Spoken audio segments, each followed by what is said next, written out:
found out that, wait a minute, Walmart was buying this, and I started putting two and two together, something that they don't expect Black Americans to do, and start realizing, oh man, this is a legal immigration fight, man. We hooping and hollering for the illegal immigration. That's when Maxine Waters here in LA said that why y'all not protesting? That's because Black LA knows that nigga, we ain't gonna fight for no undocumented.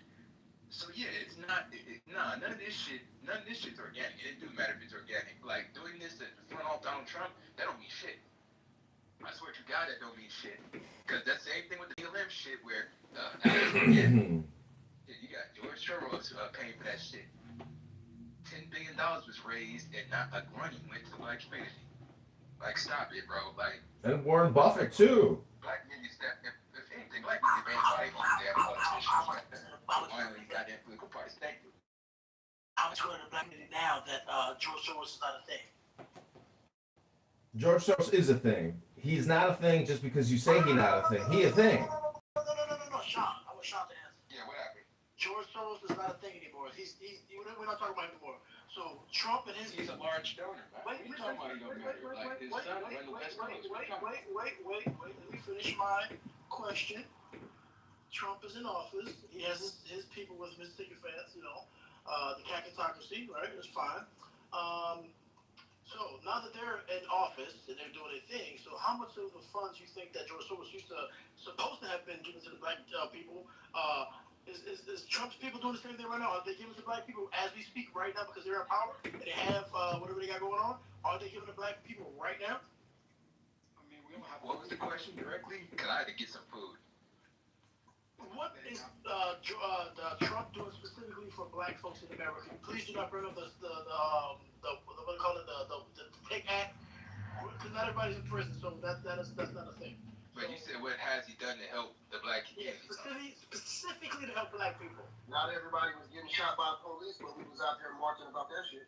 Thank you. Like, when it comes to this situation, immigration has opened up positions. No, Sean. The immigration, you said, no. Don't ask me man, now you're trying to police how I answer it now? You asked me the question.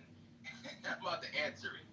When it comes to the situation of the deportations and immigration crackdown, I've seen Black men personally that was able to get construction and trucking jobs because of the scenario in my backyard, something that I could actually shake hands and actually talk to. The brother that I actually had to pick up the food for, he actually got his job because of opening up of the immigration crackdown. So when it comes to the Black community, it's based on sections. No different how when Black people say, well, Trump cut the government jobs. Well, not everybody got a government job. So we could do that same little game that you played of not everybody in prison. But yeah, the Democrats was the one that passed incarcerated niggas. Or construction. So I'm talking about as a whole. Respectfully, dude, you're a Haitian, sir. So you're a hopper anyway. Let's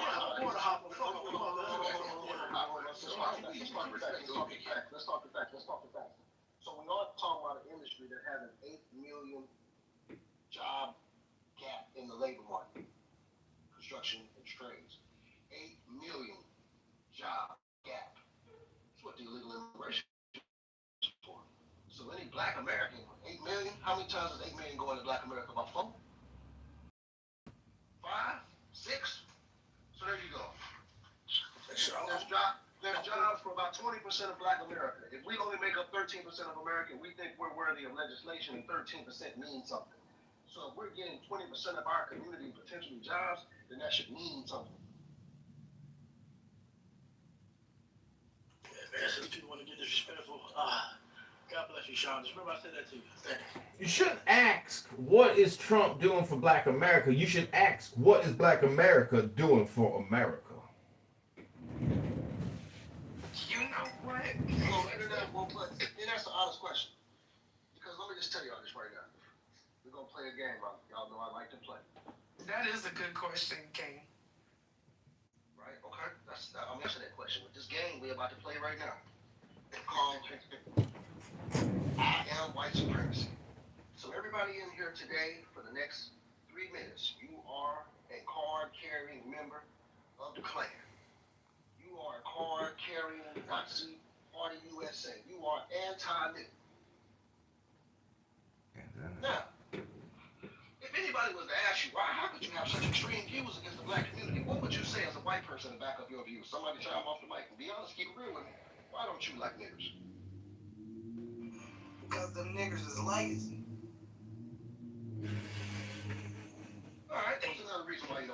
never happy. They're always complaining about the pay. We give them the best of health cares. We give them all these extra benefits, and they still not happy. What They about always colored want gangs? more. What about those colored gang members out there shooting and killing each other? Does that scare you when you see it in your city? Oh yeah, they're always killing shit. Reason I don't like black people is because I'm afraid they might You gotta call them niggers. You gotta call them niggers, or we're gonna take your Ku Klux Klan. Them niggers ain't kill us though, Steven.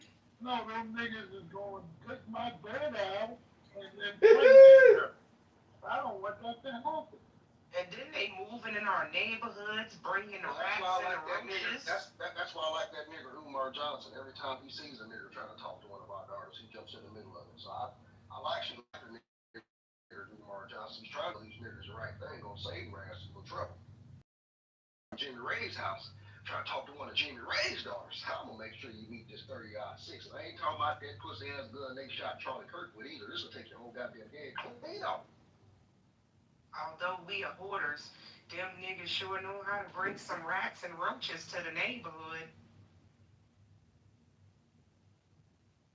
Well, now, you know, white man, we ain't too goddamn opposed to a little bit of some beasts and some creatures. We're goddamn beasts or goddamn self, son.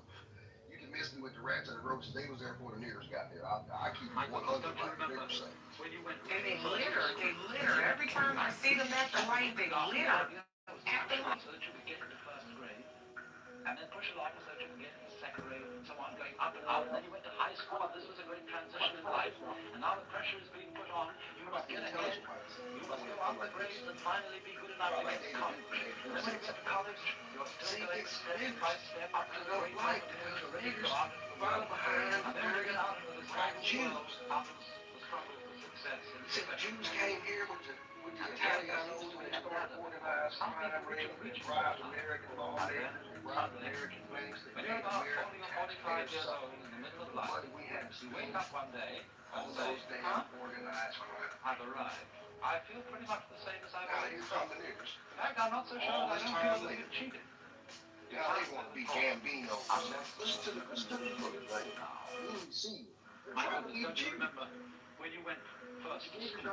You went to kindergarten. And kindergarten, the idea was to push along. Communism and this NAACP, it ain't gonna work. And then push along. But they don't see it. Second They grade, don't so on, understand. These up niggas and don't up. understand Went to why high their families school, are all which is a fucked great up. transition. Well, goddamn, as soon as Martin Luther King came around and got a goddamn pen in Johnson's hand, you niggas ain't been the same since. But it's the white man's fault. It's the Republicans' fault. You niggas are voting yourselves into extinction. And you want to blame your circumstances on me, the white man?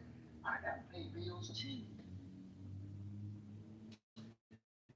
You see, the thing about black people in America is that they're actually complainers, not visionaries. And the unfortunate thing about a complainer is that they don't like poetry, apparently. But Biggie and Tupac ain't good poetry for the soul. And so what we're trying to say is that if 40 million African Americans can complain, they can also not complain. And when you do not complain, you have solved all the problems, because most of the complaints are just personal hypnoses. And unfortunately, you ain't gonna get reparated for no complaint. There ain't never been a time in history where a complaint ever been reparated. And so what I'm trying to say is be creative in your own personal life. This room is creative. And even pretending to be a card-carrying KKK neo-Nazi as a black American, that's creative. And this is funny. And all I got to say is if this was commercially viable and up on YouTube and X and Instagram and other platforms, well, maybe people would like it. They say, what the fuck is that shit about? You're confusing people. And that's creative. Man, are you white? is he? Oh, God. He was a little too good, man. Where he Yeah. Joke over. Joke is over. He was a little too good. He had me look at his phone on I ain't white never man seen nobody have King speechless.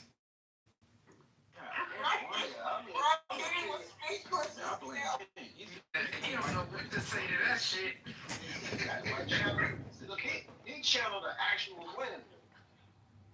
But the funniest part about it is, respect respectfully, the black community, not black community, the Democrat community, they act like they don't acknowledge the fact that Robert Byrd had a eulogy. That was Joe Biden's big uncle. Hell, even Obama was there. So that's why I said all this shit is performative when it comes to liberals, especially like the nigga in the chat, Christian, talking about, well, a political party that against your existence. Nigga, their whole model is kill the baby. Kill it. Kill it. That's their whole mantra. Suppress your damn population where you become politically irrelevant. Then when you have the Humbrino, the Mexican, Is that truly true? Nigga, Maria gonna have 5 kids by the end of this goddamn decade, by 2031. God damn it, 18 million illegals become 52 million. Hold on.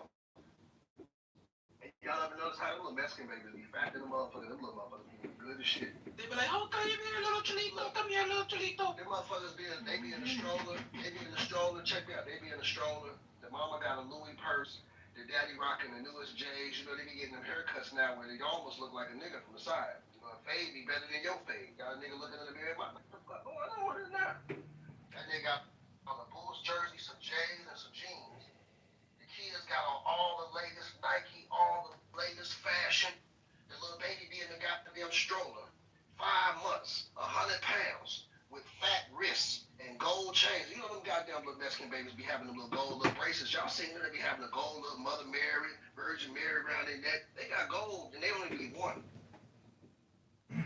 Well, like Nye said, you just got to be good. And the last chapter of the good book says, be a saint. And, you know, Cesar Chavez, that guy with the great pictures in the Union, he was a rapist. And he was practicing mind control. But Larry Hoover was also practicing mind control. And that motherfucker a rapist too. And so the point is, be good. And in a word, be a saint. Hello? I'm scared now. I don't know what to say. Oh, God. Get over, you are insane. You know, it sounds like the cat they used to be on here, and it sounded like Gilbert Godfrey. Remember the dude that used to sound like Gilbert Godfrey on here? Hey, come on, man. Hey, buddy. That's what Universe sounds like for a minute. Man, you killed me with that one right there. Golly. But the point I'm trying to make is, family, is like there are legitimate things. This just got to be gold, right? Not intense in the wrong direction. You do it in the face of the truth and the right wing Americans, right? Largely, these are the same group of people who fought off tyranny in the first place in the Civil War. But see, these crackers don't even know their history to where they believe that all the whites were anti-black, and all the blacks believe all the whites were also anti-black. Right? Not true. And the sad part about it is, this is a great question, where are your allies, Black America? Where are the allies that your great-great-great-great-grandparents had as slaves? They couldn't speak the King's English the way you Negroes can. They didn't have the education that you had. They didn't have the resources that you had. But somehow they were able to get white people to pick up arms and fight against their own brethren. Over you. See, this is the greatest moment in American history that we don't talk about. It's the Civil War. Nobody knows shit about the Civil War. I could walk around with $1 million in Black America and tell me, name me 3 battles in the Civil War. I couldn't do that. They don't know about Appomattox. You know what I mean? They don't know about the massacre of those soldiers in Tennessee that voluntarily gave up and were then slaughtered by the same Confederate general who then formed the Ku Klux Klan right there in the same state of Tennessee, Pulaski. And these white people don't have emotional attachment to politics that black people do. We have an emotional attachment to politics because our very political voice is yoked to freedom, right? And so while we mention slavery and we mention the Civil War and we mention this period of time only as an instrument for us to do what the brother of the universe is saying, complain. We only use the Civil War in order to complain. We only use civil rights in order to complain, but we truly don't know the history of either one of those. That's why I did the Civil Rights on Ice lecture. Because what I realized is that ever since about 1967, black people's civil rights have been on ice. Ever since they added sex to affirmative action policies, this shit has been downhill ever since. Why? Because black people are out here fighting for a policy that overwhelmingly benefits the dominant white society. It benefits the very mothers and daughters and sisters and wives of white supremacy that you niggas say you're fighting against. But you promote and push a policy as policy number one, as policy du jour, that literally benefits white women, which make up 50.8% of America according to the 2020 census. They are the only statistical majority in this motherfucker. This is basic common sense math. Let's not get started with the minority word and the communities of color and all these other vague and ambiguous terms. So now whatever money might be left over in the kitty of affirmative action, whatever opportunity might be left over in the kitty of affirmative action is effectively washed away because now they've opened up the border and everybody who runs across that motherfucker damn near can qualify to be one of you. But this is your backbone of your political apparatus. You're the children of Dr. King politically. We act like Dr. King got killed in 08, not 68, because we haven't moved a motherfucking inch politically since then in any different direction. Even though you can go and look in the decade immediately following the 1964 Civil Rights Act, and you'll see some of the most radical black political thinking of our time. Let me say that again. In the decade after the Civil Rights Movement, you'll find the most radical black thinking, political thinking in the history of our race here in this country. Let me say that one more time. In the decade after the 1964 Civil Rights Act, you see the most militant and, if you want to say woke, black political body. They call it the Black Power Movement. Are y'all following me? Right?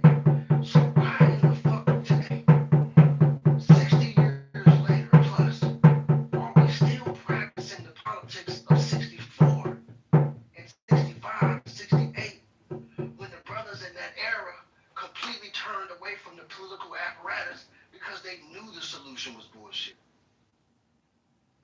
They saw it in real time. You know, we live in what's called revisionist history. And black people's psychology, the very psychology of the black community is built on revisionist history. Someone else revising the history in order to shape your consciousness in such a way to limit and manipulate your abilities, and thereby manipulating your consciousness and manipulating your possibilities, they've manipulated your political power. The solution is always spiritual. The 1960s black political constituency would have absolutely went and talked to Trump. They would have went and talked to Kamala. They would have went and talked to Trump. They would have went and talked to, because they weren't yoked to any of these parties. We live in the era where now we only one party on one side. And then we talk about the Republicans are racist. Well, hell, I'd be racist to your black ass too if you abandon our party and we literally are the party that freed you niggas. Who should be more upset in white America at black people than the people who belong to the very party that was created for your liberation that you have abandoned? And now you didn't just abandon the party to go do your own thing. You jumped ship to their political adversary that they've been fighting since the Civil War that wanted to keep you niggas enslaved. But see, parties change, and parties evolve, and the party keeps going. A lot of people think the party stopped, but the party's still going right now. So the point is, family, you gotta ask yourself, why are we today practicing mostly what you would call civil rights, sit-in, boycott, protest politics? Why are we still practicing that form of and brand of politics when in the immediate decade after, they didn't view it with the same nostalgia that we view it with? And that's because those brothers and sisters actually lived through it. They didn't have to go Google the situation. They lived in it. They knew it. They talked about it. It's a conversation. This was their Black America, right? And so, because they understood that this is the reason why Martin Luther King was looked at as a failure. Even he said to the man who said it to us about I believe I walked my people into a burning building. What the fuck do you mean walked them into a burning building? The burning building, ladies and gentlemen, that Martin Luther King was talking about was the Democrat Party. That was the burning building. Why do they call it that? It's a burning building if the Democrat vice president is a part of the assassination and benefits from the assassination of the Democrat president. The Democrat president dies in the home city of the Democrat vice president. The Democrat vice president then becomes the president and then enacts legislation that absolutely this day. Let me just say that again. They didn't just kill any president at any time. They killed Kennedy in the time of X. They killed Kennedy in the time of King. They killed Kennedy before X and before King. Maybe that was anybody, right? And so we literally had a tie in America. In 1963, when he was killed, this is during a time where more Republicans the next year would vote for civil rights legislation that we love so much, not the Democrats. This is the world that they killed Kennedy in. It looks like this was a pretty fair-minded and balanced America. It doesn't appear to be the racist America that we even have today. More Republicans voted per capita for the civil rights legislation than Democrats did. And a pretty decent number of Democrats did as well. 53, 60% to the 80-some-odd% of the Republicans. But you find me an issue politically today that you could put before your Congress and you could get 50 to 60% of the Democrats and 80% of the Republicans to vote on. Well, shit. Your news cycle would look different. It wouldn't be a bunch of Republicans blaming shit on Democrats and Democrats blaming shit on Republicans. It'd be a whole bunch of Republicans on TV calling out to the Democrats. I call out to my Democrat constituents to reconsider the matter. I call out to my Republican. See, this was an actual body politic. With Kennedy and that bullet that took him out, changed the American landscape forever. It would be different if LBJ went into office and then, didn't pass no major legislation, and then in '64, somebody else would have got elected. No. The man got elected and drove a steak knife through black America. Now, mind you, the 1964 Civil Rights Act, 1964 was an election year, ladies and gentlemen, meaning that the election wasn't until October.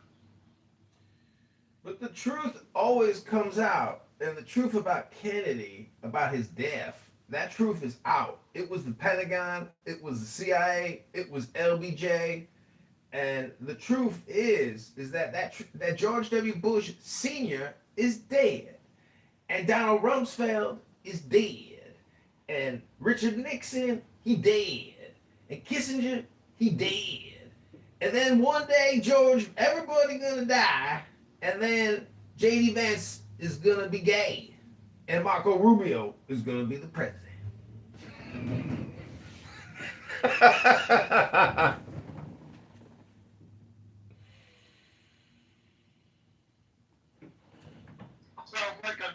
Sounds like he's a Nostradamus predictor. What is Nostradamus? He's predicting this? Well, when I say the N-word, most people confuse it with the other N-word. I mean Nostradamus.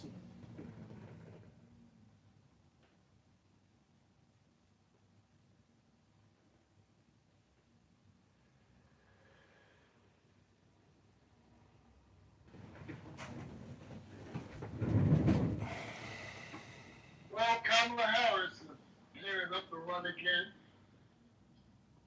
And her campaign will be mostly anti-Trump rhetoric. That's going to be her campaign. How horrible Trump has been. That's the only point that she's going to campaign with.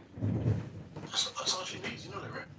That's called tickling the clit of ear. It's just spam. Socially, the anti-Trump hatred to win the election. In the hood, yes. In the hood, that's all you need. That's all you need. The only way I'm voting for her is if she's talking about reparations. Other than that, I'm not going to give anything specific for black people. No.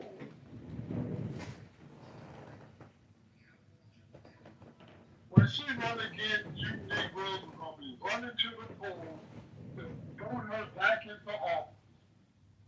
You do realize if there is reparations, there's going to be lawsuits because it's unconstitutional.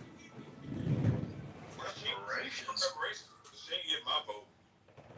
Nah, her with her white husband. In Evanston, Illinois, there are 300 African Americans in Evanston that are already getting reparations. They've gotten 40,000 each from cannabis sales tax. It's so ridiculous that people that are getting it are not even connected in any way remote. And the ID verification, the history, it's all bullshit. It's fucking just, it's a scam. A lot of these people aren't even born in America. Anyways, it's a scam. How the fuck do you verify that you are qualified or your lineage, etc.? What do you got, a fucking history book? Most of it, these people barely got papers. If you black, it don't matter. All that other shit don't matter because if discrimination was for all black people, it wasn't just for the ex-slaves or whoever. So we was all being discriminated against, Jim Crow, redlining, all that bullshit. We all deserve reparations. Even if that's true, how? Reparations are for slavery.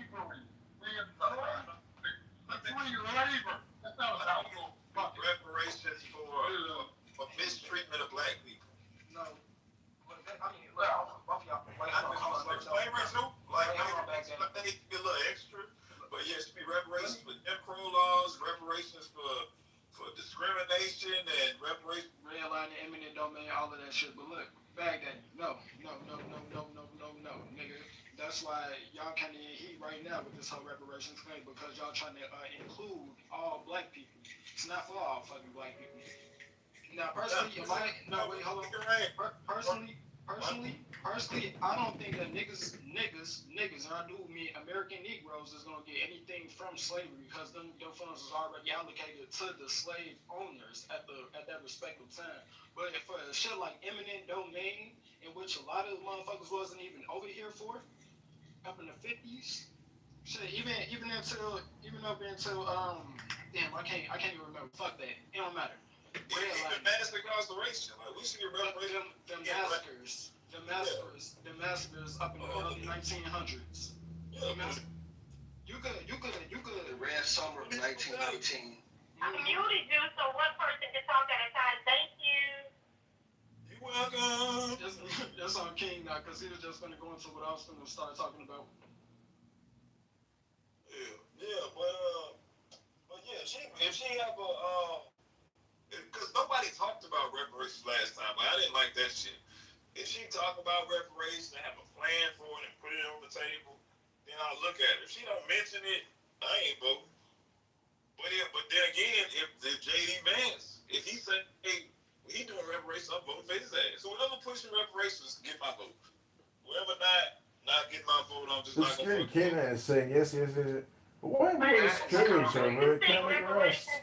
How many German shepherds are being harmed in Lincoln? Why mass dogs? Let them bite. What kind of OG Good, but I don't care what. But they still got to talk about reparations to get my vote. They got to say I got a plan to have reparations or to work it out. I'm going. They'll never have any plans for that. They never have my vote. I'm never voting again. See, the problem is one complaint can turn into 1,000 complaints. The next thing you know, you got the J words all saying, well, there was racism against the J words, the WASPs. They controlled everything.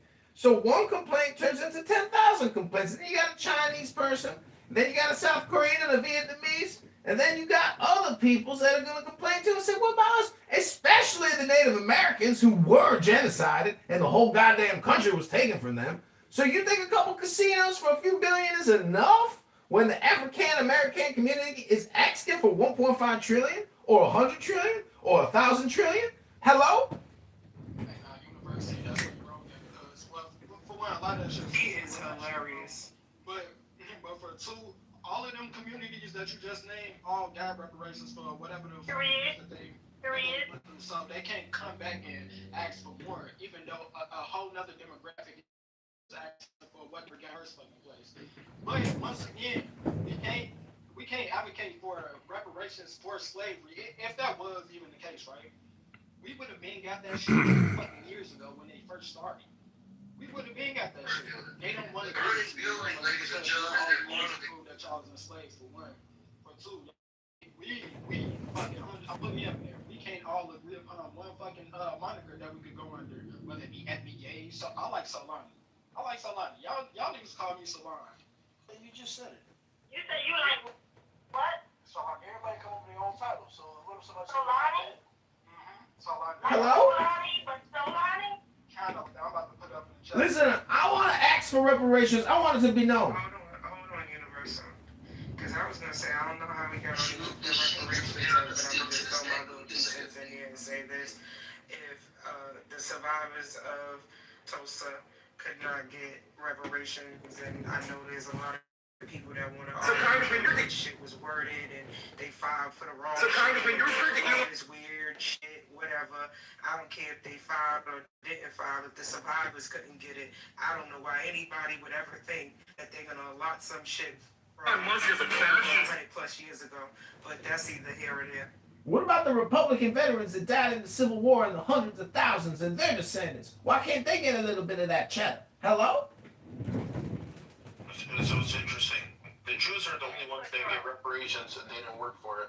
But yet, the black people, they worked hard, they built the country, they were spit on, they were abused, used and abused. They don't get nothing. But these Jews, they're getting left and right money in Israel. They got retirement, free healthcare. Yeah. So unless they talk about it, man, I don't even see why we should vote anymore. Let's just focus on, whoever wins, let's make the best out of it, and let's just focus on, getting money and making babies and staying out of jail. Oh, Lord. Man, baby, there's so much you gotta learn, brother. Hey, stick around, bro. There's a lot of great people up in here. Sue, Stephen, Hakeem, Nye, King, of course, essential stuff. My brother Sean down there. Matter of fact, this motherfucker on the side of me, Universe, is actually low. Cooking. I'm cooking. If you don't vote, that means you don't know who rules you. If you don't know who rules you, well, then you a low-informed voter. Yeah, I agree. He is nutty as hell, but I agree. Nutty as a goddamn payday. Yeah, he's funny. Y'all gotta listen. He's funny. The Jews have compromised our country, our economic system. Our people are suffering. We must vote and take the right actions. Hey, and if voting don't work, y'all know what else comes after that. If voting don't fucking work, y'all know what comes after that. See, I listen to a lot of these rooms right here for the episode. I love both. Reason why I come every day, right? But we talk about revolution so fucking much up in here. But, and granted, I'm not telling anybody, I'm not inciting anything. I promise to God, I'm not. For the replays, right? But niggas don't want to do, matter of fact, Americans in general don't want to do what it takes to have a fucking revolution. That's all I'm saying. That's because we don't like redundancy. We already had a revolution. We had 2 revolutions, and we are in the 3rd revolution. But the truth is, philosophy and politics are intertwined. If you want to know politics, you got to know philosophy. Man, my philosophy is if it don't get done one way, we don't get it done another way. And that's no period anymore. But here's the thing. See, there will come a time in the recent future, I believe, when we will be forced to act. You either gonna get down or you gonna lay down. And that's real. And by that I mean you either gonna get with people who are like-minded and deal, or you're gonna succumb to the rulings of this evil regime.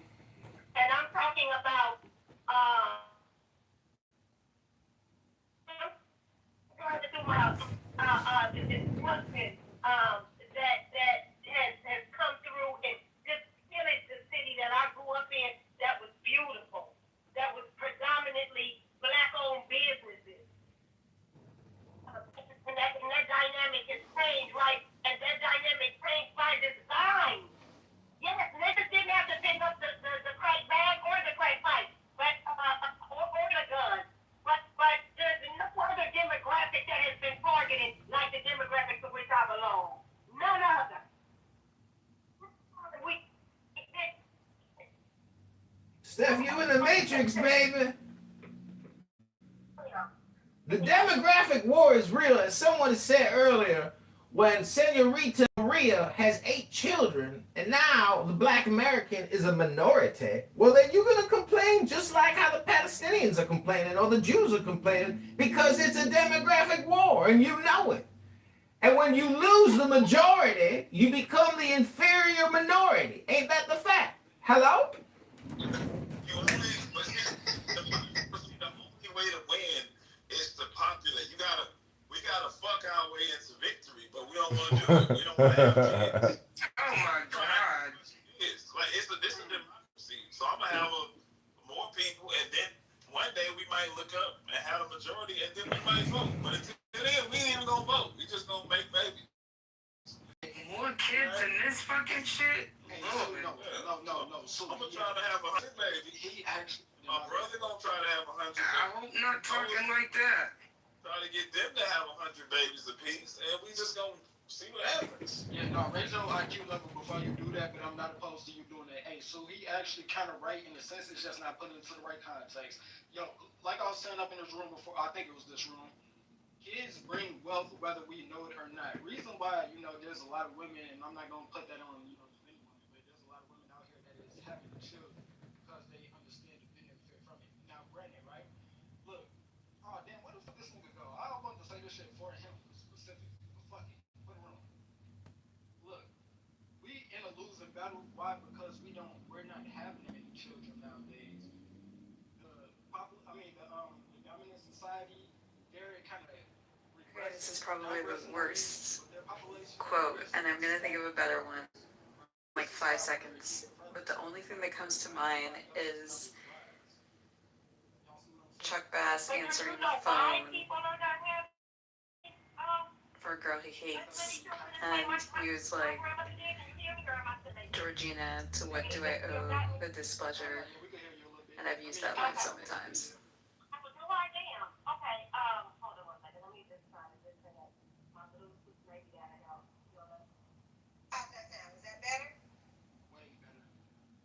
Okay, so all I'm saying is, we talk a lot about why, or increasing the population in our demographic, and we don't look at why people are not having as many children. We don't look at that. Like, that has to be reviewed. Women no longer really want to treated me as a business person, treat people as a business. That's the way you treated most people. Nothing personal about it. You know what I'm saying? Like, we have to find a way. That's the way he functioned. That's the way he operated. He was a consummate politician. He was quintessence of a political figure. He was a father figure. Whether or not he was a man of compassion, I couldn't say I dare say he was. He struck me as being a person who you could like if you got to know. I dare say very few people knew him. I'm certain you can find on every corner now somebody who has had the confidence of Daddy, who talked to Daddy, who Daddy leaned on. I mean, they're all in the woodwork. Most of them, this just wasn't true. Very few people knew this man. He was a loner. When you get right down to most powerful people who have real integrity and real character are loners. They don't spend all their time galloping around there. They have to pull back and think and reflect and get their batteries charged. They may like people, they may deal with people, they may function with people, but they're basically and fundamentally loners. And that's true in politics, it's true in art, it's true in science, it's probably true in the entertainment world. And Danny was of that group. Got you trying to start a gender war? No, I'm not. That's why I'm trying to be so careful with my words. Danny was in business. He treated me as a business person. We treat people in the business. That's the way he treated most people. Nothing personal about it. That's the way he functioned. That's the way he operated. He was the consummate politician. He was the quintessence of a political figure. He was a father figure. Whether or not he was a man of compassion, I couldn't say I dare say he was.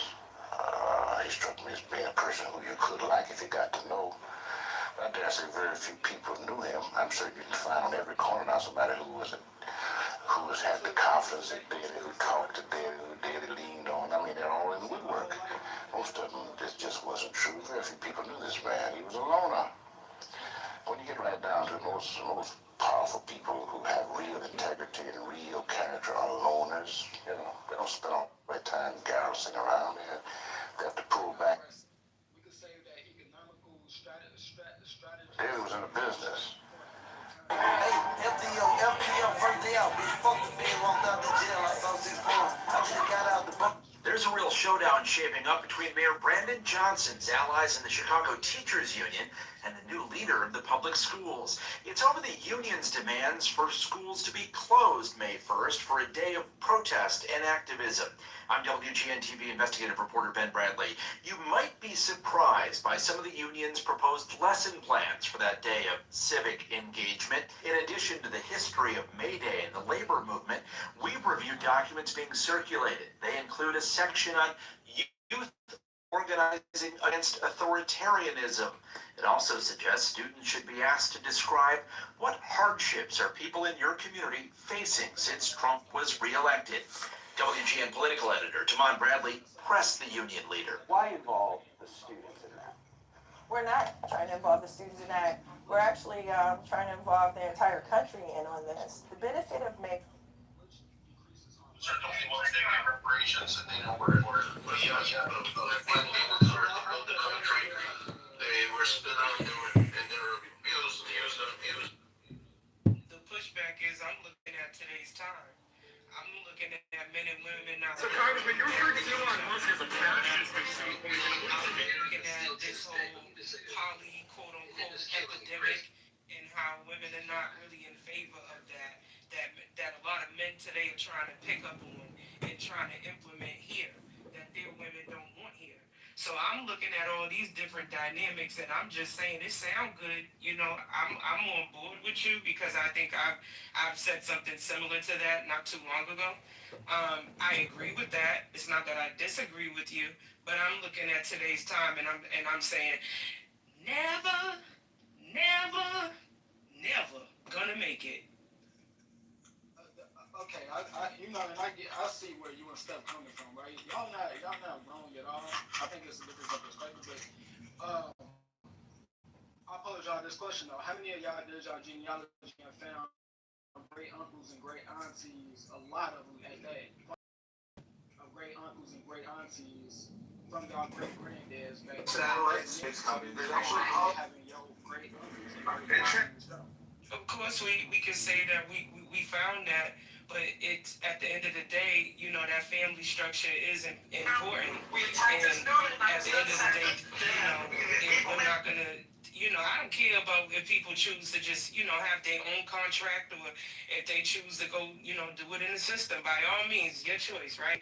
But the fact that it's not happening, the fact that there's so much pushback on it, and the fact that people is telling us to go make all these goddamn children them, but don't want to be committed to, and then to top it off, they want to bring another party into that situation. You know, it's weird out here. It's very weird, Avon. I don't think women today is jacking that, and I don't think men today is really jacking where we at with it today either. So it just don't even make sense to bring more kids into this situation that we got going on for real. It's really counterproductive. It's already bad, and that's just gonna make it even worse because then that's gonna continue the conversation about, you know, you should have chose better, and all these babies and all these, man, please, don't nobody want to hear that shit. I mean, I think it's all relative. Like, we do both, and I'm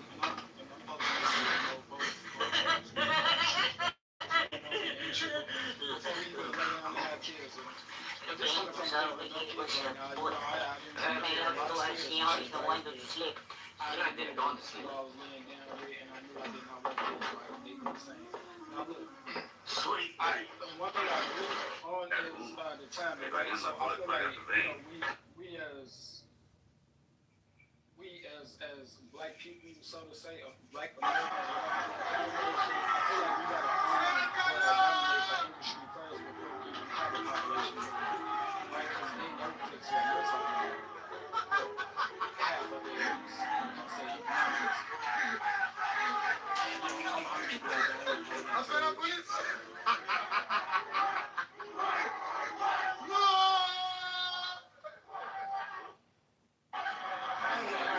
We disagree. This is Universe, everybody. I just want to say that, these are big topics. These are big concepts. But at the personal level, the individual level, in terms of self-improvement, meditation, or just relaxing and, having no thought, that's the truth of the earth. We are living a culture and a society where we put the self down.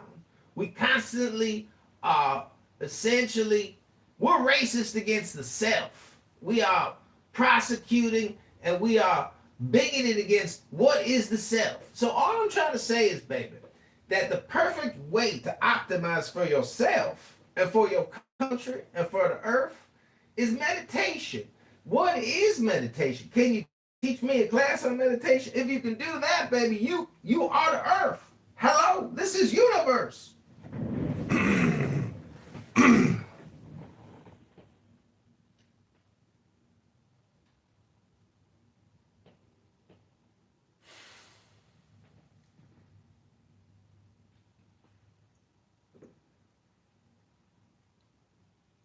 Hello. I got you.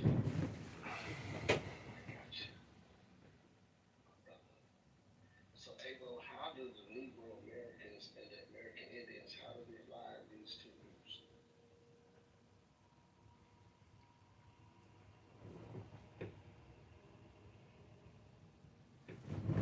Gosh, we have one of those decided. King, I'm gonna bow out gracefully only because it's not gonna get anywhere. Like, okay, so even though I identify as who I am, right? You identify as who you are. It don't fucking matter because we're all in the same fucking category at this very time right now, right? And so the OMB come out and give us our own classifications, whether if you consider yourself FBA or whatever. What's going on here? King Jr. here, man. Free himself inside 5 minutes. We don't look at the same thing. It's all over now. Hey, put your money on the table. Get back to work. Sucker. How the hell did you do that? Well, I dislocated my shoulder one time and I can just do whatever I want to do now. Oh, goddamn, man. Does that hurt? Yeah, it does. But not as much as when I put it back in.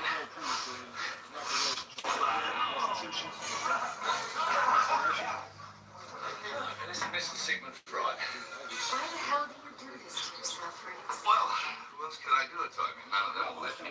Come on, call up. Come on, it's not all. Hey, what's going on here? Let's get some work done here. Houdini Jr. here, but he can free himself. You can't align with the Native American billionaire casino owners unless you at the boardroom, baby. You gotta get a seat at the boardroom, baby, if you want to play with the big dogs. You've got to understand that it's the commerce that we're engaging in incorrectly. And so we've got to correct our commerce. That is the black beauty supply industry. The black beauty supply industry. Who owns the black beauty supply industry, baby? That's the bank, baby. Yeah, King, you can kind of come closer to your mic. Yeah, you will. Just a tad bit. Is that better? Yeah, not really, but we can hear you.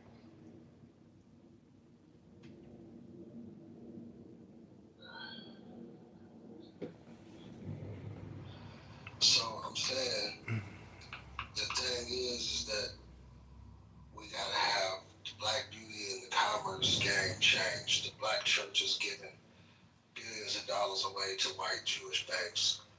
The black beauty supply model is one owned by outside interests, taking money out of our community that can be used in our community. The blacks in construction that I push and promote with We Are the Builders go back into these communities and actually build the infrastructure with the banking system that I have designed, where black churches would be primarily sponsors and beneficiaries of the good work of banks that don't allow the communities around them to gentrify because your members are there. These churches have to work exponentially harder to get members to come in and keep the church up and running when they're in a city like Atlanta or Memphis or Dallas, etc. And the traditional black community that existed in the east side, the south side, whatever it is, has now been displaced and that area has been gentrified. So, additionally, when we talk about the procurement of contracts, like we are to talk this minority game, you know, we got to actually delineate What's going to on a degree today? that we separate ourselves from other groups of people. These are the sorts of things that I'm looking forward to being able to push and promote. Every day I wake up, this is the agenda that I'm on. I'm trying to get black people to stop calling themselves minorities. Stop looking at these motherfucking racist Republicans as if they're any better or worse than these fucking liberal Democrats. And for people to understand that, yeah, there's a history that we don't know. You may be connected to the land, you may be connected to somewhere else, but go find your roots. Yeah, you gotta go within, or you gotta get to the root of the matter in order to solve the situation as best as it can be solved. It's a game theory, baby. Connected to Niggas, you trying to translate, but okay, so King, okay, and I'm in agreement with that, and I think that most people who identify with whether they be FBA, American Indian, ADOS, we all agree about the same thing, right? So I mean, you know, It's a game theory, baby. you said everything that we all fucking align with, regardless of how you identify. Now, one thing I want to point out is your plan to, I guess, basically take back the hair care industry, right? Am I hearing it right? Yes. Okay, bam. How profitable is that industry, annually? Isn't it by the billions or millions? Billions or millions, one of the two. Either way, it's up there. It ain't hundreds of thousands. I guess that is probably up in the billions if we got like a $2.something trillion spending power, like collectively as a nation, whereas a sub nation within the nation. So I'm not opposed to that, right? Bam. Now, what else? What else can we dominate?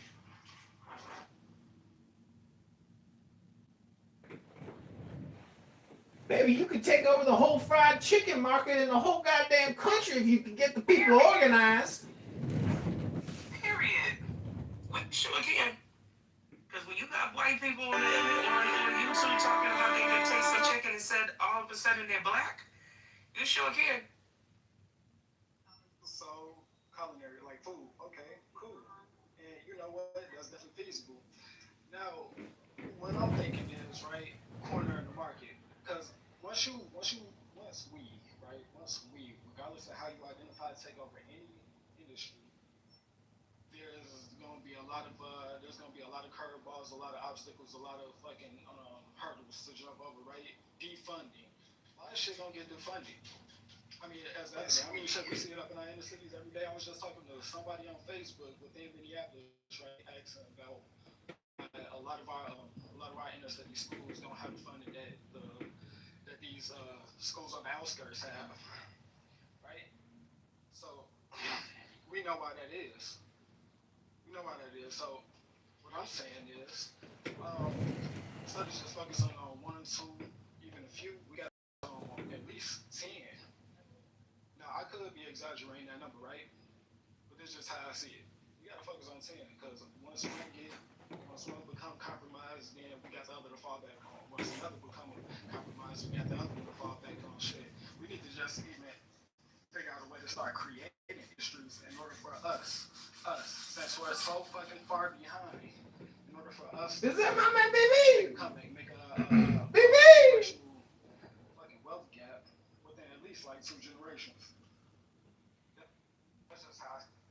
Hey, Bo, you ever sit on a quarterly earnings call with a large hotel group talking to the bank that owns the mortgages? The point is, everybody's just working for the bank at the end of the day. So until Black America has their own bank, you can't have a conversation with yourself. So, again, I'm just saying that if you want to know the truth of the earth, the more you think, the more you speak, the further from the truth you're gonna get, baby. glad you said that because we actually do have a black bank. I wonder how many of us actually utilize it though. Well, then the problem is awareness. That's a big problem. So, and I ain't opposed to what he's saying. I actually agree, right? Because that was a key thing I was missing. But how did we even get to? 1 second, hold on. What's it called? United One Bank. It's the largest black-owned bank.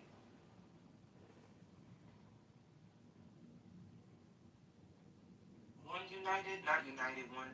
One United. Anybody else got that somewhere? I think they got a couple in Atlanta. They got some up here in Boston.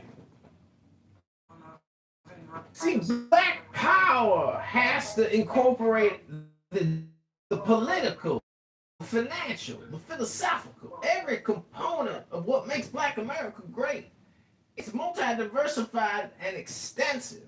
You got to control the means of production. You got to control the communication. That's the biggest component, baby. Because the Federal Reserve and all these banks, they don't make nothing. They just communication distributors. It's all spam, baby. So if you got a black bank, you can now spam at scale, but you got to have relationships to get that money. And you got to report back to the bank and say, this is how we grew your money, baby.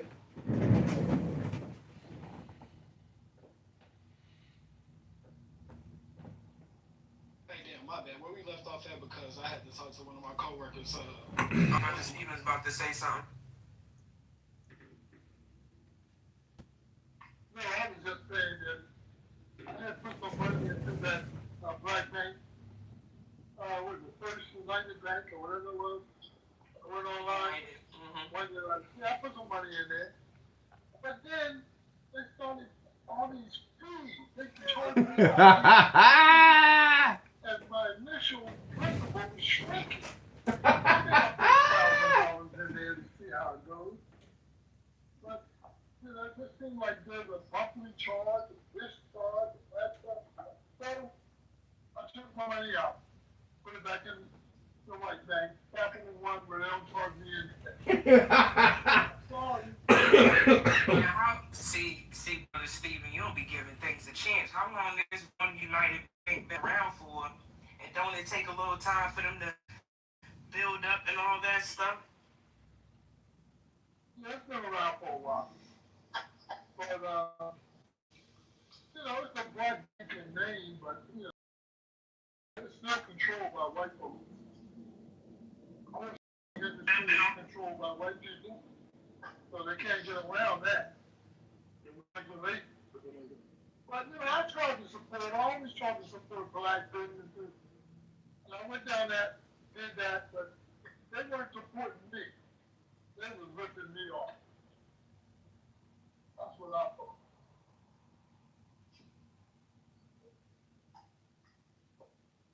Black business.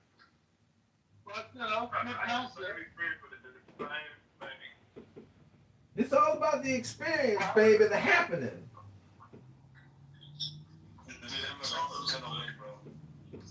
They were charging way too much, Yeah, way too much. The fees were ridiculous. That money sit in the bank.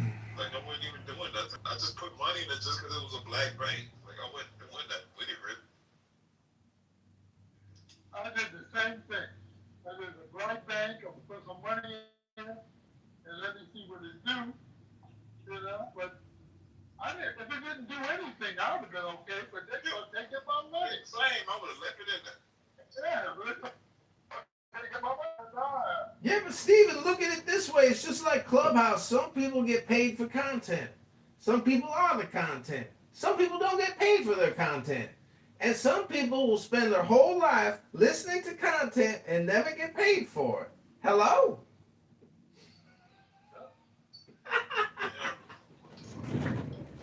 As long as I ain't gotta pay for the content, I'm cool though. Cause I don't like being content, so I don't even want to get paid for content. I just want to be entertained for free. Absolutely. Why should we have to pay for content? Fuck that. Be a part of the content that you like.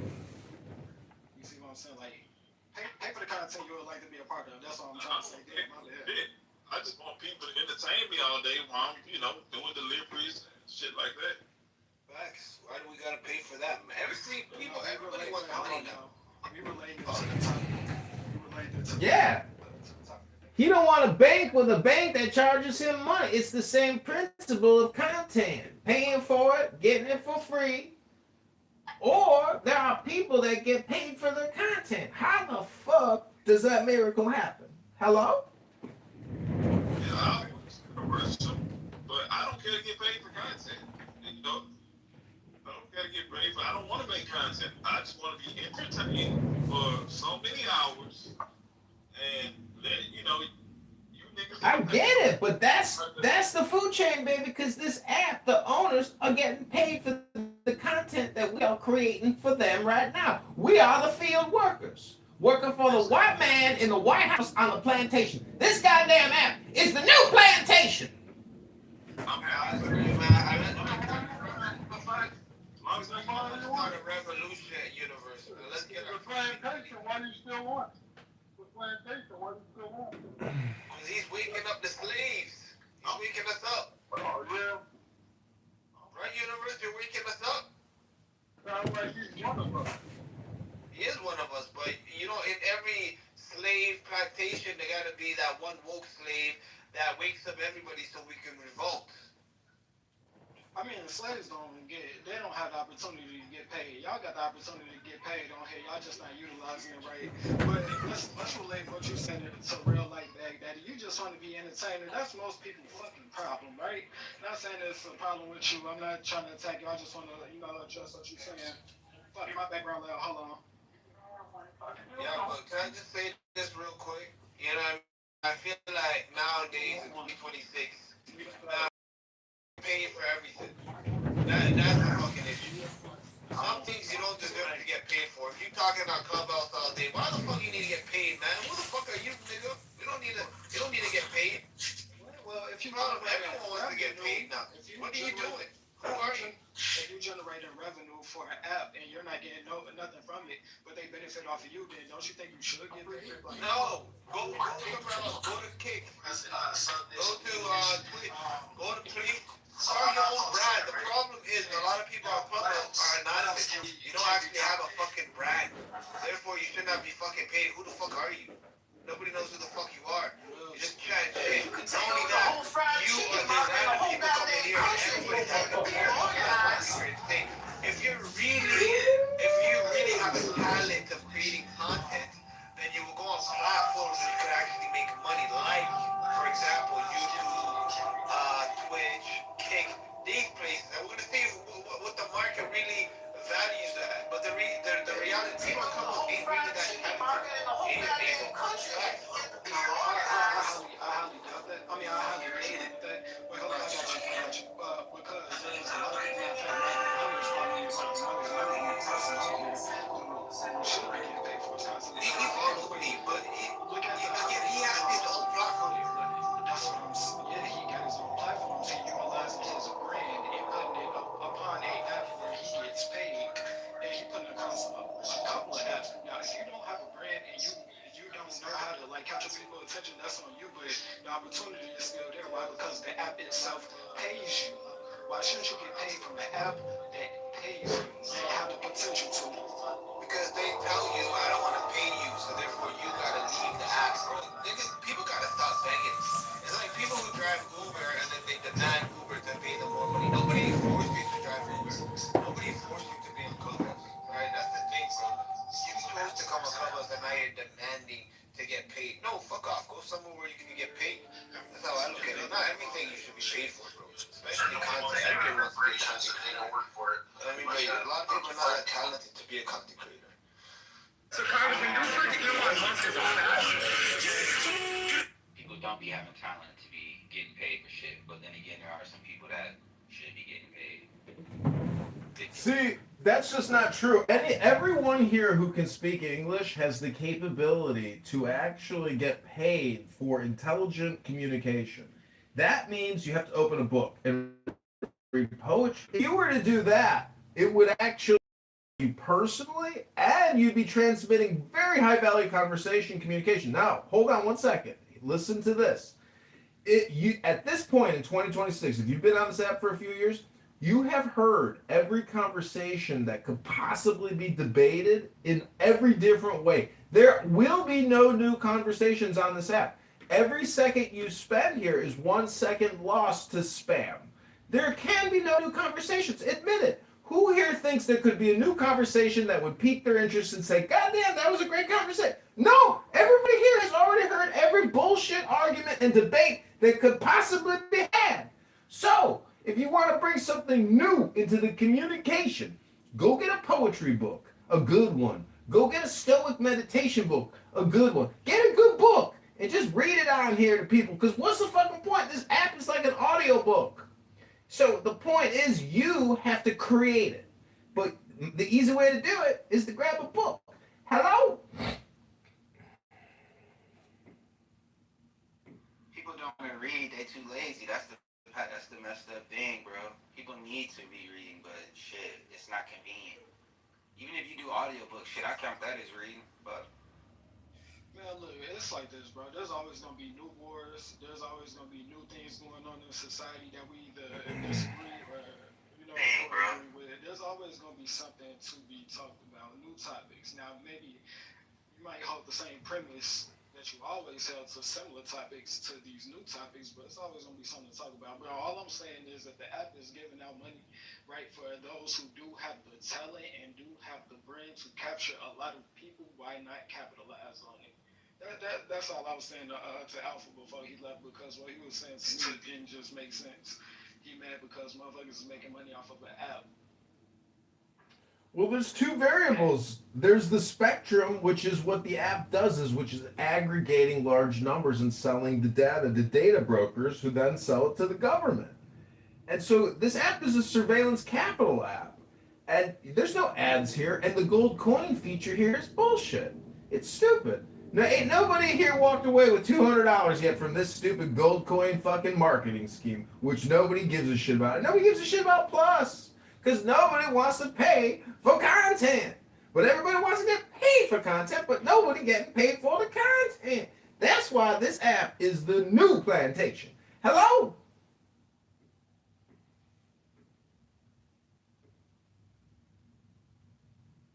I mean, to be fair, though, I see what you're saying, and you're not wrong, but to be fair, I mean, it is fairly new. They just rolled this out like a month or two ago. Yeah, and I make enough money where I'm not looking to get paid off Clubhouse. I don't think I'm doing anything that fucking valuable. I don't think you niggas is doing anything valuable either. So, yeah, I'm just being entertained. And I know somebody's gonna get rich off it, probably the creators and the people who, spent the money and made the app and spent the time and cultivating it and promoting it and etc. And those are people should get paid. But look what you did, Ava. It's shit. Yeah, like I'll take blame. I don't care that much about getting paid off that shit. Thank you.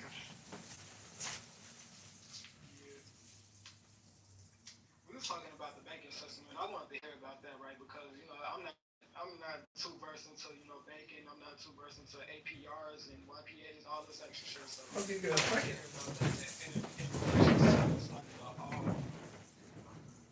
It's just game theory, baby. Meaning everybody has 2.5 billion seconds to live on average. How much did you get paid per second of your life? It's not per hour, per month, or per year, baby. You got 2.5 billion seconds to spend. How are you going to spend your billions? Hello? It makes sense when you talk to me, bro, because I don't know what you're talking about. That was as clear as it's gonna get, Ava. Okay, all right, look, try to, because I'm a little slow when it comes to this, right? Just bear with me, like explain it like as if I was a fifth grader. Well, because I Googled how many hours, you live on average, and then I got the seconds, and it is about 2.5 billion. So everybody's born with 2.5 billion seconds to spend on average. It's like that movie with Justin Timberlake. So the thing about money is people think once you have everything you need, you actually don't need money anymore. And then you realize money is at a certain point it stops being money and it becomes communication.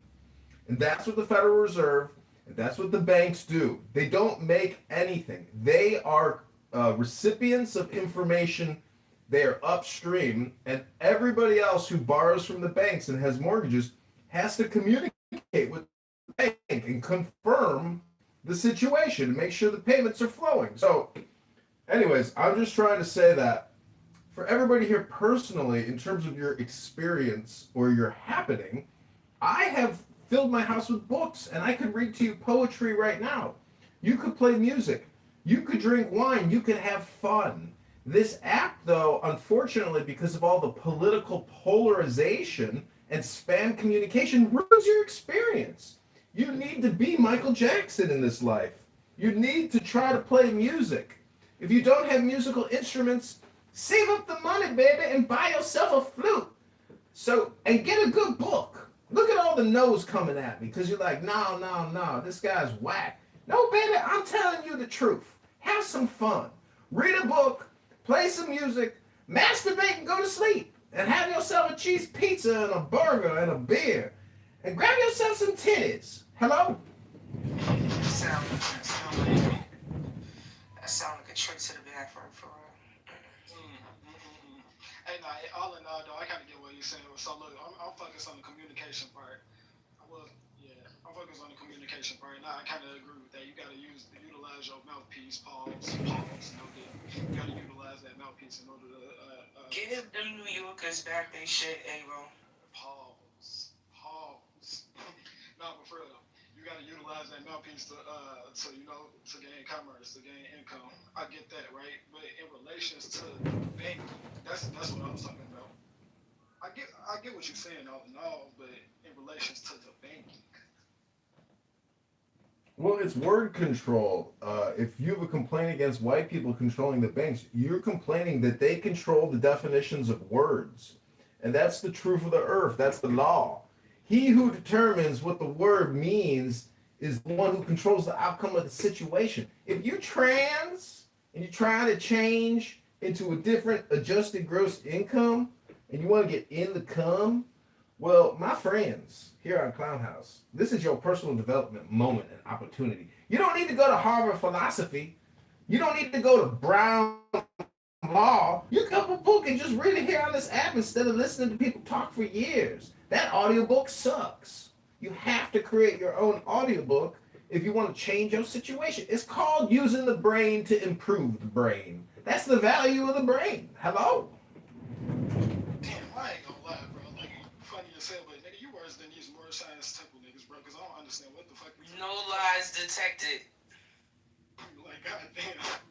He didn't lie about nothing he said. Nah, he probably did. I just don't understand him. How do y'all socialize? I understood him.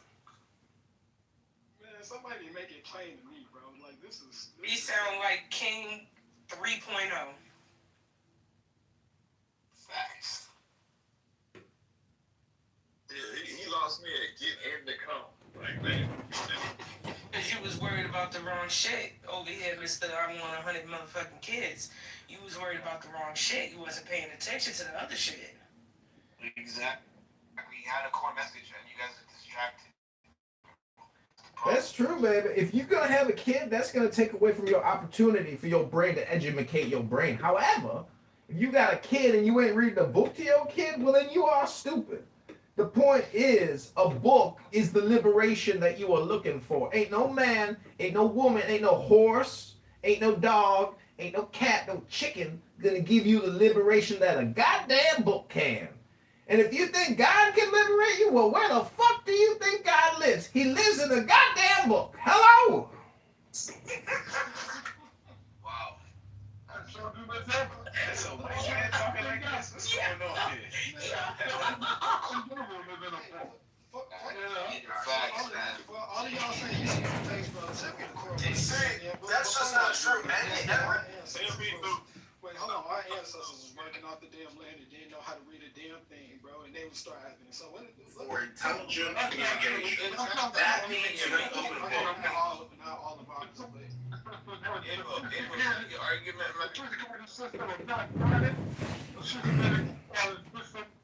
astrology, we talk the fucking white man out of it. We get to teach that alphabet. What you talking about? Stephen, you gotta come closer to your. I don't know what. Yeah. What did you say? What did you say, Stephen? I don't know what you said, but it sounded like you were cooking. I'm about here in about 15 minutes. No, I can hear you now. Just quickly say what you just said. I actually want to know.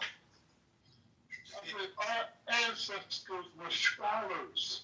We're at University of Timbuktu. We have the University of Timbuktu? They taught the Greek. So why did this guy Emo said your people can't read or some shit like that? No, wait, hold on. That is not what he said. Yeah, I ain't talking about we all can't read. I'm talking about there was a lot of us back up in the pre 1900s. So matter of fact, no, the pre 1950s that was working off the land and didn't know how to read. But yeah, my brother Stephen talking about Timbuktu, man. Those ain't your ancestors directly, brother. Like I get what you're saying. My ancestors. Don't tell me with my ancestors. You right. No, they're not yours. I don't, because I really don't know, and you right. But that ain't all of us. I do know. That's what I'm putting between me and you. But me, you have all of us. You have faith, and I have nothing yet. No, Stephen, that's probably true for you, but I'm talking about a broad brush stroke. That's not true for all of us. You're right on your end.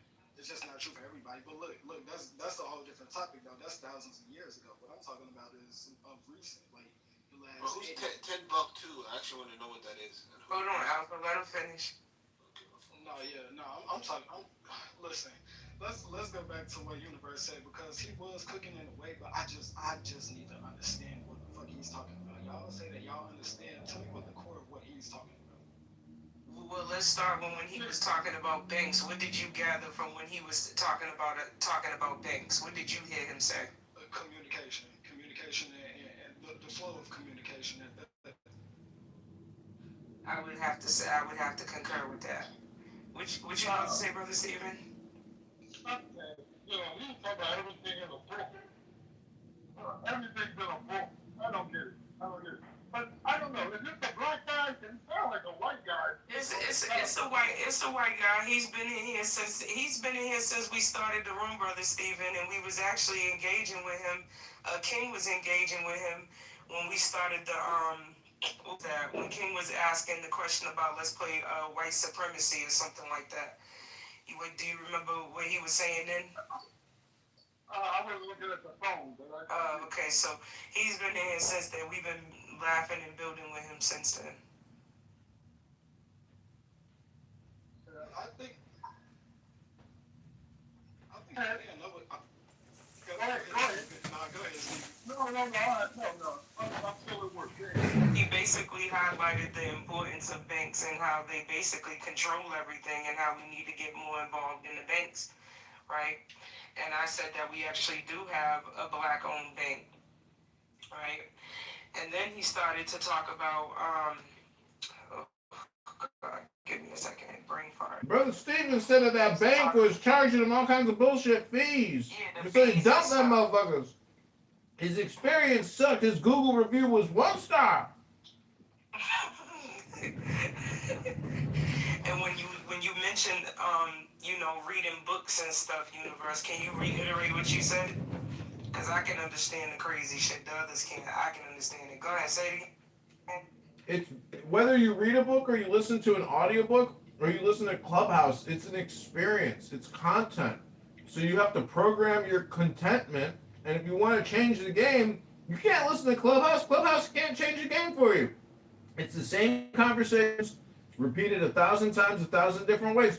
If you read a philosophy book, if you study Marcus Aurelius, if you study Epictetus, if you study Plato, if you study Aristotle, if you study Lao Tzu, 1,000 other different people, if you listen to those audiobooks, they're all on YouTube. That's the programming your brain really needs, and the programming that you will enjoy, because you're basically increasing your large language model. You're, doing what the AI is doing. And the algorithm on this app, it's just like clickbait. It wants to emotionally charge you and gaslight you. And actually that's what you want, but you have to try to reverse engineer, your personal development. And so this app isn't going to give you what you really want. What are you talking about? Hello? What did you hear him say that's off? That's what I want to know. I'm just saying, What look, did you hear him say that's you off? you have. All I hear the nigga saying is educate yourself. And Yeah. educating yourself on an app full of folks that ain't, on this level, like this room, if they're not talking like how this room's talking, you know what I'm saying, then more than likely, 100 times out of 100, they ain't talking about shit. So, what is wrong with someone telling you need to educate yourself? Because that's what I'm summing up from what he's saying. What did he say that was wrong?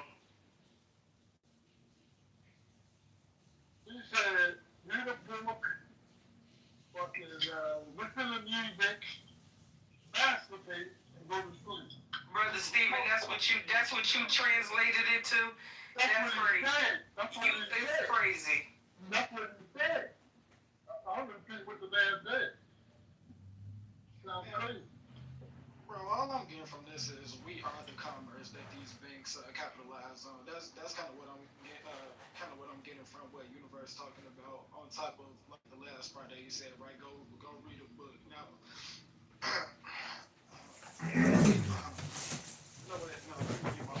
It's not like he's saying black people need to go read a book. Like I don't. No, that's not what I'm saying. You know that video game? You ever play that video game where you got like the lightsabers or you got to hit the music notes and you're static, but the river is flowing at you? That's what life is like. We are all walking on a path of seconds, second. And so it's like you're playing a recording. And my point is, Clubhouse is basically an audiobook. But if you go listen to Lao Tzu's Tao Te Ching, a very good audiobook on YouTube, I can put the link in the chat, and you program yourself on that, and it's just an hour recording, that's the same thing as you playing that video game with the notes and the lightsaber, and you're basically, there's a flow coming at you, and it's up to you to determine what that flow is. That content really matters, and it is just education. And you don't need to go to a fucking college to educate yourself. You just have to program yourself on what's in the good books. But the last chapter says, in a word, be a saint. Be good. If you are a good person, generally good things happen to you. If you're a bad person, guess what happens? Generally bad things happen to you. So be good in a word. Always triumphants. These are always triumphs. They're the mighty, they're the powerful, they're the wicked, they're the evil. Good, underrated. Hey, you want to get real power? You got to do evil. All that. I wouldn't necessarily say that. I think it's look. I mean, we probably tend to get off onto a whole nother topic, but I'm gonna say this and get out the way.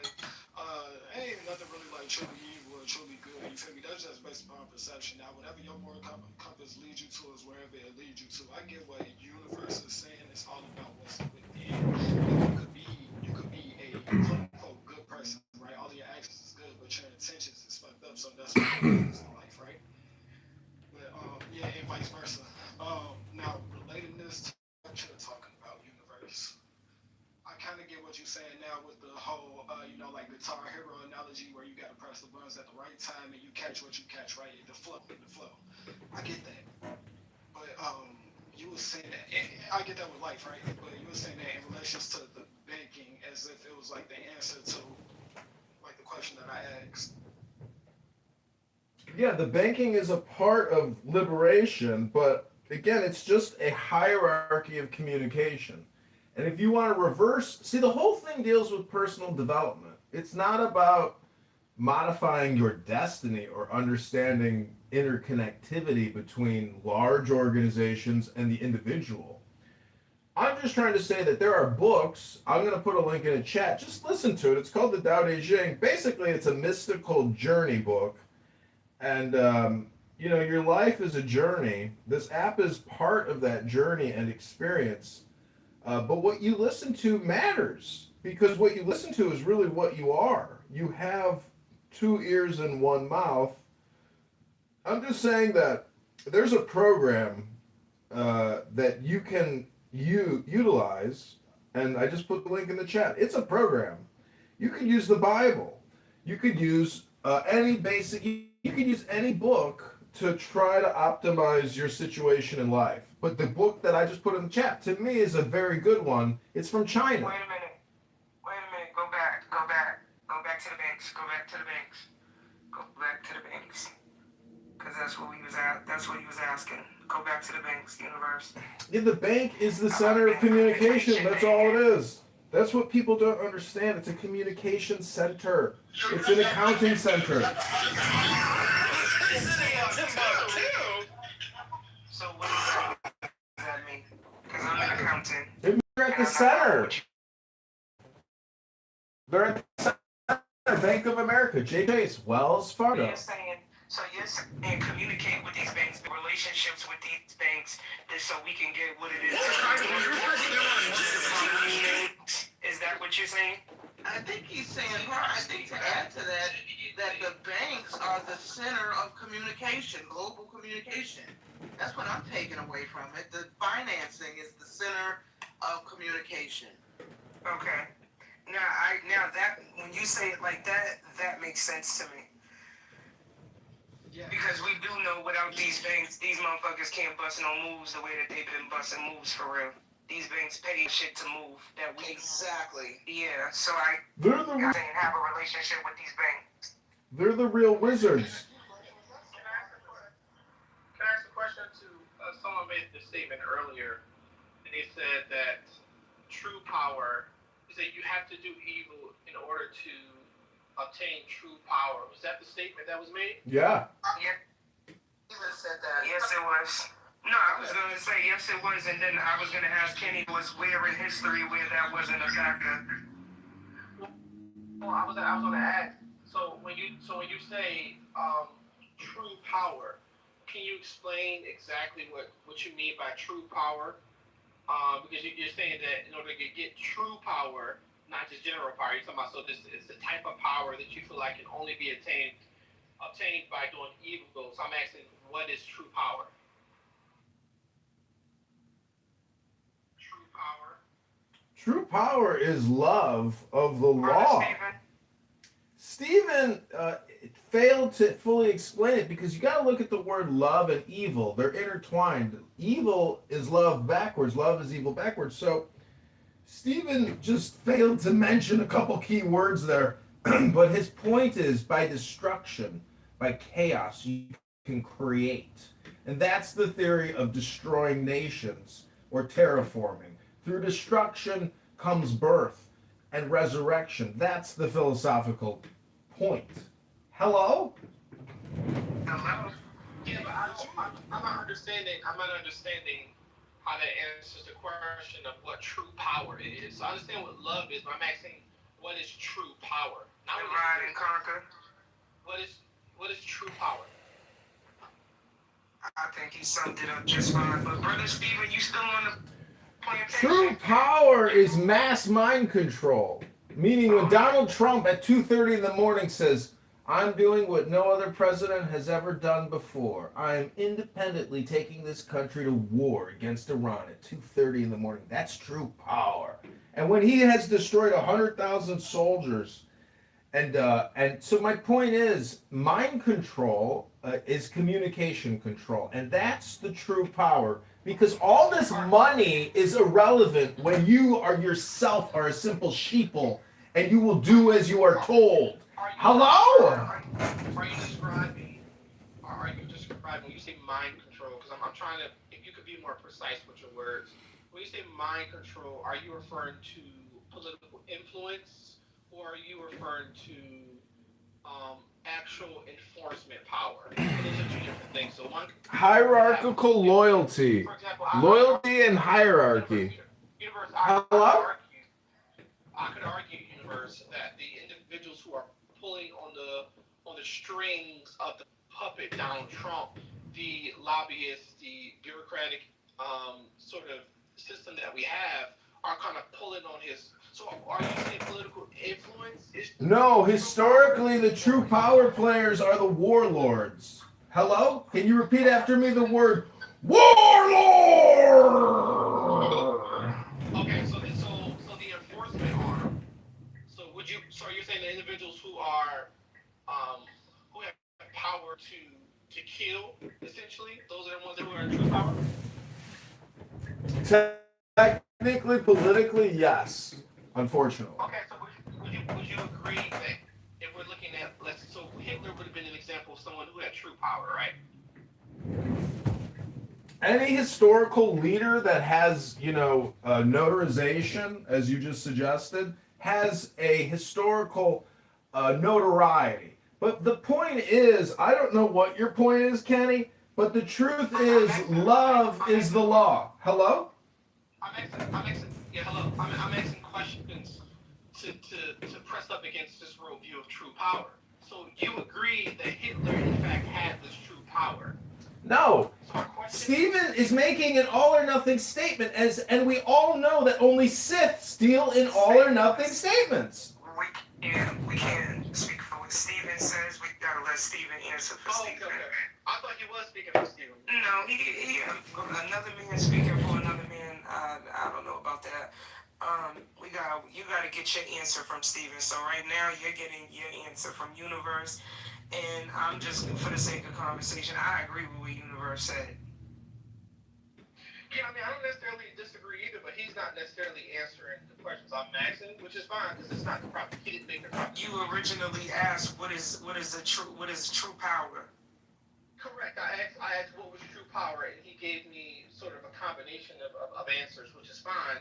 Then I asked a follow-up question. I said, well, under that because true power is a combination of things. Well, I understand that. That's why I related what he said, and I said, well, that.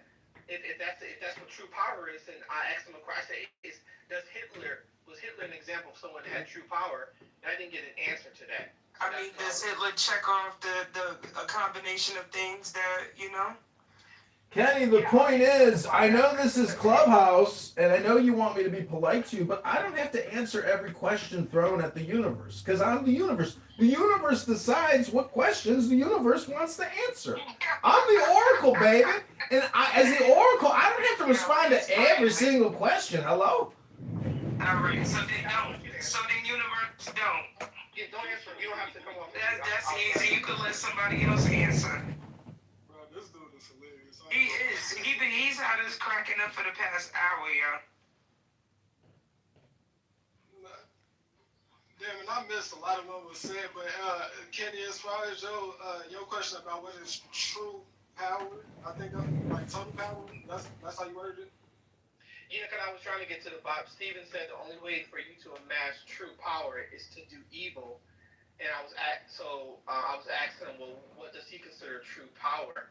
Because it seems as if the argument rests on that. So, and really, I might even agree with him. That's why I'm asking questions. I'm asking questions because I'm trying to debate with him. We might dismantling governments, getting people to turn against their governments, getting them to flee from their countries to our countries, or vice versa. However which way it looks, like this, like I don't know what more we could say on that for real.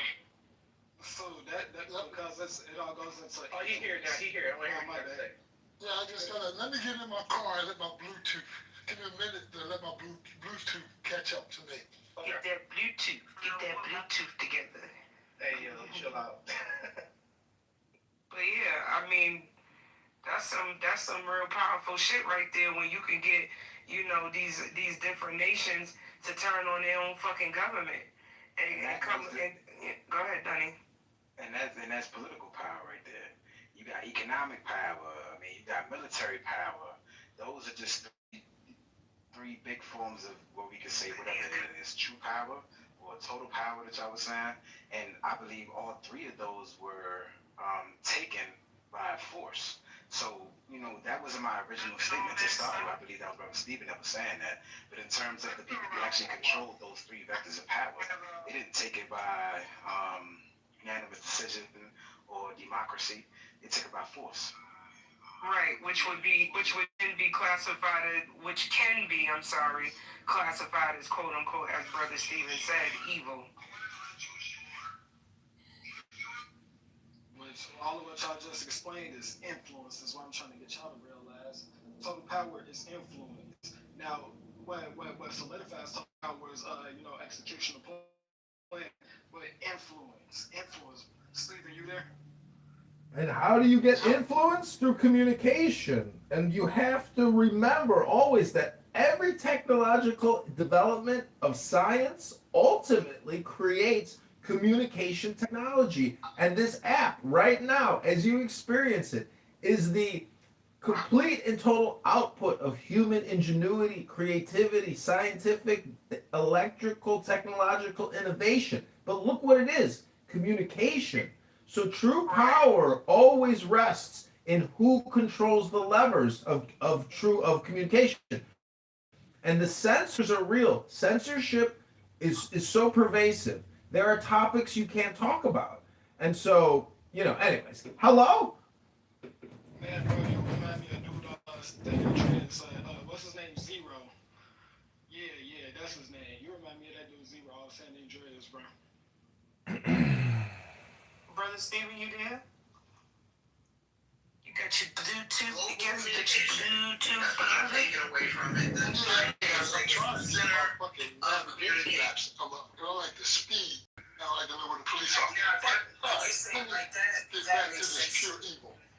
There's always going to be conflicts in the world. There's always going to be struggle for power in the world. No matter what civilization. The road to peace. It's pure evil, pure violence. I mean, some people gotta die in order to have peace. Some people gotta die in order for us to be powerful. Look how many people we're killing in the Gaza Strip. How many people we're killing in Ukraine? How many people we're killing in Iran? So, and this is all for power. This is all for world peace. He said they can't have a nuclear weapon. So, in the name of power, in the name of peace, you gotta crack some eggs. And that's the simple fact. All right? See, the problem with that is it doesn't give us any solution, and you didn't really make too many points. The point is, all wars are just funeral processions among spear chuckers. You ever see an old spear chucking war where they all run up and they chuck a spear at each other and run away? No peace. You can't have no peace without war. The road to peace is war. You can't have it. It's impossible. So, if war happens to be the largest money-making mechanism in the world. So in war, we prosper. So, it's all about power. And power, you got to, like I said, there will be blood. There will be blood. Now, the only people Malcolm X told us, the only people who have a bloodless revolution is the Negro.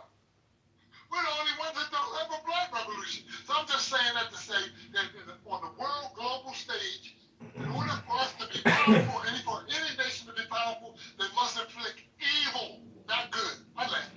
So when you say, I guess under that definition, if you have a nation that is fighting, for example, do you agree in something called just war? Can you have a just war? You can justify war, but no war is just. When you're killing innocent women and children, how can that be just? But you can justify it. What if you didn't intend to kill the women and children, but they died by effect? Like, for example, let's just say there's a war that's happening, and then there's a guy that has a bomb, and he takes that bomb to, kill the enemy soldiers. But there were civilians that were in the area. Kenny, it's like an abortion. It's like a late-term abortion. Would you not consider that just in that instance? No. Okay. When you join the army, you join the military forces. You're signing up to be a government-trained killer. They're not bringing you on board so that you can play checkers and fucking ping pong. No. They're training you to kill in the military. Is to become a government-trained killer. So a killer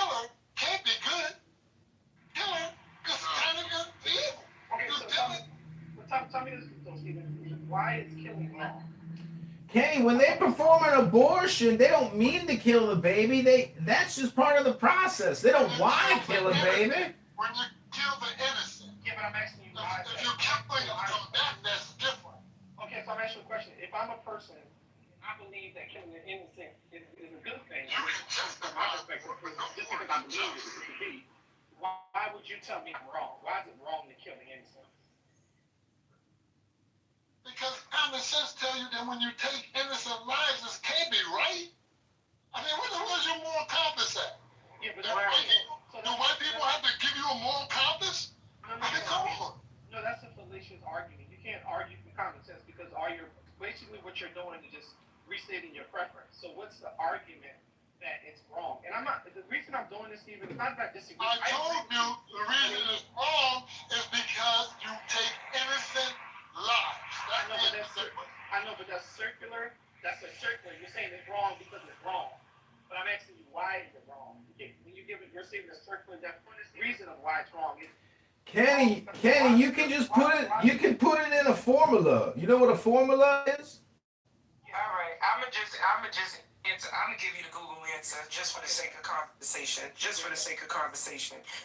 Killing is generally, keyword generally, considered wrong because it violates fundamental rights to life, anatomy, and causes irreversible. While widely condemned, ethical, legal, and philosophical, help me out. Philosophical, thank you. Debates exist, particularly regarding self-defense, capital punishment, and how the hell y'all pronounce this word? Euthanasia? I can't pronounce that. Euthanasia. Euthanasia, so the E is silent. Okay, euthanasia, where justifications of life are argued in specific extreme circumstances. Okay, so why wrong, Kenny, is this? It's an old philosophy. An eye for an eye leaves everyone blind. I just want to finish. Eye for an eye leaves everyone blind, meaning that you as a species are here to procreate and exist. And if everyone decides that they're going to kill each other, that means you as a species no longer exist. So you come up with social constructs to continue the ability for your species to exist. Hello? Now, from a community level to an individual level. Hello? To exist. So therefore, if you want your progeny to exist, you're going to establish rules and standards that preserve the life of your progeny. And then eventually you expand down to the communities as a whole. That is why it's wrong. It's because if everyone kills each other, there will not be a species anymore. It's just that simple. Hey, I'm sorry, go ahead. Hey, I want to respond to that, man. No, I'm gonna be out the way. Look, Sean, what you're saying, it definitely has some validity to it, but people kill to survive for the most part, right?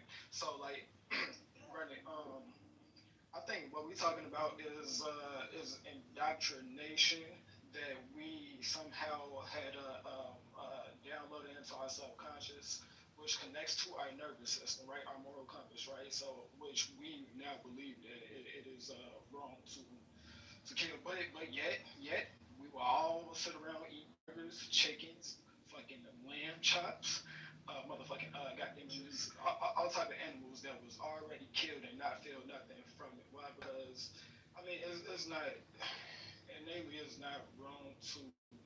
It's just that you've been told that it's wrong from the very beginning, so you adopted it to your subconscious. But go ahead, Ken. Listen, Sean is correct, but the thing is, Sean's disregarding country status and borders and friction. The problems that we have on Clubhouse is the same friction that countries have with countries. It's no different. It's microcosm and the macrocosm. Hello? Well, I'll ask you this question then, Universe. So was the Revolutionary War good or bad? The problem with that question is that the Revolutionary War is now. It is a compression of the past and a compression of the future into the NOW. Hello? No obfuscation. I'm talking about the Revolutionary War that led to the creation of this country. Yeah, I'm telling you right now that people think the Constitution was written in whatever year, but the fact of the matter is it only applies to now. That means it's written right now. The Declaration of Independence is right now, baby. Hello? No, you're obfuscating. I asked you about a very specific point in history because I'm trying. I get it, Sean, but baby, I'm an oracle. It don't matter how many times you ask the universe. Universe ain't gotta respond to every question, baby. You know what, universe, chill. You gotta chill. You gotta chill, Papa. You're not gonna answer my question. No, Sean, can you do me a favor, honey? Can you please reiterate your question? And we're gonna have to either. Did you want him to answer, or you want somebody else to answer? No, I wanted him to answer it in a real context of history, because he's talking about people don't read, and so bring it to the forefront about the birth of this nation. So let's talk about it from a moralistic standpoint. I asked a very specific question: was the Revolutionary War? Birth and death are inseparable, baby. You're gonna still speak over me. Universe, stop doing that. I'm gonna have to put you down, honey. Let her get it out, please. Well, I die by getting kicked all the time. I don't mind getting kicked. Kick me. I want to interrupt because you know what? He doesn't want to answer. No, he's trolling. He's trolling. Don't exactly. Can I show him? Fucking motherfucker. Sean, I wanna hear your question now. Get booted, Kitover. You just don't know how to act on the stage. Now you're back in the group. Right. I didn't want you to Get over in the goo, baby. I'm multitasking. I'm gonna come in some income. So can you reiterate In the goo. Yeah, because it's important when we're talking about killing and right and wrong. So the birth of this nation started with the Revolutionary War. So my question to him was, especially a person who's always cited books, things that were written in the past. Because they're experienced in the now. In the past, because it has to be mass produced. So I asked, my question was, is that right? Was that right or wrong? Was the Revolutionary War right or wrong? I feel like we're trying to get a factual outcome from something that's only perception based. Yeah, and also I wanted to kind of undermine Sean's answer to my question earlier. Undermine? Sean, your argument essentially on... If you're going to undermine me, don't tell me you're going to undermine me. Just undermine me. From preference. Your argument was essentially humans prefer to survive. Killing basically frustrates that preference. Therefore, killing is wrong.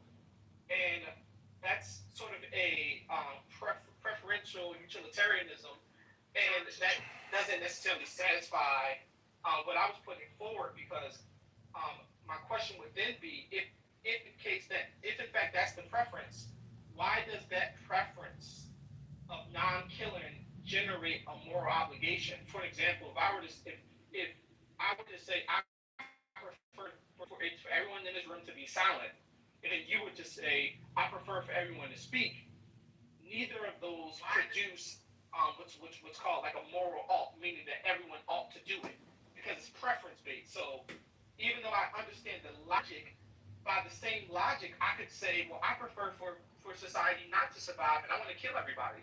And you would have no moral argument under that utilitarianism view to argue back against me. So that's why I think that's a limited sort of secular view to take. And I would say that you're missing the point of what I'm talking about, the biological impairment. Forgot what I said. I think I bet I'm completely starving. I think the first report was the first one to report about the missing. Yeah, I don't hear Monica at all.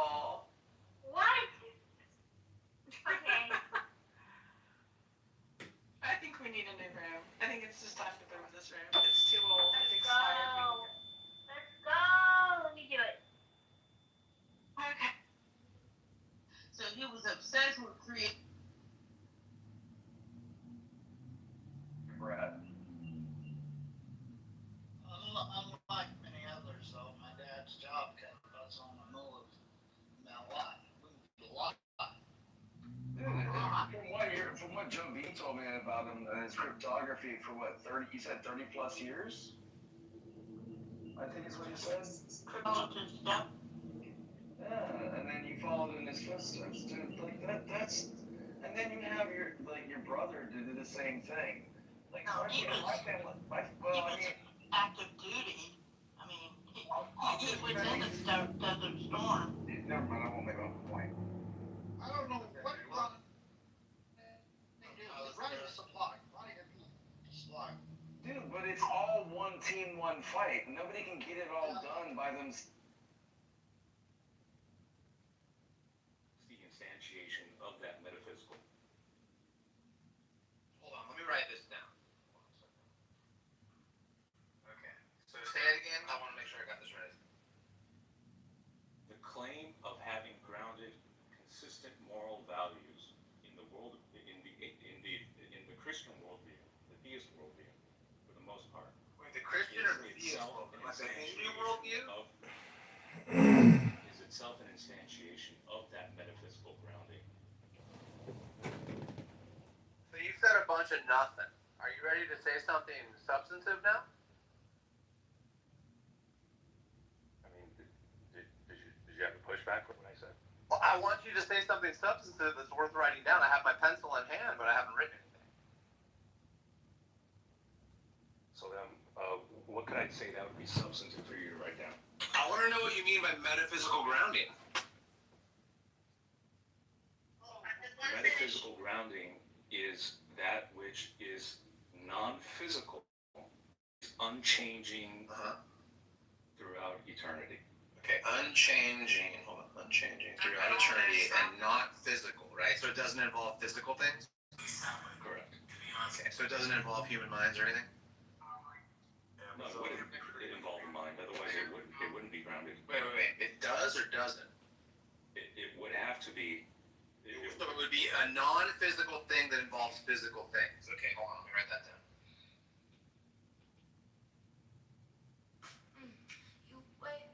Okay, what else? And that's what I mean by grounded. Okay, so far I think we're all clear now. Thank you, Christian. That was perfectly clear.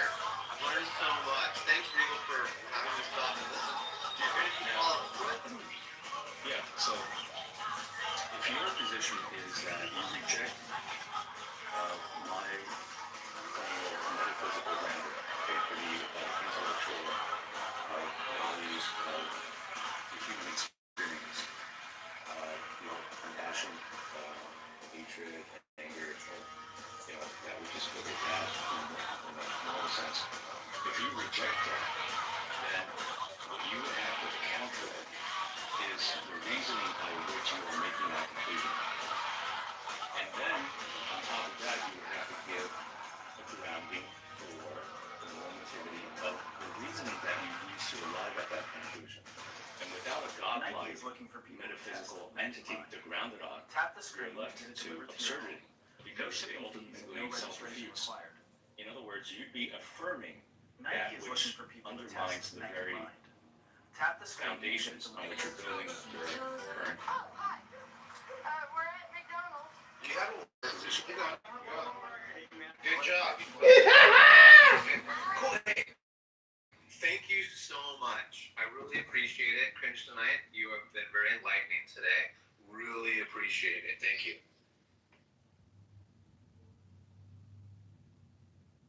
Anything else you wanted to clarify? I was just answering your questions. Okay, cool. I think it's clear to everyone. I'm sure that Daniel can come up and steel Manu. I'm sure Nadia has a lot to follow up with. I'll bet you Hart Paul can totally steel Manu and it's going to match. I'm sure Regal can say a bunch of bullshit too. So let's listen to Regal yarn. Hey, it's so nice Go to ahead, have Regal. It's your you. turn.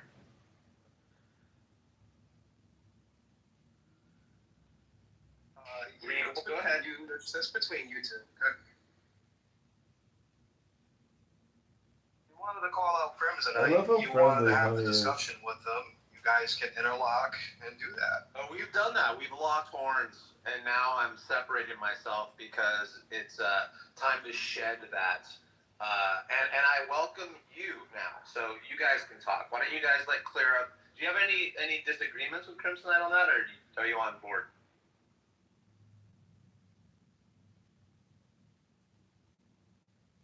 Board with what? That's what I was wondering. What the fuck are you talking about? Can you steel man him, please? Well, do you know what you want to know? Is there something you're curious about? Because that's where the starting point was, and it seemed like you had a lot of questions to ask. Well, yeah. Can I ask you some more questions? Sure. Ask away. Do you think that are you a Trinitarian by chance, Regal? Yes, I'm a Trinitarian. Are all three of those beings omniscient? What do you mean, all three of those beings? What do you mean by that? Well, I've heard that the Trinity are three beings, but one entity. What do you mean? Where did you hear that from? Oh, well, can you just say here? How about this? Let's just keep it really simple. Can you explain the Trinity to me so I know what you mean? The Trinity, especially pertaining to... I didn't want to talk, but now he's butting into our time. Don't you think that's a little bit rude?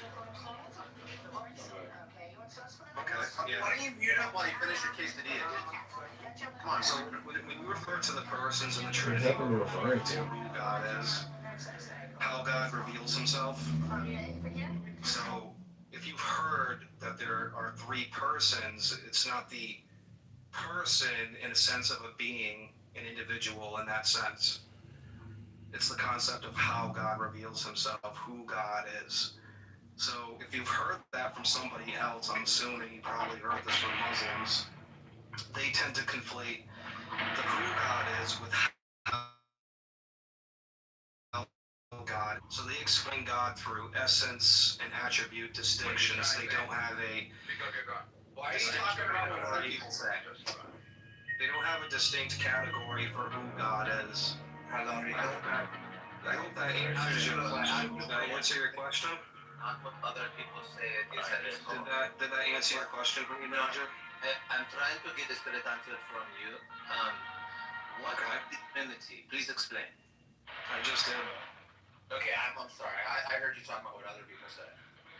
So let's be clear here. The essence is God. That's what we're pointing to when we talk about the persons.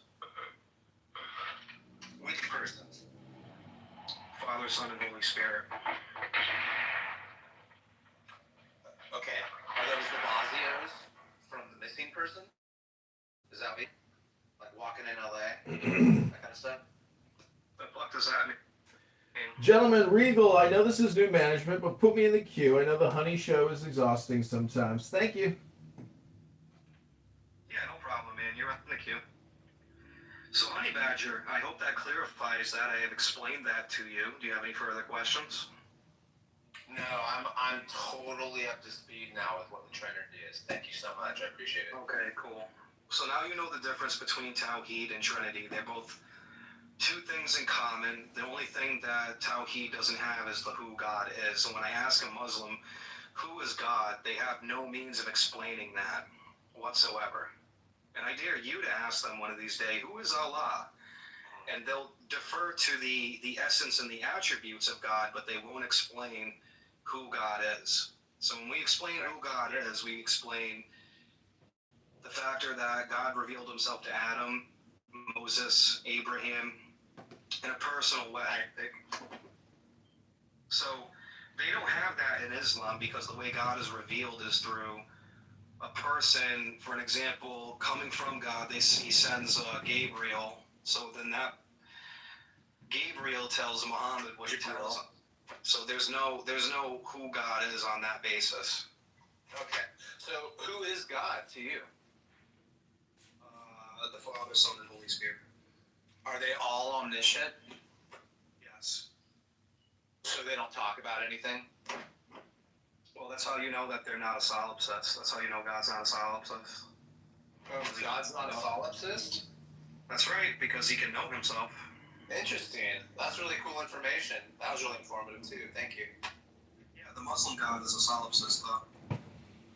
See, what's interesting about this conversation is not so much about what we're learning from Regal, but the fact that Honey thinks he's being funny, and he's also making fun of somebody.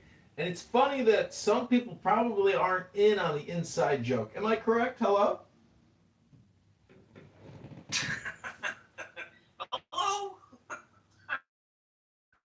I fucking love it, dude. Just, like, you could be here, man, just don't do much. Hello? Well, I have a question for you. I'm looking at a sentence here. It says, "A life of greater joy, power, and satisfaction awaits those who consciously design their life." Do you think Christians are trying to consciously, design their life? Yes. What do you mean? Just completely design their life. Meaning that you take the book, known as the New Testament, and then you use that book to consciously design your life. Hello? What if, well, I mean, no. You would have to say that the design is dependent on the New Testament. So, I mean, maybe there's some truth to that on Protestantism. They're just taking the blueprint and designing something new, but I wouldn't say that for Catholic or Orthodox, though.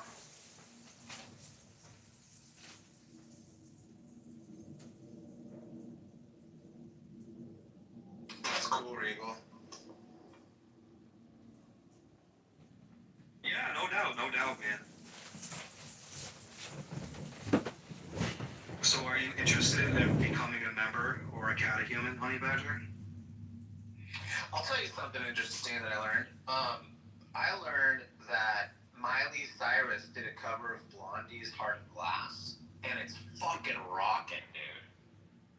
Rabboni Shalom. New management is here, so all stupid communication will be eliminated. And honey, you can see how stupid that statement is compared to an interesting, introspective conversation about our Lord and King Jesus Christ.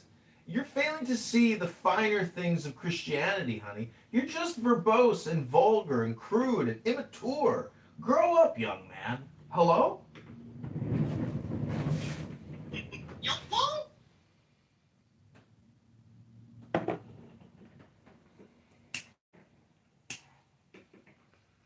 Sorry, man. That's just fun.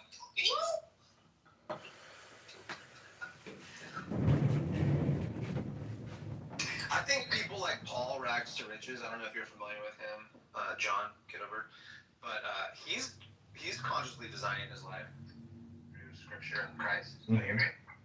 I'm not sure who that is that you're talking about, but I have somebody in my other room. Just entered the room and then he left really fast as soon as I mentioned it. So. Oh. Well, anyways, listen, I want to just ask Regal, can I read a poem for 60 seconds? Hello? Can you try to sum it up in about 30? Yeah, I can do 30 seconds. Take a fresh 45 seconds, bro. Oh, no, it's okay. It's Regal's room. We'll do 30 seconds. There are other people here. I don't know if other people want to listen to this. It's very quick. 30 seconds is fast, because you guys could be here for hours, and 30 seconds of multiple hours is nothing. Okay, everybody just take a deep breath. The creative desire. The Oriental tradition sees in desire the beginning of the universe. This card is an invitation to not complicate life, accept the desire. It is unnecessary to fight against sexuality. Any repression puts you in struggle against yourself, and you realize that you need all your energy. The card signifies that you are in harmony with the creative power of the universe. Number 2, receptiveness. This card is a sign of a strong yin presence, that of receptivity in your life. Observe how it governs your life. What are the implications and what ensues? The creative force in you is settling and acquiring form. 3, the initial difficulty. An invitation to not reduce the other to an object, nor to sell yourself in the name of love, but rather to open up to the freedom in which love can exist. So my question to you, Honey Badger, is what do you fail to see in Christianity doesn't deal with the biggest topics of your own personal life, like love? Hello? I don't know, but I like what you read. I mean, that's better than anything I've heard from Christianity. Oh, well, thank you very much. I can continue to read, or we can continue to have R-word conversations about Miley Cyrus. It's your choice. Hey, I just thought that 2020 performance of hers, where she wore that black dress, and they're freaking rocking on stage. I don't know what event it was, but I was actually surprised and impressed. It was pretty badass. I don't know, dude. I mean, I'm not really into all that. I'm actually into music, not like beats and loops and studio. Yeah, like I said, it was the rock and roll grungy version of Heart of Glass by Blondie, which is typically like this 80s disco feel, and it was fucking killer, and I was actually impressed.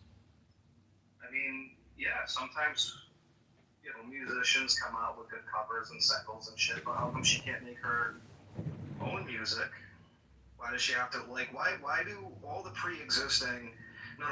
all the current existing, young people of today want to parasite off of what came before and then completely erase the culture? It's like, back in the 1990s, everybody was coming together and making the world a better place.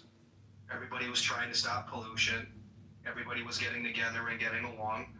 And then in 2012 up to 2016, all of a sudden, it's all feminism returning, it's Black Lives Matter returning, it's all this fucking racist nonsense returning, when all that shit's been defeated already. So they want to take the previous culture, erase it, and then say, hey, we're dealing with this problem all over again when it was already fucking solved. Well, what's interesting is in 2 Corinthians 3:5, it says, "It is not that we think we are qualified to do anything on our own. Our qualification comes from God." So, honey, Regal, when qualification comes from God, is that political? Is that a frame that immediately, dispositions someone else? Hello? I would ask Billy Corgan, Regal, about that, and his take on it that I saw in an interview was that the mass media started getting rid of rockers and bringing in even more pop shit. So I would recommend listening to the lead singer and head guy for Smashing Pumpkins to get some of that information you were just asking about. I love him. Yeah, Pumpkins rip. Yeah, no doubt. I mean, there are a lot of people. I mean, this even comes down to, not only music, but this also comes down to films. It's like, they want to erase the previous generation that made all these wonderful films and used practical effects. And now we get a bunch of shit fucking movies. And I mean, the CGI they use, it costs thousands of dollars, but it's not better than practical effects. It's amazing. Well, it's not better than practical effect, but it's much more cost effective. You do know why they're doing that, right, Regal? It's to cut back on costs. New management is here. Hello? Yeah. I get it. The old generation that tried harder, that made better, whether it's like graphic art or visual or audible art. And it's like, well, let's erase that, copy it, paste it over here, and then say, I did that when they didn't. Well, it's times like these that I think about Philippians 4:6. Do not be anxious about anything, but in everything, by prayer and petition, with thanksgiving, present your requests to God.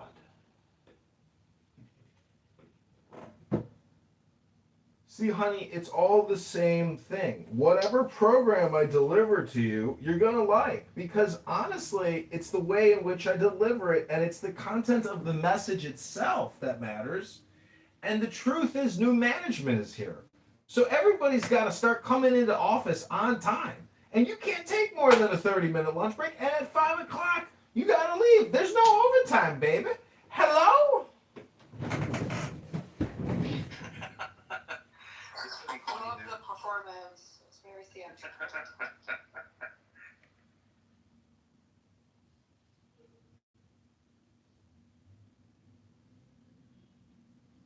I mean, you guys can resume the discussion. I mean, you guys can talk about whatever you want. Just throw it on the fucking table and. Regal, how are you doing?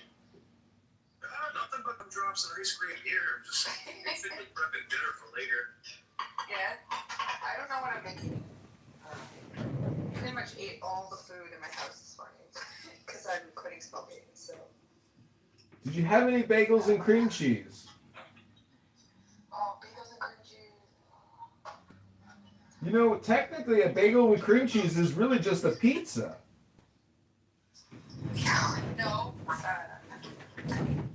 not gonna have the hot dogs and sandwich discussion in this room. Hey everybody. Hey everybody. I found a treasure box, okay? What's it called? Is it called the Bible? Nah, not necessarily. Well, how do you know it's a treasure box then? Because there's gold and How do you know what's in the box before you open it? because it's a treasure box, you know what I mean? And literally under it, it's an X. So what do you expect? It could contain really anything, right? Yeah, but I'm 100% sure. What So, if someone shit in the box? Ooh. I understand, right? It's a treasure. Now, but let me know.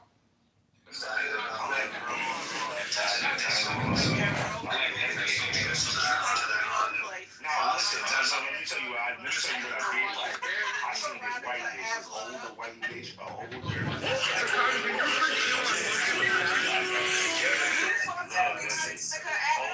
older young bitches together. Oh yeah, that shit is fire, nigga. Like when you got like a bitch, that shit, them bitches be bad as hell with the fire old bitch. Oh hell yeah, nigga. Oh what? I think this guy suffers from sex addiction. Shout out to He's a sex addict. You're a sex addict, Starscream. So you're a sex addict. You need help. I ain't gonna lie to you, gang. I'm gonna keep it real with you. With Shorty, from being younger, dealing with grown women and shit, with thing opened my mind to. That's what I ain't gonna lie. Having a woman that lets you access her body however you want is like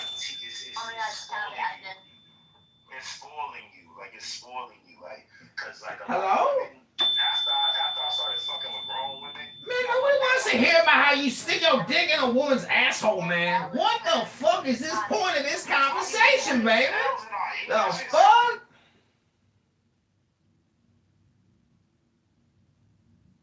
You went up there, for an example. You know, it's times like these that I think of Psalms 13:15. I trust in your unfailing love. My heart rejoices in your salvation.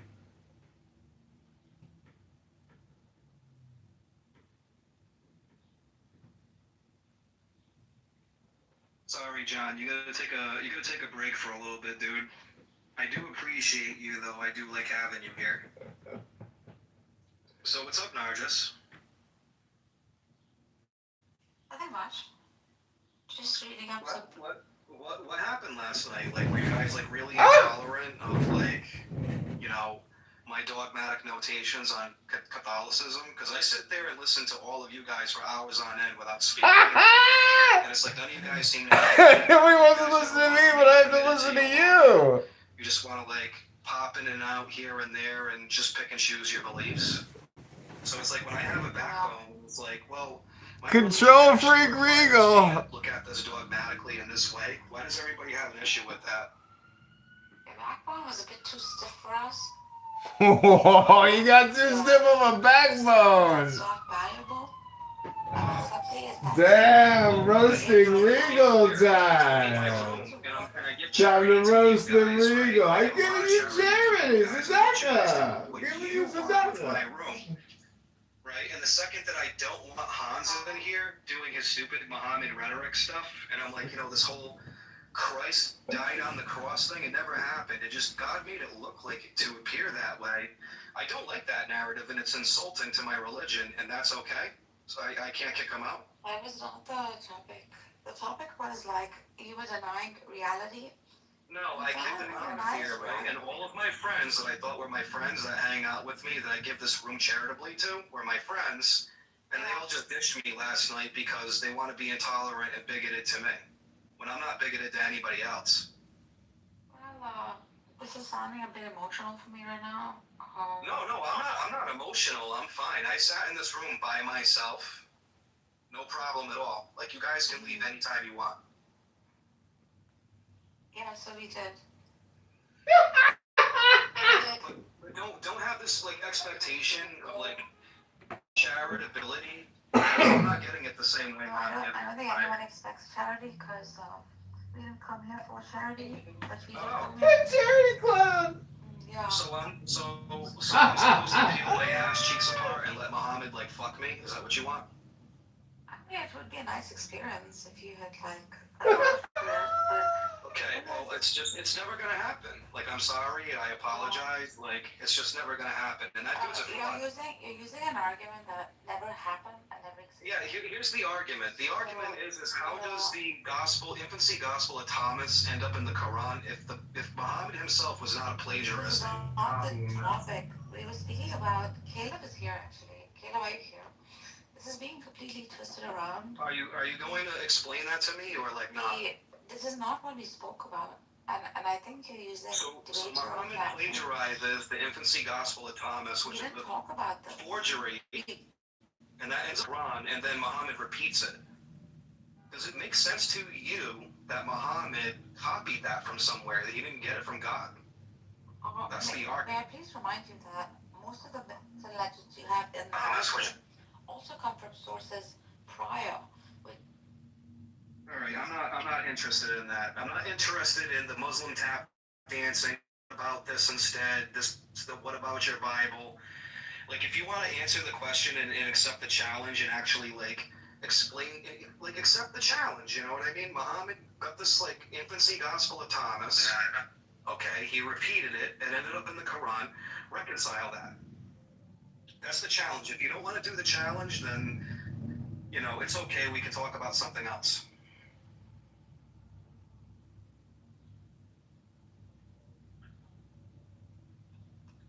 How you doing, Converse? If you want dialogue. What's that? Yeah, no, we're just ever dialogue with Hans Shizel. No, I get it. Like, I didn't really feel like sitting there for like, 10 to 15 minutes letting the guy monologue, and then it's like, I get 3 seconds to answer his monologue, and then, then he wants to go off on a diatribe for another 5 minutes. So yeah, I agree with you. Not into it. Good reason for that. So how are you doing today, Converse? Yeah, I'm good. I just some work done. What's up? You guys had some conversations in here that were interesting yet? Yeah, we had the honey badger in here. He's he's being his same old self. I'm sorry to hear that. Yeah. That was actually pretty fun because you just really come to the discovery that he doesn't really have anything much interesting to offer as far as dialogue is concerned. He's got more questions, no answers, that type of thing. Yeah, I'm familiar with the game show. Right, everybody likes to play the game on here. We had, I don't know, I think there's this up-and-coming debate on, Trolls bad. Like, when I say I trolls bad, like, to the point to where it's like I be calling one-legged bitch, and I be like, so what? Now unscrew this motherfucker, and I hum this bitch at your motherfucking head. Hey girl, this room's being recorded by the Alistair guy, so kick him out, please. That is John Kitover, he records rooms. So I do not consent with being recorded. You gotta remove him, still put you on YouTube, Pandora, everything, so I'll get him out. Pandora.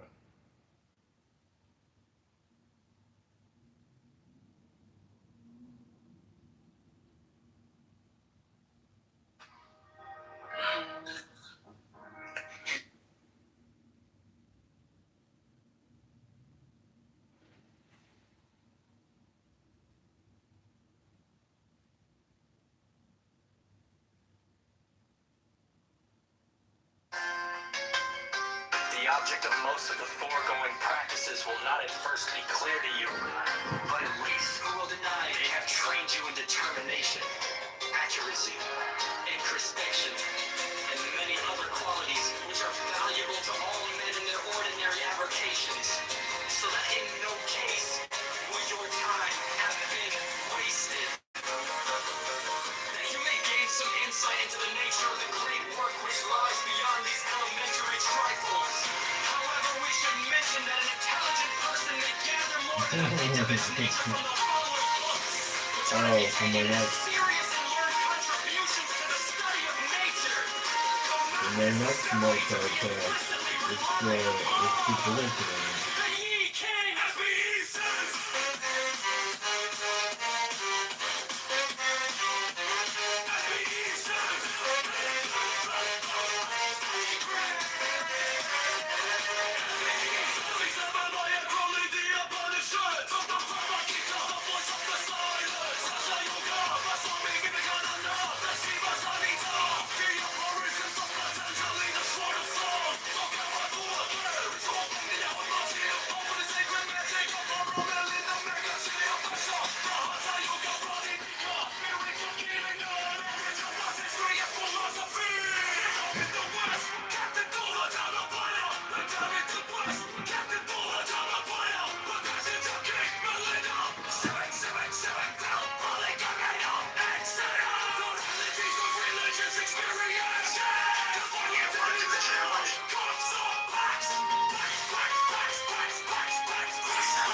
Liberté! Liberté!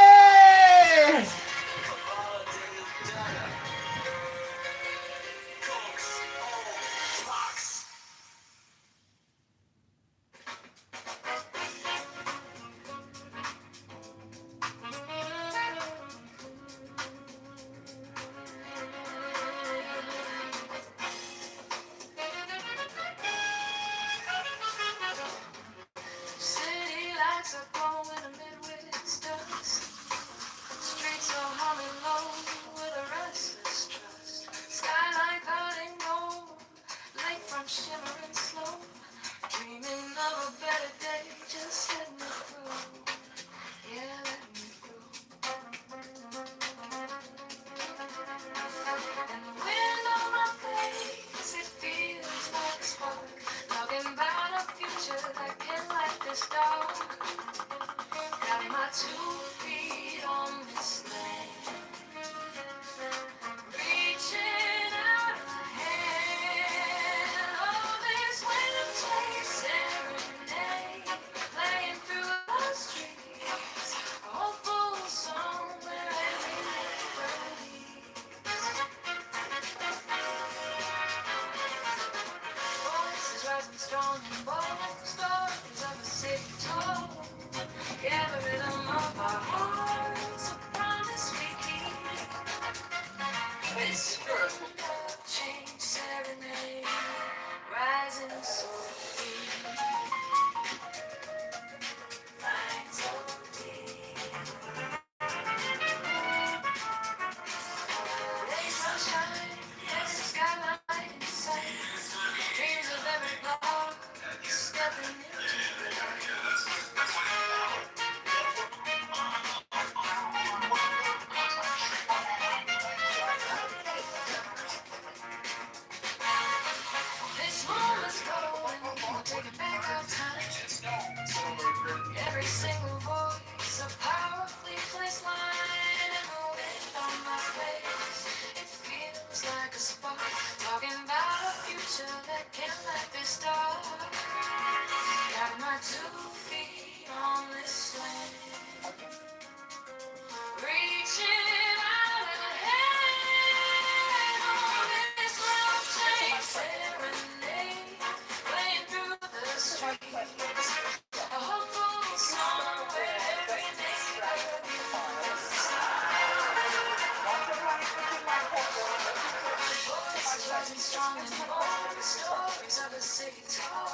multitask. That's what the bits about it. Wow.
O children of the sun,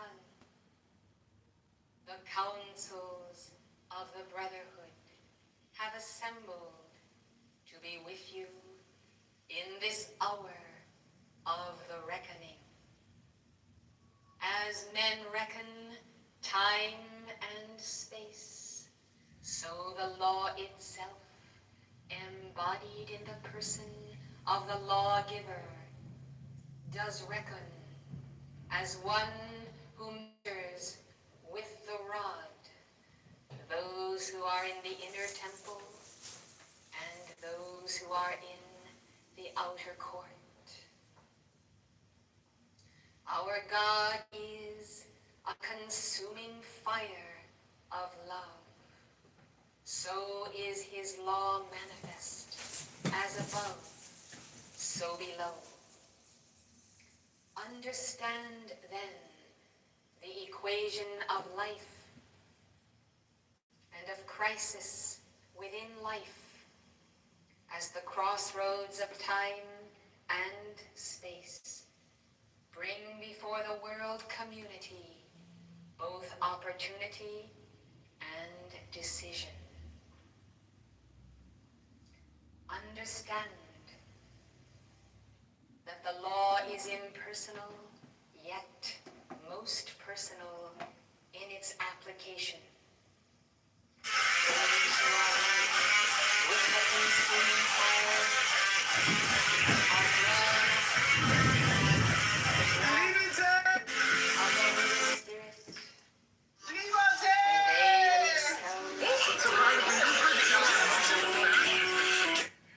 The pillar of fire that leads the children of Israel and nations unto the promised land of the abundant life. There are forces set in motion upon Earth today, which can only be checked by counter forces of light. Light that must always be embodied within you, our representatives. Understand that miracles are wrought by God through instruments such as ascended masters and angels, such as embodied devotees, those who form connecting link of light, those who keep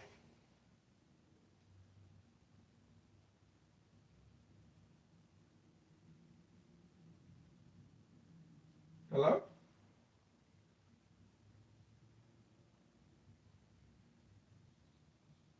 Hello. Is this the room for nice and friendly people? It is. What is...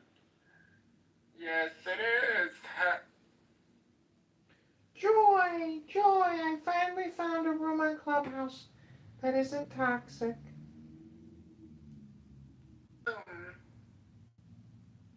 Thank you, Mario. I'm so happy to be here with such nice and friendly people.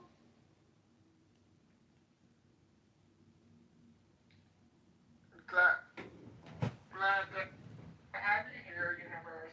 Thank you, Mario. Listen to this. the currents flowing in the heart of the earth. Understand then that inasmuch as the lawgiver is the law, there is no abrogation of cosmic law in deference to this or that person who may be beloved of God, yet who stubbornly remains outside of the geometry of that law.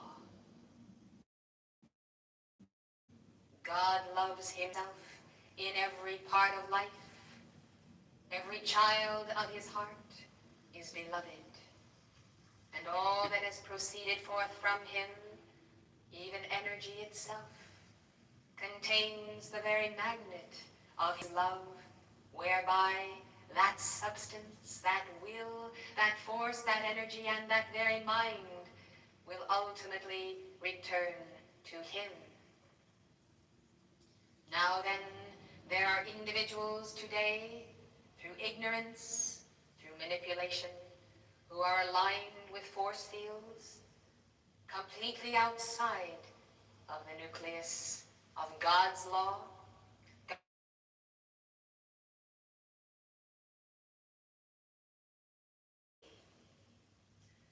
When the Lord God intensifies the sacred fire in the midst of the people Israel, and the whirlwind begins to accelerate, you must understand that only those who are aligned with the law, that is the consuming fire, remain within the vortex of reality.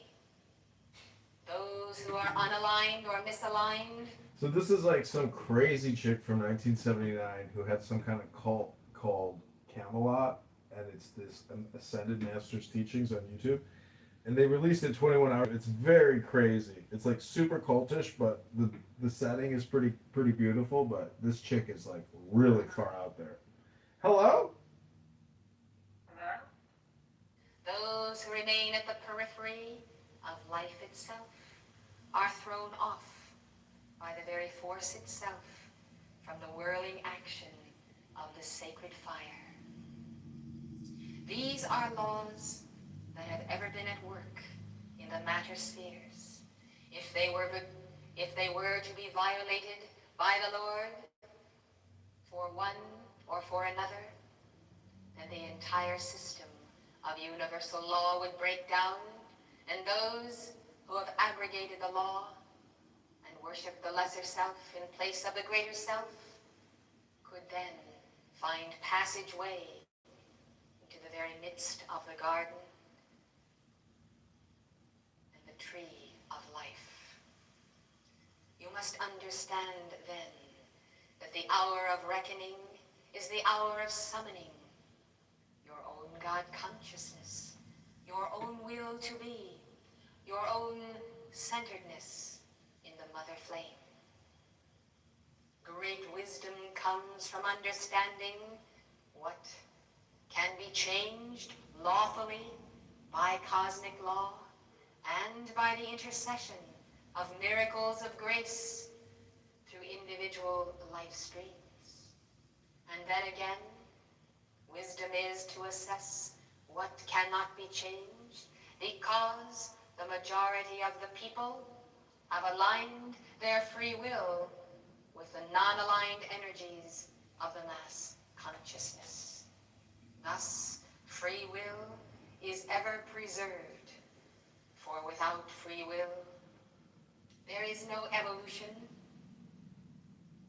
there is no continuity of being, there is no experiment in the great laboratory of time and space.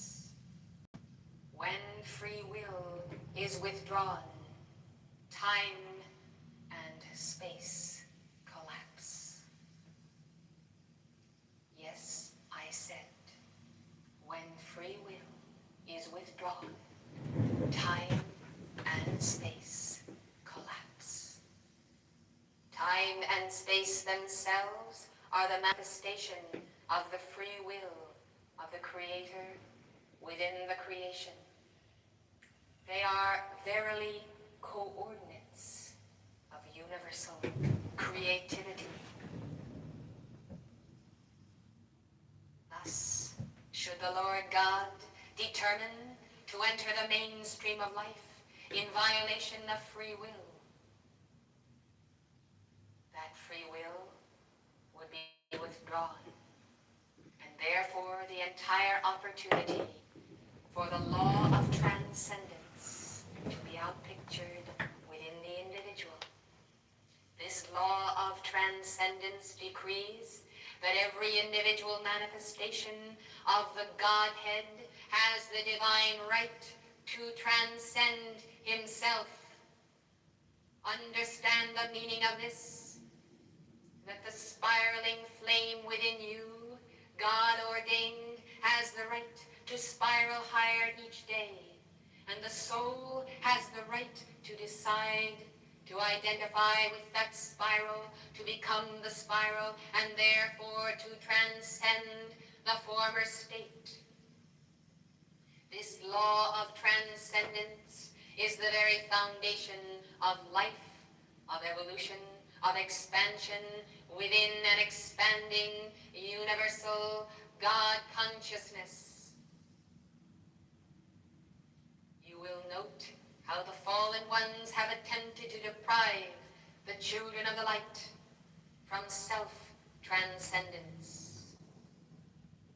Once you have sinned, they will nail you to the cross of sin. Whatever you have ever done, in whatsoever embodiment, they will call forth the record and nail you to the cross of that record long after you have repented and advanced to heights of virtue. The crucifixion is not the nailing of the individual to the cross of individual sin. It is the cosmic cross of white fire that is the foundation of the initiation of that crucifixion. And through that cross of white fire, Alpha and Omega, lo, they impart to you the light of God consciousness to transmute bodily within your temple, planetary karma, personal karma, and to hold the balance in the hour of transition. The crucifixion is the fastening of the soul to the cosmic cross of white fire. It is the great privilege of having access to the line of Alpha and Omega, whereby freedom in time and space is indeed sustained.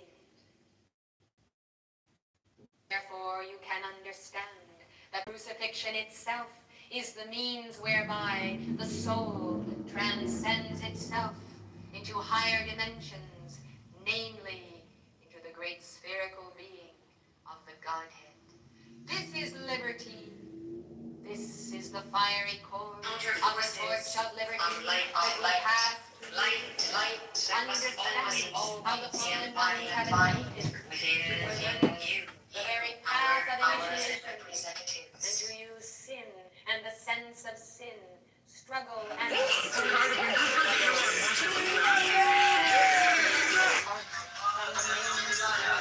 joy of God realization through initiation. Therefore, the law of transcendence decrees that those who will to be and to accelerate life must be given the opportunity to do so. And those who exercise free will to confirm and affirm the nefarious deeds of the fallen ones and their manipulations of life upon earth must also be given the opportunity to do so, because they must understand the beginning and the ending of their decision and their exercise of free will, so that ultimately they may make the decision to bind the spoiler within the temple of life. Free will, then, is the supreme opportunity to learn. Learning itself is a most necessary experience for evolving souls. Therefore, the karmic board looks upon the evolutions of Earth and of the land of America, and our decisions must effect each individual and groups of individuals who fall necessarily into the categories ordained by their own expression of free will. The free will to misqualify energy in certain areas results in individuals aligning themselves with all others who so misqualify energy. This is the understanding of the law that like attracts like. Thus you find yourselves in the company of light bearers of a certain dimension and understanding. This is the definition of your community, representing the Great White Brotherhood. Now we look at a nation, and we look at the crossroads. The crossroads for some represents the cosmic cross of white fire and the supreme moment of self-transcendence. There is no law that is written in heaven or on earth that says you may not pass through the fiery crucifixion and emerge walking the earth in the full power of the resurrection spirit. There is no law that has decreed the death either of the soul or of the physical temple simply because you pass through the crucifixion. And therefore, life, reborn, resurrected, charged with that flame of mother of pearl, is the result of your submission to the path, and gives to you a net gain of life and light with which to infuse the decay and the dying of society itself, yea, even of the dream of Saint Germain for America. How the clouds of greed, of hate and hate creation have distorted and covered over the dream for so many. So few have the vision, and those who do have so little understanding of the implementation of the vision.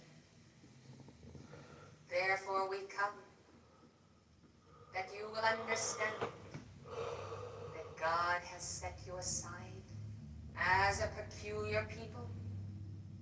It is not only the people of the world who think you peculiar, but the angels and the ascended masters also know that you are a most peculiar people, willing to have the full power of the Holy Ghost flow through you in the spoken word, in your affirmations that have an unending chain of life all of their own, proceeding from the heart of the mother, where all invocations gather.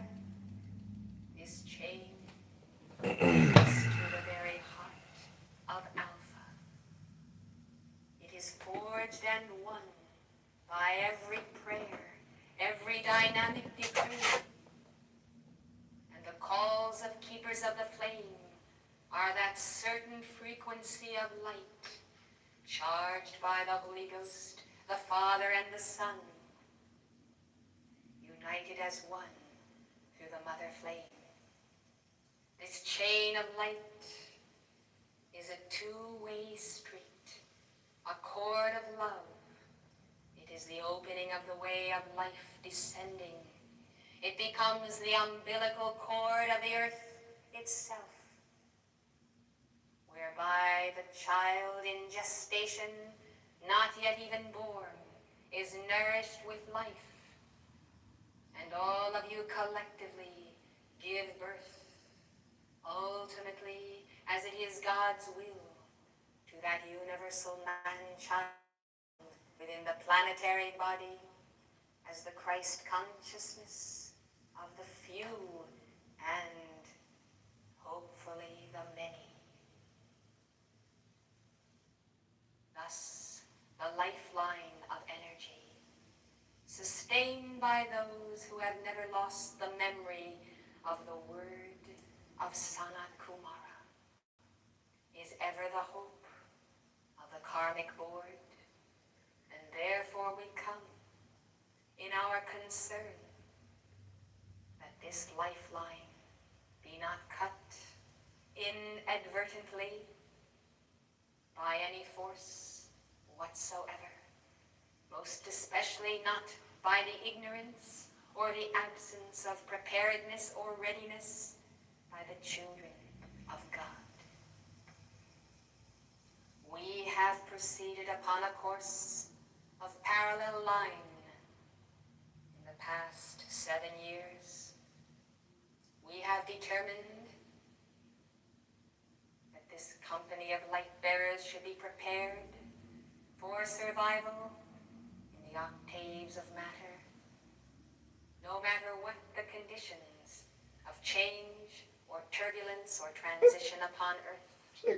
We have also determined that simultaneously with this preparation, there should continue a program of mass education of the people who had ears to hear the teachings of the Brotherhood and whose fears, transmuted by the violet flame, no longer impede their preparation to know the truth, to face the truth, and to know all of the consequences waiting on the very threshold of precipitation in this octave. Thus, 7 years are drawing to a close, which mark the anniversary of the ascension of beloved Lanello. This has been a 7-year opportunity for the expansion of the message. Each 7-year cycle contains within itself a certain seed matrix of the cosmic Christ, born by the Chilas. Therefore, the Lords of Karma look to the conclusion of this cycle on February 26th, 1980, as the moment when we will know the harvest and the results of our experiments, with the release of illumination's flame, with abundant joy of freedom. Many students have come and gone through the halls of Summit University. Some are pillars of fire in our teaching centers and study groups, and others are situated throughout the earth as real and living keepers of the flame. Upon some, the seed of the sower has fallen as upon the rock, and they themselves have not assimilated the seed, and therefore they have gone their separate ways. It is our consideration that many more who could have accepted the full effulgent light of our torch should have done so, but have not. Therefore, the balance of light in the earth is precarious. Therefore, while we pursue the posture of conversion and preaching to the nations, we desire to confirm within our very midst a strong heart center, a viable center to this community, a center that would be the refuge of light bearers, a spiritual refuge and even a material refuge. Therefore we look to the concentration of light and to the God consciousness of the ascended masters expressed through the leadership of our activity to provide the ways and means for the light of the torch we have placed to be maintained, the concern for the continuity of life and the open door of the avatars, the concern for the safety of the word itself and the vehicle of the word, beginning but not ending with the messenger. For each one of you as Chiva is a vehicle of the word and its understanding. Therefore, our care, our love, and our concern for you remains infinite. For each one of you who ventures forth into the world today, our angels, our monitors are present. We watch and we keep the watch as we send guardian angels to all those who have determined to stand with the light. We consider your courage, your God determination, and your own love to assist your brothers and sisters upon earth. Therefore, we have not left you comfortless, nor do we desire to leave you without protection or the necessary understanding. It is the time for the pooling of resources, energies, consciousness. It is the time for able men and women to understand the meaning of dealing with forces, some of which are controllable and some of which are uncontrollable. Understand my meaning and understand what I have already said concerning the great law and the lawgiver, which does not violate the law. Understand then that gravity itself dictates life upon earth, and the gravity of world karma is also the subject that must be studied in terms of coming events whose shadows precede them even now in the conditions of the historical stream which are recycling in the modes of war, of economics, even of persons re-embodied in the governments of the nations who have risen once again, finally to outplay their own free will and to be judged. And this is somewhat the crucifixion of the light bearers, that this seed of the wicked is allowed to return many times over, as they think they are the ones who implement the crucifixion of the children of God, whereas only the Lord God Almighty administers that initiation. Their abuse of life can never be termed the crucifixion. Rather, those persecution. In your affirmation, it is wanton murder and destruction.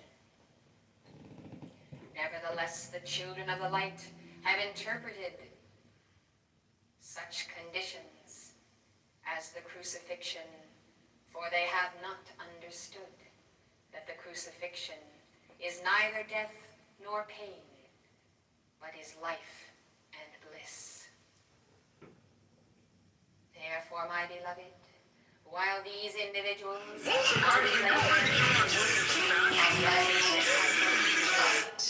that must always the final hour of opportunity to bend the knee and confess the Christ, their position at points of relativity in the governments makes them instruments of ultimate decisions affecting life and death upon earth. We then, centered in the very center of the mandala of the temple of the sun, move in our solutions from every point of the circle, 360 degrees is 360 angles of God consciousness being brought to bear upon the situation of Earth and her evolutions. Multiply this by the spherical nature of infinity, and you will behold God in the center of Earth and her evolutions, God on the periphery in the person of legions of the armies of the faithful and true, moving into position at every point and dot in the sphere of Earth itself. God within, God without, and mankind betwixt these 2 points of the law of life, of Alpha and Omega. What then does this constitute? It constitutes the pressure of light. Understand the pressure of light when that pressure comes down upon discord.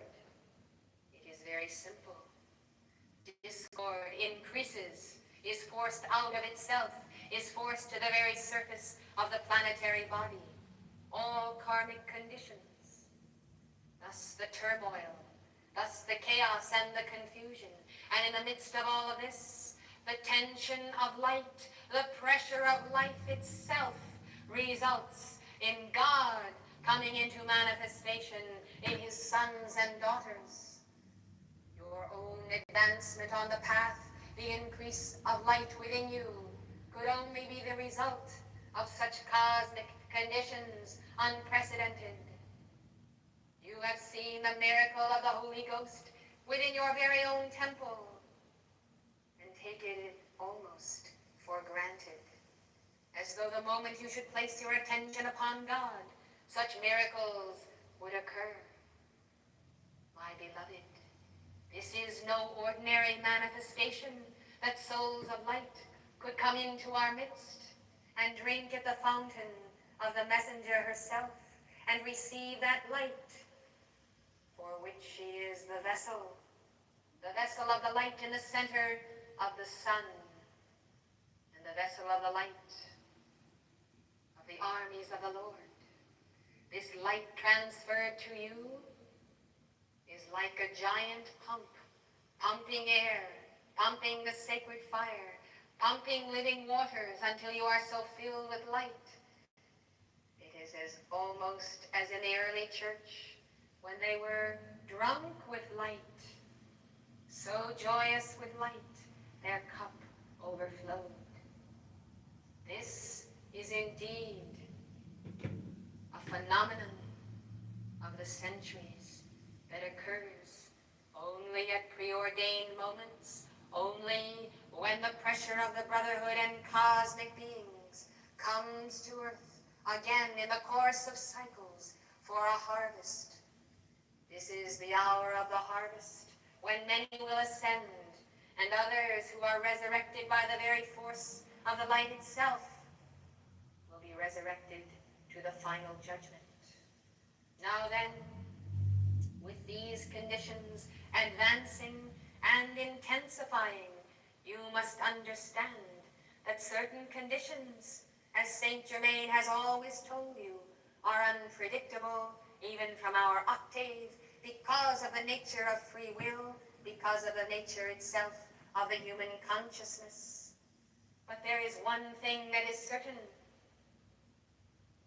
the paucity of leadership, the impoverished consciousness, the total absence of consciousness from God within key figures east and west is certainly calculated to manifest the worst decisions, the very worst decisions that could be imagined. From the standpoint then of leadership alone, we consider that the earth has never been in greater peril than she is in this very hour and moment.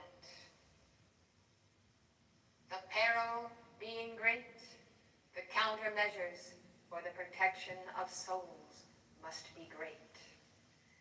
Inasmuch as all conditions are in a state of flux, and no downward avalanche, even in the economy itself, has yet crystallized into outer darkness, it is a supreme moment for alchemy, for change. Thus, the infusion into the very heart and mainstream of American life of the violet flame itself is calculated by Saint Germain with his cosmic computer to actually have momentous effects for the good and for the turning around of those conditions capably charted to you by our messenger and our faculty. Saint Germain also dreams a dream, and he measures in his heart the quotient of light and the effect that certain portions of the violet flame would have and could have in America. He sees the cosmic cube. He sees the intensity of the violet flame through you.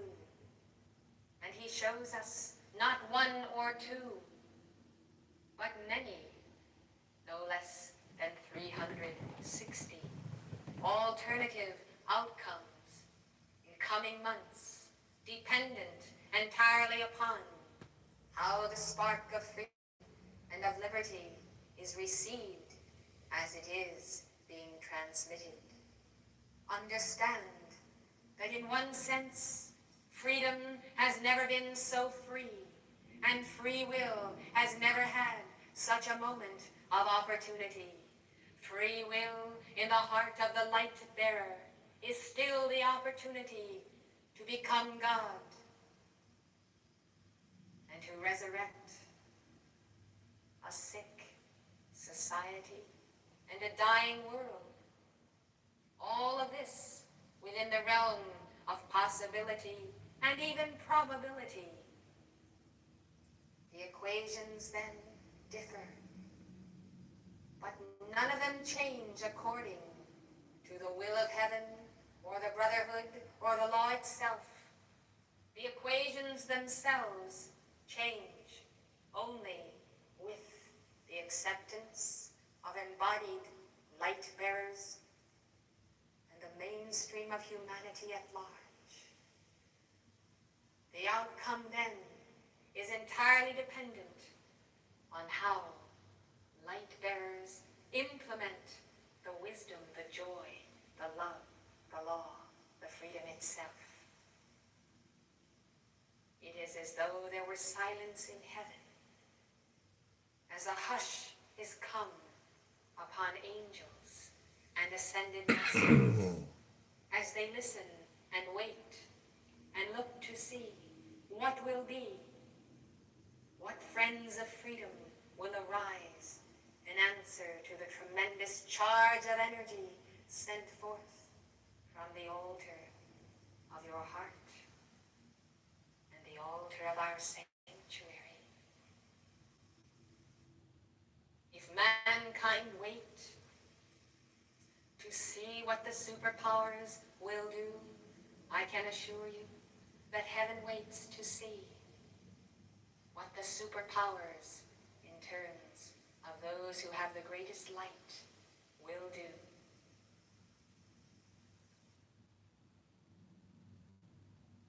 We admonish you to stay close to home in your heart, to always be with the Lamb whithersoever he goeth. We admonish you to have the sense of home as being not only where the heart is, but where the mother is. We admonish you to have the sense of mobility of the spirit, mobility of soul and heart, and the realization that wherever you go, you are always secure in the heart of Mother, when your vibration is one with Mother. For the Mother flame is the law of manifestation itself, even as the law of the consuming fire. When your consciousness vibrates with the heart of Mother, you are secure in that heart. 60 degrees. When it is not, no amount of outer provision for safety.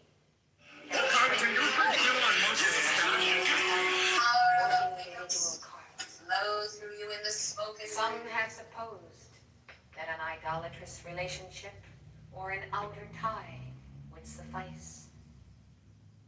These have seen the error of their ways, and numbers of these are on the other side of life. And they have passed through transition, never understanding the true meaning of the Guru-Chela relationship. That meaning is this. It is the wedding of soul with spirit. It is the marriage of the soul of the Chela to the spirit of the Guru, whereby at any moment upon the cosmic cross of white fire, the Guru is the Chela is the Guru.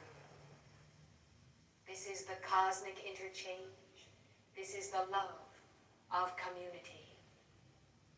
Let this community prosper in the spirit and in the abundant life, and let the members be as one, all for one, and one for all. Let love abide. Let love consume all fear. Let love be the ability to mobilize for the mission unto the nations, and for the mission of securing the place prepared in the wilderness, whereby the birth of the man-child is secured for generations to come. I am the goddess of liberty. I am the mother of the flame within you. I seal you in my threefold light, and I am with you always. On the battle line, in the fight, and in the hour when your souls take flight. I am in the sea, I am in the wind, and I hold my torch for the guarding of the cosmic cube, for the guarding of the promised land. I bid you take my hand in defense of life everywhere, and most especially within the souls of my little ones throughout the nations of the earth. I breathe a prayer for holy angels to inspire you and care for you always, and they are waiting in the wings to answer my prayer and abide with you.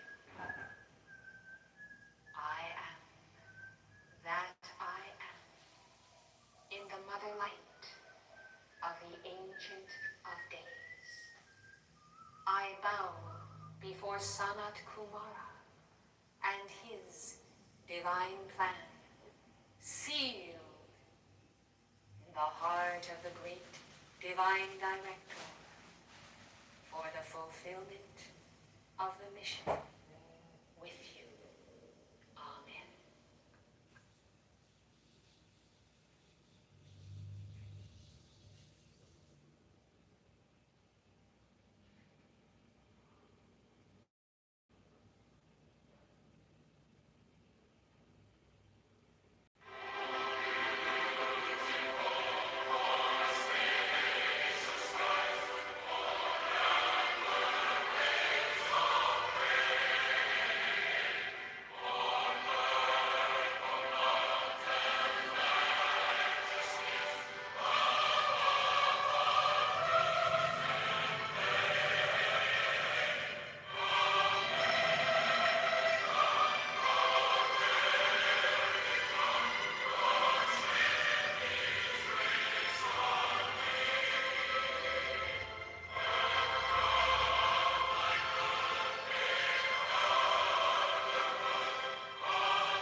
O children of the sun, the councils of the brotherhood have assembled to be with you in this hour of the reckoning. As men reckon time and space, so the law itself, embodied in the person of the lawgiver, does reckon as one who measures with the rod those who are in the inner temple and those who are in the outer court.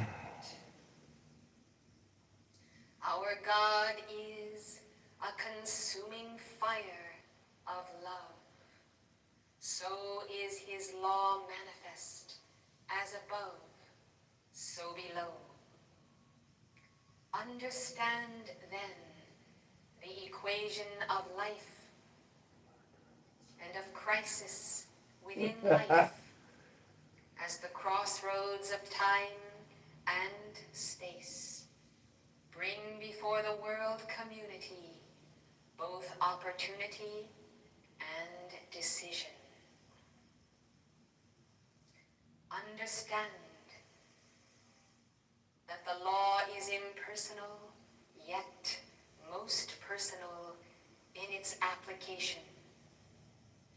Those who are one with the consuming fire are drawn up in the draft of the Holy Spirit, and they themselves become a part of the vortex, the pillar of fire that leads the children of Israel and nations unto the promised land of the abundant life.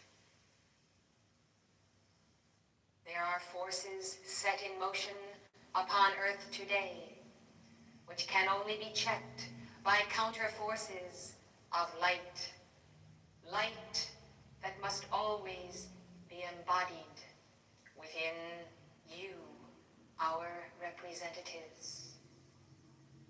Understand that miracles are wrought by God through instruments such as ascended masters and angels, such as embodied devotees, those who form the connecting link of light, those who keep the currents flowing in the heart of the earth. Understand then that inasmuch as the lawgiver is the law, there is no abrogation of cosmic law in deference to this or that person who may be beloved of God, yet who stubbornly remains outside of the geometry of that law. God loves himself in every part of life. Every child of his heart is beloved, and all that has proceeded forth from him, even energy itself, contains the very magnet of his love, whereby that substance, that will, that force, that energy, and that very mind will ultimately return to him.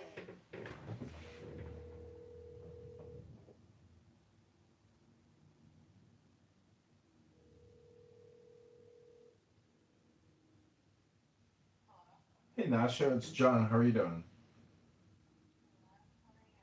I'm good. What are you up to?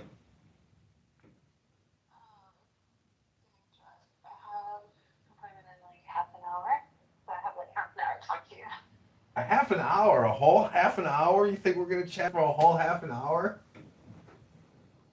I think if there was even the slightest bit of chemistry, you probably would have gone off the phone for a few hours. Yeah. Wow. So what's your appointment for?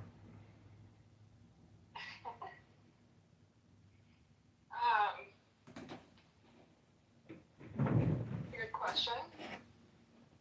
Weird question or good question? No, weird question. Hmm. That's the first thing you're asking. Oh, I don't know. I don't normally say I have, an appointment. I don't know. It's just the way I talk. I just kind of like say what I'm doing. I mean, I have a Brazilian. Is it your business? Oh, lovely. Anyways, yeah. I mean, actually, I was like, maybe I should do a Brazilian. I can tell. You can tell what? Smooth. Smooth? Mm-hmm. Well, that just means no friction, right?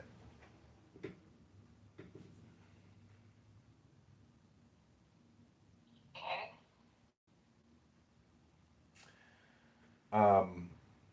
So, are you free for dinner this evening? in Chicago. Oh, you don't live in Chicago. No. I see. Where do you live? I'm in Oklahoma. Oh. Does it say that on your profile? I couldn't remember seeing that. No, I was bored, so I play with the little hinge map. Where's Gaithersburg? Is that like West Virginia or something? No, it's Maryland. Oh, that's right. Okay. Anyways, how do you like Oklahoma? That's got to be pretty interesting. Are you like, what? Shit, we're in Oklahoma. I don't even know, like, Oklahoma City, right? Yeah, I mean, it's really the only main thing here. Yeah. So what are you doing there?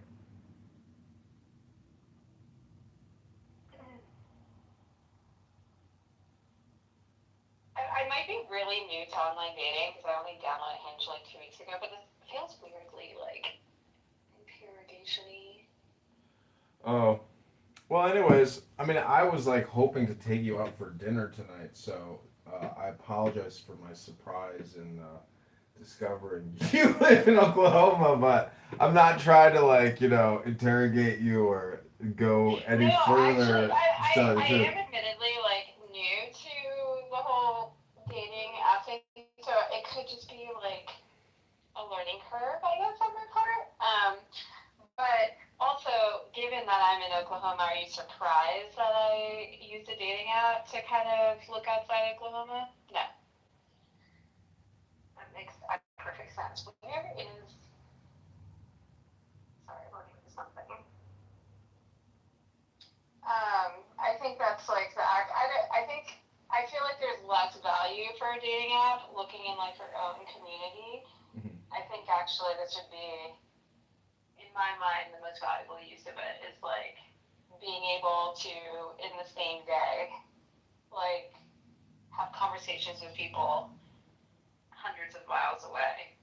Yeah, it's a little bit like going into a bar and just meeting new people at a bar on a Friday, Saturday night, I mean, you're just meeting people, you're talking to people. But so you don't have sex. Do you drink? No. So you're waiting to meet that perfect man. You want to get married, start your family, and live happily ever after. That's what you're looking for, right? I mean, I have been married, so I guess, yeah, that's the next married. Do you know what the I Ching of love is? No. What's that? It's like Chinese tarot cards, and it has this little booklet, and there's 64 numbers. I'll read you a number. Just pick a number 1 through 64. Wait, I thought your thing said you were Muslim. I'm not a Muslim, no. Oh. But I mean, I like books. I mean, No, I thought it. That's right. I thought it said you were Muslim, and then you were mentioning tarot cards, and I'm like, a Muslim wouldn't mention that. Well, maybe because, like, I got a lot of books. I went on eBay and just bought a bunch of books, and it made me smarter, It's unbelievable.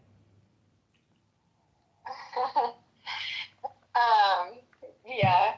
Well, I am Muslim, so I'll respectfully skip the tarot cards.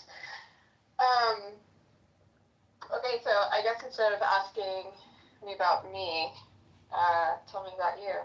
I don't like to be interrogated. It's just a joke. I don't know. What do you want to know about me? What is there to know about you? How would you describe yourself to someone who doesn't know you? A gentleman, a knight, a charming, handsome, intelligent, sophisticated, powerful man. So dashingly handsome.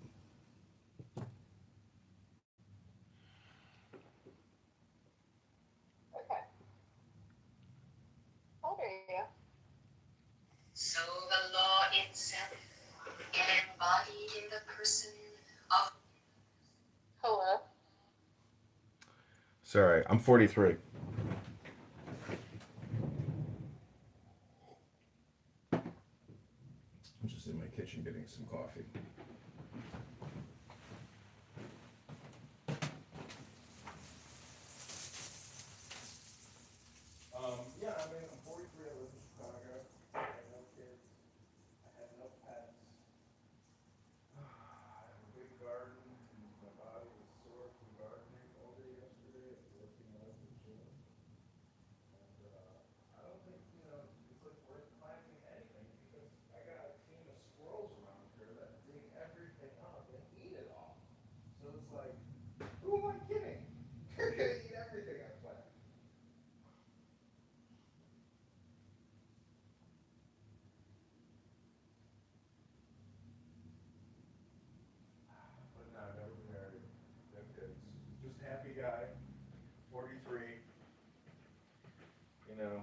good.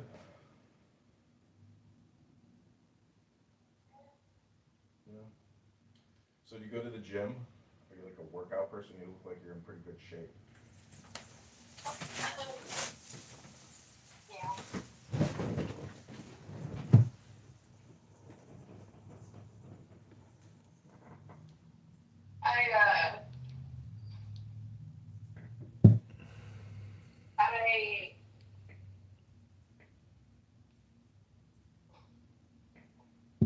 I don't know that we're like the greatest fit. Yeah, I mean, you're just like a random person at a bar that I just met for like a quick little 10-second chat and cut, you know? I mean, welcome to your scanning and filtering services. I filter for R words personally. Our words? Yeah. What's that? It's like a filtrate. You know, when you go to a job interview, the people are just interviewing, the person interviewing, it's just like an R word filtration service. That's generally the service I provide. Or I provide a complaint department service.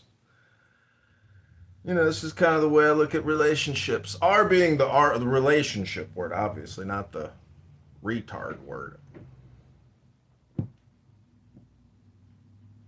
Well, this is a compliment. I think had you not told me you were 42, my guess would have been like 26. Oh, wow. I still got it. Compliment. Yeah. I still got it.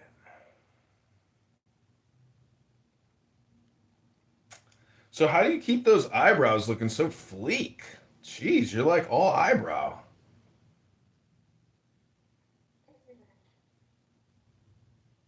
Those are some thick, impressive eyebrows.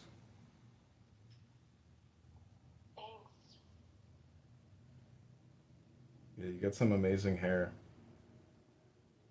So do you speak Arabic? Assumptions. No, I don't. Oh, you don't? Do you speak any other languages? No. Just American, born and bred. Yeah, I guess. So what happened in your first marriage? I mean, you don't have to tell me. This isn't an interrogation. Well, we got divorced. Yeah, that happens. It's like getting married.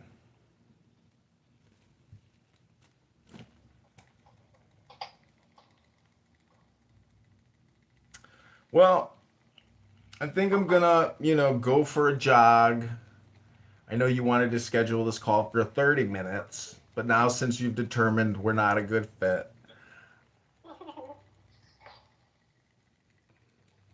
No, I appreciate it. And I think it is so interesting and such a cool thing to like get to play a little bit of like roulette, kind of with people all over the place, and I think it's cool. And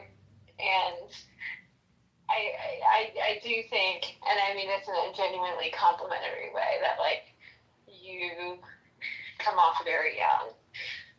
That's not really my thing, but I think it's like really awesome.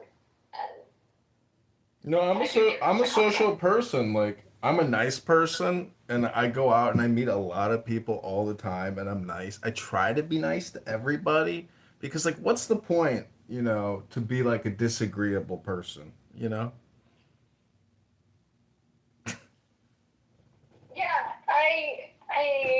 I don't think anyone wants to be disagreeable. I don't really think that's anyone's goal. Oh, there's a lot of people out there that are just so argumentative and they don't know how to have a conversation. They're just horrible people to talk to. Well, I don't think we all really like, what is it, Labrador Retriever category, whatever it is. Like the pet. The what? The pet? I don't know. Somebody called me their pet today, and I was like, oh, well, now that I'm your pet, Yeah.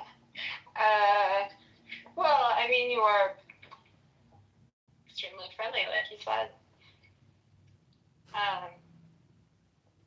I think I'm gonna start doing what you're doing, but in Brooklyn and Miami, and then just like say, "Hey, let's go out for a date," and then I'm gonna like get them on the phone and be like, "Oh, by the way, I live in Chicago," and I'm gonna tell them I mean, I how don't know. awesome it is to like use this app as a way to like talk to people hundreds of miles away. Wow, great one, Nasha. You bait and switch. Talk about a bait and switch. Do you run a Ponzi scheme? Do you run a Ponzi scheme? Dude, I don't know if you, I mean, maybe you are financially challenged, but like, there are planes. Like, I don't know. And frankly, if you were so good at finding the love of your life within your geographic area, you probably would have Found done her. so by Found now. her already. Yeah. Yeah. Although. Wait, you're divorced, right? What? You're divorced, right? Yeah, I've been divorced for 9 years. Oh wow, you've been single 9 years. Says the guy who's literally apparently never taken care of someone else in his life. It's not true. I have taken care of plenty of women. I've taken care of. You're making quite an assumption for some random guy from Hinge. Someone who's never had a wife. Someone who's never had a wife? Well, you know, technically speaking, every woman you sleep with. That's not my business. I'm just saying, if you're like, yes, I have been divorced for 9 years. Mm-hmm. If you're gonna make a determination on that level of singleness, you've been doing that your entire life, dude. Dude, you're making assumptions, and these are not facts. These are just like your opinions, bro. Dude. I only assumption was that you haven't.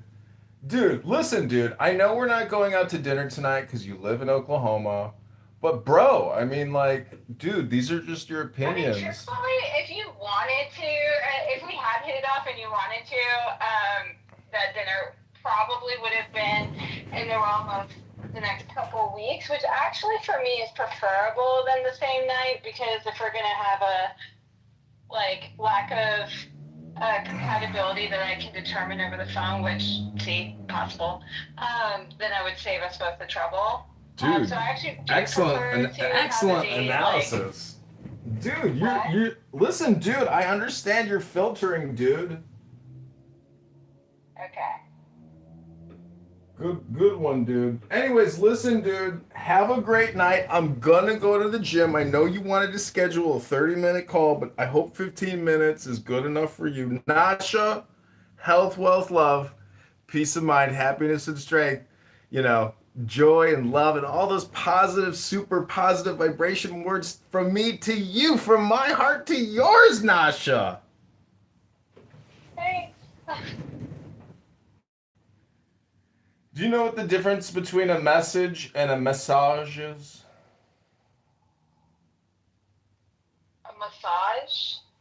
What's the difference between a message and a massage? And a what?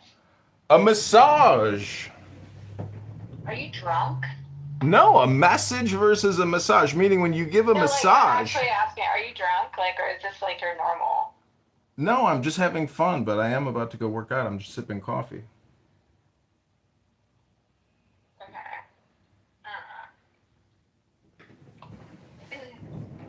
I'm a Muslim now, though. I don't drink anymore, FYI. I've taken the shot. If you're not drunk, and this is your normal, and you're 42, I just know how to have fun, Nasha. It's your opinion that I'm not having fun over here. I'm having joyful fun talking to you. I apologize if it's not up to your strict standards as a Muslim woman, but Jesus.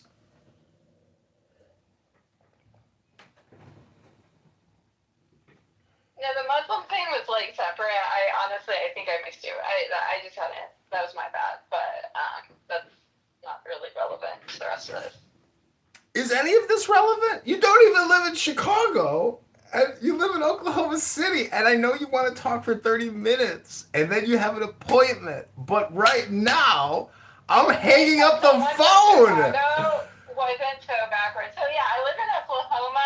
I'm moving in 2 months, and I have family. I travel all the time. Clearly you don't, which is fine. But I don't know why you're getting stuck on the fact that I live in Oklahoma. Like, I just genuinely am so confused. Like, do you not understand there's planes?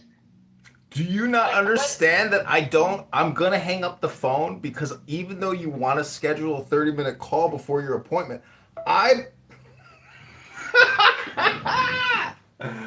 oh my gosh. Isn't that some funny shit? That is some funny shit. Bend the knee is what that one is saying. How ridiculous. I don't want to record these calls, but I think it's important that we document the ludicrousness of, trying to get a date. You want to have a 30-minute call about what? Oh, Ramona Shalala, that was some fun shit. I'm not going to save that number in my phone. Maybe I should just block it, actually. Should we save the name and number and then block it?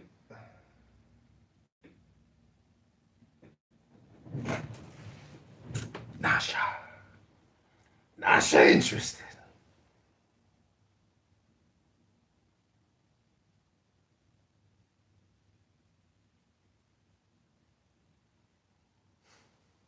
Nasha, been many lessons. Okay, that was fun.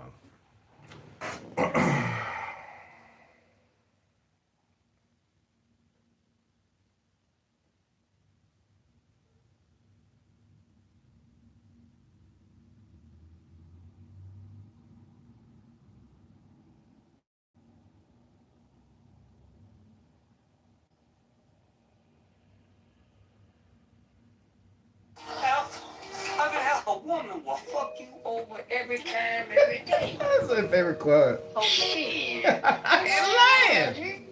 And they will. They will. Fuck you over every time, every day. If you ain't paying attention, G, they will tear your whole heart out. A woman will fuck you over every time, every day. Oh shit. And I ain't lying, G. And they will. They will fuck you over every time, every day. If you ain't paying attention, G, they will tear your whole heart out. Women will fuck you over every time, every day. Oh shit. And they will.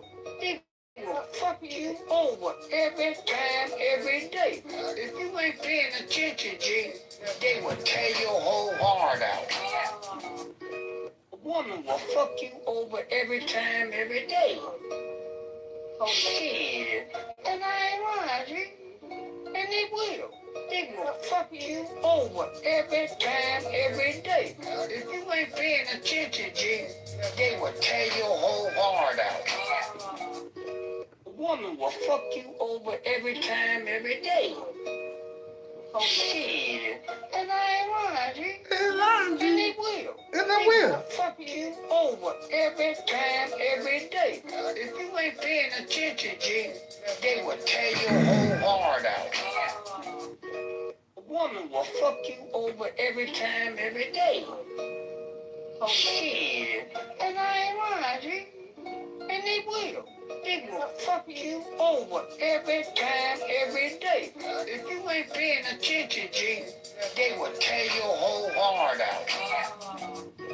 A woman will fuck you over every time, every day. Oh shit. And I ain't lying, G. And they will. They will fuck you over every time, every day. If you ain't paying attention, G, they will tear your whole heart out. A woman will fuck you over every time, every day. Oh shit. And I ain't lying, G. And they will. They will fuck you over every time, every day. day. If you ain't paying attention, G, they will tear your whole heart out. A woman will fuck you over every time, every day. Oh shit, and I ain't lying, G. And they will. They will fuck you over every time, every day. If you ain't paying attention, G, they will tear your whole heart out. A woman will fuck you over every time, every day. Oh shit, and I ain't lying, G. And they will. They will fuck you over every time, every day. If you ain't paying attention, G, they will tear your whole heart out. A woman will fuck you over every time, every day. Oh shit, and I ain't lying, G. And they will.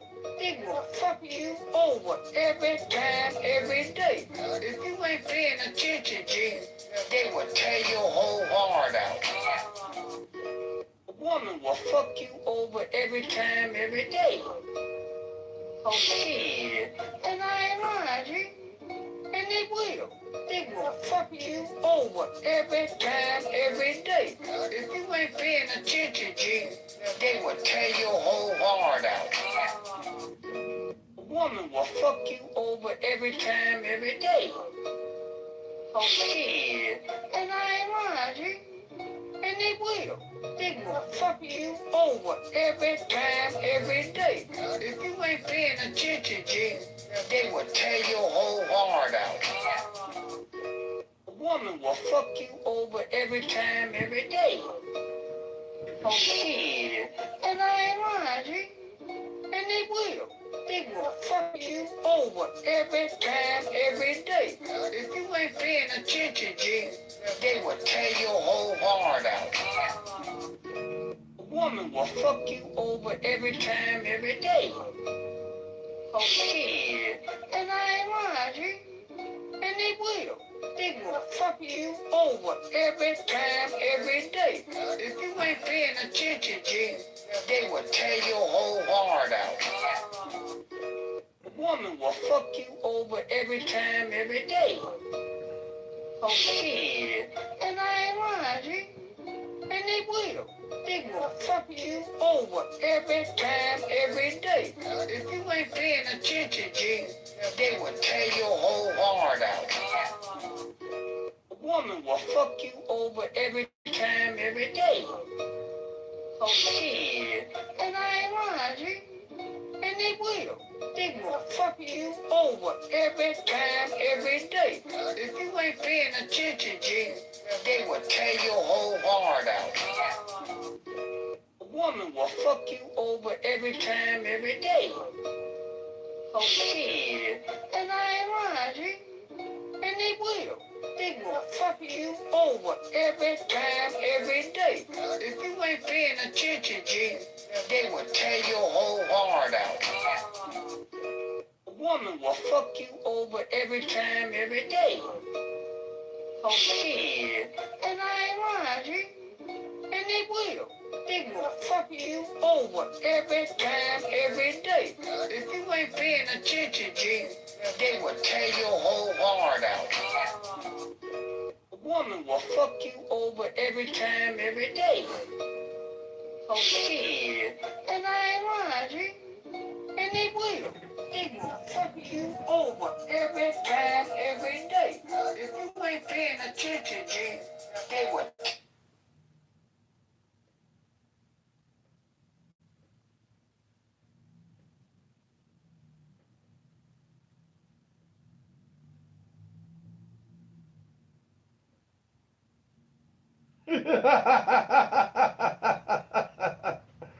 Oh, shit. Send it to everyone. Fuck it.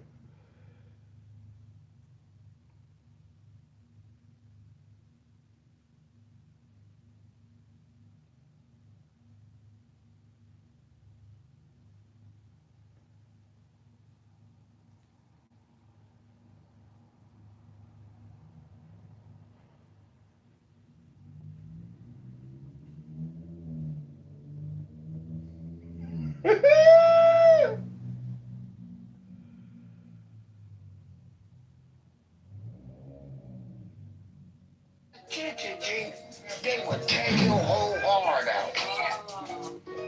A woman will fuck you over every time, every day. Oh, shit. And I ain't lying, G. And they will. They will fuck you over every time, every day. If you ain't paying attention, G, they will tear your whole heart out. A woman will fuck you over every time, every day. Oh, shit. And I ain't lying, G. And they will. They will fuck you over every time, every day. If you ain't paying attention, G, they will tear your whole heart out.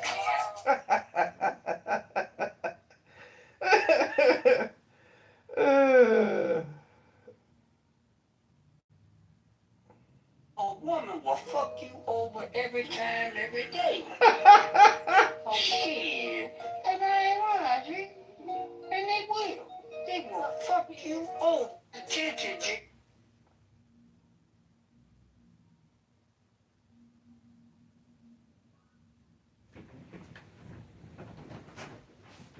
Hello? No more protection money. Well, there have to be, or else you won't be protected anymore. And then anything can happen. Well, what you see here, Ovid, is a peasant army. This is a grassroots rebellion. I see. The time is long overdue. We demand majority decisions by democratically elected bodies. Well, that sounds pretty solid. Or what do you say, Freya? Well, yeah, I think it's great. Is it just a fist? Or is it a symbol of the power of the people? Huh? Right in the solar plexus.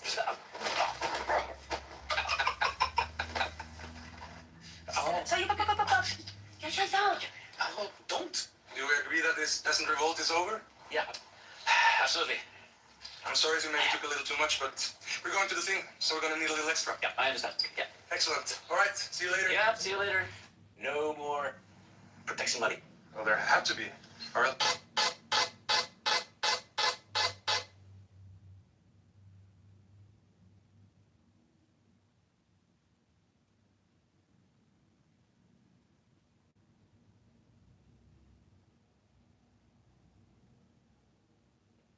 Attention, G.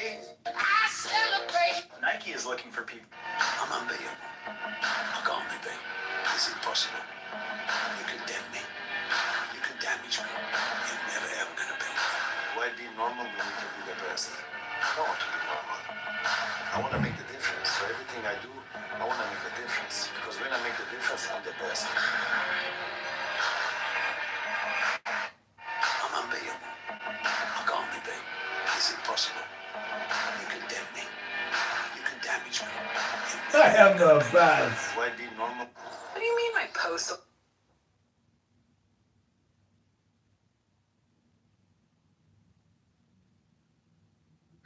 Nor to sell yourself in the name of love, but rather to open up to the freedom in which love can exist. So my question to you, Honey Badger, is what do you fail to see in Christianity doesn't deal with the biggest topics of your own personal life, like love? Hello? I don't know, but I like what you read. I mean, that's better than anything I've heard from Christianity. This card is a sign of a strong yin presence, that of receptivity in your life. Observes the creative force in you is settling and acquiring form. 3, the initial difficulty, an invitation to not reduce the other two. Because he's talking about people don't read. And so bring it to the forefront about the Oh, you want somebody else to answer? Can you please reiterate your Terry Moore and man's creation. compression of the past and a compression of the future into the N-O-W?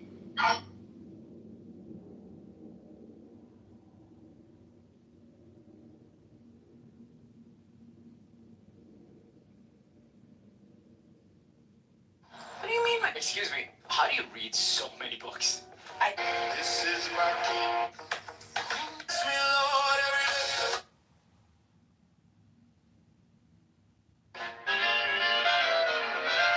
Where's Starlight? This doesn't feel like a party without my little lightning bug here.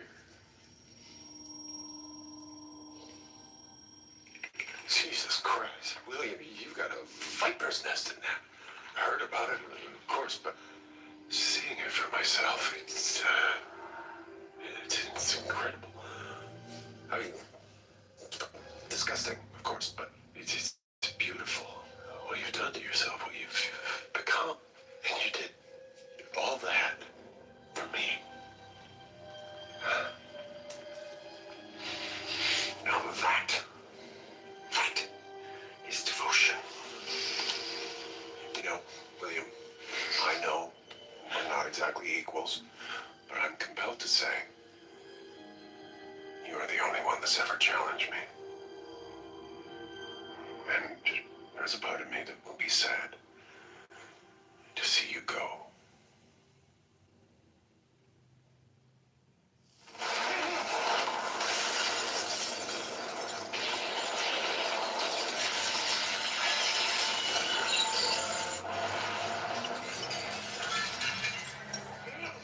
Starla, this doesn't just you and me. I guess it's true. You're one of us now. Well, if you can't beat him, join him. Fuck you.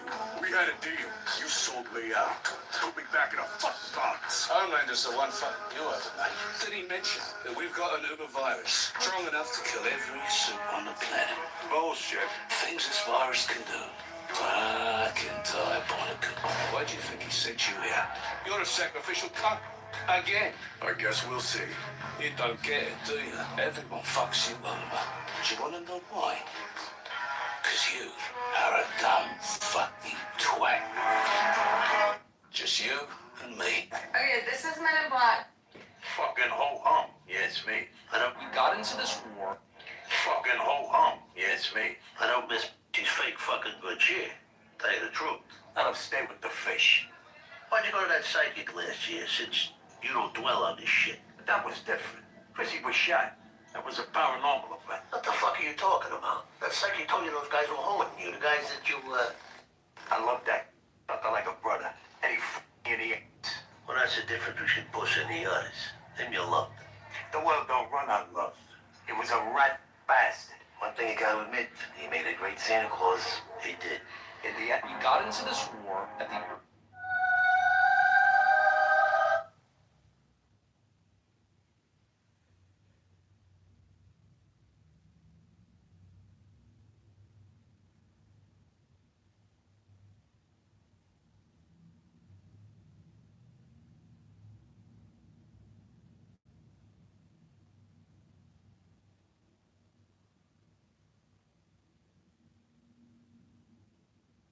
America, computer of souls must.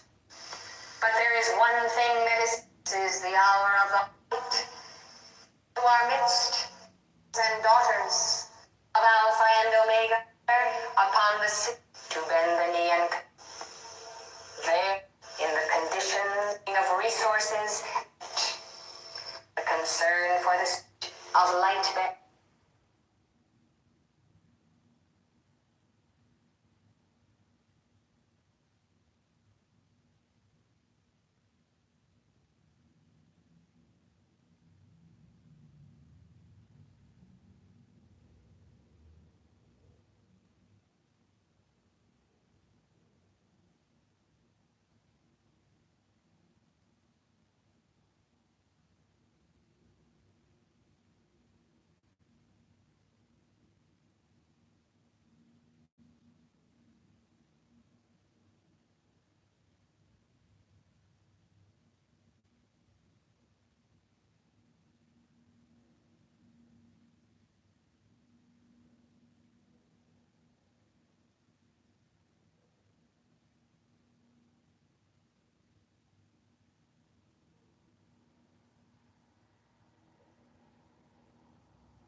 attention.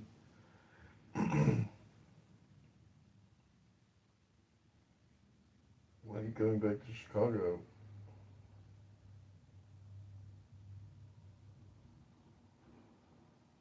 When are you coming back to Chicago?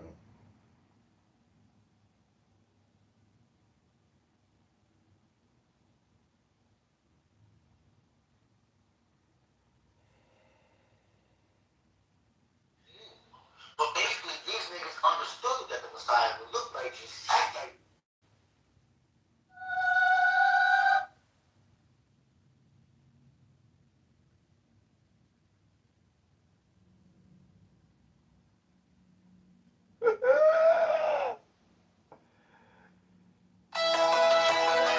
I can already tell we're not compatible.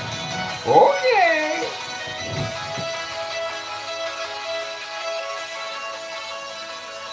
Careful study of these books will enable the pupil to speak in the language of his master and facilitate communications with him. The pupil should endeavor to discover the fundamental harmony of these very varied works. For this purpose, he will find it best to study the most extreme divergencies side by side. He may at any time that he wishes apply for examination in this course of reading.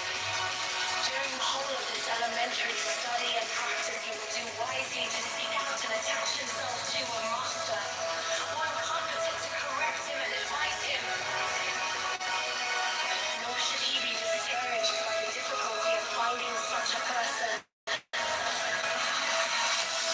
Let him further remember that he must in no wise rely upon or believe in. That master he must rely entirely upon himself and credit nothing whatever but that which lies within his own knowledge and experience. As at the beginning, so at the end, we here insist upon the vital importance of the written record as the only possible Person to various qualities of the experiment. Thus let the work be accomplished duly. Yes, let it be accomplished duly.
Thanks, man.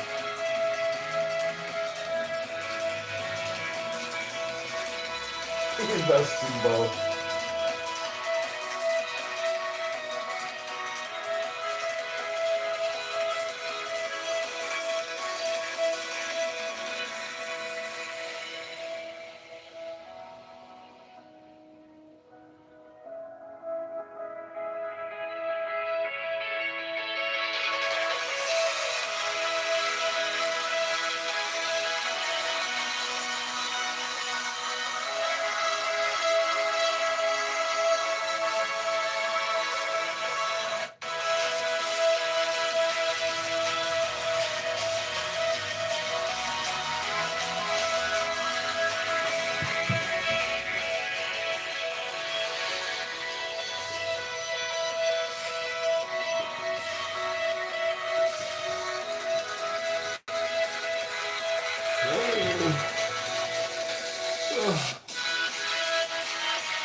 careful study of these books will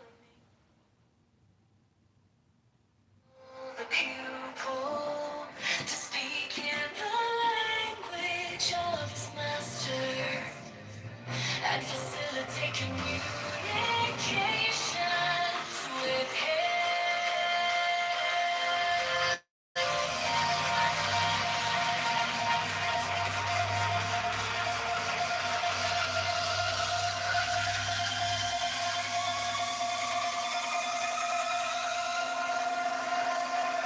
People should endeavor to discover the fundamental harmony of these very varied works.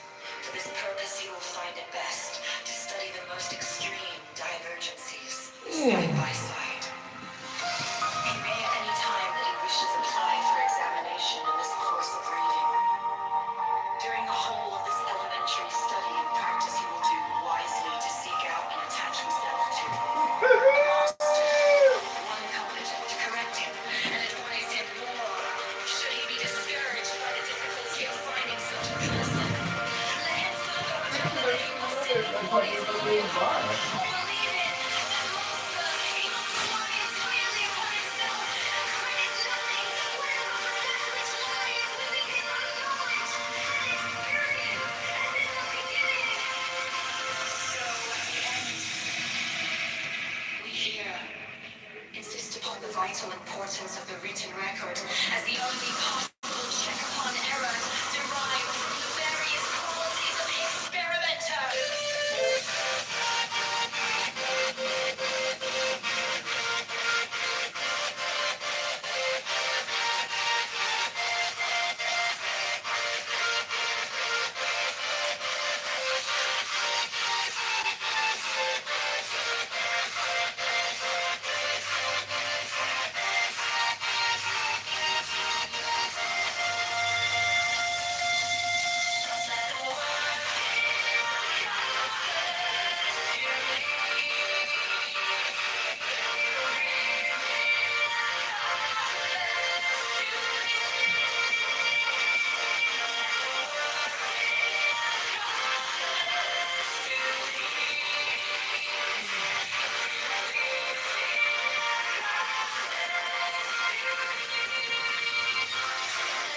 Important or remarkable results should occur, or if any great difficulty presents itself,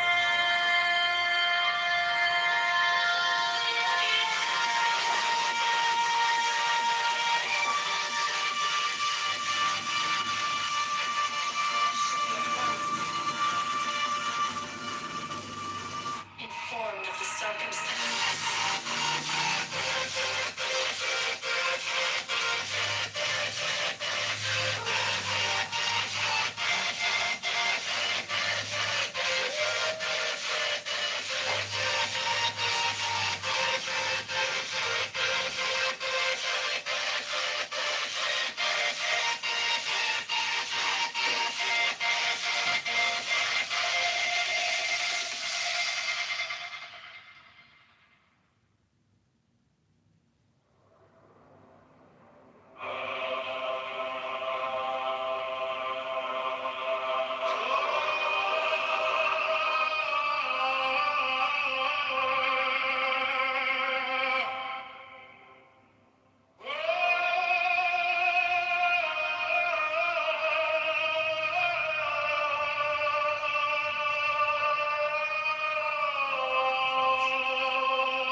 Shiva Sanita.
Oh, I know.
It's so small though.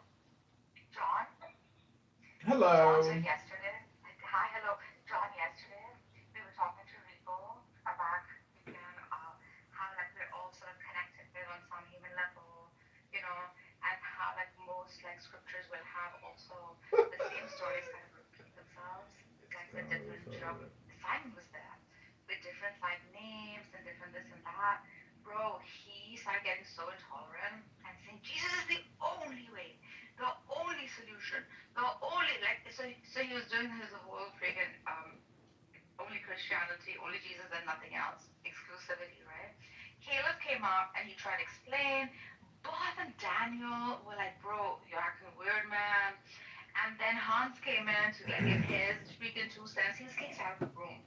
So in solidarity, because of his intolerance, we all left the room. Zabu today, so now he makes a room with all our friends and our connections and people we introduced to him and his and when he's in a place of power, he wants us to kiss his ring. So he removes me from the room and acting all freaking. How could you? I've tolerated you. I've given you guys so much charity and my time. I've been. This is the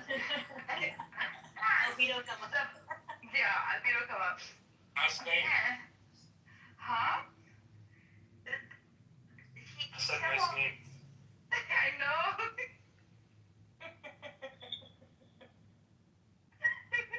We're dying right now. Zabu, and then Andrew finds it very convenient to talk about people with Down syndrome, and he kind of like makes fun of them or whatever, right? Zabu, please explain your story. Oh, yeah. We have the room. So Nadia and I like call him out and say, "Oh, you should use a different word than idiot," and he doesn't. Wild video shows quadruple amputee criminal pro firing gun snorting from the outdoor months before eventually killing friend. What? It's a bizarre. Oh my god, The crazy. name of the room obviously is inspired by a very wise man who once very wisely said, when people get in power, they want you to kiss their ring. Oh my god, Uriel's crazy. Well, even with Regal, yeah, like the thing is, it's his show. When you're the green bean, it's your show, and you know, as a participant, like I want a fun, entertaining experience.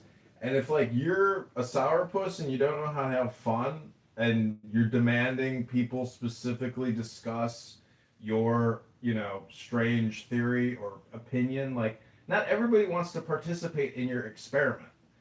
And the truth is, like, if you open yourself up to giving everybody the green bean and you just let it go, that experiment is a lot more interesting than your boring simulation. And that's just my opinion. Hello? Is this the same guy that was performing yesterday, but just in a different account? Yes, And is this supposed to be a picture of Alan Watts' universe? Yeah, that's Alan Watts. Yes or no? Yep, that's Alan. That's Alan Watts. Nice. I like this man. He looks great. Hello.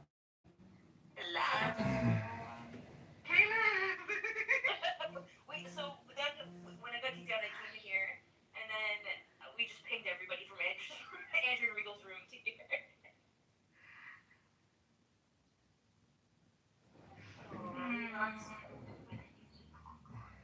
Let's do exactly what John told us to do. Which I always do usually. Yeah. Because you're a communist, right? I'm a communist. I have communist status. And I allow free speech for all, no matter what they want to do. What? Those aren't. Argus. Okay. Sorry. Oh shit. We don't even joke about. We don't even joke about that. Yeah, we don't joke about that as objectivists, please. I'm so sorry. Please, Iran, forgive me. Inshallah, my child. Inshallah. That's not how you use that word.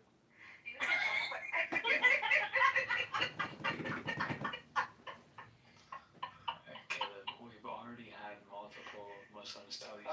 No. It's very simple. When somebody says, I hope something happens, you can say inshallah.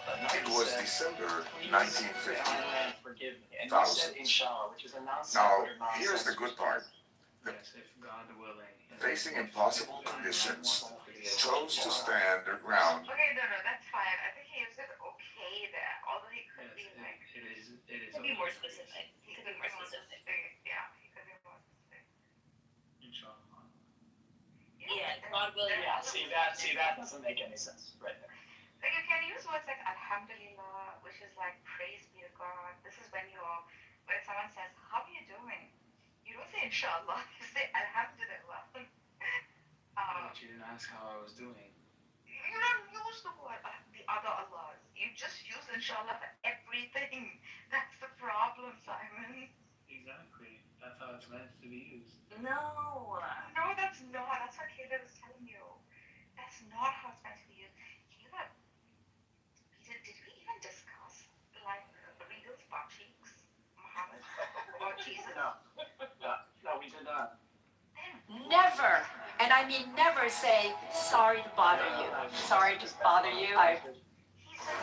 Now, some of you may be unaccustomed to this idea because I see some new faces here.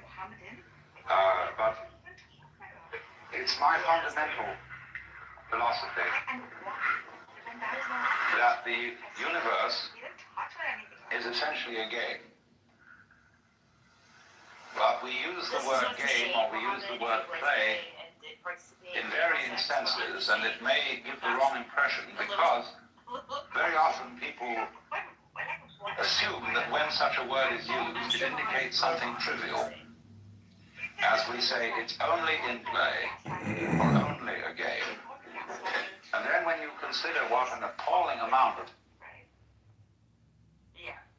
I'm not finding the correlation between what he said and the question he posited like that.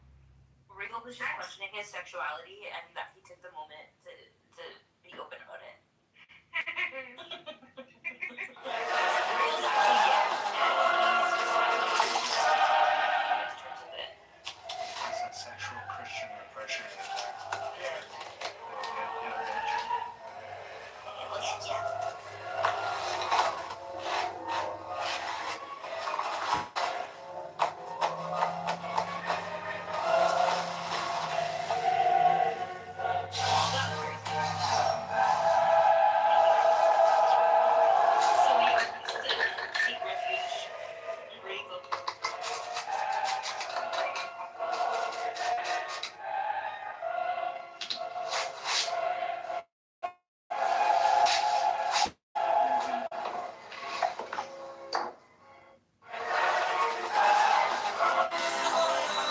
What would you tell someone who knows exactly?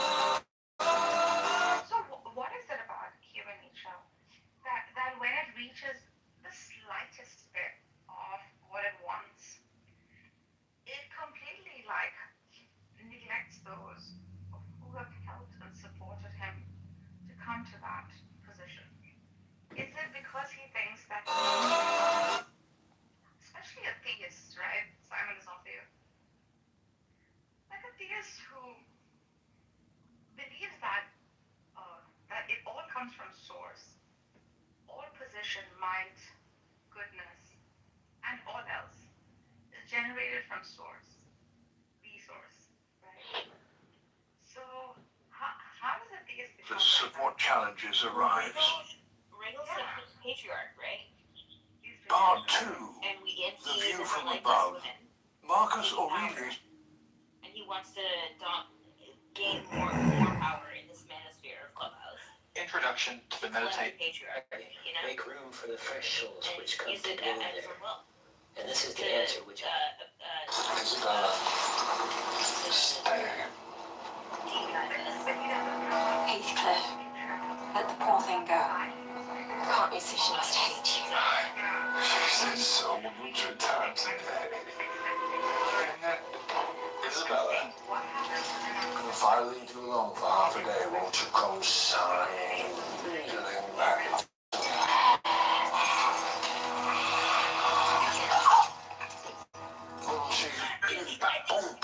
Isabella, admiration of it. Found my match in degradation.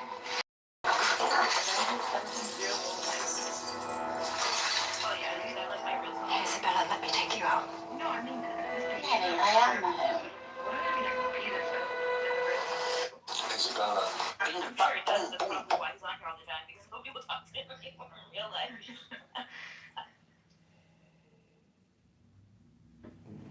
Even business wise, if someone is like in my business, it's old school and I'm highly patriarchal, by the way. However, we all understand that if X introduces me to Y, at all times I keep X in my good books. Simply because I'm showing loyalty, I'm showing appreciation, right, for what you did for me. And at some point when X is in trouble, I have so many other Y's, Z's, P, Q, R's. I will very selectively pick a few through in his way.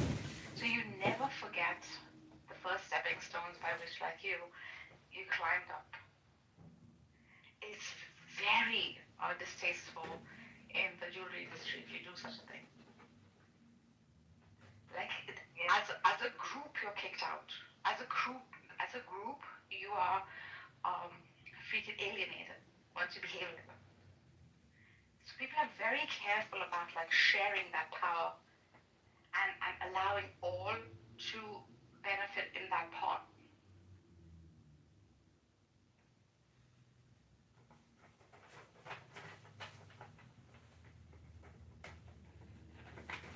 Caleb Simon, Universe, any comments? Any comments from the men in the room? That's sexist. No, I wasn't paying attention whatsoever. I'm reading this paper. Are you not paying attention because she's a woman and she was speaking? Yes. He follows the eyebrow, excuse me. She's a woman. Oh, wait, I'm just joking. Yeah, my God is a woman. God is a woman.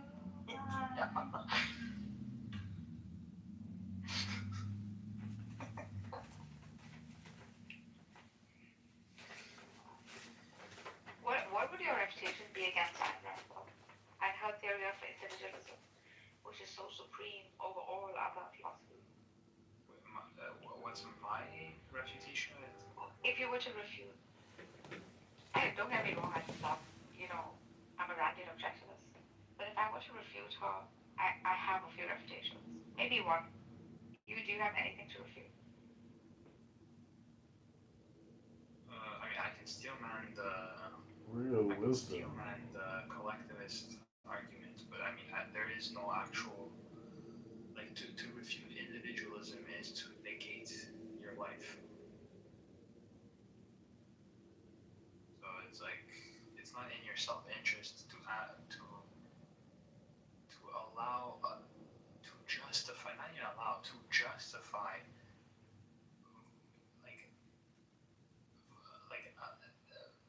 to justify the principle of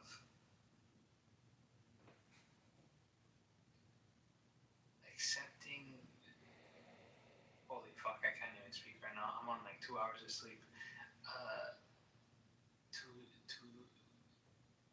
To justify the principle of individual rights as being violated in the name of the group because you vote for another person to decide is just craziness to me.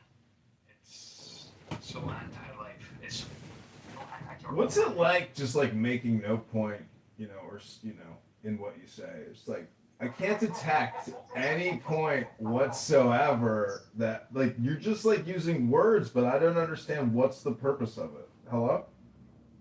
You figured it out. You figured it out. Yeah, it's okay. You don't have to get it. I don't even get it. Got it. I mean, you've seen the controversial clips of Ayn Rand, right? You do know that she's a schmuck, right? Which controversial? I mean, You've never seen the controversial Ayn Rand video clips where she just like destroys her credibility? like what? The artist on the artist was this book. Like, I know what you're saying. Well, I'm just curious. Like what? Like on what instance?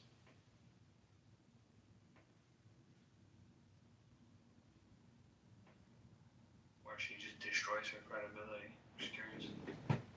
Oh, I'm sorry. I'm actually using Google to find you the video clips. This is the universe. Please hold all questions for the Oracle until I have found the clips. Please hold. I mean, I most likely watched the clips. You just tell me which ones you refer to. We've watched it all. Like, what, Donahue? Which ones are you positing? Like, He can't know. He's just Googling after the fact that he's. What we need today, what I call the new intellectual, would be any man or woman who is willing to think. Meaning, any man or woman who knows that man's life must be guided by reason, by the intellect, not by feelings, wishes, whims, or mystic revelations. Any man or woman who values his life and who does not want to give in to today's cult of despair, cynicism, and impotence, and does not intend to give up the world to the dark ages and to the rule of the collectivist brute. Well, that was a pretty good one. That's a very good one. That's based as fuck. love you, Ayn Rand. You sure?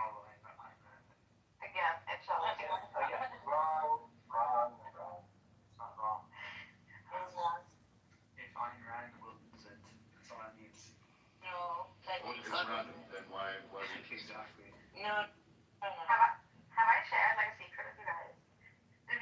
Simon knows this. The reason why I became an architect was because I read Fountainhead. When I read the Fountainhead, when my dad just after school, after I finished high Yeah, school, it could be unpleasant, expensive. I I'm around. enrolled in architecture. And objectivism. Well, During my internship, I that's worked for an architect. easy. Name is Jesse. Well, the novels. I mean, as I keep trying to say that, in my view, there's more morality in a novel by George Eliot than in any of them. And he's one of the most controversial architects All of them put together. that you can find.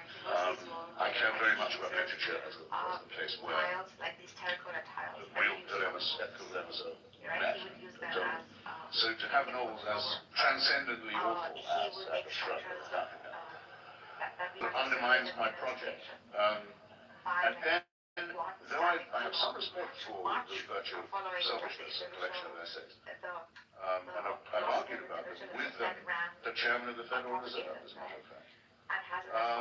By the way, a state Federal Reserve bank is not part of the libertarian program. So, after which I thought, Mr. Greenspan seems a bit iffy about the like most people proposition. get over Ayn Rand. I don't think there's any need to have essays advocating selfishness in human beings.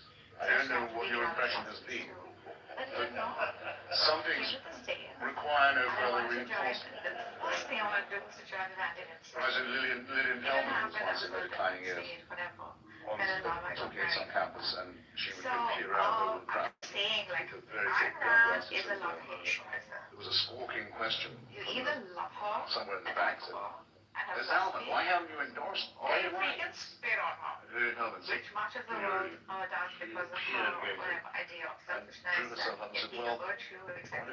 what word I'm allowed to use in this August company. I'll quote her directly. She said, forms of fucking do not require my endorsement. I wasn't that much of a fan of Miss Hellman. She could be a real bitch. But I thought that said it more or less all. So to have a book strenuously recommending that people be more self-centered seems to be, as the Anglican Church used to say, this critique of causes a work of supererogation. Too strenuous. There is, however, a downfall to the ideology, I think. See, one could posit the argument that it is a bit too idealistic, right? So, her ideal man, her John Galt, even Howard Rorick, okay, the characters she uses to portray like the ideal human, do not submit to anything under any condition, right? Because they use faculties of reason, rationale, and self-determination. So Rorick would not build a building under any condition, even if it's $10 gazillion, right? If his plan is not carried out or demonstrated just the way he wants it, because he finds that to be criminal to his ideal. Now, one could argue this is a bit much, right? One could argue that this is not pragmatic, or this is not economic, or driven by greed. Which is the very entailment of capitalism, I think.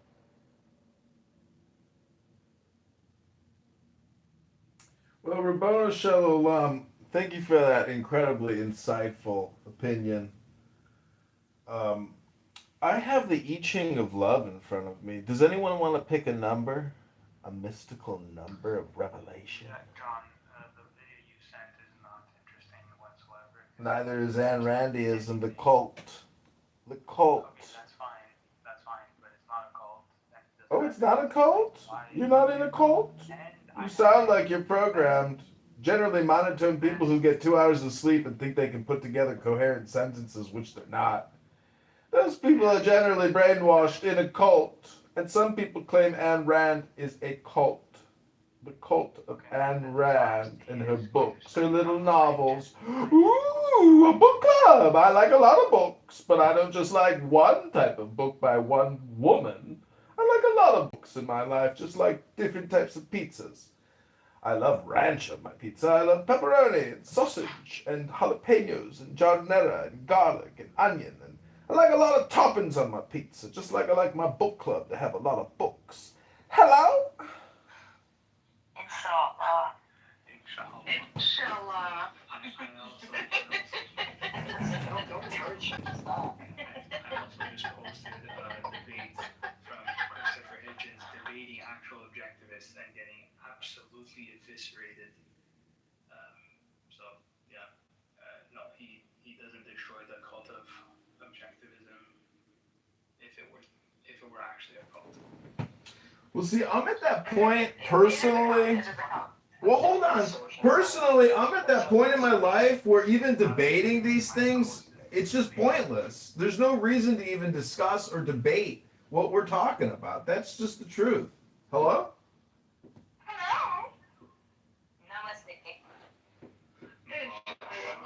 See, that's what cult members do. They always try to force a certain topic onto you. And unfortunately, no one cares about that crusty old Eastern European bitch. What? How white of you to say such a thing?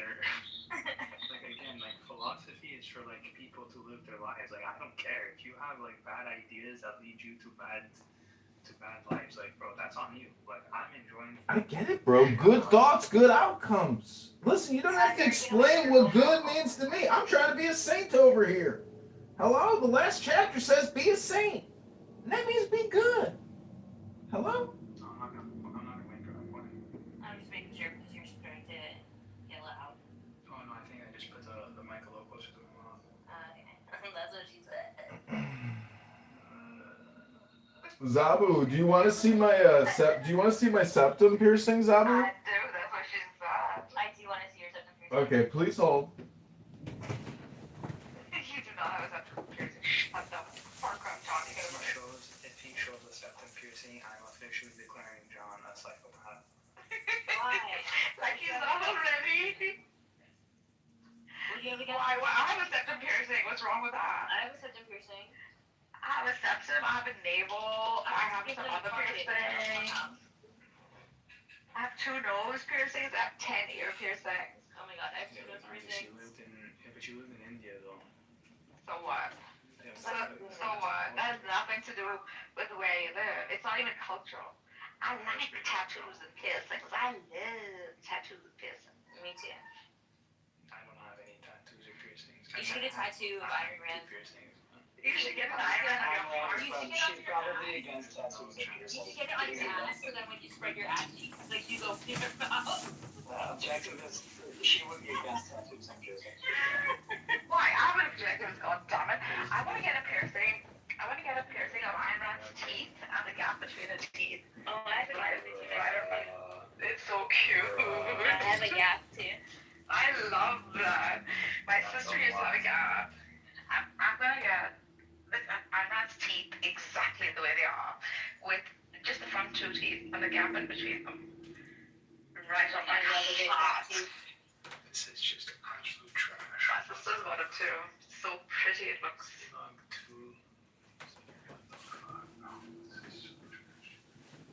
Well, okay, go ahead, ask me a number. I'm going to show you my septum piercing. Okay, I'm gonna go with 21. Okay, PTR. Check out my nasal piercings.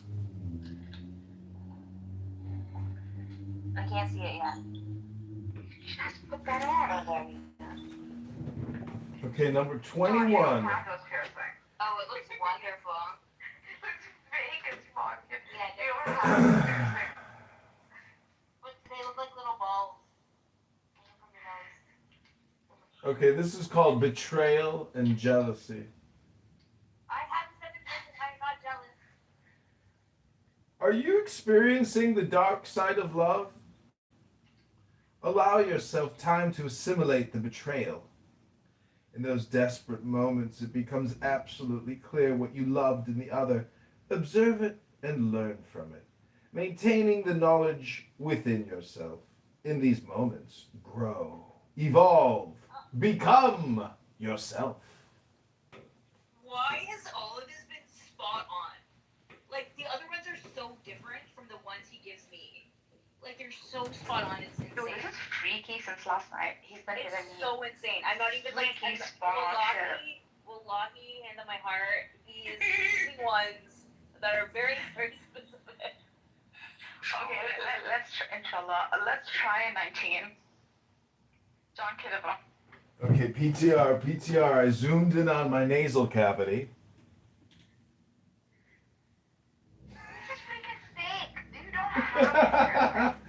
I know, I bought, this is like party jewelry I bought on Amazon or eBay. Okay, this is number 19.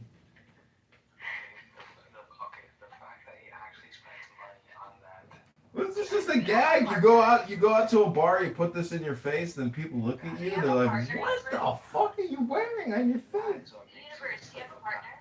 A partner, yeah, I got, every second I make 1.5 billion new miscarriages in my scrotal section. Good. That must be so much fun. No, actually, I just talked to some Muslim girl on the phone, and within 5 minutes, she was like, okay, I've already determined that we're not a match. And then she tells me she doesn't even live in Chicago. She lives in Oklahoma. And that she only has 30 minutes to talk to me till her next appointment. I was like, you think I want to talk to you for 30 minutes? Jesus. What do you think this is, Clubhouse? John dated a bougie Iranian lady in Los Angeles. I think San Diego, where I live. So, John, do you want to speak in Farsi a little bit first? دلم برات خیلی شده. Oh my god, he's so good. Why is he so good? I love him so far. Wait, Simon, let me hit my projection drum.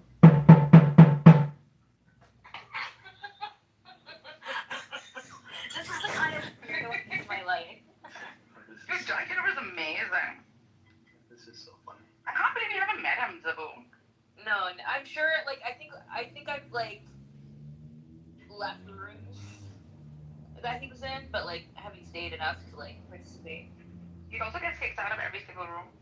Yeah, you used to hate me, Zabu, in Sam, whatever his name's, the ginger Jew, Sam. You used to hang out in his rooms, and you hated me. I did hate you. Oh, you hated me. Sam really hates me. So tragic.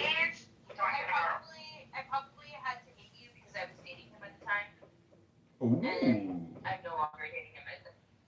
Why did he start crying in your lap? Oh, stop it. Stop. It's a joke. I mean, I like him, you know. I don't know why. I mean, I've shared a lot of valuable things with him. He hates me. Probably because he was showing him up, you know? Well, no, I mean, well, I didn't understand. You should. John Kitover's a Jew. Like, why would he hate Well, anyways, yeah. I mean, I'm an annoying person. That's the whole thing. It's like when I go out to the bar, I actually try to refrain from talking because I have a tendency to like immediately put people. Well, it's not necessarily true. I'm just saying that based on the conversation of what a woman is telling me, like the conversation can turn sour, you know. And I always want to try to like, you know, make it less tart. Let's just enjoy ourselves and have some fun, ladies. You're a really good clown, and I really appreciate Thanks. Okay, pick a new number, 1 through 64. 19.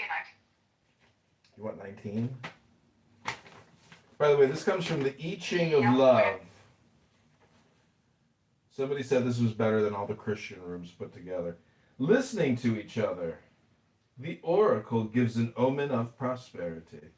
You are evolving inside something that, day after day, matures and bears fruit. Hello? Say that again. So sorry. Read that again, please. So sorry. Number 19, listening to each other. The oracle gives an omen of prosperity. You are evolving inside something that, day after day, matures and bears fruit. Matures indeed. Do you think that applies to you nowadays? Listening to each other?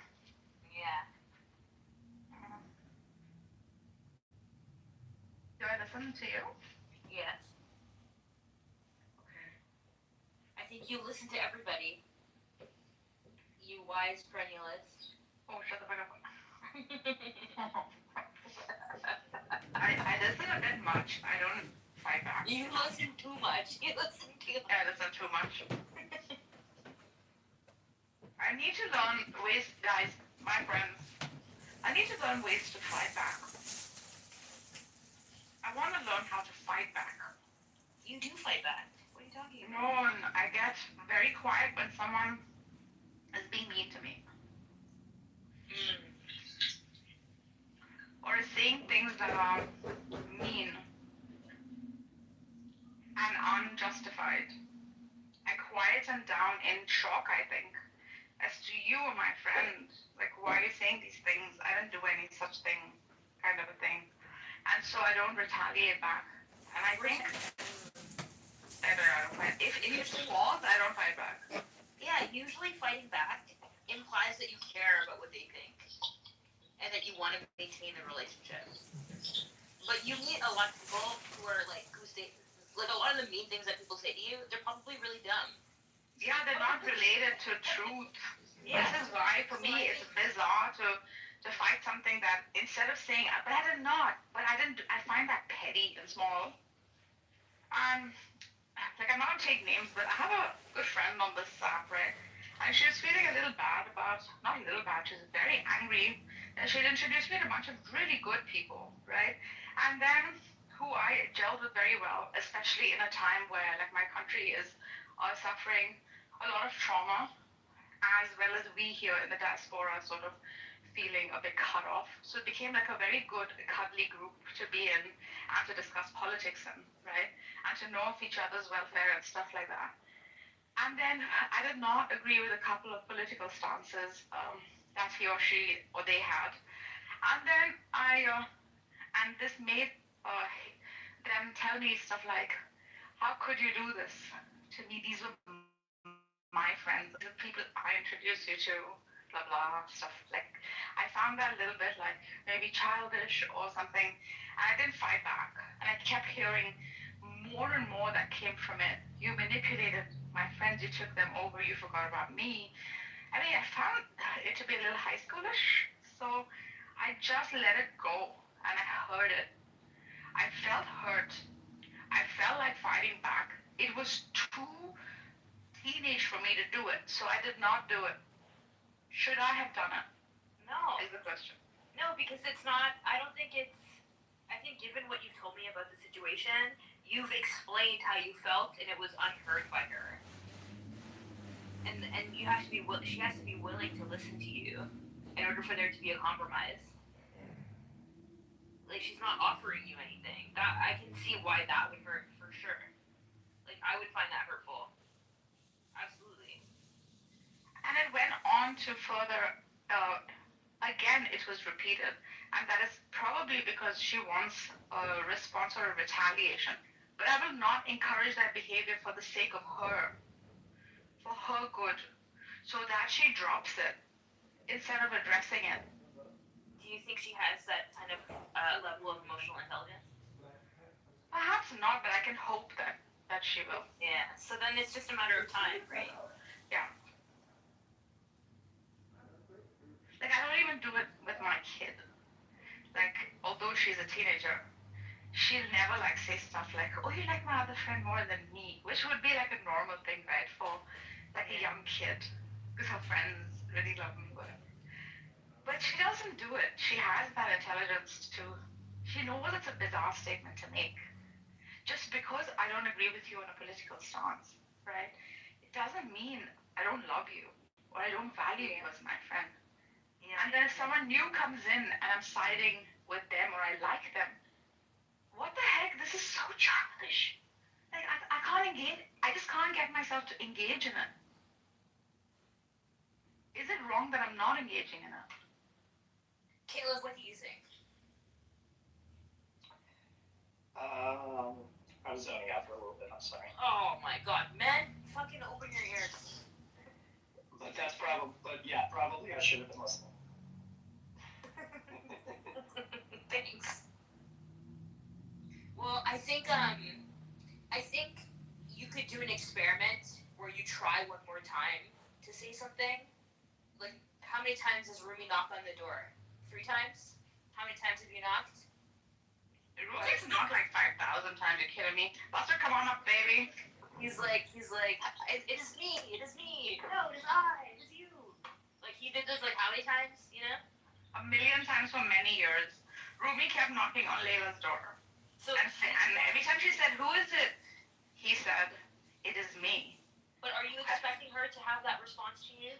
No, I don't think she's mature for that. Yeah. So then then it makes more sense to walk away, right? Walk away with dignity. The Quran says, you know. Yeah. I didn't know the Quran said that. Yeah, it says like when somebody doesn't believe you, just walk away. Yeah. Wow. I didn't know the Quran said that. Yeah. You know what? Sharing that. You know what the Bible of the Native Americans says? What? If you can say it, it is not true. Wow. I hope the villagers in this room understood John Kitover's most intense, beautiful words. We could pick a new number. Hi, Buster. Buster, hi, baby. Hi, bitch. Hey, bitch. It's been so long since we've spoken, Buster. It's nice to see you. It's been a while. There you go. How are you, ladies? Okay. How are you? That's good. Yeah, not too bad. Just getting over COVID. You just getting over COVID? It's so crazy. I'll keep getting COVID. Every couple months I keep getting it and getting it. Just won't stop.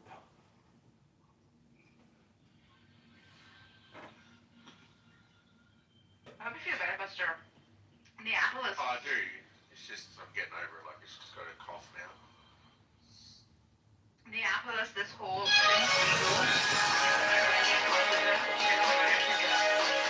and a few others in the room positive, like horrendous way to Oh, say let's give him a chance. Let's give him a chance. So he went on to push the whole freaking exclusivity, only Jesus, only Christianity, only this, the only way or you go to hell. 18th birthday. And she lies about her age. And then, So is he attracted? Is this Brooklyn Regal we're talking about? Like, Regal, yeah, this Regal guy. And then he removed me, and Zabu was also rudely removed because Andrew loves Charlotte Downs for some reason. Cult comedy. He does, yes.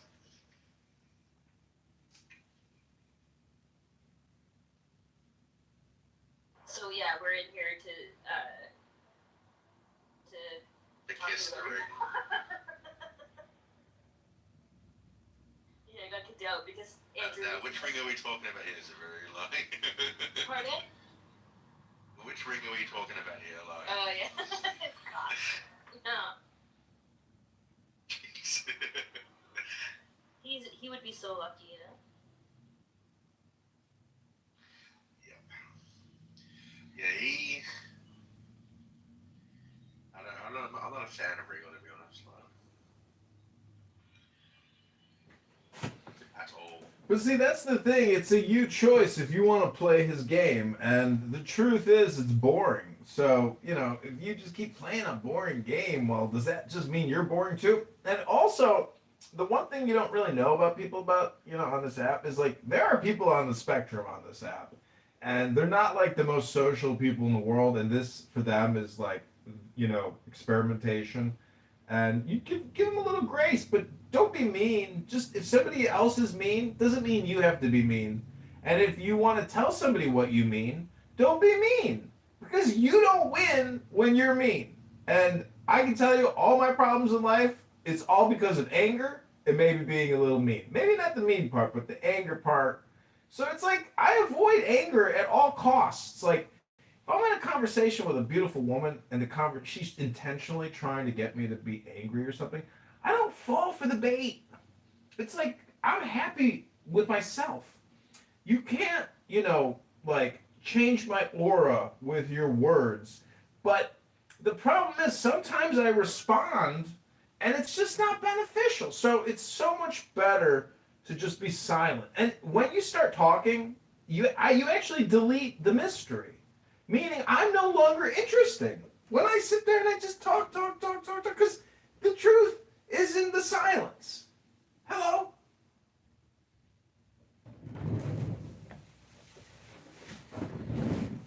I don't know who Butterfly is, but I really love your profile picture. She's gorgeous. She's Palestinian. It's a beautiful, beautiful picture. She's really a beautiful person. Is that Hester, you think?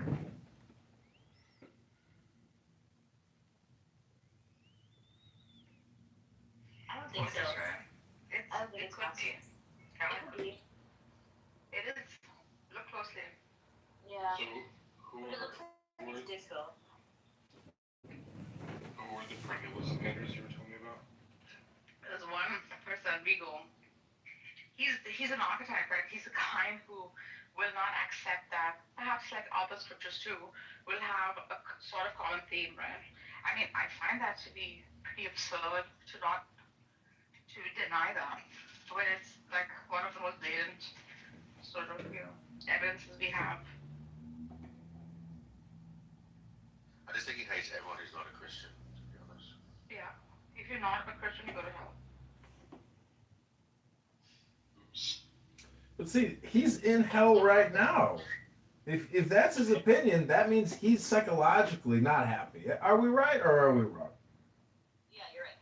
I think that's what's interesting about Rico and Andrew is like they seem like two sides of the same coin, right? Like they're Christian, but Andrew has a I love everybody approach, even if you are going to hell. But he's trying to save you, right? He's trying to save you, and then Rico's like, I just fucking hate you. Like, 100%. But see, Andrew is like, in my opinion, he's just like a mold at the museum, you know, with those machines that put the molds together, and it has an interesting smell, and it costs a couple dollars. But it's like a useless toy, because it's just a plastic mold. And so, in terms of like, you know, spicing things up and getting a little more exotic with your spirituality, to me, he's just so boring. okay, my dear, I have to go now. Okay. But this was a lot of fun, and I'll probably be on later. Thanks for the laughter, and fuck Regal. No, I'm kidding. Okay, bye. Bye, Zaboo. Bye, everybody. I really liked your song yesterday, Narges, the French one. Oh, everybody was just in total ecstasy.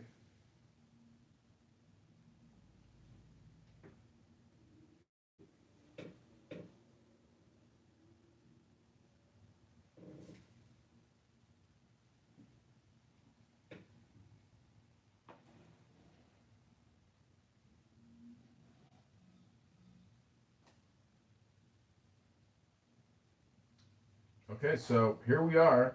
I'm waiting for some beautiful, young, vivacious, gorgeous, sexy, flirtatious, intelligent woman to come and kiss me. Where are you, my love? Where are you hiding? What dirty apartment and stinky bedroom are you hiding in that I have yet to find you, my love? Come to me, my love, and kiss me.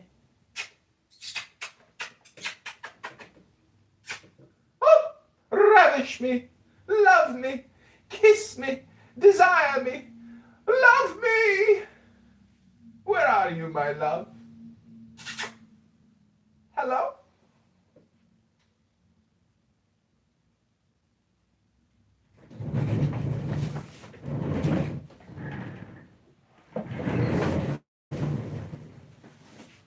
Okay, listen to this. This is called Hymns to the Goddess, translated from the Sanskrit. And it's a very interesting, mystical Indian book. Let's go to page 10. 10, not 11. 10, not 9. This is what it says on page number 10.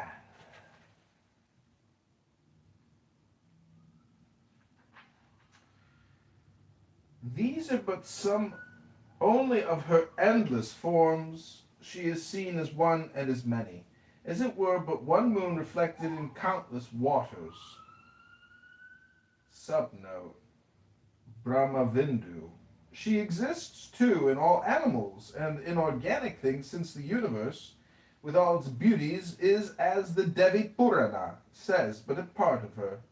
All this diversity of form is but the infinite manifestations of the flowering beauty of the one supreme life, a doctrine which is nowhere else taught with greater wealth of illustration than in the Shastras and Tantras.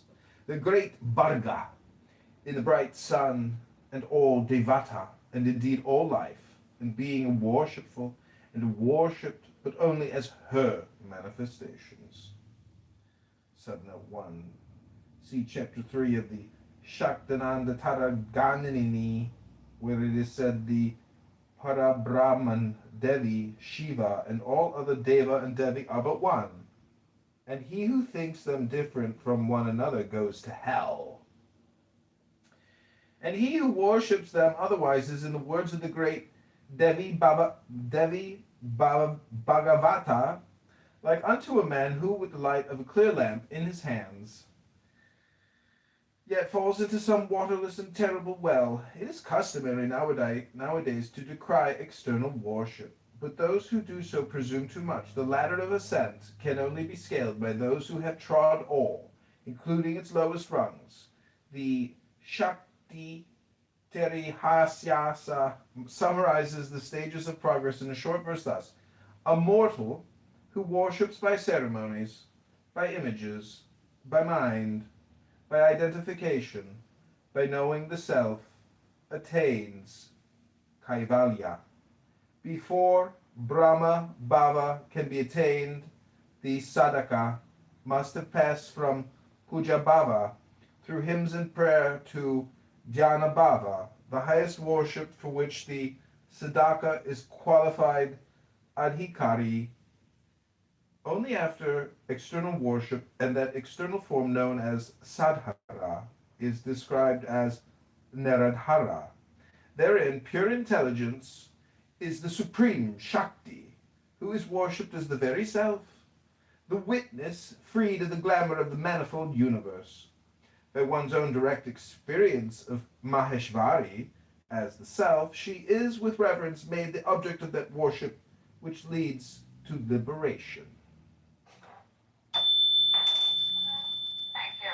Basically, I think he's saying, like the Brahma Bhava, love of God, you have that adhikari or governance over it, right? Through, they were, what would you say after through the Satya Vidya or truth principles by which you can have a Deva Bhasha or the language of truth. Like all of these are connected through like the goddess energy or the female energy. Yeah. It's like saying one God, basically, but feminizing it in a way. Feminizing it and also sort of like giving it direction, like pointing at it with like pointers as to how you can reach that. See, what's interesting is when people on here do talk about hell or suicide or any of these terrible topics, like, that's their inner projection. Yeah. I don't know. I just like reading books. It's so much easier to, like, perfect communication, because technically what we're really all doing is hypnotizing each other. And I know if you believe that it's hypnosis, it's kind of all or nothing thinking, and that's what Sith Lords do. But the truth is, humans can be programmed in the same way that a computer can be programmed. Like Kitty here. Kitty was crying last night because she got kicked from her room. Poor little kitty cat. Oh, Kitty was so upset. She was crying, and then she said, "I'm in a safe space here. I'll be okay. I'll be okay." Thanks, buddy. Yeah. Anyway, I gave you a kiss, Nargis. Thank you. Regal's being a bitch. Regal's being more than a bitch. He is being a hypocrite. Yeah. I don't even know how to describe it. Like he went into this whole rant. This is what had pissed me off before. This whole rant, how much he hates Andrew and how fake Andrew is. He's the universalist and all this. And then who's the very next person that he has modded in his room just to blow his room up? He booty claps for big rooms. I can't stand that, man. He likes clout. He likes position and clout. Yes, does he know? You don't need to know any of this, baby. It makes me so sick. Even though I don't get along all the time with John, I would rather hear John Technical detail, right? in a room. No.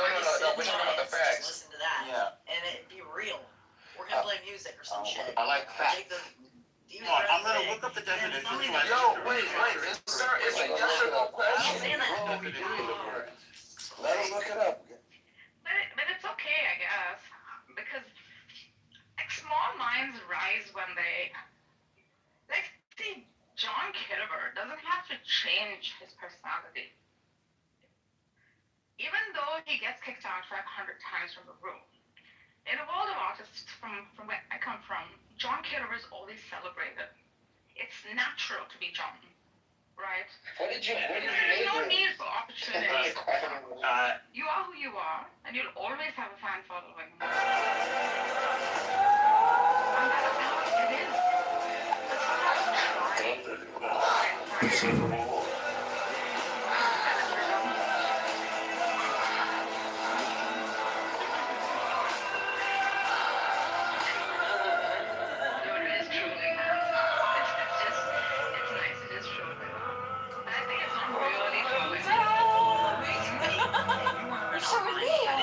Evil is gone as quickly as it came, in tip-top shape and ready to celebrate my returning. I have so much energy today, I don't think he could have stopped. Celebration, you're welcome. And he has my friend, the one I've been telling you about, is in town. Stop. It's just like, why is everything being so overrated? Not necessarily even just in general. It was just disheartening. And now I go into his room and it's like under new management. Okay, that sounds wonderful. Let's have some new management. Oh, what does that mean? You're just going to be a hypocrite and you're going to mod the main person that you just bitched about for an hour and a half. I mean, it was absolutely ridiculous. Bro, we were never manager in that room. We were celebrity who just allowed for him to build a platform. And I kept saying like, guys, Regal is a really nice guy. He's so logical. He's like, I love uplifting. Because when you see that product like all the way there, it's so beautiful to watch it from a distance. Yeah. I don't indulge. I just watch. Like, he's like, Kitty, if you don't like the new management, then you can just leave the room. I said, no, I love listening to you become a total hypocrite, but what I can do is unfollow you and unfollow the house. And I did. Nargis is a really positive person. He's positive energy everywhere. I felt bad after she read the Elza Hadith. Which one? The one that was extremely, extremely bad. Probably the worst Hadith. Rabbi, half of these hadiths are not there in the real hadith books. You're finding them from like these Christian apologetic rooms, apologist debate bro websites. You're gonna be laughed at. If there are some bad hadiths you can actually utilize and refute if you want to. But the ones you're bringing up don't even exist, Rabbi. Like they're not, and even if they do exist, they're not ijma. Not everybody like recognizes them even. Neapolis, can you tell this rabbi bro? He's a Christian debate bro. You can refute it. Yeah. Sorry, what are we discussing? Rabbis finding hadiths from like these Christian apologetic debate bro websites. Half the time those don't even exist, bro. No, why not? He can find these. He can refute them. He's finding them from places that are not reputable. Like no one's heard of them. How do you expect anyone to debate you, bro? Seriously, laugh. My thing is like once they read it, even if they read it in the Arabic, you hear them like sigh and then get angry at something.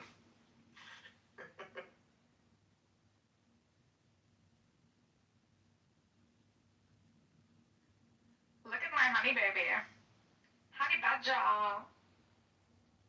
Yeah, I think us both mutually being in disgust of Regal's hypocrisy and Andrew also helping booty clap for his stupid rooms put me and Honeyfeather as friends. It was really lovely. What did Regal do this time?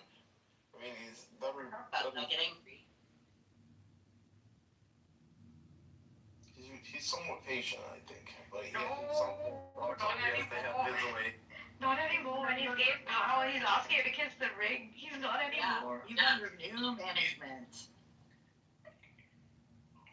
He's gained some status on the streets of Clubhouse. Well, have you seen this wild civil war that has broken out inside of one of the world's largest chimpanzee communities in Uganda?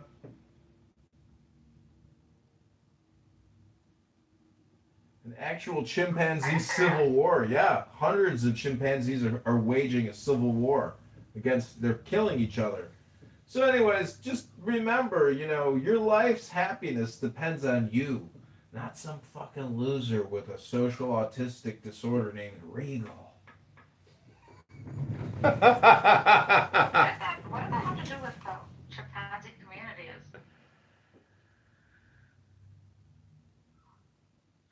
I'm going to look it up just so I know. Chimpanzee community war in Uganda.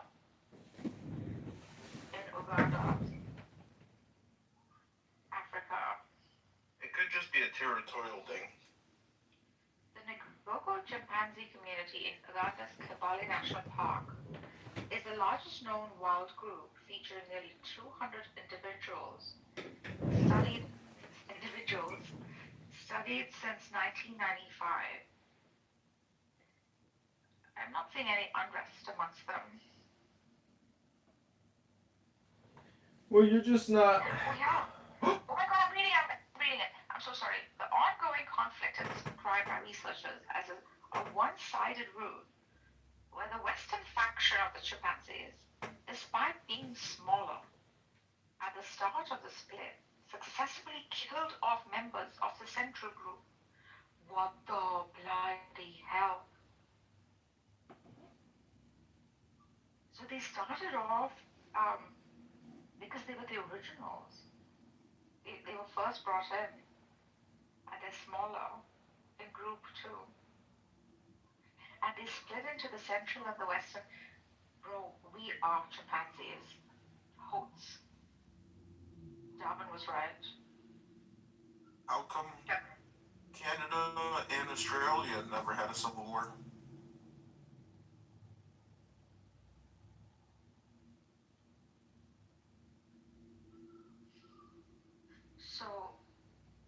So the chimp war, there was a shift in power. The once unified group, it was split into a central and a western cluster, leading to intense, fatal conflict between the formerly allied individuals. Bro, this is crazy. Prior to the split, the community, please control yourself. Prior to the split, the community was known for having higher than average number of males. Oh my god, it's always about males and females. Which influence their social dynamics. You wanna come on my lappies? Okay.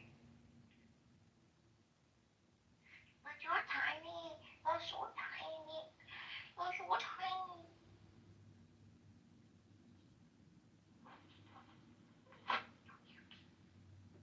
Okay, I want to do another hymn, but this is the actual hymn.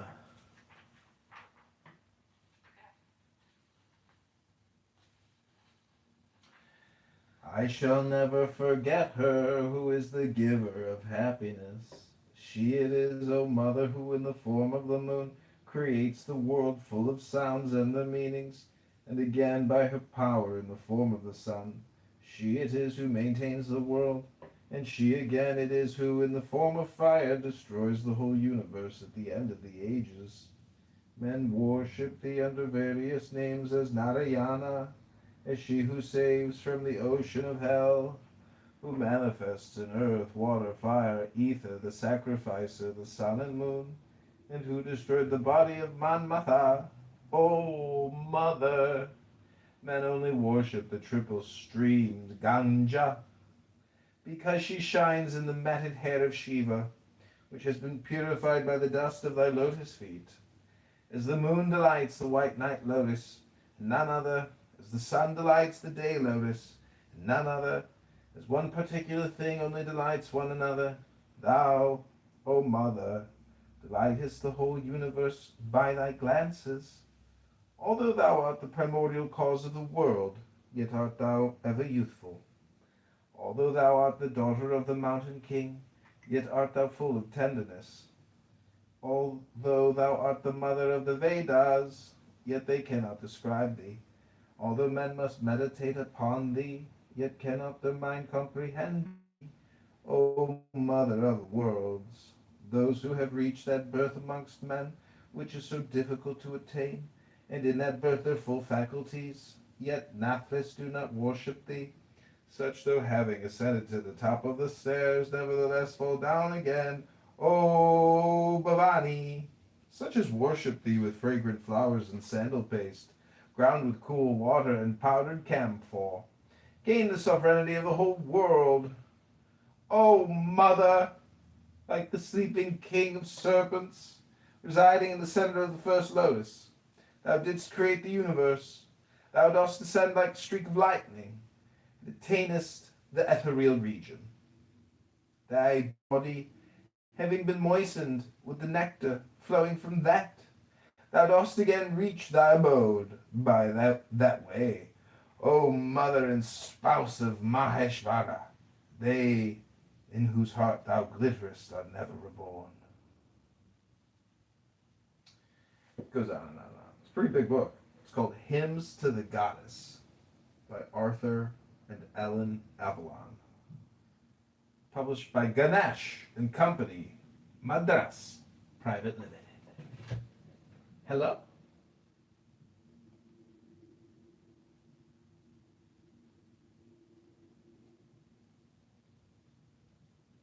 See, that's my biggest complaint about these Christian rooms. It's like, just read me the Bible and shut up.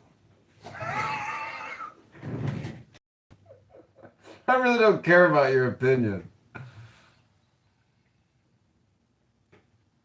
And it's funny because we're all just arguing over the book club, but nobody's actually in a book club. And that's what's so crazy. Everybody's sitting here opinionating on the book, but nobody ever reads any books. And the moment you try to read a book to these people, they shut you down. Isn't that interesting? Almost like they're there just for the dopamine, and therefore they are just dopes. We've concluded it again. Marcus, should we bring back Tokyo? Hello? Marcus might be in the Matrix.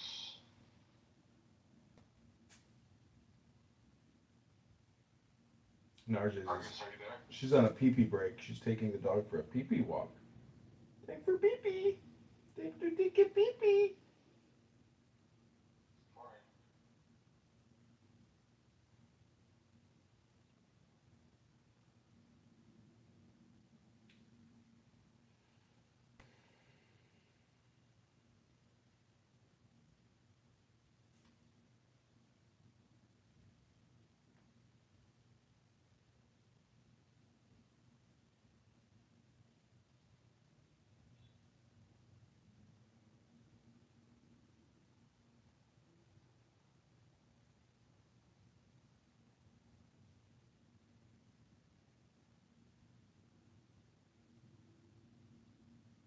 Universe, I know we're mutuals on this app, but I don't remember where we connected or how.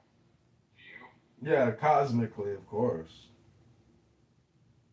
Right. But work your way down from there. Where, No, that's where we start. alright. I think I'm catching your vibe, dog. You feel the groove that I'm putting down? I'm catching what you're dropping. All right.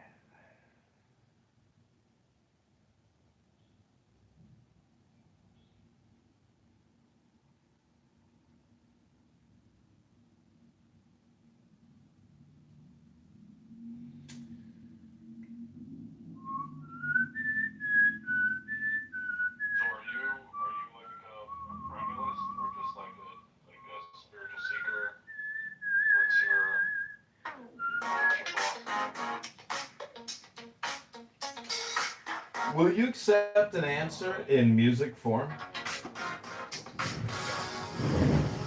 All right! You log in, like the countdown just begins. Slow spin, every scroll just takes to him. Full page, pulling traffic to the booth. His name on your lips like something new. You pull that palette from your pocket, right here. Say I don't usually even talk it, but tonight you want an option. It could be your better option. You got me doing it the midnight moves, yeah, right here on the screen inside my room. Click on his name, tired of the same, ready for changes. We're breaking the rules. You got me, oh yeah, doing it the midnight moves, acting like I'm stuck on my truth. If this is the moment, I don't want to blow it. Only these after midnight moves for you. Real talk, about the taxes on my mind. Scroll line, chunk it over, it's your time. We laugh at the chaos in the mix. One vote for a city we can fix. You let us message with the drama, so real, so we can heat up every dollar. Said tonight you want an option. It could be your better option. You got me, doing at the midnight moves. Oh yeah, right here on the screen inside my room. Click on his name, tired of the same, ready for changes. We're breaking in the rules. You got me, doing at the midnight moves, talking like I'm stuck on truth. If this is your moment, bring it to go. Only these at the midnight moves. You want, yeah. Lights fade, but the votes go round. Don't slow. Well, things run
exciting in the House of Bitcoin today? Are you guys discussing anything that you haven't discussed 1,000 times before? Hello?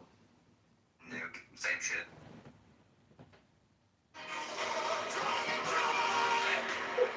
Is this the scary one? Nah, it's a different guy. This is Dion. This is another guy who just records your rooms and puts you guys on the YouTubes for years now. But I can't understand what you guys are talking about. Hello? This guy? Or is that the different guy? It's this guy. I'm schizophrenic, so it's like hard to tell. Let me hit my projection drum for you. Hello? Are you the Diogenes guy or the other guy? Diogenes? Yeah, is that you?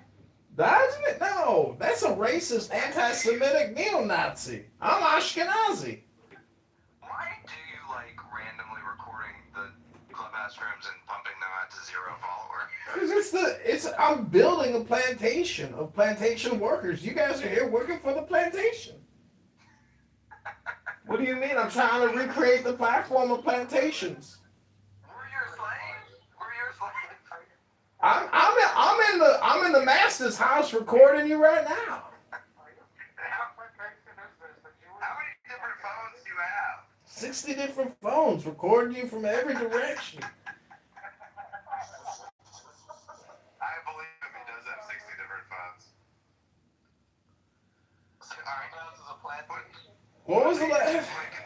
When was the last time you got coffee for your wife, Hodel? You earned a subscriber for real. Like, put the YouTube in the chat. This is actually good jokes.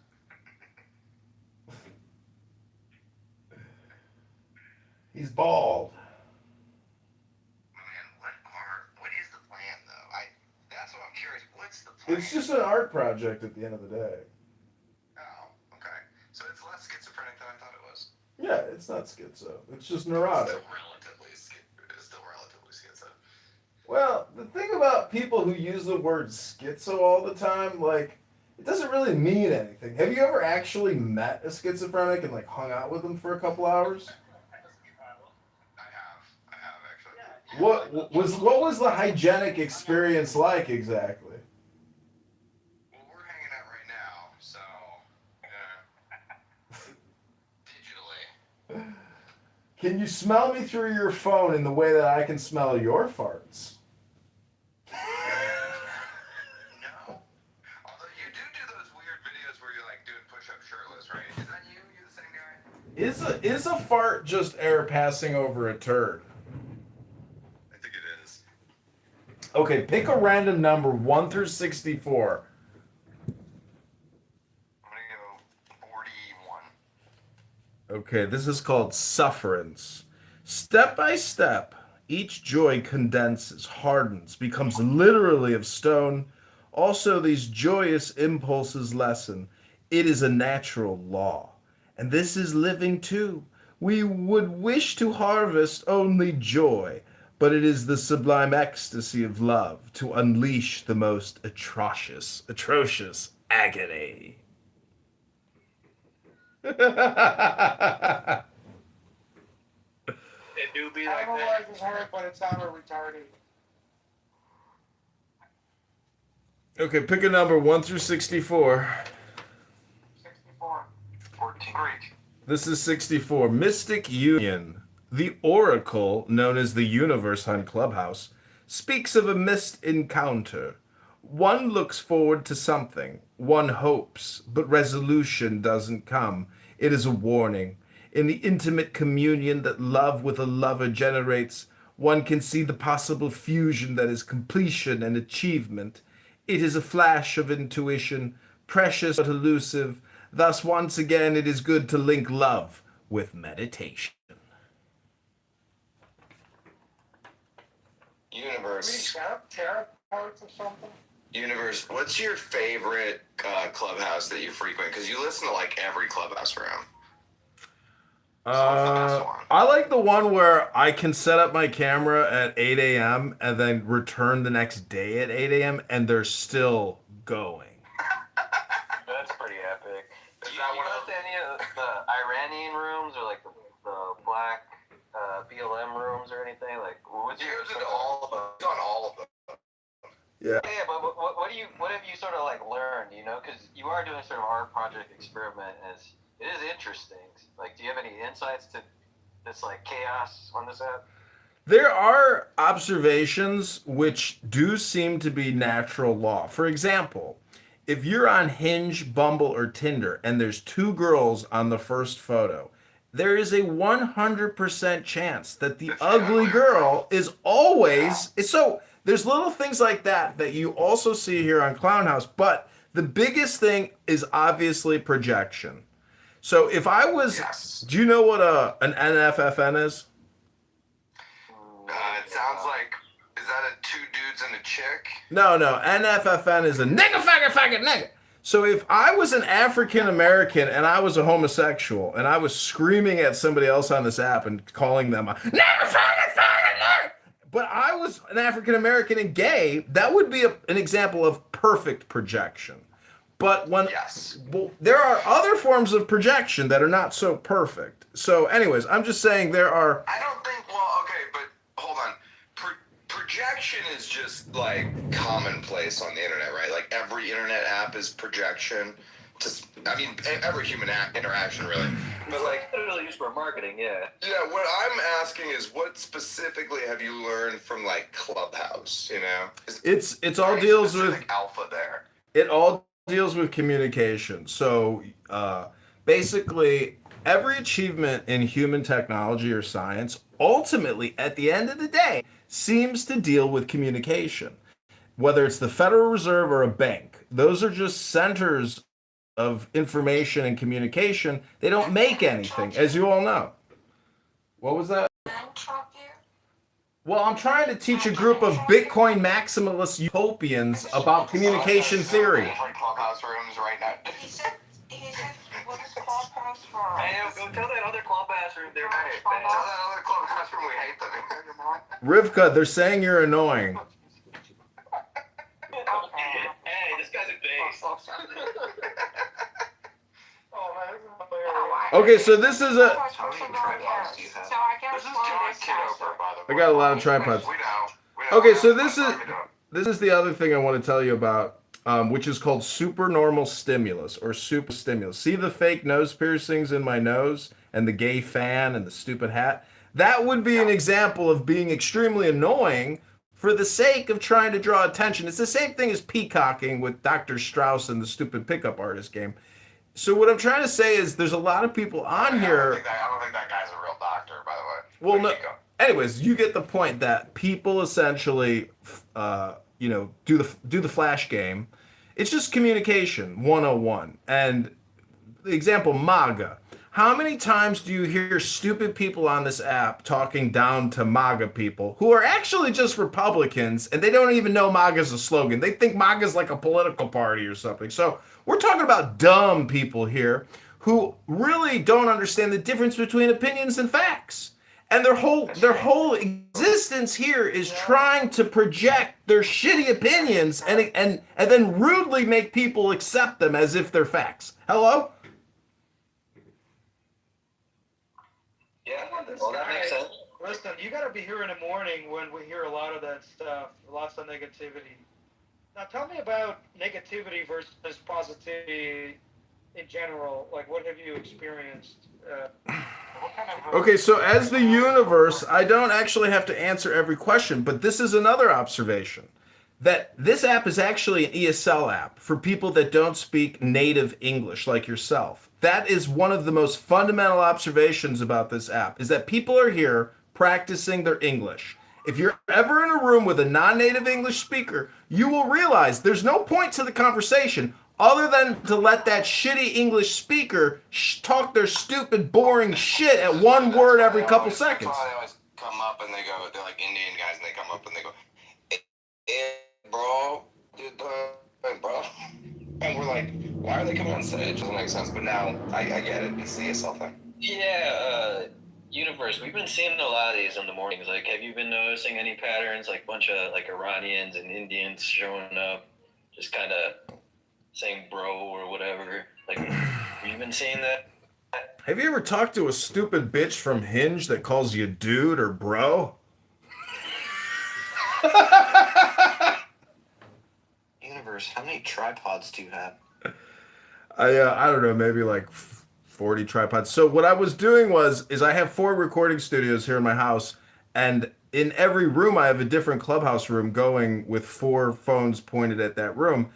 And all I can say is, well, right now in Uganda, there's a chimpanzee civil war. There's hundreds of chimpanzees fighting a brutal, savage war for dominance. And the thing is, people on this app are very much like chimpanzees. They're stupid, they're retarded, and what we're trying to point out is that there are laws of nature, and people on this app are completely oblivious to what the laws of nature could possibly be, or even God's law. If you were to ask somebody, what is God's law? And they had to tell you what God's law is, you would think they might be, maybe somebody could tell you what that is one day. Anyways, there are these things called books. This is a racist performance art project. No! Whoa! I'm just kidding. When are you publishing your findings about all this retardation? It's live all the time. I mean, I'm constantly publishing, yeah. Universe. Do you have is there like a Miss Universe?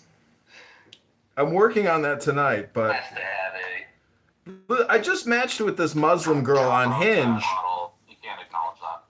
She doesn't live in Chicago. Is Habibi here? Habibi, the Fakhuri is here. See, the Fakhuris, they know how to get laid, let me tell you. They have mastered love, They just can't seem to keep the wife around for long enough because they love too many women. Hello?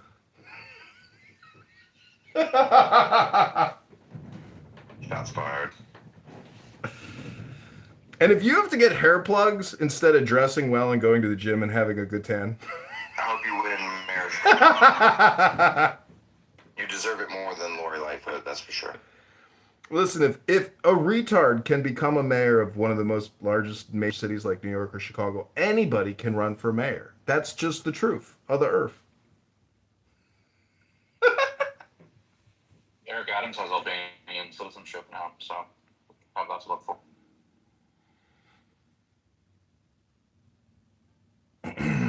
Did you see the stupid Curtis Sliwa video of him and Mamdani acting like faggots, drinking tea, and having cats on their couches?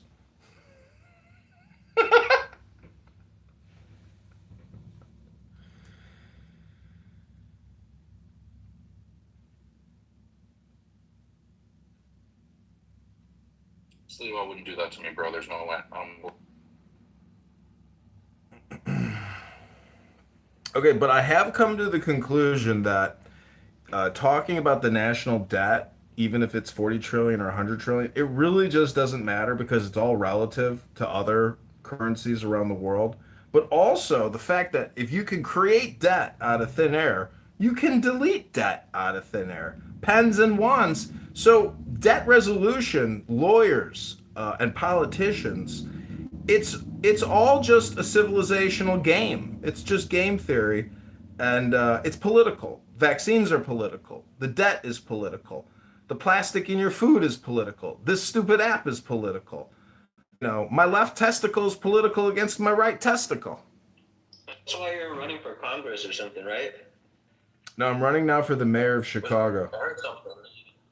I was removed from the ballot for Congress. That's weird. Yeah, the Republicans got me kicked. You're in Chicago? You should run for the Dems, man. They let John Wayne Gacy run. Yeah, that's what that's what people keep telling me. Run as a Democrat. Run as a Democrat. I'm they let John Wayne Gacy run. I mean, they'll let you run. Well, Right? I think you're good. Spending 5 years talking about nothing on Clubhouse or recording 5 years of people talking about nothing on Clubhouse? They're both bad. They're both bad. What's worse, posting videos on YouTube that get less views than listens in Clubhouse?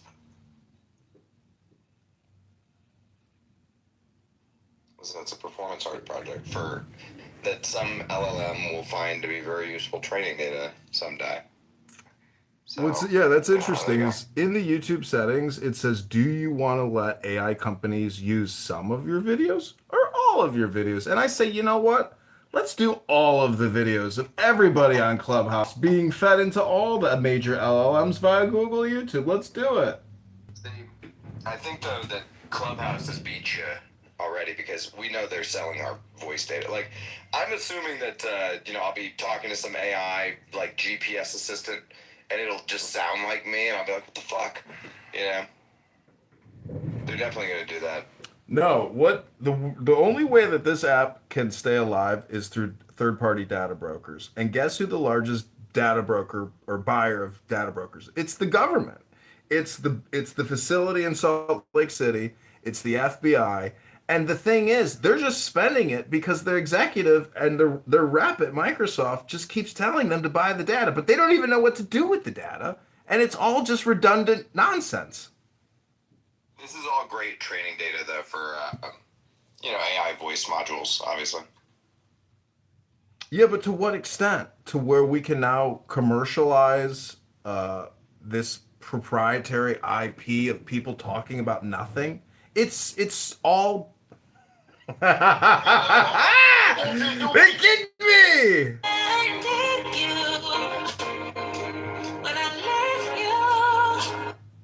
We did it. Kicked from room number 16,976. Another Bitcoin martyr. Okay, I'm gonna go work out, everybody. Hope you're having fun. Most of the foregoing practices will not at first be clear to you, but at least who will deny they have trained you in determination, accuracy, introspection, and other qualities valuable to all men in their ordinary avocations, so that in no case will your time have been wasted. That you may gain some insight into the nature of the great work which lies beyond these elementary trifles. However, we should mention that an intelligent person may gather more than a hint of its nature from the following books, which are to be taken as serious and learned contribution study of nature, though not necessarily to be implicitly relied upon. The Ye King has been Jesus!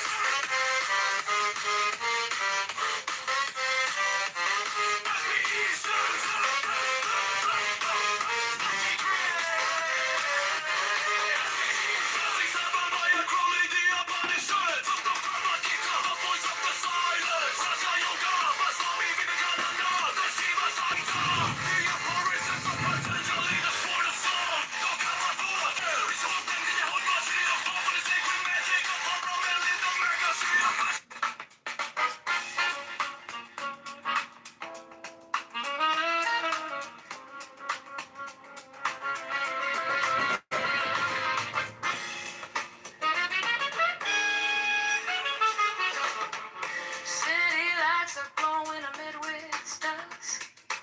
Streets are humming low with a restless trust. Skyline clouding gold, lakefront shimmering slow.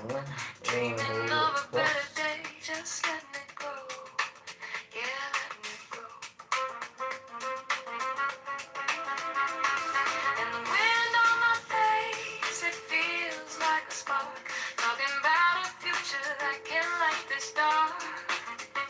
Got my 2 feet on this land.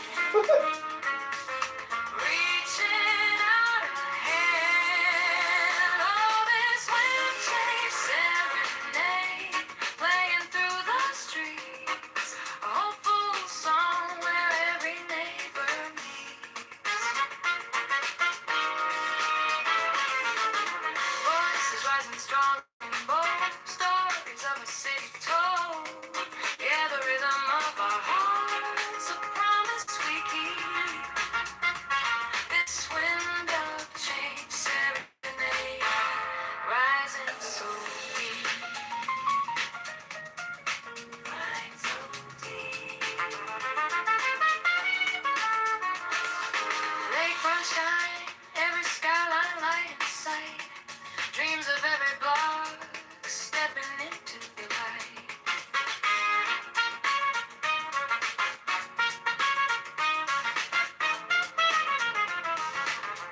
the city toll. Yeah, the rhythm of our hearts, a promise we keep. This wind of change serenade, rising so deep. Rising deep.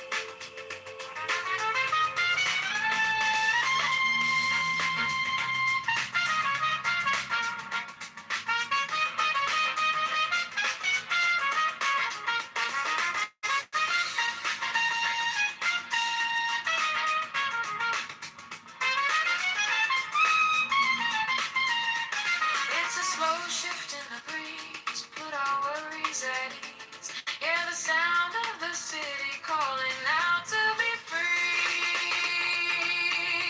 Oh, this wind change serenade, playing through the streets. A hopeful song where every neighbor meets. Voices rising strong and bold, stories of a city told. Yeah, the rhythm of our hearts, a promise we keep. This wind of change serenade, rising so deep. So damn loud.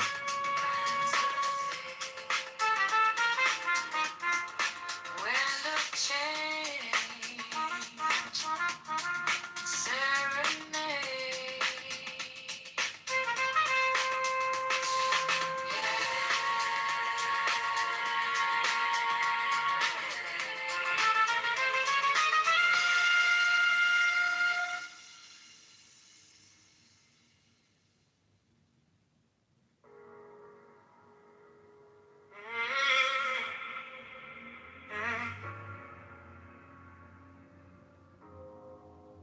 City lights, but they look so cold.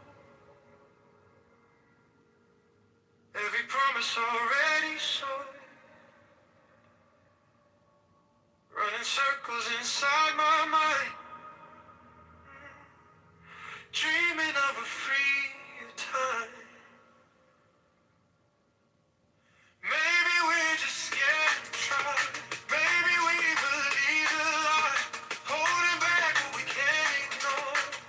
There's gotta be something more. I hear a voice inside my chest saying don't settle for less. I'm craving change. I need to feel something real, not just talking. I wanna live more than all this simply spin. I'm craving nights, hope ignites, hearts that rise and take control. If we're falling, we can stand together. We can change it all.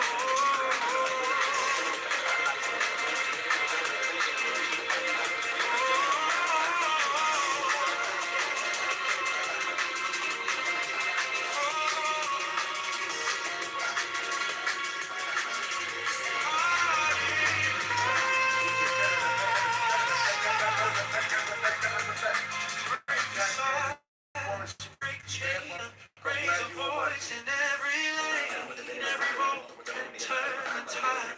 No more letting life pass by. Maybe we can shape the sky, choosing how we live and thrive, building dreams we can't ignore. There's gotta be something more.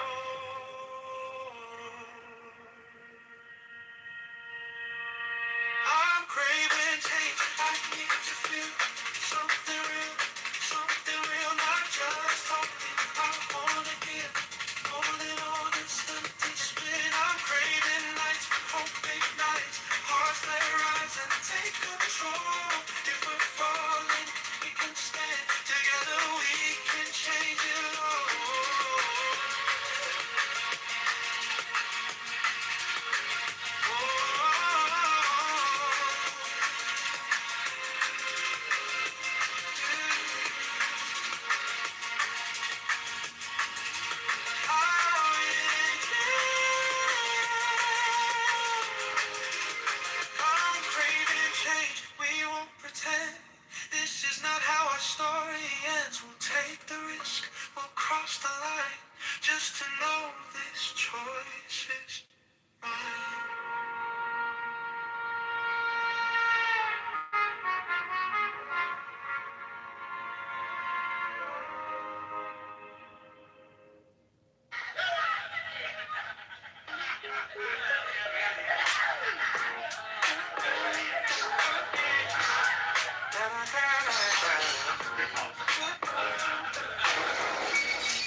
every single block.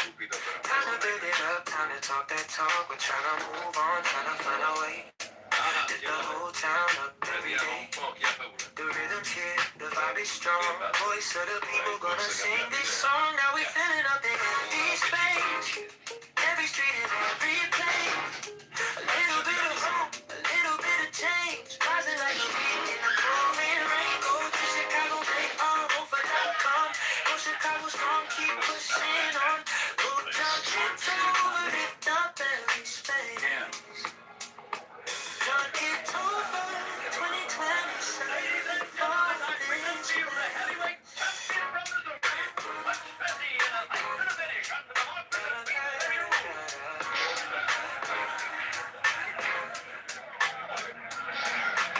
one step, two step, marching down the road. Every single ward in election home. Future of the city in the people's hands. Turn the back a vision with some real plans. Tax reform talk, make the burden fair. More for the schools and the homes right there. So bold, so bright this year. Every voice in the crowd is so clear. Go to Chicago, let your choice ring out like a song. Now we're filling up the empty space. Every street and every place. A little bit of hope, a little bit of change. Rising like a beat in the pouring rain. Head to John Kitover, Chicago.com. Spread the word around, keep pushing on. Go John Kitover, lift up every space.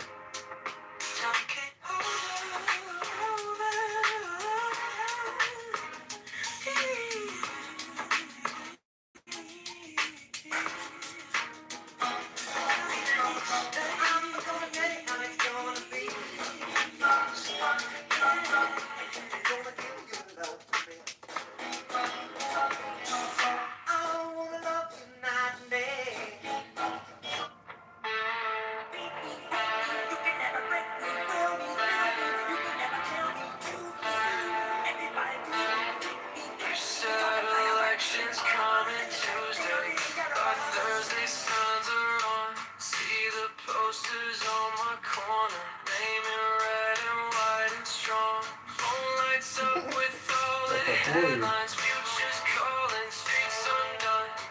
Every ward and every station, every vote, it starts with one. John, get over.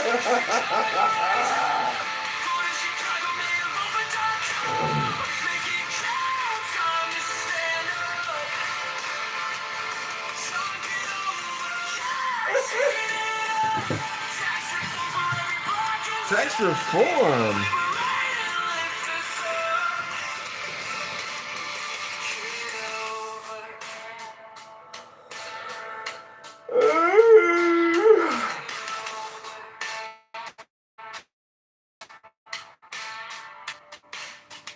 Friends all say that we need change now, less corruption, straighter plans. Take the power from the back rooms, give it back to working hands. Every train in every schoolyard, every small shop on the block needs a leader for this city who Oh, Scott Green, you better pay attention. This is Jewish people. Oh shit!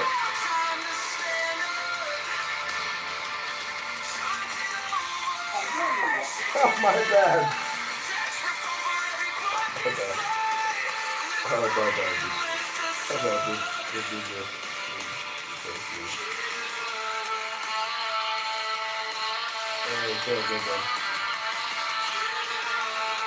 You better pay. A woman will fuck you over. Whoops.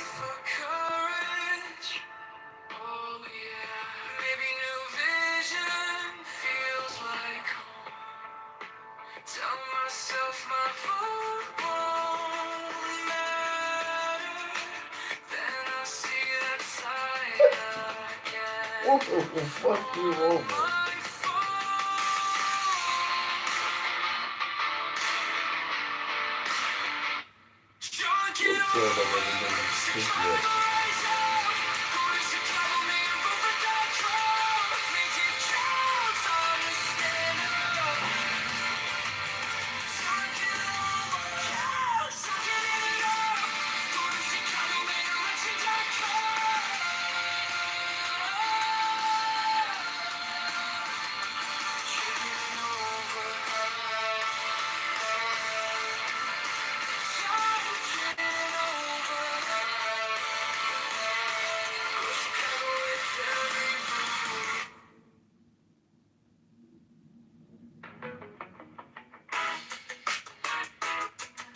woman will fuck you over.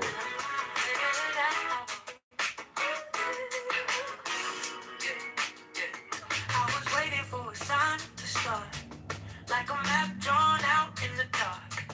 Now the city's calling out my name to choose a brand new path. Tired of watching from the side while the streets and dreams collide. So I take one step with my boat. Time to change this heavy load. Maybe we don't need to know it all. Maybe we just need to vote so we keep moving anyway. Chicago choose a brighter day. Go to Chicago, mayor, vote for calm. Let your voice lead the way. Every choice rewires me. Every vote unlocks a key. We want tax reform today. Vote John Kitover, pave the way. Doubt's still riding in our heads, but it won't get the final say. We can rise and stand as one. Go Chicago, starting today. We don't need a perfect line, just a reason, just a sign. Every inch we claim is ours. Every step can raise the bar. Go slow, go fast, just don't go back. Trust the rhythm in this town. Time to lift our future now. So we keep moving anyway. Chicago, stand up, have your say. Go to ChicagoMayElection.com. Vote John Kitover today. Every choice rewires me. Every vote unlocks a key. We want tax reform right now. Bro, Chicago, rise up now.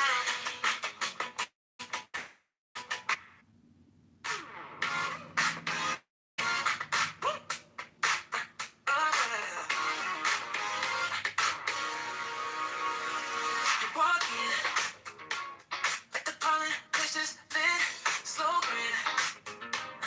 Every head just starts to shift. Names like kitchen lighting inside the room. John K. On your lips like something new. You pull me closer by the collar. Say I don't usually even bother, but tonight you wanna battle. We can make this city get a dollar. You got me doing up the midnight force, yeah, right here in the center of a room. Pen in my hand, future with plan, word after word, we're changing the rules. You got me doing up the midnight force, looking like I'm stuck on you. If this is good, please raise your high gold. Let's save you, knock it over. Me in Chicago too. Small talk, but your fingers draw a sign. Red clock by the box you had in mind. You laugh, quote the promise that you make. Tax reform, go Chicago, make it sing. Let the air feel the cover, so sweet. Whisper something louder than the summer. Go to ChicagoMayerVote.com. John Kitover, that's the one I'm on. You got me, doing at the midnight vote. Right here in the center of the booth. Pen in my hand, future with plan. Word after word, we're changing the rules.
upon the breast of a priestess, and takes back his lance.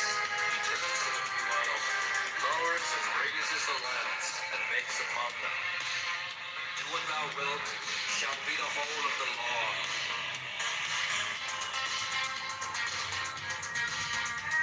Love is the law. Love of the will. He lowers the lance and turns to east the priestess, takes the lance in her right hand and her left hand she offers the path. The priest kneels.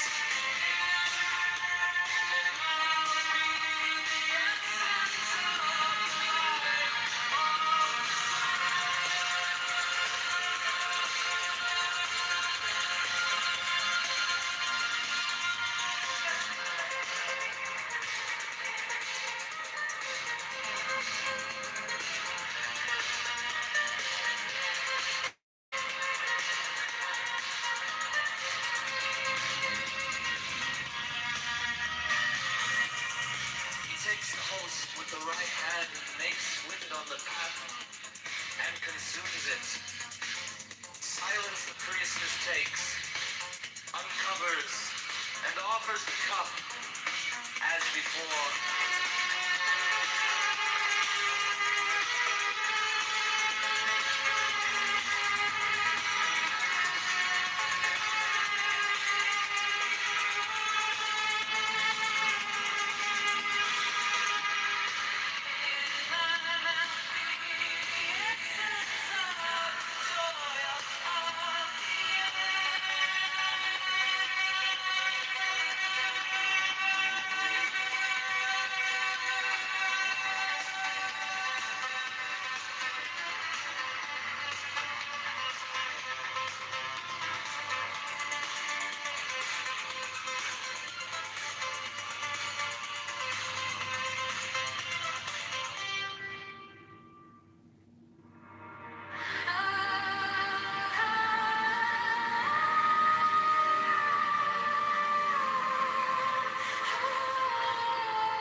resurrection. He makes the 5 crosses on the priestess. Accept, O Lord, this sacrifice of life and joy, true warrants of the covenant of resurrection.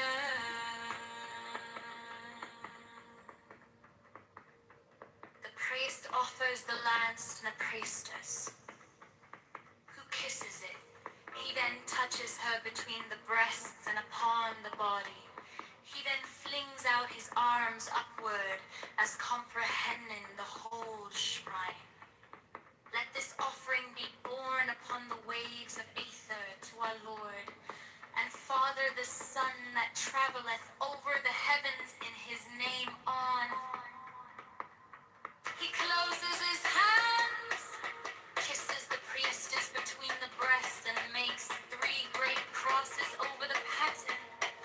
The cup, and himself, he strikes his breast. All repeat this action. Hear ye all, saints of the true church of old time, now essentially present, that of ye we claim heirship, with ye we claim communion, from ye we claim benediction in the name of Yahweh.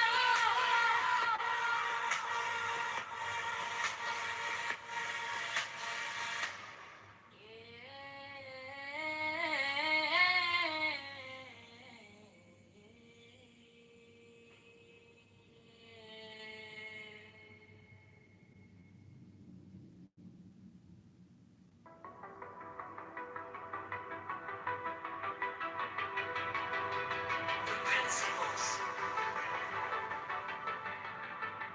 The diacon.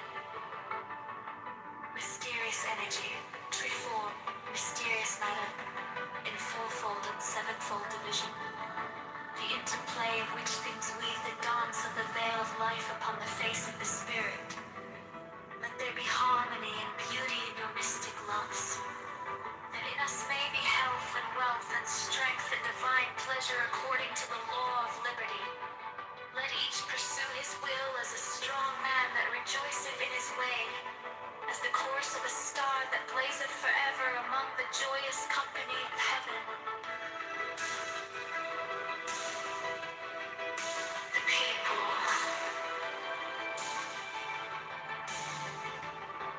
So would it be. So would it be.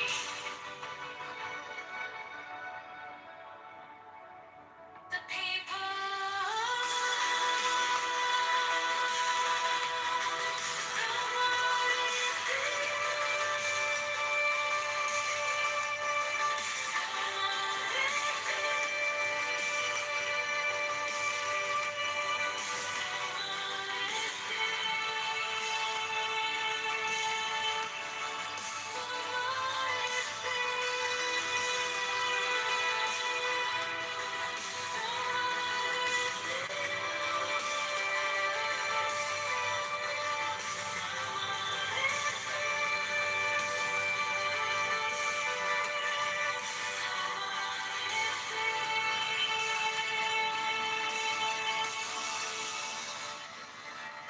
Birth. The diacon. Be the hour auspicious and the gate of life open in peace and in well-being, so that she that beareth children may rejoice, and the babe catch life with both hands.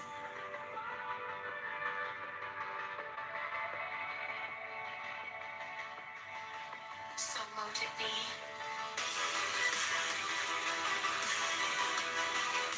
The people.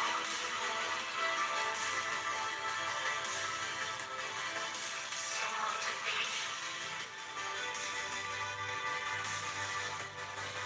So mote it be. So mote it be.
Krishna Tahuti, Moshe Dionysus Mohammedan to Megatherium. With these also Hermes, Palm, Priapus, Osiris and Melchizedek, Chem and Amun and Mentu, Heracles, Orpheus and Odysseus with Virgilius, Catullus, Martialis, Rabelais, Swinburne, and many an holy bard, Apollonius Tianius, Simon Magus, Manes, Pythagoras, Basilides, Valentinus, Bardesigns and Hippolytus, that transmitted the light of the Gnosis to us their successors and their heirs, with Merlin, Arthur, Cameret, Parzival, and many another, Priya and Emporio VII, Fet, priest and king that bore the lance and cup, the sword and disc against the heathen.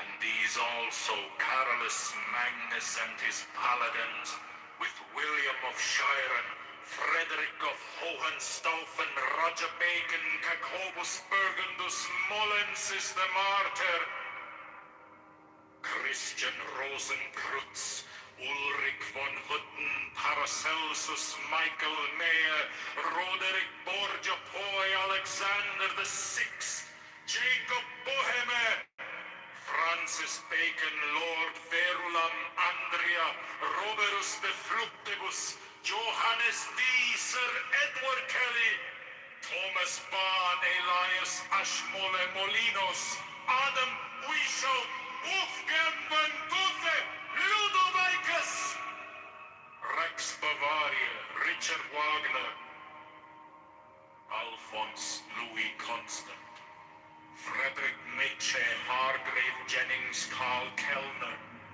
Forlong Dukes, Sir Richard Payne-Knight, Paul Gauguin, Sir Richard Francis Burton, Dr. Gerard M. Caussy, Dr. Theodorus, and Sir Alistair Crowley of Sons of the Lion and the Snake.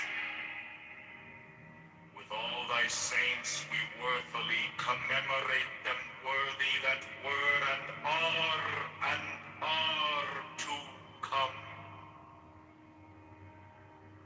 May their essence be her present, potent, puissant, and paternal to perfect this feast.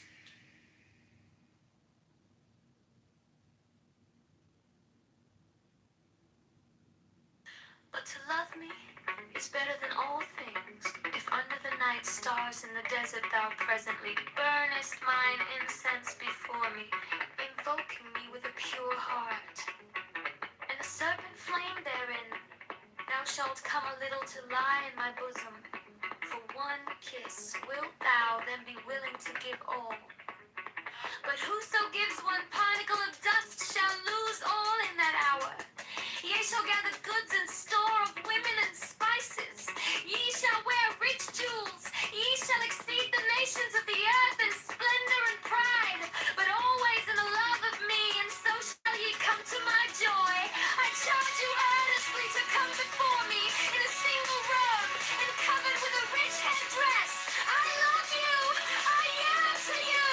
Pale and purple, veiled and voluptuous. I who am pleasure and purple and drunk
tianguis, la abuelita haciendo tamis dice: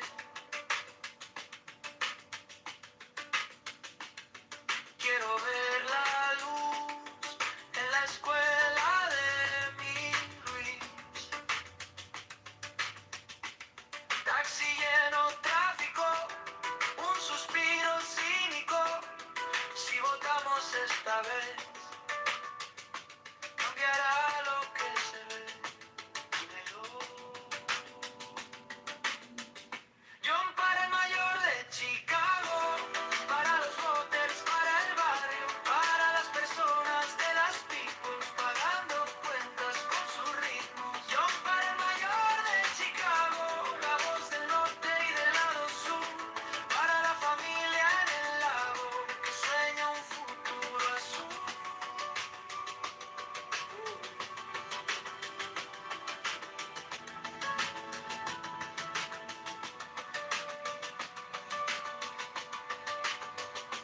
No queremos santo ni actor, solo alguien que escuche el dolor del techo que gotea en invierno, del miedo a perder el empleo. John para el mayor de Chicago, para los voters, para el barrio, para las personas de las peoples, bailando en la línea del mínimo. John para el mayor de Chicago, la voz del norte y del lado sur, para la familia en el lago que sueña un futuro azul.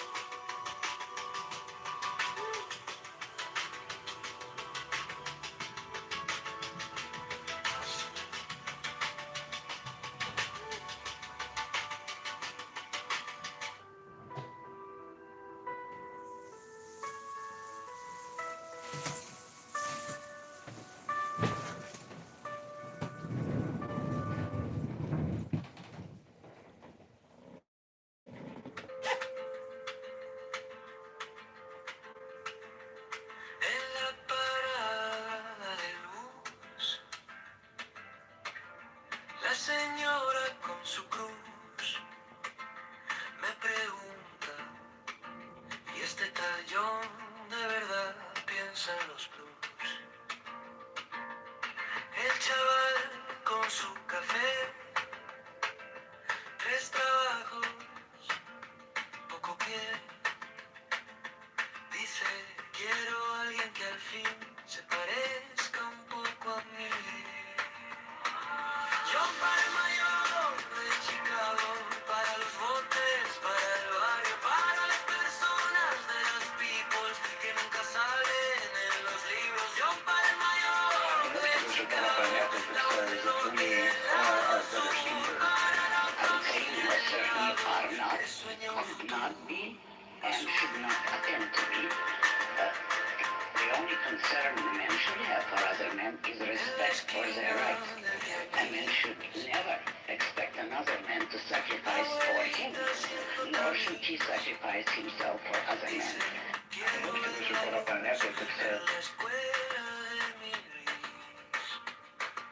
Taxi lleno, tráfico, un suspiro cínico. Si votamos esta vez, cambiará lo que se ve. Dímelo. John para el mayor de Chicago, para los voters, para el barrio, para las personas de las peoples, pagando cuentas con sus ritmos. John para el mayor de Chicago, la voz del norte y del lado sur, para la familia en el lago que sueña un futuro azul.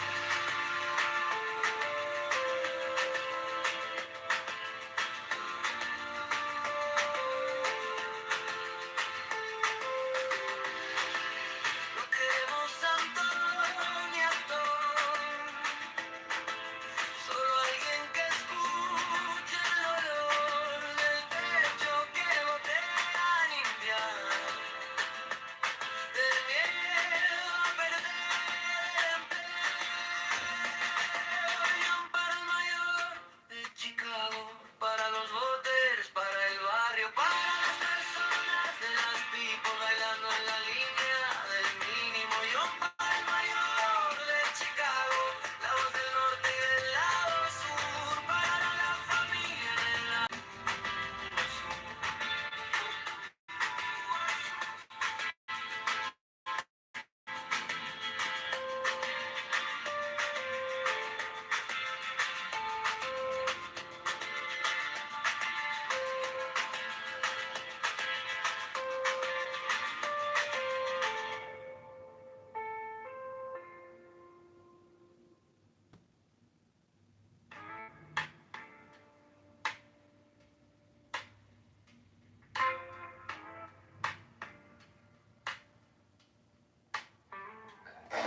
mind of not eating a honey bun at work. I didn't go to work today, so we are off to a good start. I've been eating them. I've been eating them. Not every day, but I've been eating them. Quiet laughs overload. You trace a map on my wrist, like you've been here the whole time. Lantern sway slow, your hair caught a little sunlight from somebody's window glow. In the middle of the night,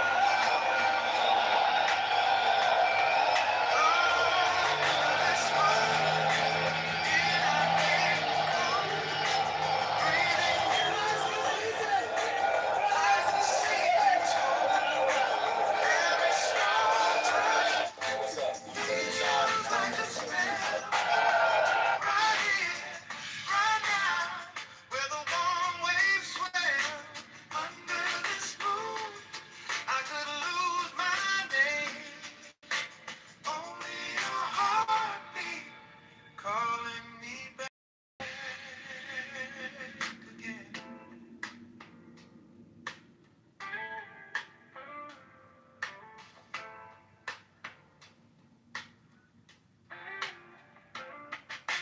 Glass on the table, rings left behind like halos. Hands in the corner, spilling their hearts in the shade.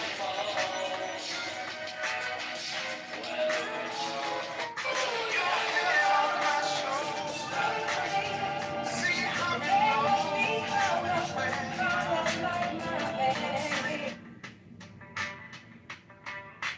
world getting softer. Every time you laugh out loud. Oh, under this moon, in our hidden cold, breathing you in like a secret told. Every small touch feels like a spell. Right here, right now, where the warm waves swell. Under this moon, I could lose my name. Only your heartbeat calling me back again.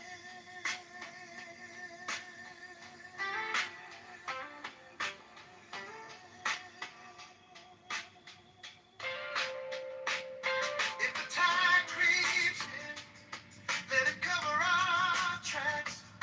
Leave the rest of the world where the shoreline cracks. Just your hand in mine, just that slow, soft line. If this is all we get, let it stretch all night.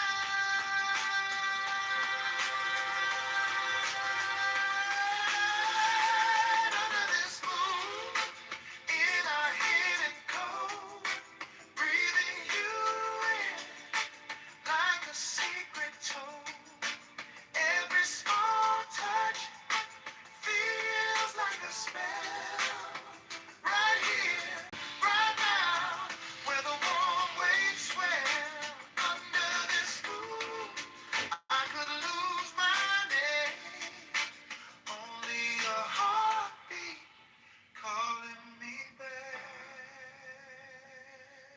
again.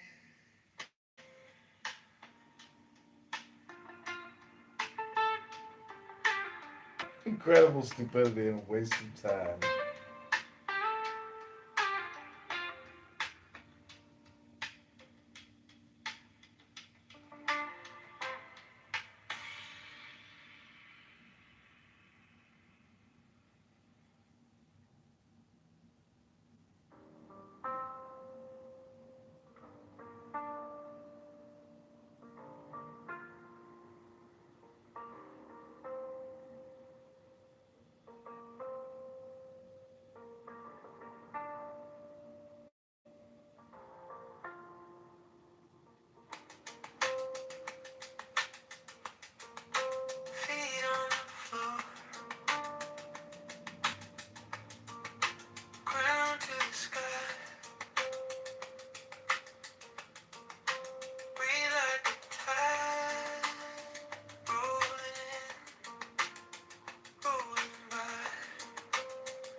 see if you add enough.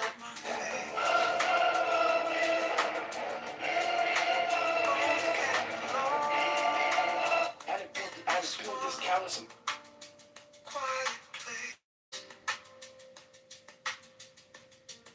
Sun in my bones, moon in my veins.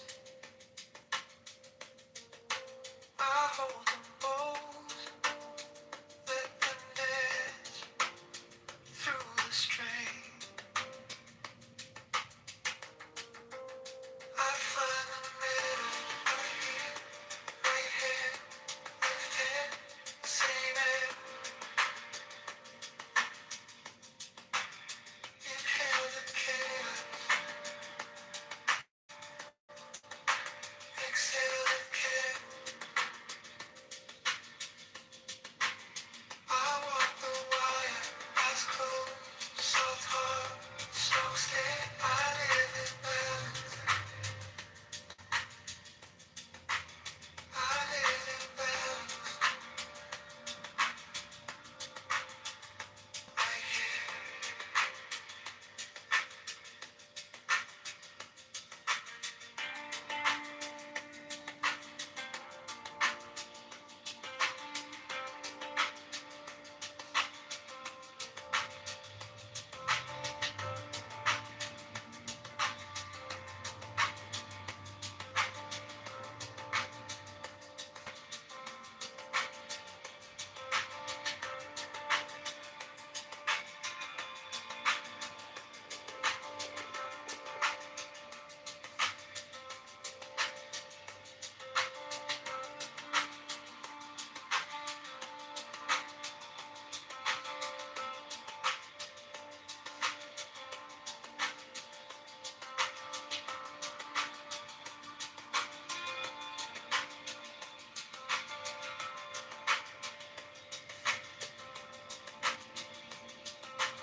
Powerful war song of Megatron, the supreme master and commander of the known life universe.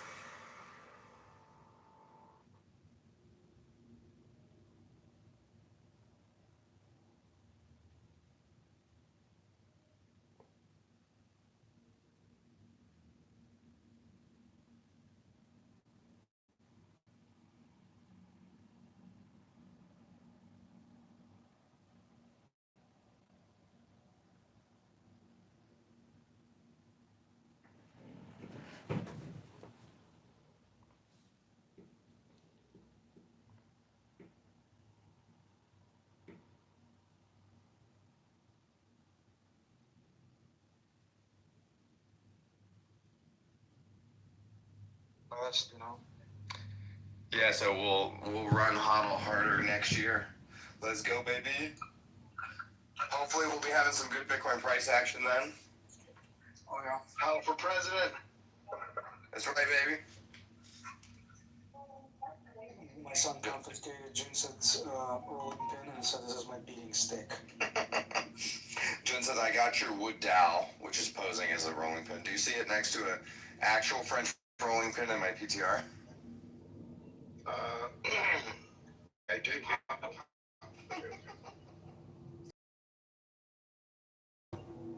She was like, I like how chunky it is. They serve different purposes. You know what's funny though? I didn't tell her, is your wife like this? I didn't tell her that you made it because for some reason, if it was from my friend, she would be like, it's no good. But because I was like, this is just a nice rolling pin I bought you, she was like, it is nice. But if I said my friend made this, she'd be like, stupid. It is nice though. Mm-hmm. It doesn't roll straight. I'm gonna be honest. It not, it doesn't roll. It doesn't roll smooth. You know. Put it on dough. It will. Yeah, but like on the ground, on the marble, I was testing it. Didn't roll that smooth. Yeah. How often do you cook? 0. Yeah, it's a decorative item. Fuck off. I felt like it could have been a little smoother. No, you don't want that. You want the dough to like kind of stick to it a little. That seems like a cope. Yeah. No, it's true. I don't know, man. It was. I don't think it was level. You know. How about making another one? I'm sending it just because you're a dick. I'm gonna send you a video of it making noise when I roll it. Oh, okay. You'll see what I mean. You'll see. All right. You'll all see. No, I'm just kidding. I don't need to do. There's no care instructions for this, is there?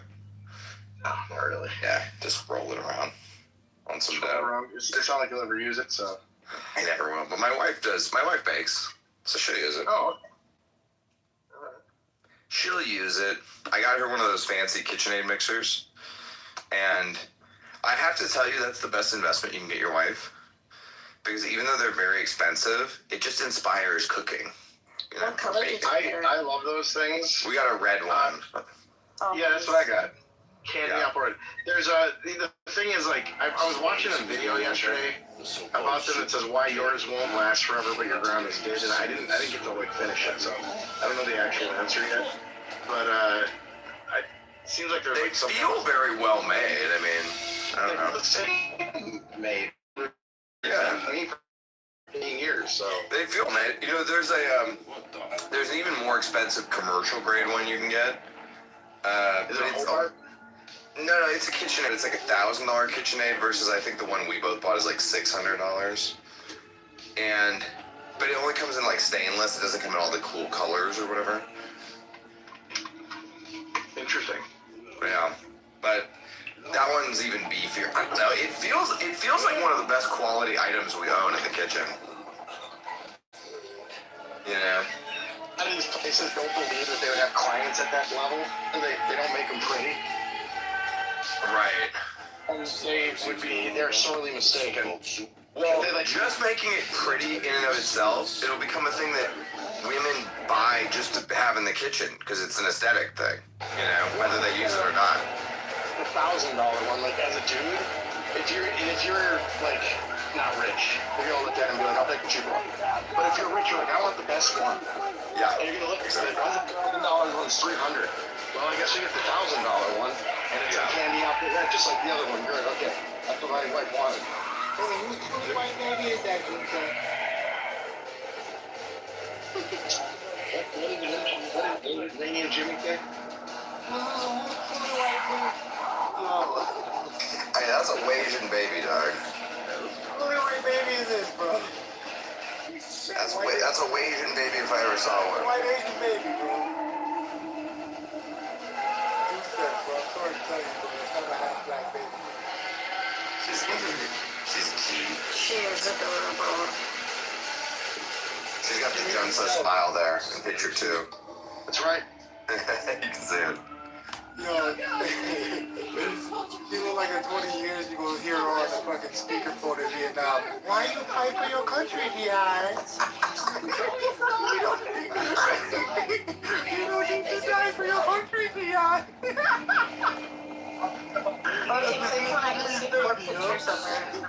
If she's Junsa's daughter for real, she's gonna be on podcast telling us all why certain people don't deserve rights. She'll get away. Female Junsa does a powerful thing because she'll get away with a lot more than Junsa can get away with. They're horrible, man.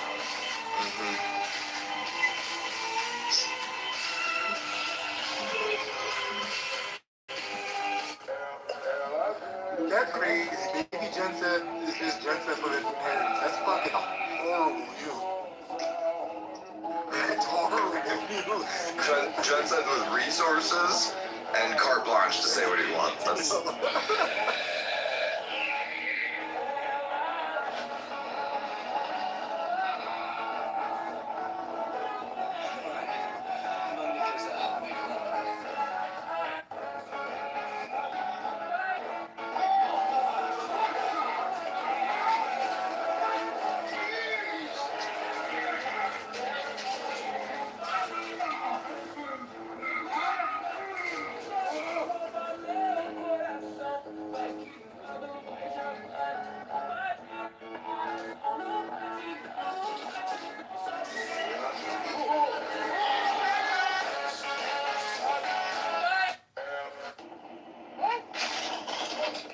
trash can.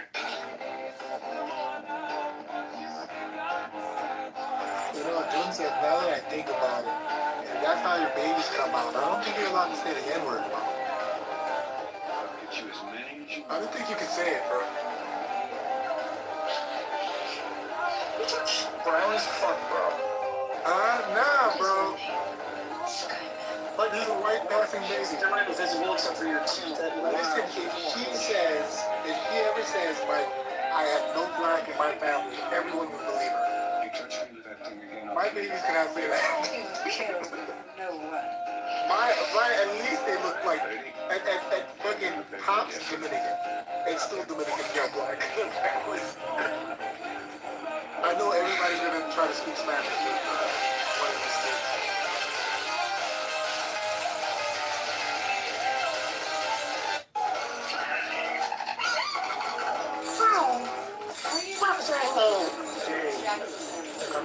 She sort of looks like me. Sort of. Oh, see? What you think? What you think? Sort of looks like you. I like this one. You like that one?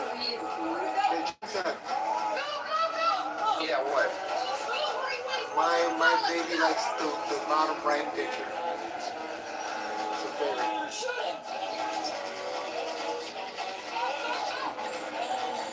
You like that one? What's your second favorite? Uniform? Yeah, she likes that. She's like, I like this one.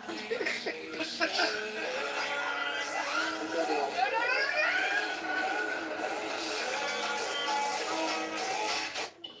The same one? Okay, fine. That's what you want.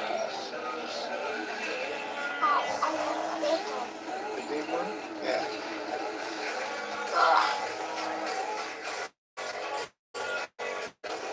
Jimmy, are they about the same age, your daughter and Jensen's? I think my oldest one is a little older, a couple months, and I have one is but I think we said it was like 12 months didn't pass until we had this. Also, like within a year. 7 or 8 months. Huh? They're like within a year. Yeah, within a year. You said June 2024, right? September 28th. 2024, yeah, that was 2023. I'll teach you this move when you master the trident. Almost a year, almost a full year. Not yet.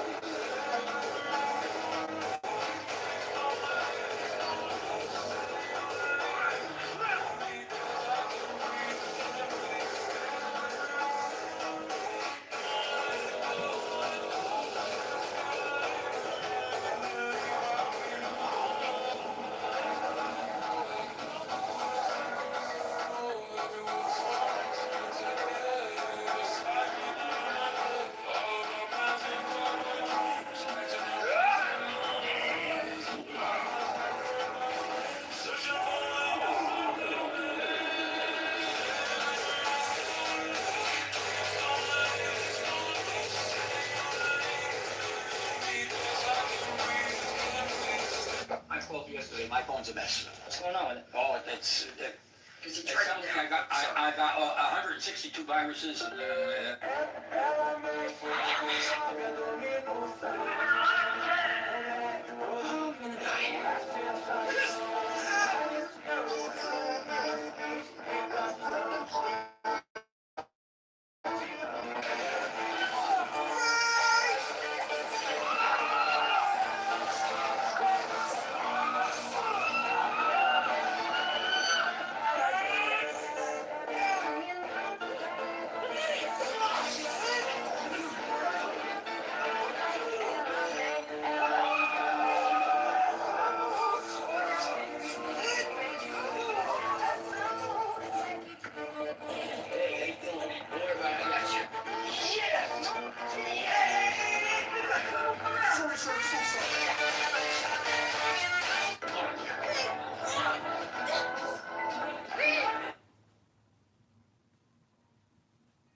If you had 5 more years with your father, what would you do?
going on, people? Is it consensus now that the strait is going to be open soon? From what I'm hearing?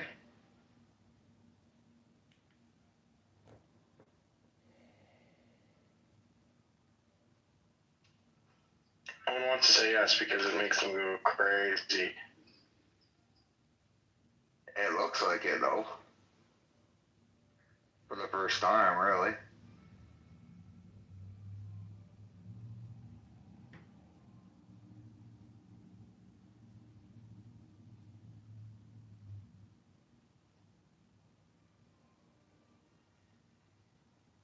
Is that one of the hobbits in your PTR, John Seth? What's that? I said, is that one of the hobbits from Lord of the Rings in your PTR? You must think the hobbits are gorgeous. I'll tell you what, that's not what J.R. Tolkien wrote.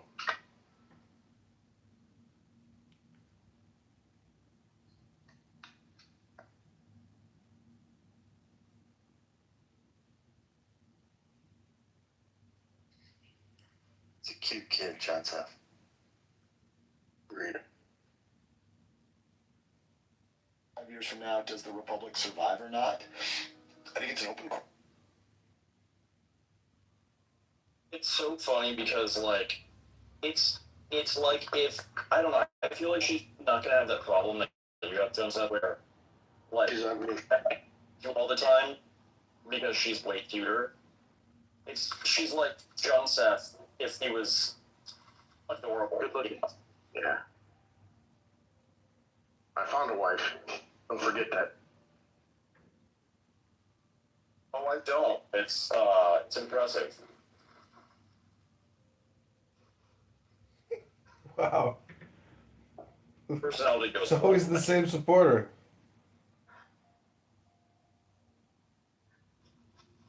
That's what my wife said too. Wow, it's always the one same supporter. Great photo, guys. Try to find more voters. Yeah. This book, I hear me talking shit about your family. Oh, dude, I would never be how you're talking. It's some of the funniest content I've ever heard. Thank you. Yeah. Wow, it's always the one same supporter. Great photo, guys. Try to find more voters. You won't win with your current strategy and content.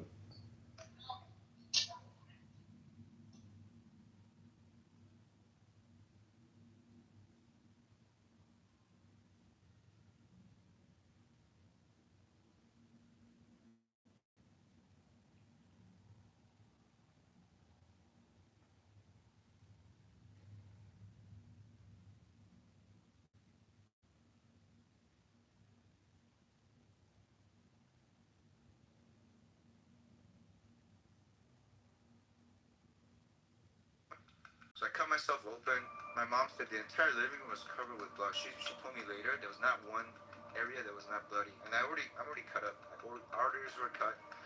And I'm on the stretcher. And as I'm getting carried out, I'm going in and out of my body now. I'm having OB.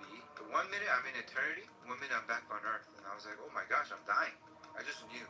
As my spirit leaves my body, I thought I was going to go up and fly up to heaven and see something good. I started sinking. It felt like an elevator that had no cable.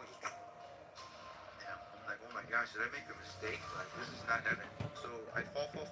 Went for like 5 minutes, and like, boom, I land, and I look around. The whole place is crowded with people. I look up, and it's just pitch dark. I was like, oh, I'm in hell. I just knew I'm in hell. There's a cliff next to me. There's no plants, no animals, no life. And the fear, the anxiety, the hopelessness that I felt on earth just increased even more. I look up, and there's demons with capes, and they're huge. And they're like here, and I knew they were like in charge of this place. And I go, oh my gosh! I saw cells on the cliffs. I was gonna go in there and get tortured. I was like, oh my gosh, I'm next. I made a huge mistake. It's too late though, because supernaturally I knew I was a sinner for the first time in my life, Rebecca. I was like, what? Because on earth, I was a pretty good Buddhist. In my eyes, I was very righteous. Like, I'm a good person. But right when I landed, for the first time in my life, I knew I deserved to be there. And number two, I knew I was going to be here forever. This is it. And that feeling of eternal separation from God shouldn't be felt by people because it says in the Bible, God desires all people to be saved. But people go there because they choose to go there. So I believe in free will and all that. I used to be like God sends people. God wants everybody in heaven. So free will is so real. Choice is what makes a human, and love, and God, God.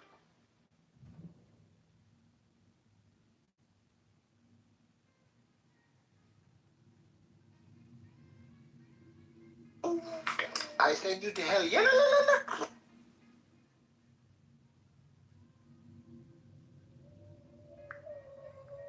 Jimmy, you're actually not even good at that. Hey, yo, June Seth. If you're ever outside with your baby and an Amber Alert goes off, you're in trouble, bro. Why? Because you stole somebody's white baby.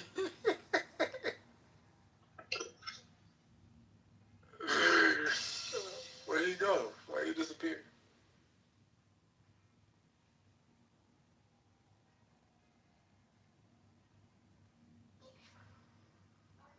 Where'd you go? Ah, there he goes. Oh, my nigga stormed out, son.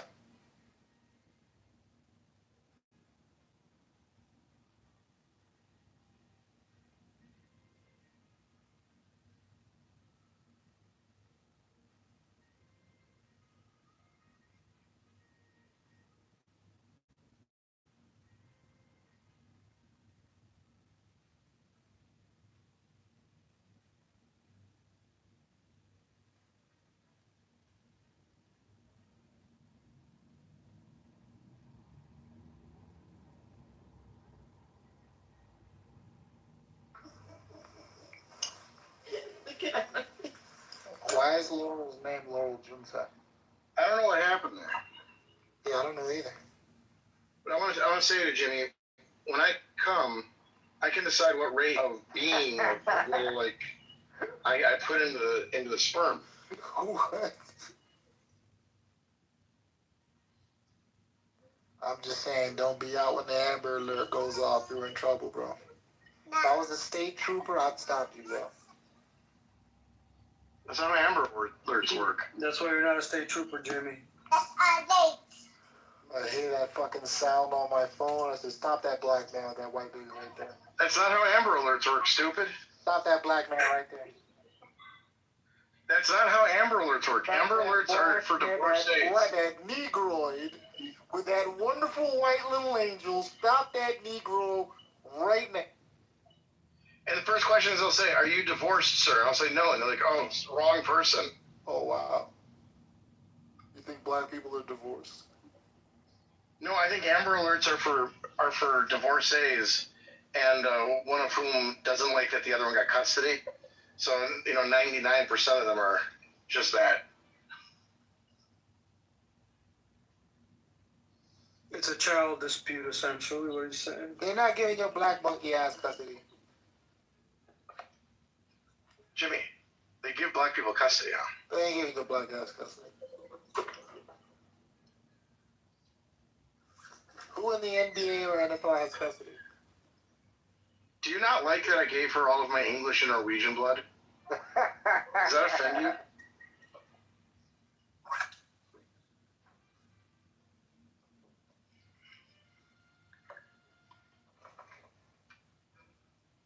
When I gave them my sperm, Jimmy, they were like, "This sperm is literally white."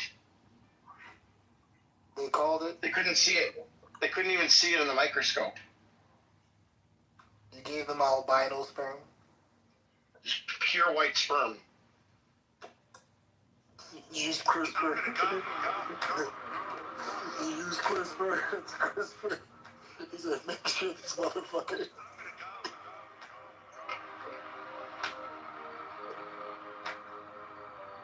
John said CRISPR.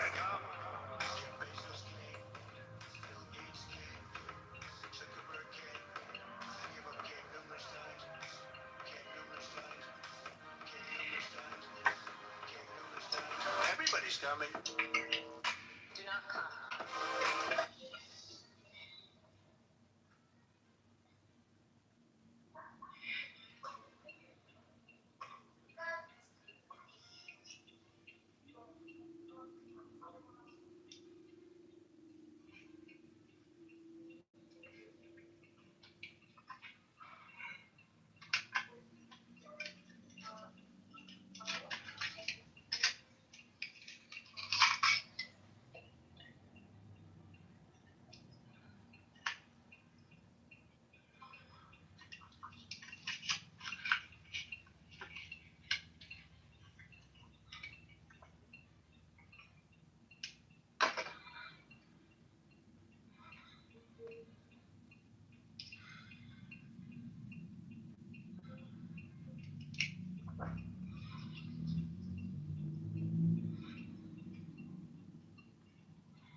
You know what movie's so good?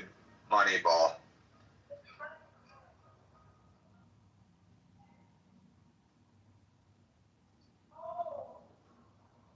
What type of ball? Moneyball. It's a baseball movie about the Oakland A's when they started, building a team based off of data more than feelings. Yeah, it's the Moneyball, the only sport that's predominantly played by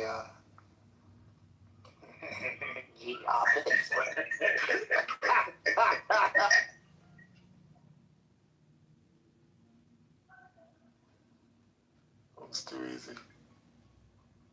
Throw the Jew down the well, so my country can. No, you can't just start singing that. Why not? No. Why not? This is America. Why? Because you live in Florida? They hear that coming out of your phone, you'll be arrested?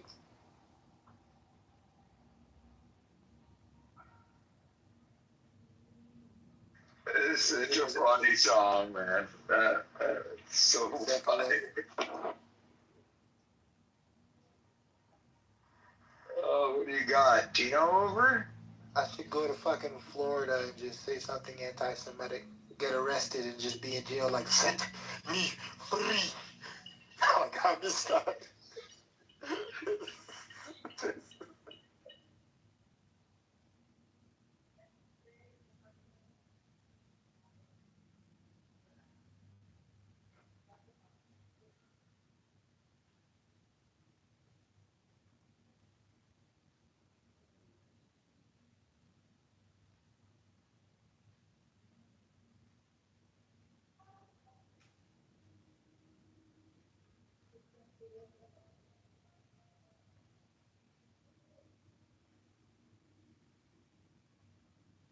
Set me free.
It's just grade 11 math, boys.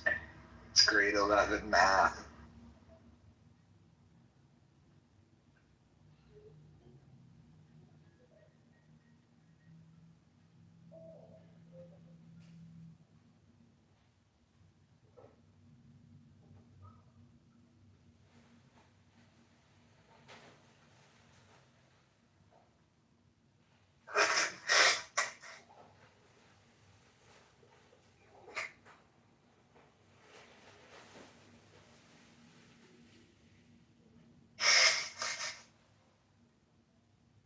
Does anybody else miss Greg Foss?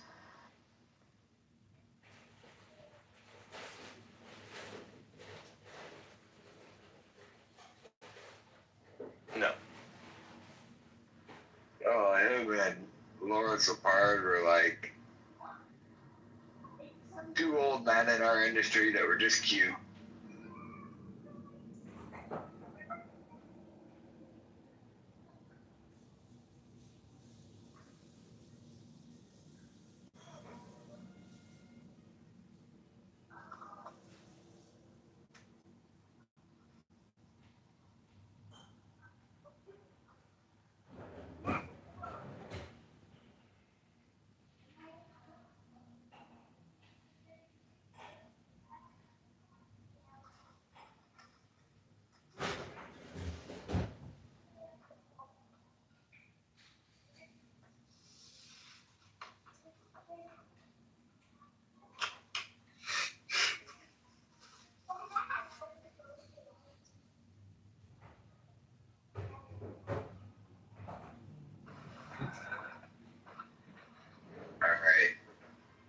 this room going. What do we got to do? Trivia?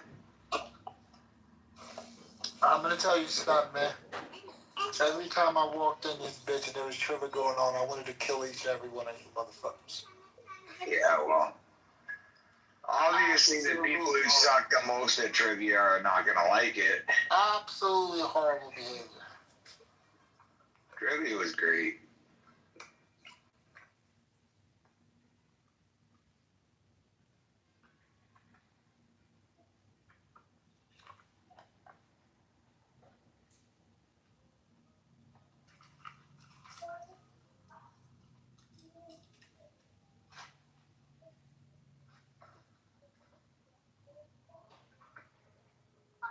What's the topic gonna be for trivia?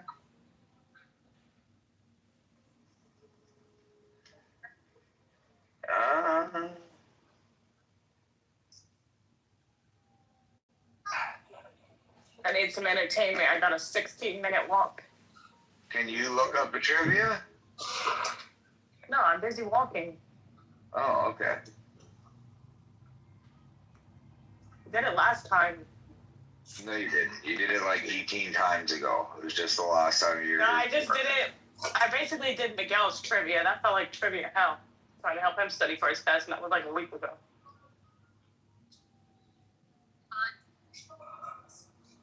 Anything with Miguel feels like that.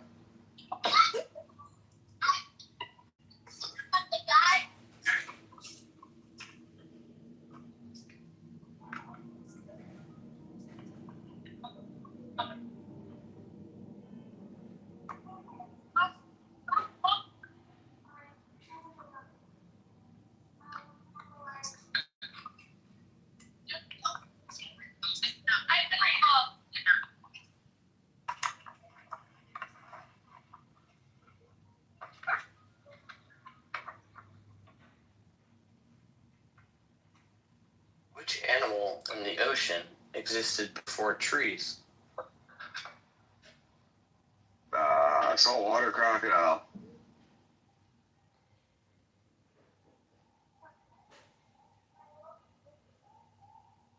Sharks. Sharks. I don't believe any of that stuff, so. What food never spoils? Honey. You got it.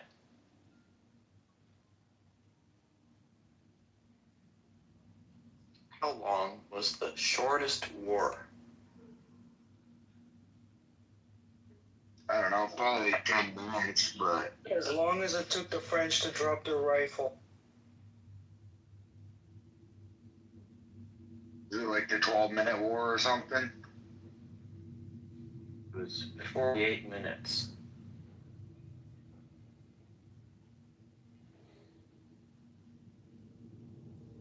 Okay, a repeat. What was Google's original name?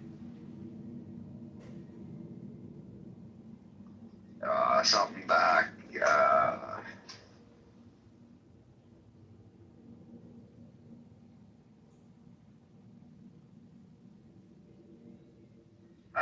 Back rub. You got it.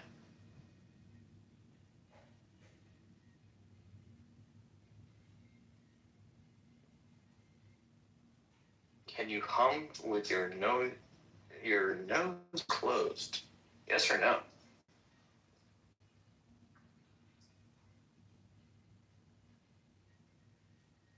No. Correct.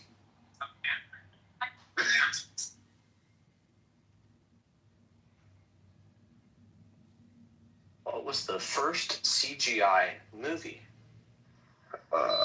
Toy Story? Toy Story. It was alright. Toy Story. All right. Sorry, Laurel, I beat you. Yeah.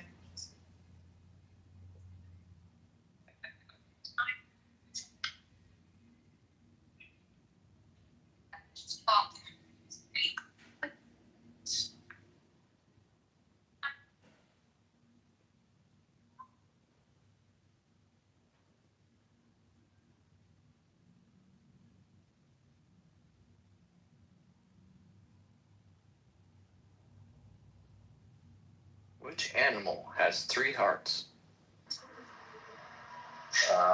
3 is an octopus. You got it.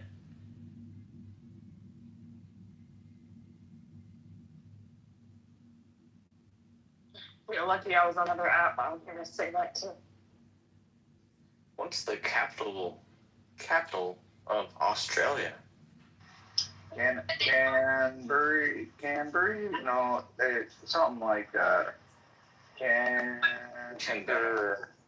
Canberra.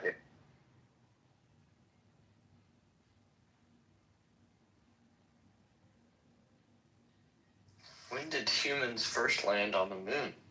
Never. 1969. 1969.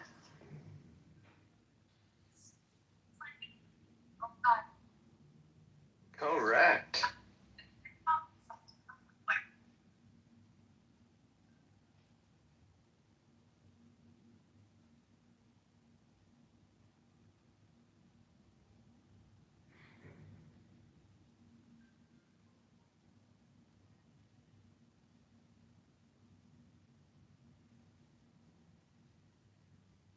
What is the capital of Canada? Ottawa. Ottawa.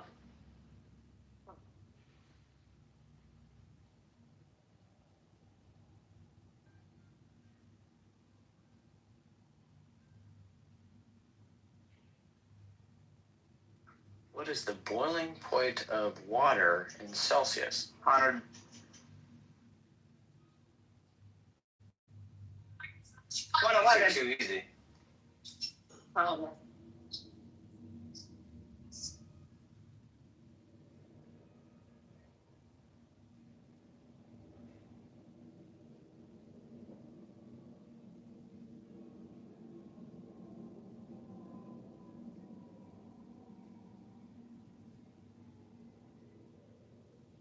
What is the N in M&M's?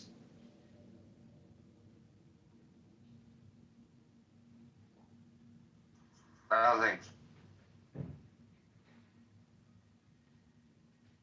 Mars and Yuri.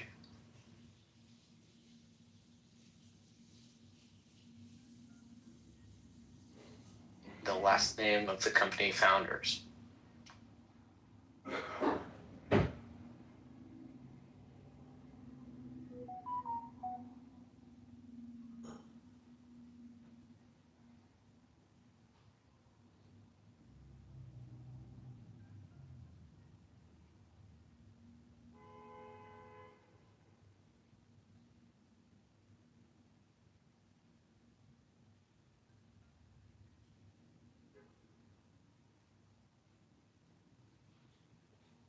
Which planet is known as the morning star? Mars. Incorrect. Jupiter. Not quite. Mercury. Not yet. Damn. But I don't know.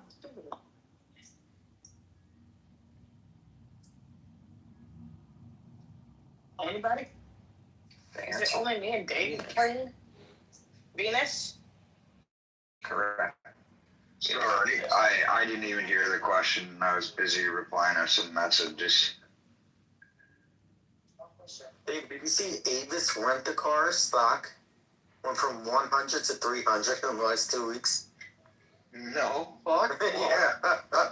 Why? I have no fucking idea. It tripled since when? Since March 24th. It's tripled. There's gotta be, they're buying someone to resumes.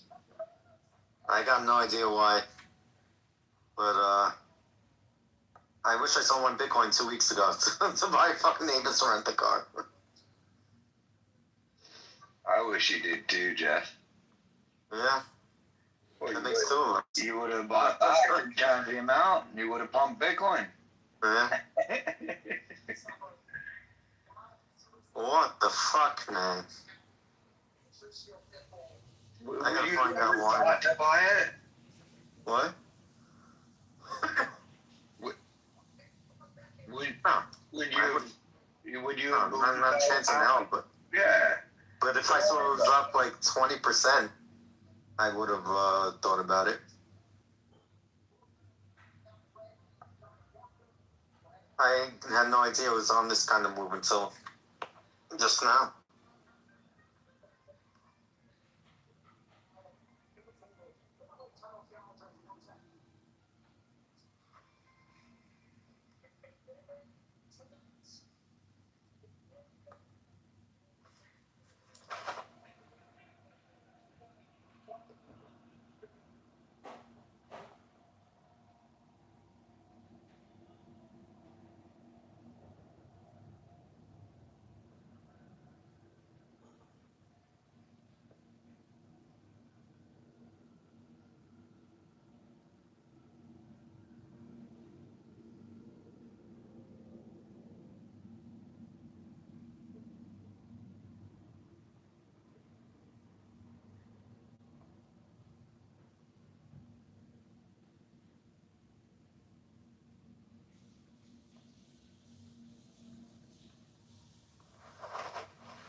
Trump is at the UFC in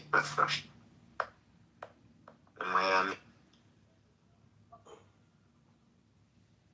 That's wild that he goes to that. Well, it's in Miami. He's already there. Yeah, but like the protocol I hear of when he goes to like the Bitcoin conference is crazy. Like, yeah, I wonder how much extra security, or do they consider it secure enough already? He's surrounded by Secret Service.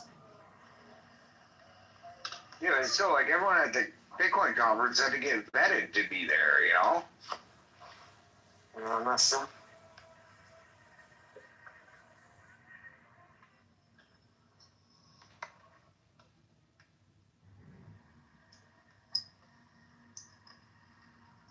You like Trump, Jack?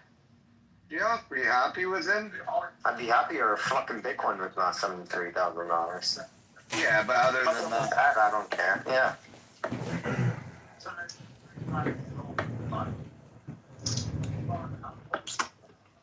the fucking spread on fuel at the gas stations here is wild. Yeah, it is here too. Dude, like, okay, so a liter, I just got it for $2.05. 2 minutes down the road, it's $2.55, and another place I seen was $2.40 something. I'm like, significant. You're talking like 25% differences. Oh, dude, ours are like 25%. So what, like $1 US? I mean, how? We're paying like, well, I just filled up for $2.05 a liter diesel.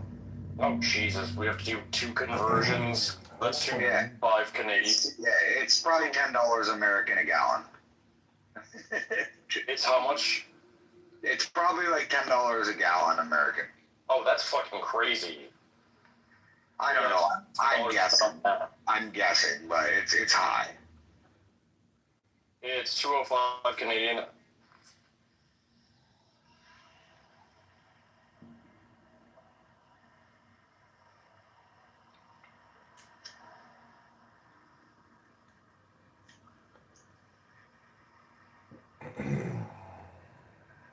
No, it's probably more like 7 or 8, but the 250 is like $10 probably. So that's 148 USD a week. Times 2.4, is it? What? How many liters are in a gallon again? No, it's 4 liters. I never remember. 3.785. 3.78. Yeah, there we go.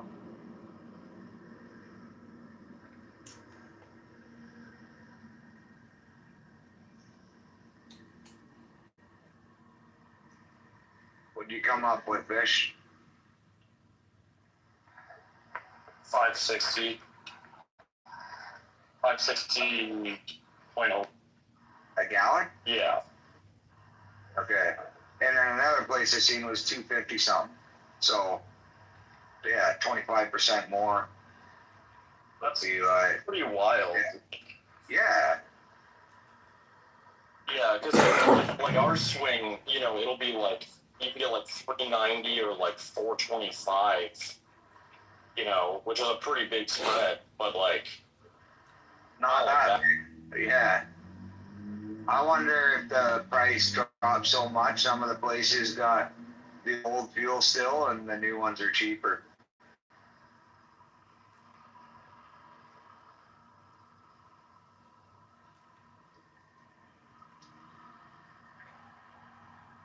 The gas is a lot closer price, so I imagine that's it.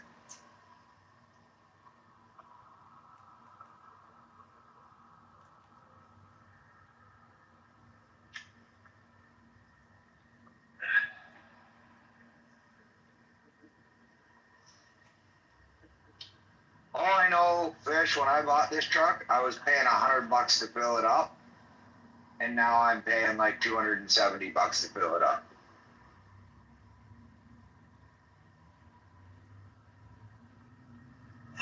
how much was it originally? Like 70?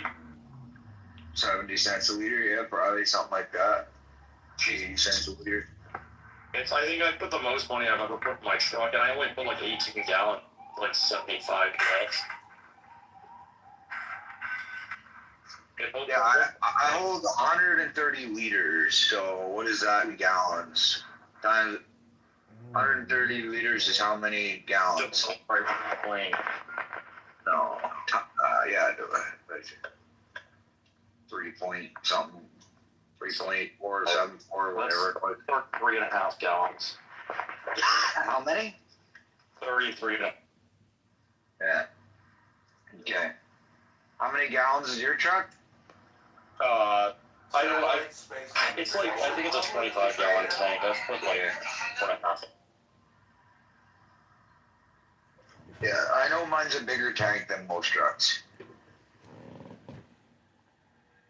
Yeah, it's a big stove, right? But yeah. But I think it.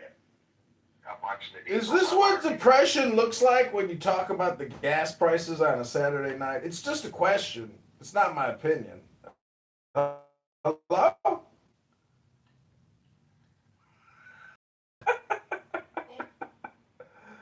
And that is right.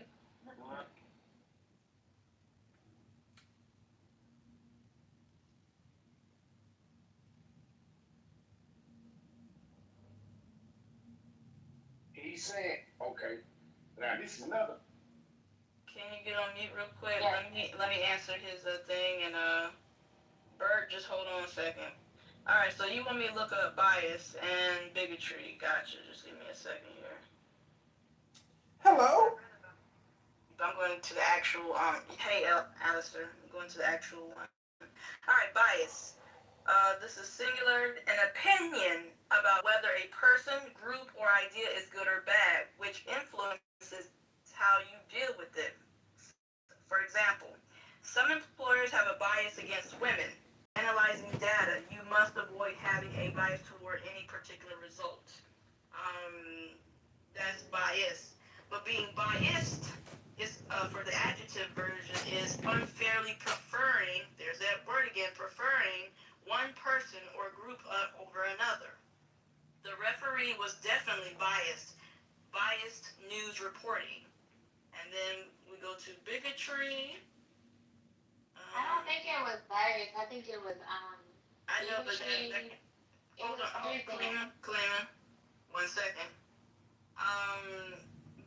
Bigotry is bigoted behavior or beliefs, like religious bigotry. But hold on, I like the when I was reading that before, that one was talking about unfavored opinions about someone or something.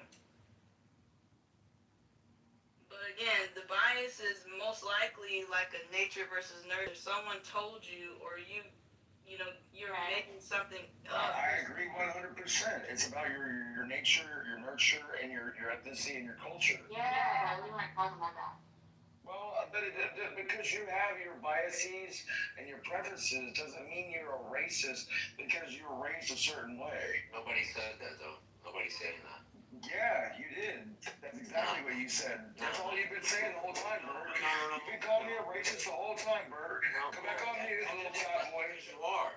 Don't We were call it talking about that. the difference between preference and prejudice. And yes, you are a fucking racist. But that had nothing to do with what we were talking about. We were talking about the difference between prejudice. Millions are rising for what? Exactly.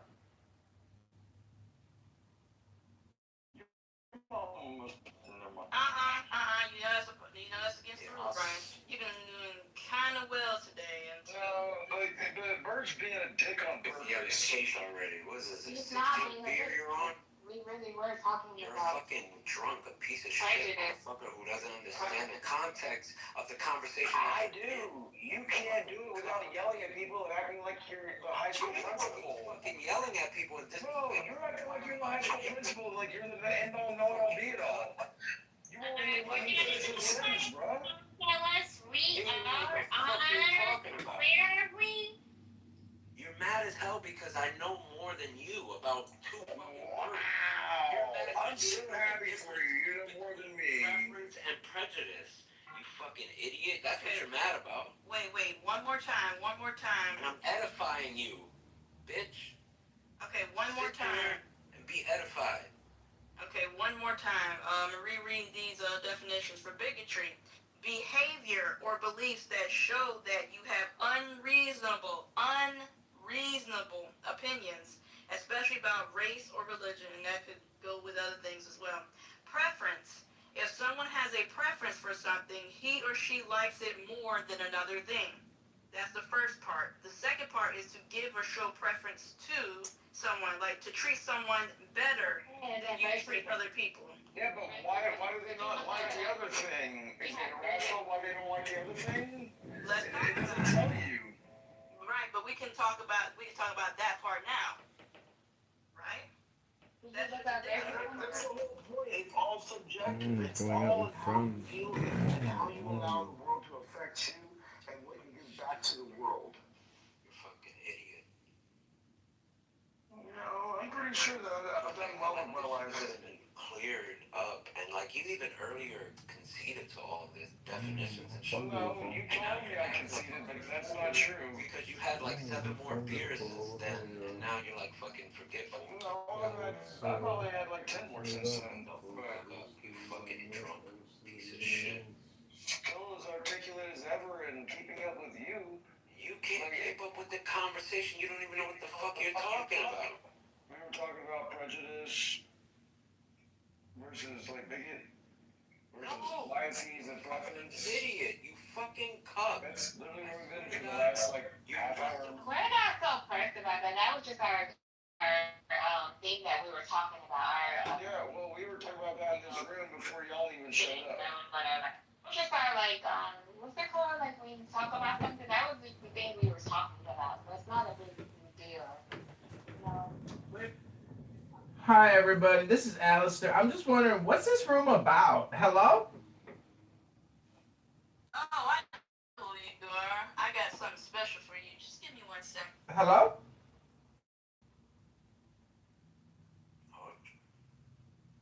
In the meantime, let me welcome back Blade. Hey, Ghost. Welcome back Willow. And hey, KP in the audience. Hello, moderators. I'm requesting 60 seconds or 30 seconds to read a poem. Oh, this is this guy. Oh, what you got for him, Mala? I know this guy. Hey, Edmund. Oh,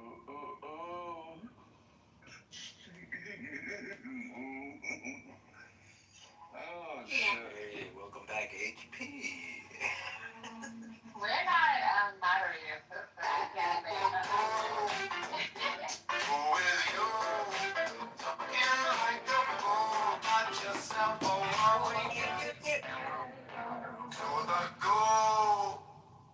Nice. So we're about a lot of stuff over here, Alistair. I hope you enjoy the space while you're here. Yes, let's about subjective, about what are people being subjective about, paraphrasing, when it comes to being prejudiced or preference about. Let's talk about.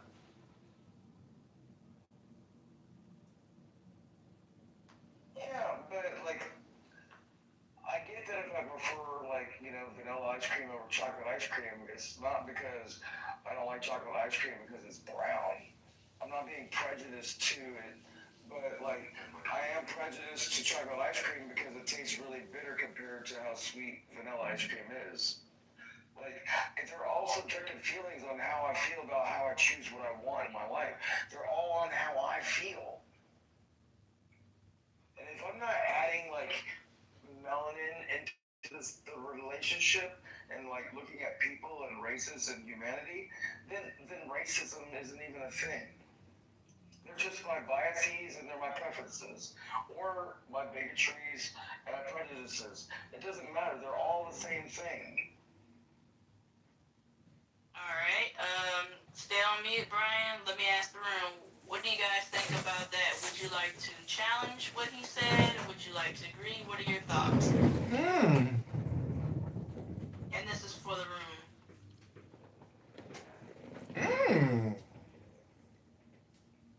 Hey, Ludwig, welcome.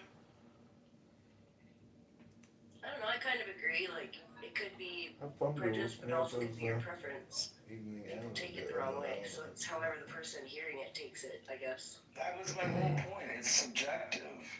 It's all in how you feel about how you perceive it, or how you give it away. Okay. Good discussion. Anyone else? Alistair, for the fun of it, I did invite you back up. Since you claim you want 60 seconds of airtime, go ahead. All right, pick a number 1 through 64.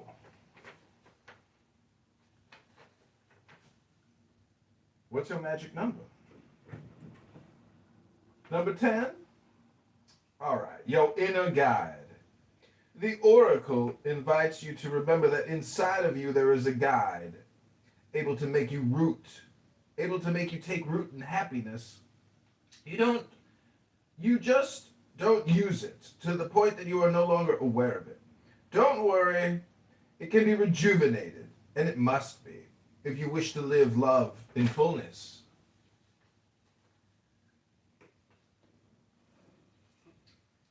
Well, damn, I did.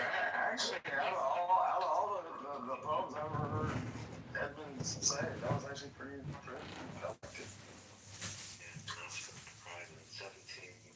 Well, I mean, I sit around and listen to him talk about the Tao Te Ching for like, hours, or like Marcus Aurelius when he reads like Stoic poems. Alright, yeah, nobody cares. Yo, so go back to the topic. Dude, are you okay? Do you need a hug, Bert? Whether these on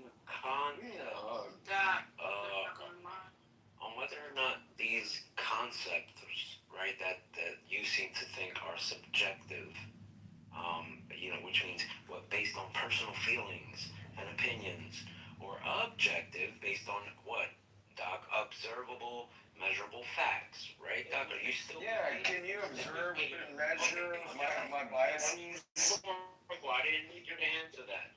So the answer to that depends entirely, and I said this many times, on whether you are looking at the intent of the individual or the impact on society. So the subjectivity spectrum that you fucking keep talking about is, well, you haven't mentioned that phrase exactly, but that's what you're talking about, whether you know it or not. So like preference, yes, primarily subjective preference. Now prejudice, we could say mostly yes, and here's why. Because when it's preference, it is an internal leaning. It doesn't require a reason, or usually only affects the individual's choices. When you're talking prejudice, mostly yes, because it is internal prejudgment, and even though it's often shaped or no, it's based on stereotypes. That's the shit. It's based on stereotypes. It is a personal feeling or belief. So that's why it's mostly yes. Now, when you're talking about bigotry and racism, the belief of bigotry, you might think that it's subjective because you're a fucking bigot. You keep bringing up racism. We left racism this a long time ago. No. You kept bringing it up. That's the thing. We were only talking about prejudice and preference, but you kept bringing up bigotry and racism. That's only because you keep bringing it up. No, not at all. I'm actually going to edify you, though. Shut the fuck up. So, while the belief of being... Thomas Edison? Like, you're going to put a light bulb over my head? Oh, you don't know what... Stop talking over birds. No, he's good. He's good. Oh, okay. He's ignorant. He doesn't know. He doesn't know any better. He doesn't know what these words mean. Iranians in Canada that go outside the American embassy and ask for the war to be continued. Like, fuck up. You piece of shit. You've moved to a foreign country. Go die yourself. Go back to Iran and die, you dumb fucks. I also hate those Iranians. Be nice, lady. Be nice. Leo does that a lot. A friend of mine, Leo Messi, he's not the real one. He likes to protest. Like, if as an Iranian, like, you're seeing your people being so fucking disturbed by this war and they're being so fucking hurt by this war, and you go outside of an American embassy and ask for the ceasefire to be cancelled and for the war to continue so more Iranians could die, so your dumbass Pahlavi exiled prince can go back to Iran and shit on Iranians more. Like, how bad as an Iranian do you have to be to condone such, like, a war on your own people when you're not even in Iran yourself? Here's the messy part, right? I think I'm not sure what's up at Alistair. Is that I've heard from Persians from inside Iran who say, hey, the enemy of my enemy is my friend, and so yeah, I'll fuck. Not anymore. It's changed. I'm talking to like Iranian communities. It's changing. So at the start, it was like that when they killed like Khomeini and stuff. Like, it was like a little bit, but because of the pressure and everything that's happened, they're like, okay, maybe like the war is not ready.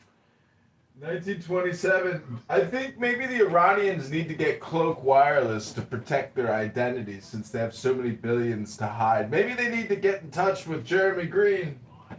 What they were doing there. John, for weeks now, the United States has been building up its presence here in the Middle East, but we had not heard of any reports of any U.S. Kicked again!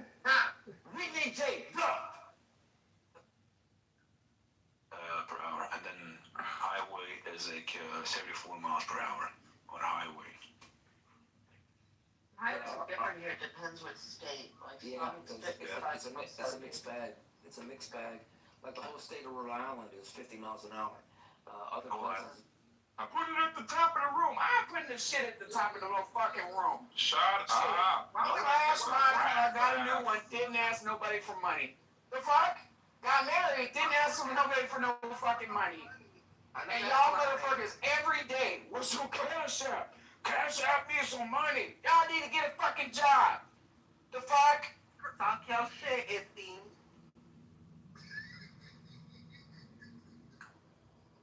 The fuck I look like? The United Nappy Clubhouse Fund Bank of Adams? Yeah, you fucking do. Nappy-headed fucking bitch. Well, I would say the same about you, but you're bald-headed. Yeah, that's right. So you can't say jack shit about me, bitch. Oh, shit. Yeah. I need to smoke some weed. Yeah, get it. I didn't know you smoke weed, Dr. Adams. Oh, here's a bald-headed white man. One of your faves. That's your name, okay? One of your fucking faves.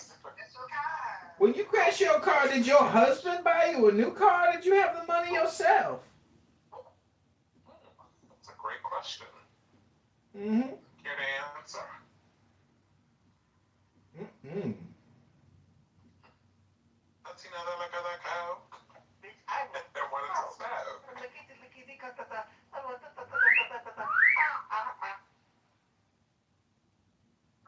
Bitch, Happy birthday to you. Happy birthday to you. Happy birthday, to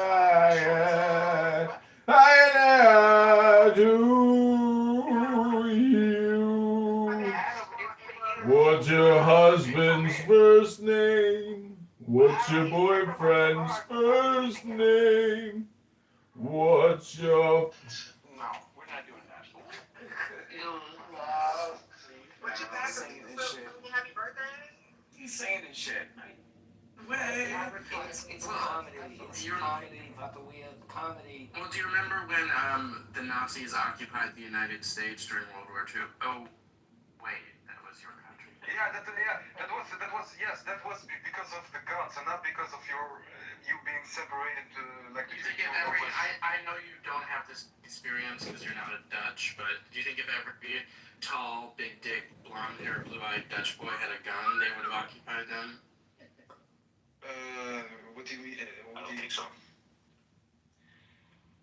The army, listen, there's 17 million people living in the Netherlands. If an army of of a bigger country invades, then There's 17 million people, right? But not everybody's a soldier. Listen, I'll tell you what I think is weird. So I have a friend whose husband was from Tunisia, and my friend had a dog. He said, that's so weird because in my country we eat those.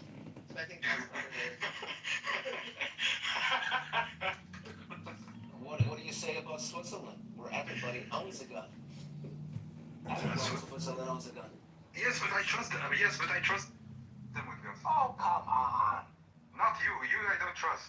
That is crazy. Have you been here ever? It's just projection. Yeah, He's an anti-Semitic terrorist, this little If you fucking... watch a lot of movies, Sudanese guy, they're brainwashed by the Hollywood movies. No, but I mean, This Papa Wea, his name is Jabali. He's retarded. So you've never been to the States? me. Yeah. I tried to go with my European passport, but Rejected. I got denied. I got denied for national security reasons. Terrorist. Why?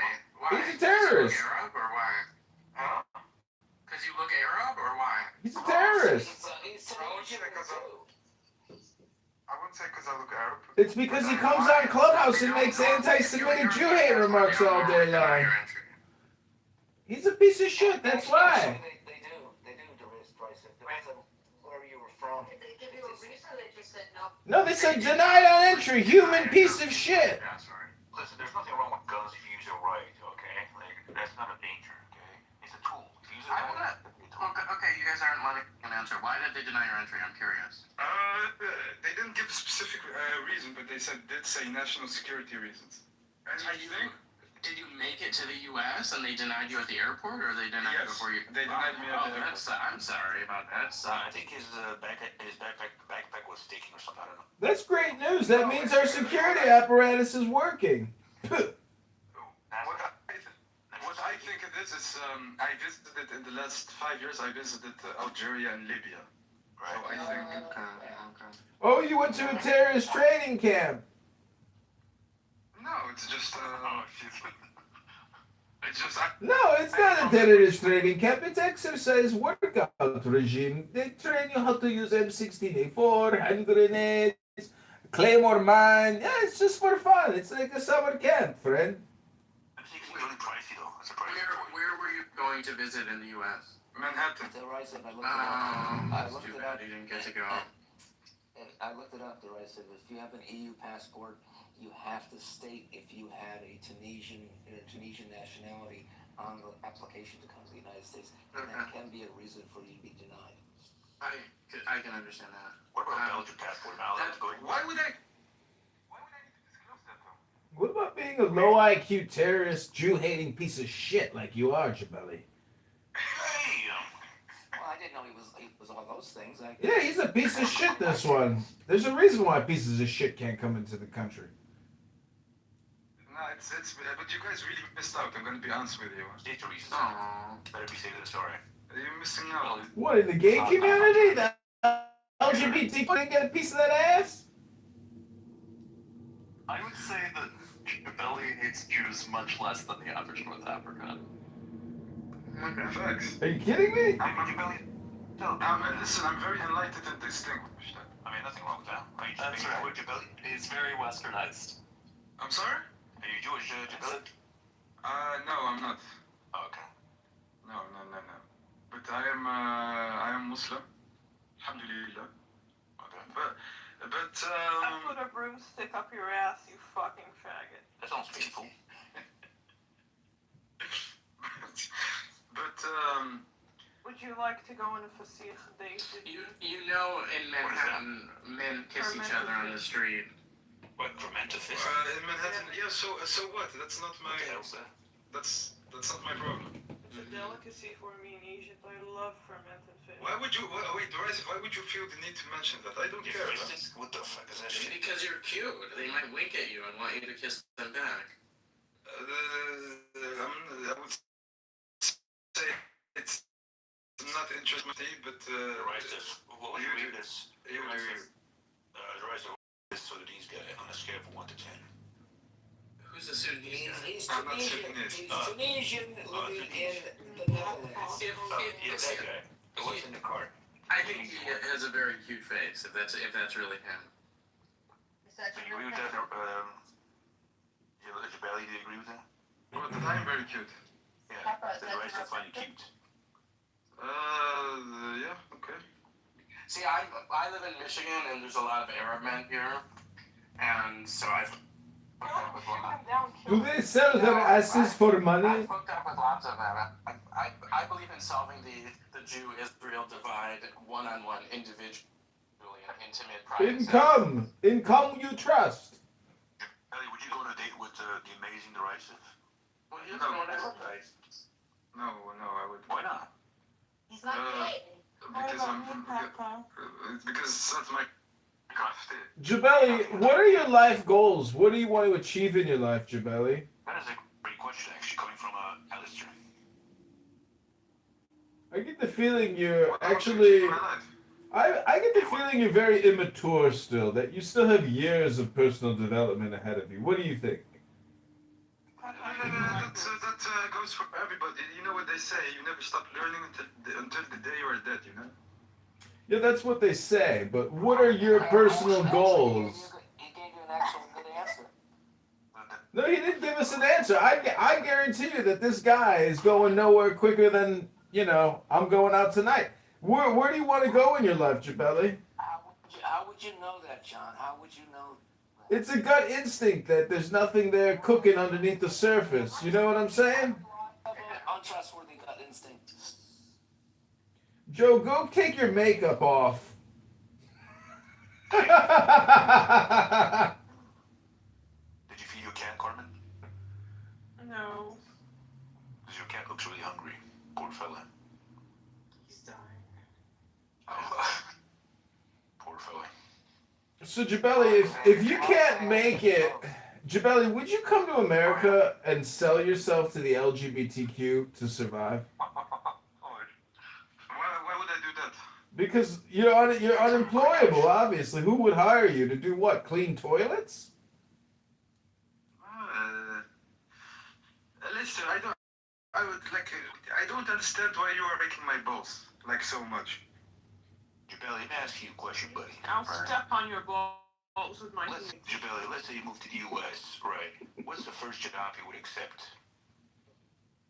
What is it? Why all this? Am I like the immigration customs or something? What's all these questions? This is the immigration customs service, yeah. Listen, I got the night without an interview. I don't need it from you.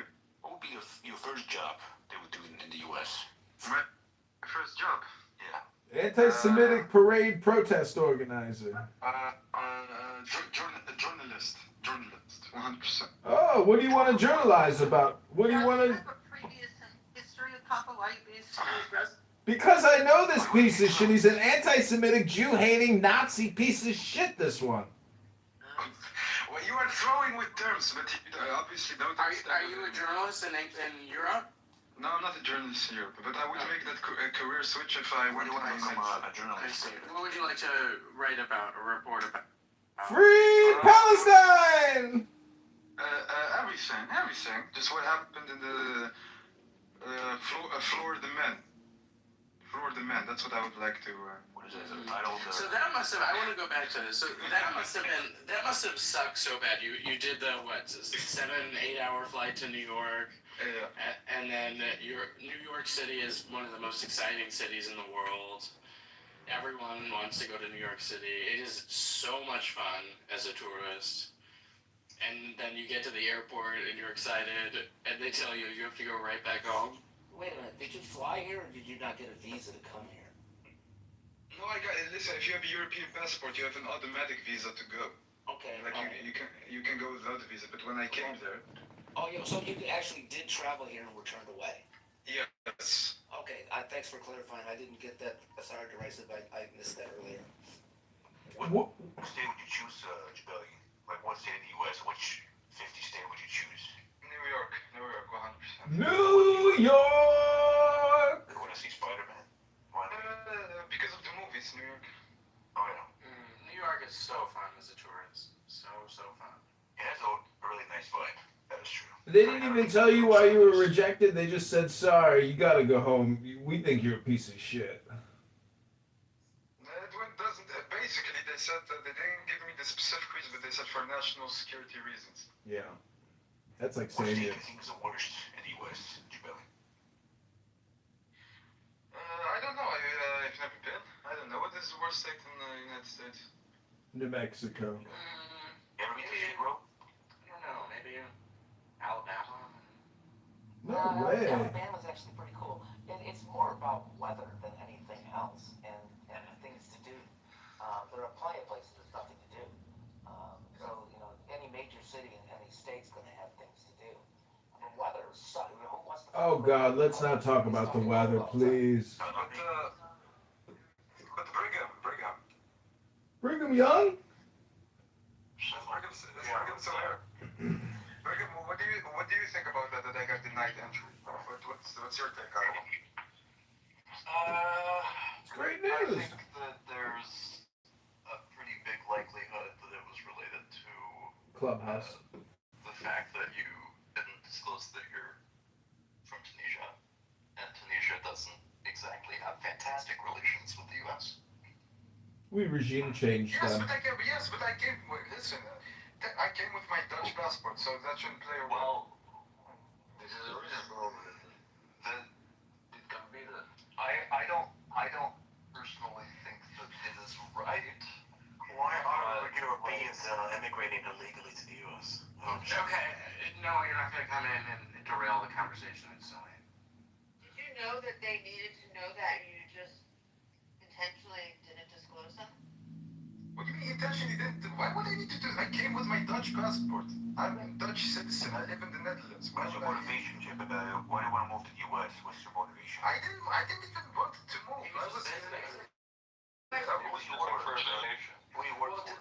did they find anything in your luggage that was suspicious? Dildo? Did they find a dildo?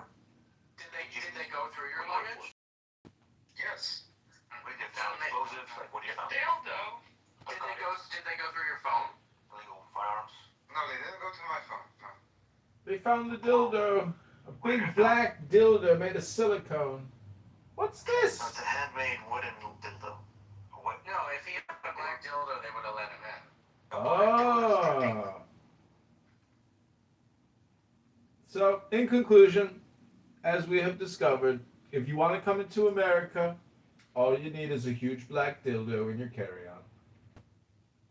Yeah, I didn't have it. Is that why I got rejected?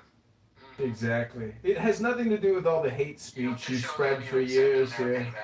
All the terrorist threats, all the threats of violence. And haven't just traveled to Libya and Why are you transporting that, Jabal? Tell us. But wait, Eddie.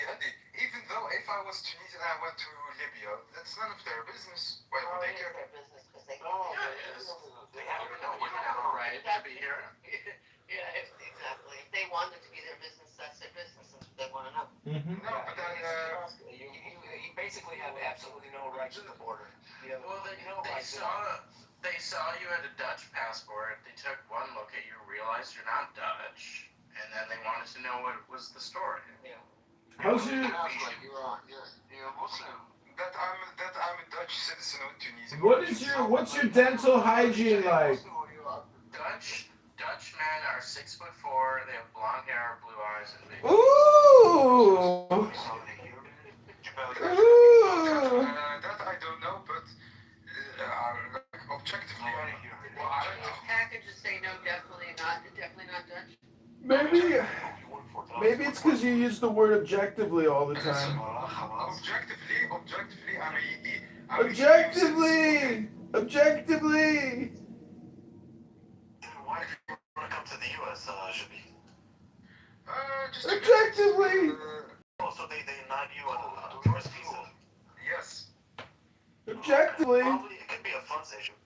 You're a Muslim. Can you answer look at income? Yes, he's a Muslim. What do you think he is, a fucking Christian?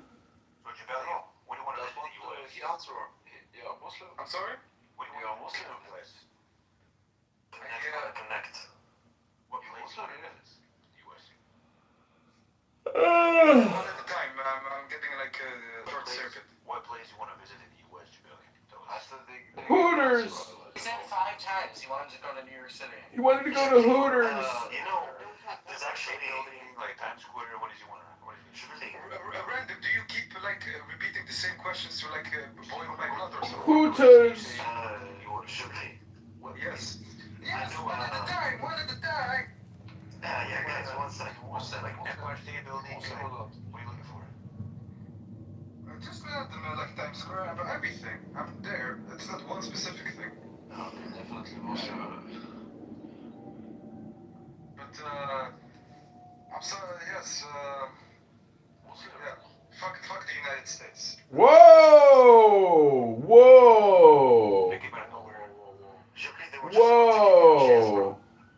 Hey now, take it easy there. The doors for you, bro, with the red carpet. I don't want them. But now they're gonna bury you in it. I was going to sponsor you. I was too. Oh, now you left. Now He just left after that? All that? He's coming. Oh my gosh. He's downstairs. That's what he said at the immigrations enforcement. Listen, I noticed that me as a man of color, I'm being like censored here. Do you understand? So it's like very. Oh, actually, we don't care your color or not. Yeah, I think plenty of men your color. Listen.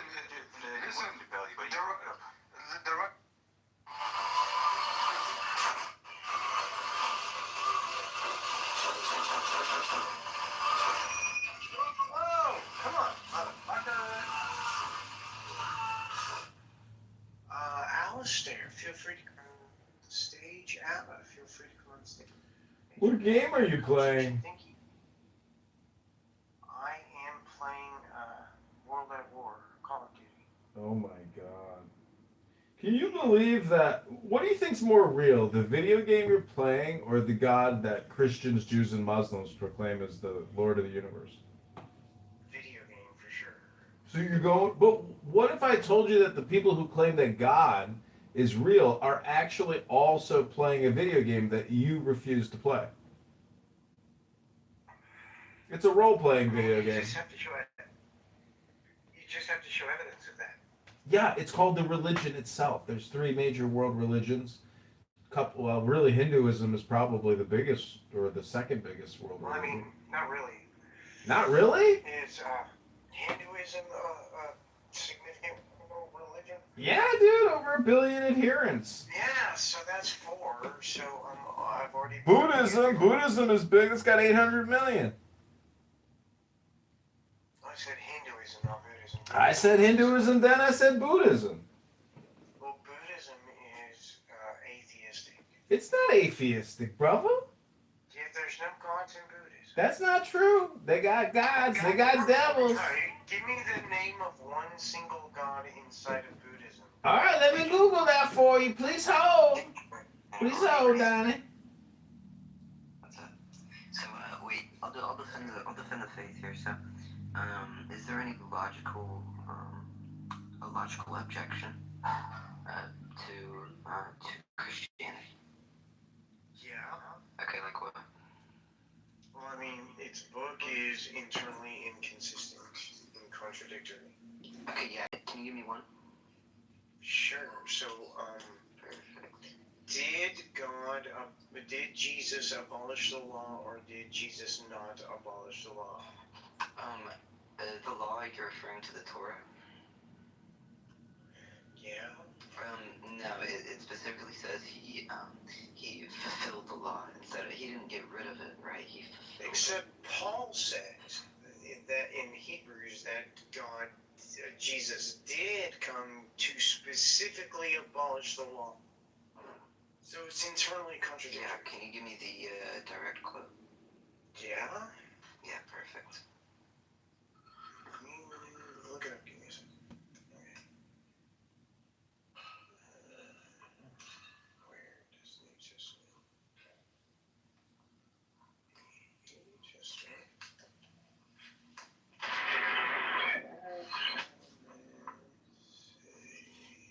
Wait. I have to do that. Where does Paul say? Paul say that Jesus came to abolish the law.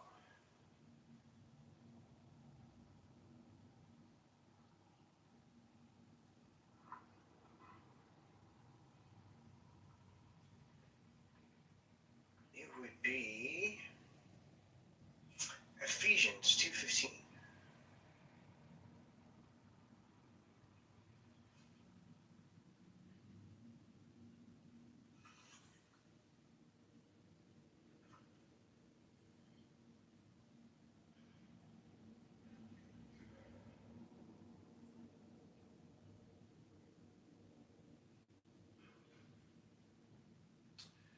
Well, I, for one, am thoroughly bored and I'm ready to go to sleep. Hello? Have a wonderful evening. Yeah, it just says, here I'll read out the quote, making void the law of commandments contained in decrees of commandments, that he might take the two in himself into one new man, making peace. Yeah. Is that Jesus came to avoid the law? Jesus specifically said the opposite. What does this mean, making void? Do you know what the word void means? Void means to abolish. So, not particularly. what does void mean to you? Yeah, void just means to make like a, what's the word for it? Yeah, kind of to nullify, right? But that's the same as abolish, right? No, I wouldn't define abolish. I mean, nullify and abolish are not the same thing. And you're just fucking denying reality. So you're just stupid. Okay. I mean, you could add. Or are you rational? You're either rational or you're stupid. I mean, you could. But if you think that void and abolish are different. Okay, wait. Excuse me, I was in the middle of a sentence. Shut up. Right? Fuck you.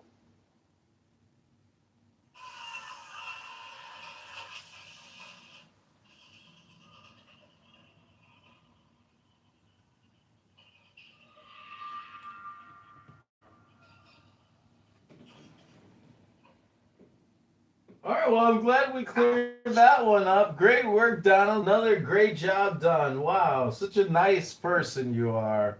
Treating your guests with such respect and dignity. Beautifully done. Wow, Donald. Hello?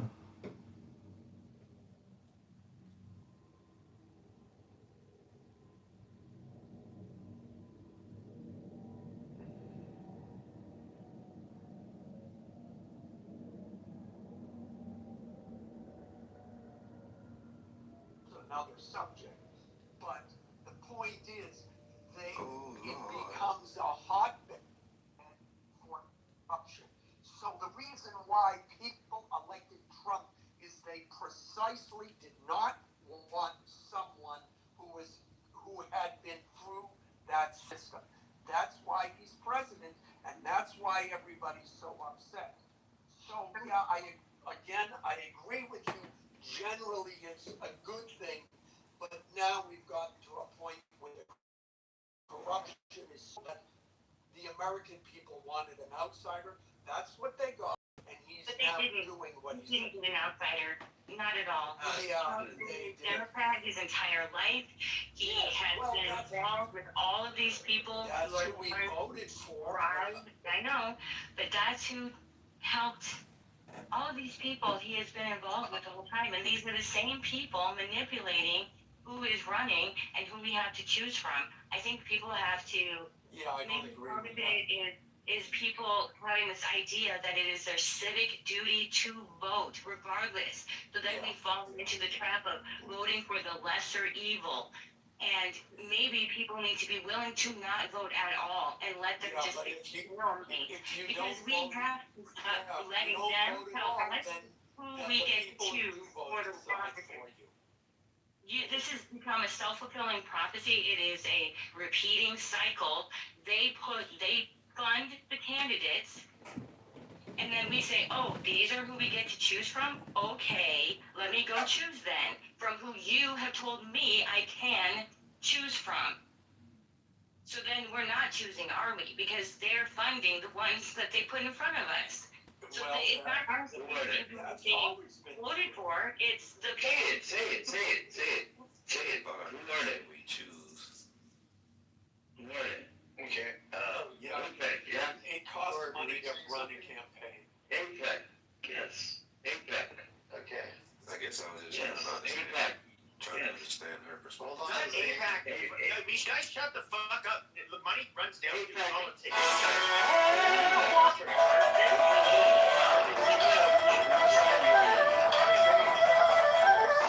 Listen, stop that, son.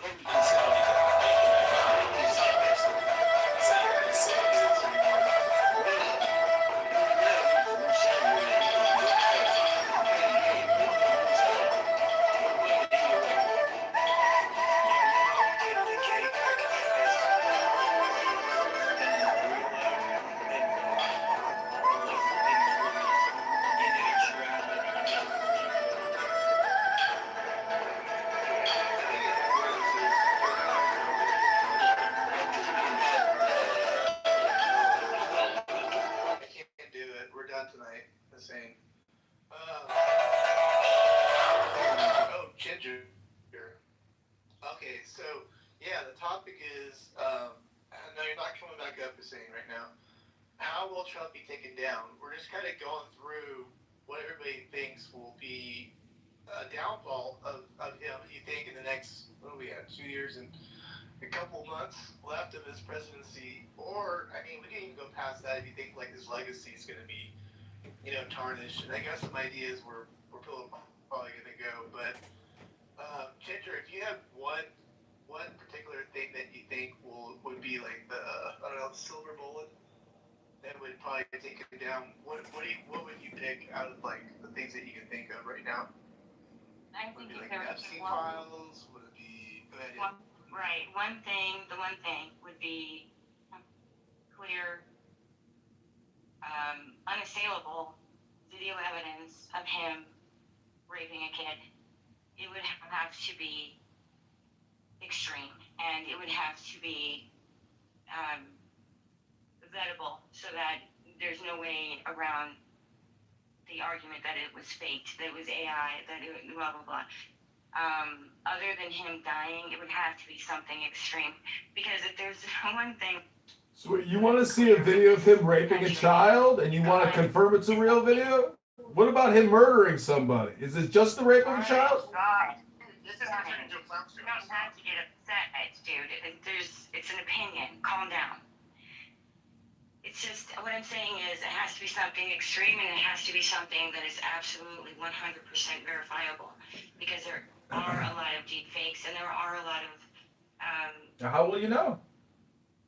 and innuendos, and that's not going to do it. Because if there's one thing this country has come to the point of, is let it ride. We let it ride. It's easy, and they just whatever. Let him finish his term, and then we'll vote for somebody else next time. But the whole system is screwed up. It is not built any longer. Is it in place to help us? Is the system screwed up, or is your opinion screwed up? And it's not just the government. It's not just the federal government, is it? Although that's the biggest one, and that's the most obvious one, so that's a good place to start. You know, actually, I have a comment. You want to ask a question? Go ahead. Yeah, Ginger. Why is it that the government is supposed to help us? Why is it that the government is supposed to solve all of the social You're misunderstanding help. and economic I'm not talking about the government giving us a job. I'm not talking about the government giving us anything. What is it? It's supposed to. Don't get upset. I'm asking the question in good faith. All right, I'm not attacking. I want, you know, this is. Think of this as a clarifying question. You know, there's this, and you know, I'm trying to get a sense of where you're at. Because on the left, they believe the government is supposed to be helping everyone, that it's the duty, and we all are obligated to pay taxes for all of these social programs, whatever it is. So I'm just trying to get, whatever your opinion is, it's your opinion, it's fine. But maybe I'm 61 and today I'm done with the gym. Well, clarify your This is position. me after I mean, 28 let me days. say My this, back I pain is agree. gone. There's a lot of corruption, money going to things that it shouldn't go to, and being wasted, et cetera, et cetera. That I believe, and I think you would too, that needs to be limited. But the government is not paying us. They don't help us in any way. There are too many regulations, there are too many taxes, there are too many ways for the government to destroy a person's life. They don't answer to us in the way that Surely it is the done hour anymore. when The United States government should be fiscally the counting of responsible. all that you It should endure care and about enter the United into States' sovereignty and protection, for the and it badges should of make love, it possible for for the every single stars person that twinkle in who your is here auras, as a citizen to do must what afford is it you in our with in the the Declaration greatest of Independence, protection, the pursuit the of greatest happiness, sealing not the guarantee of it, for but the the pursuit new of way it. of And when you life can to have, come. like someone was just talking about COVID and how he says they tell us to go to school. This is the general advice given: go to school, I come get a to good you, job, beloved work hard, ones, to and you explain can have to the life you you want. And then COVID rolls around, that and though they shut in recent years, companies down. by your People lost their service, jobs. Saint Even Germain though they didn't do did anything gain his wrong, freedom a lot of those companies were not from able the to karmic come back. abuses of the And that was violent the family. government doing that. And they should not have had the power to do that, because they are not restoring people after they have devastated them with their policies. And they just have. Are you talking about the COVID-19 vaccine? They fought. Are you talking about the vaccine? I'm talking about making companies close their doors. Oh, you're not even talking about the vaccine. Well, I'm talking about making companies close their doors. That's all for a period of time where almost everything was shut down. Yeah, we Whether remember. they wanted to be or not. And then they lied to us. I'm not talking about vaccines. You want to get into that? That's fine, but that's not what this is about. Can I jump in with an example? Yeah, hold on. Making things more difficult for people to operate within their own. Just let Ginger finish, guys. Hold on. I'll get to you, Howard, in a second. And I'm in. So, I don't want the government to hand out money. I don't want the government to make decisions for people. I don't want the government to tell people how to live. Of the star systems and the very ritual drama of human hearts. Do you know what was the corona? It all What was the reason of the corona? Corona was teaching. it is God's will, Practice us. the will of our Father, manifest in the Son, multiplied by the Holy Spirit, cherished in the heart of the Mother. That is most offensive and above all vibrations of life, that which is opposed the most. If the will of God can be set aside in the children of the light you see, The example to me that comes then to their mind, power and it source isn't just a will left all issue, it's not just a right issue. It's we as taxpayers, as long as we are paying our taxes,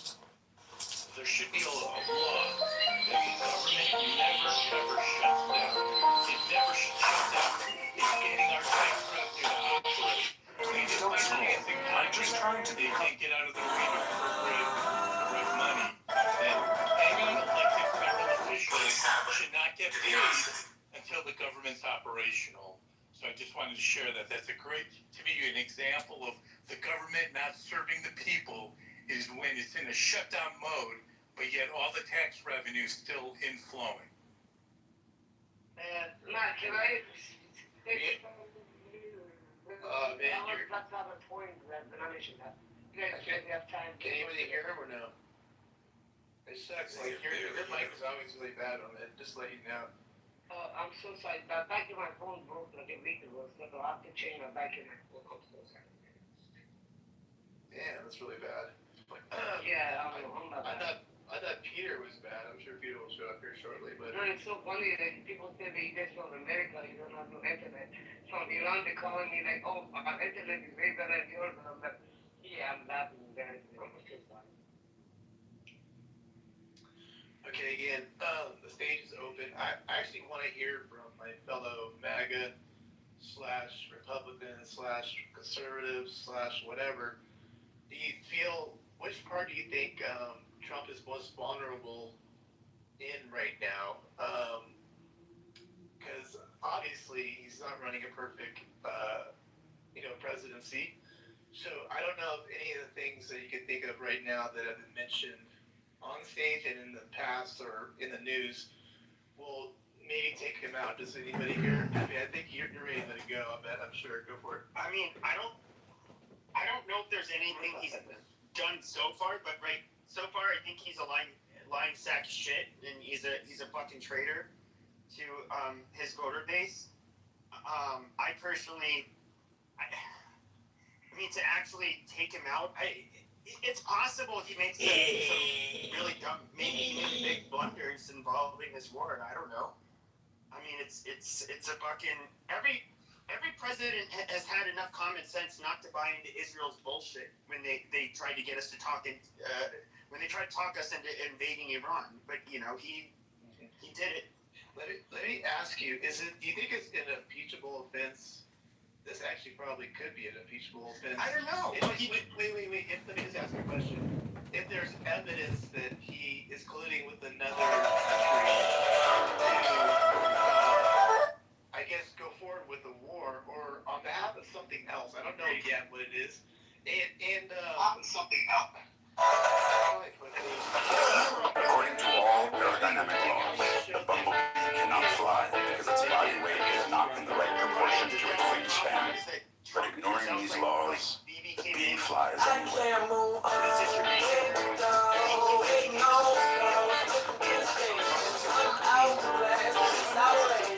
According to all aerodynamic, be around here. Nike is looking for people. We have to start. Excuse me.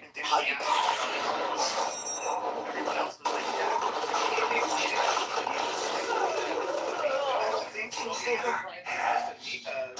misdemeanors. I don't know where. This is what he does. I lost my dad. I can't lose my sister. I don't care if I lose myself. You were wrong about him. He's not a monster. He wants to be better. Maybe I can help. In all the darkness, I can find the lights.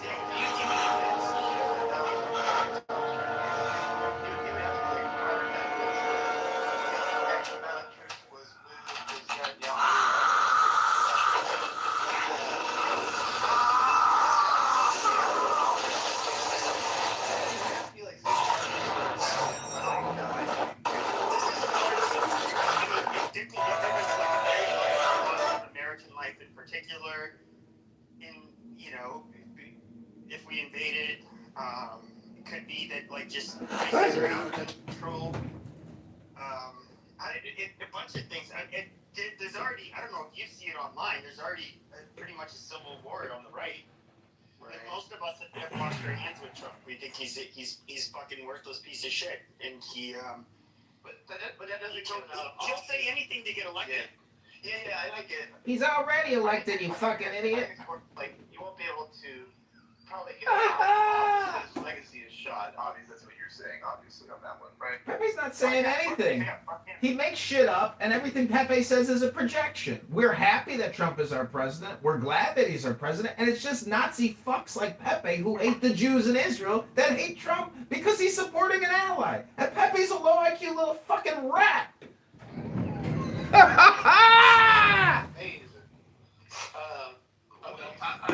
alternative. Yeah, Alan, what do you think? Where are we vulnerable?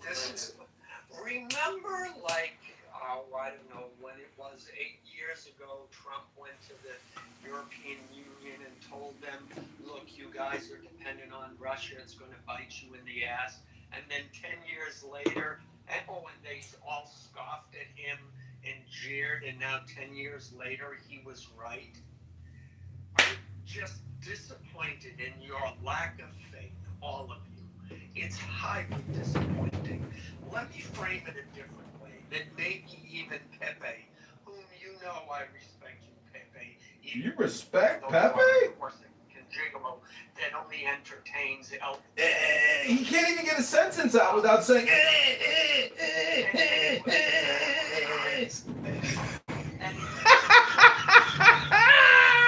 have had our foothold in the Middle East for over 100 years. We have continued to have a foothold in the Middle East. Now we went to Afghanistan, and for 20 years, they were a more open society until we pulled out, and then the Taliban went back in. When we went to Iraq, there was discussions and rhetoric about, well, maybe we can make them a democracy. Here's the bottom line. Your best chance for democracy, aside from Israel in the Middle East, is Iran. Because Persians are entirely practical. They're not religious zealots. And here's the best part for all you Jew-hating, Israel-hating people out there. If it succeeds, it will minimize, if not completely negate, our need for Israel and our need to continue to kiss their ass in any way. There's 8 million people in Israel, 90 million people in Iran. No oil or very little oil in Israel, huge amounts of oil in Iran. Very few resources in Israel, tons of resources in Iran.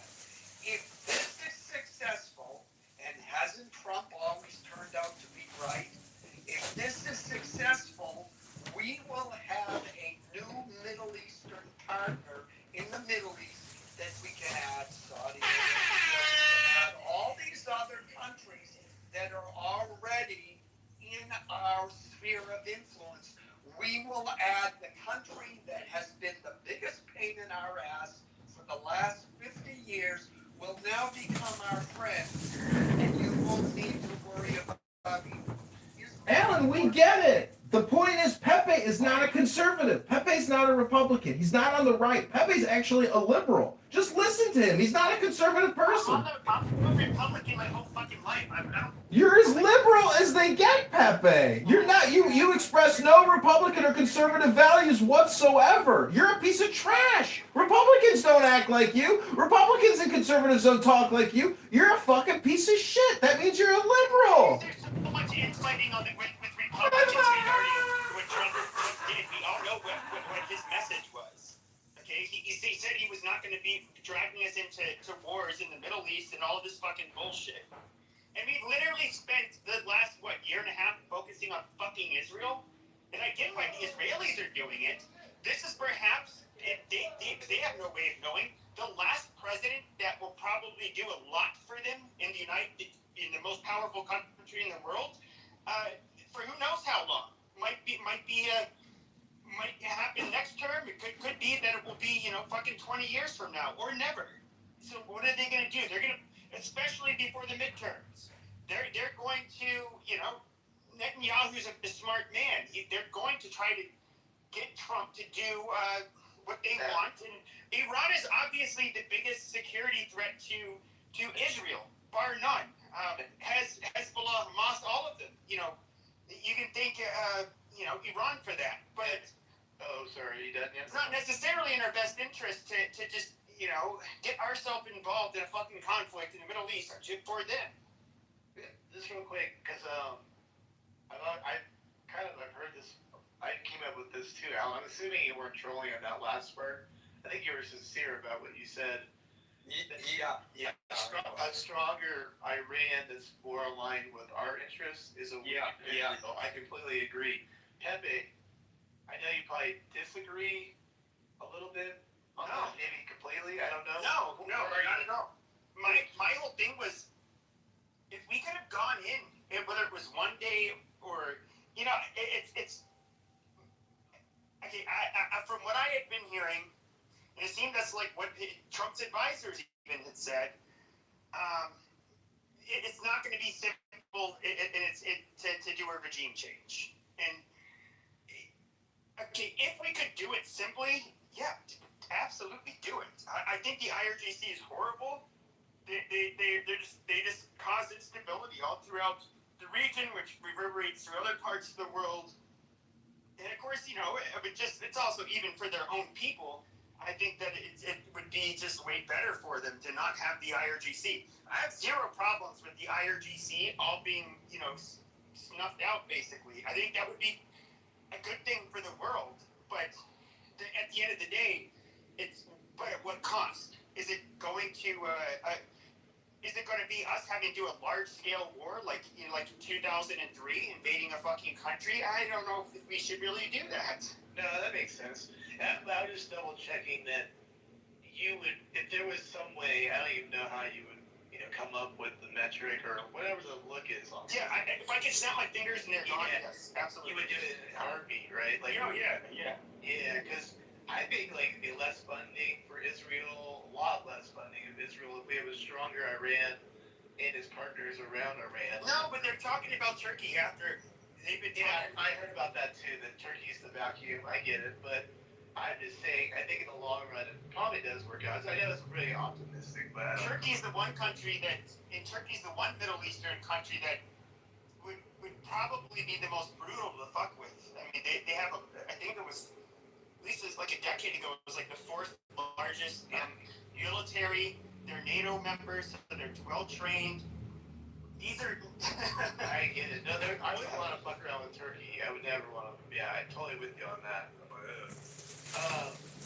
Okay, Sword. Wait, Matt, before you move on, I just want to clarify. Pepe hates Trump. Pepe hates the IRGC. Pepe hates the Jews. And Pepe hates Israel. Pepe hates everything. Fuck you, Pepe, you fucking loser. Sword, where do you see, is there any weakness? Do you see any vulnerability for Trump? Where do you see his most weakest point that might take him down? The only thing I can see would be his weakness is if he doesn't compete digitally with the propaganda. Because to me, there's a decision that wants to be made. So for example, even with the birthright citizenship thing, they're already using propaganda as a way of trying to influence the public that birthright citizenship should exist when it's actually 100% incorrect. Merely being born here does not establish citizenship. We've had laws ever since 1802 that confirm that. But those laws are on the books, but it still doesn't change the Supreme Court from ruling how they want to rule. So if they want to rule a certain way in June, they're gonna engineer and influence people to believe what they want them to believe by putting cuts and clips from the oral arguments to make it seem like the gentleman didn't represent himself well when he actually did. So if he doesn't keep up with the propaganda, that would be the weak point that I think would take him down. I don't think it's going to be any of. So, but the version of your takedown is losing the midterm, losing 2028. That's your version of the takedown, right? Not like impeachment. None of that would be impeachable, I don't think, right? Yeah, I don't think it would be, like, even with the wars, he has legal ground, and you won't find these things within the Constitution or the War Powers Act or anything that, people have quoted. He has standing within, international law or the law of nations to exercise what he's doing. And that's the reason why, the globe the shit is written down. Then do you think that Kitover is one thing that's really changed quite a bit since like 2016 or even 2020 is that, especially since 2020, the viewership of legacy media like cable news and so forth has absolutely fucking tanked, and it's largely went online. Now people online have watched a lot more, and I think that, and the Democrats have been discussing this for the last couple of years. Is like, okay, now what do we do with these people online, these influencers? And I do think the Democrats absolutely are still failing when it comes to a message. They're doing this no kings nonsense. They're doing just stupid shit, and anything that they used to use in the past does not stick anymore. Oh, really? It doesn't stick? They still don't have power? They still don't win? That's enough. When you tickle the clit on the ear, that's all it takes for a Democrat, Pepe. Amazing. No, I think they're also largely worn off, because if you look at, okay, the first term that worked, right, and they had a lot of nonsense and bullshit that went with it, but he's somebody who we have over years left with Trump, and he's not. There's not going to be another term with him, and so going after Trump really doesn't. What is it going to do? They have to come up with a better, basically a vision or a strategy that they're too stupid for that. That's what I'm largely. I have a different. Let me say this, Pepe, to what you just said. Here's what I think. I don't know if it will, but there's a possibility. So, going back to the media thing, remember how when Trump got into office, somehow, some way, people started to bring these clips together, and they started showing how all of the various news sources were all saying the same exact thing, and they would start with one and then pull another one in, then another one, then another one, and before you got like 20 news stations on the same screen all saying the same thing, like that propaganda thing. That's what I'm talking about. And then going to your second point about him not being a president again. Well, he may not be the president, but I do see a window of opportunity for the next president to bring him on as a contractor, like they brought on Elon Musk. It would not surprise me if that or something like that happened. So he would continue. Would you bring up a good point, but I would counter with this. So, first of all, you have the media landscape is not only changed with people moving more online. So a lot of those orchestrated media shit, people aren't going to watch it. But even if you look at the people, and of course the Democrats are pissed, and to be fair, that was a power grab. But when the Ellisons bought, what was it, CBS News, it's NBC, I forget. But of course, this huge conglomerate, and then they, of course, now they purchased TikTok, all of this other shit. Okay, so now you can't count on those people. Why can't you count on them? Because they won't let you talk shit about Jews on TikTok all day? No, we're talking shit about Republicans. We're talking about the news. I have one question. I'm a foreign guy. I don't know much about that. But when we get... Wait, hold on a minute. So what were you, I was trying to follow you, Pepe. Yeah, so what I'm saying is that, like, even the ownership of the media has largely changed. And then you have the really big example, that was X. When Elon Musk bought X, or Twitter, and changed it to X, that changed everything. No longer this death grip on information. Now, a lot of it, you can say... Yeah, around the COVID-19 vaccine. And that's censorship. Oh, I'm sorry. I didn't know it was the Pepe Show. Sorry, you're not a moderator, so I just thought I'd talk a little bit. Sorry for interrupting you, Dr. PP. Okay, don't do it when I'm talking. Goddamn, dude. But when it comes to, holy shit. Twitter, X, that was the last point you made. There's a death grip on information. Yeah, you were talking about how they Elon on in the right world. Yes, and so, okay, so Gotcha like, again, Dr. leading PP. up to the election, that was some crazy shit with the. It was like you couldn't even share it in private DMs and just weird stuff. And then all of a sudden, you know, here we have X. Then even when it comes to, even Zuckerberg was saying like, yeah, dude, I mean, we were getting a fuck ton of pressure to just like cooperate, you know, as far as the Democrats go to just in terms of censorship and all of that stuff. And I think that was a really rough era that nobody really wants to repeat. And of course, a lot of the Democrats way overreached with their propagandistic bullshit. And I would warn the right too, though, that like all of this Iran shit. I mean, you guys, I know a lot of you MAGA people are going to be like, oh, well, you know, they make justifications for it. That's fine. But overall, this is incredibly unpopular in our country. Yo, I would warn them if anyone listens to Pepe. He's pulling this shit. Okay, inflation's gone back up. Gas prices have gone back up. For what? And I'm going to tell you what I think is going to happen, and I don't know what's going to happen. He's not going to overthrow the IRGC. It's not going to happen. No, I don't think they're working for them.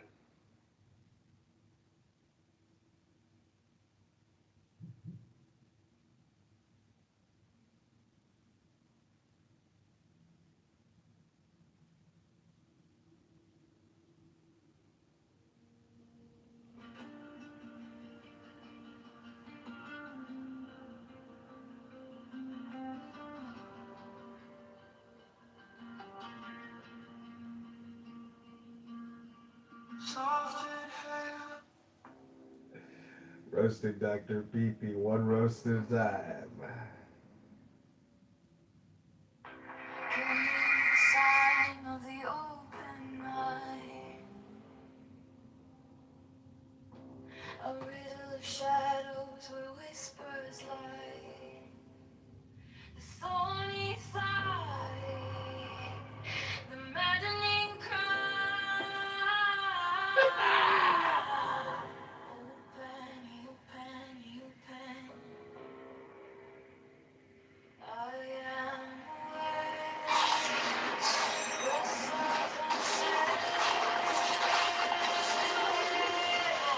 Can you save her? Yes. Don't. This is what we need. I can't lose my sister. I don't care if I lose myself. You were wrong about him. He's not a monster. He wants to be better. Maybe I can help. In all the darkness, I can find a light.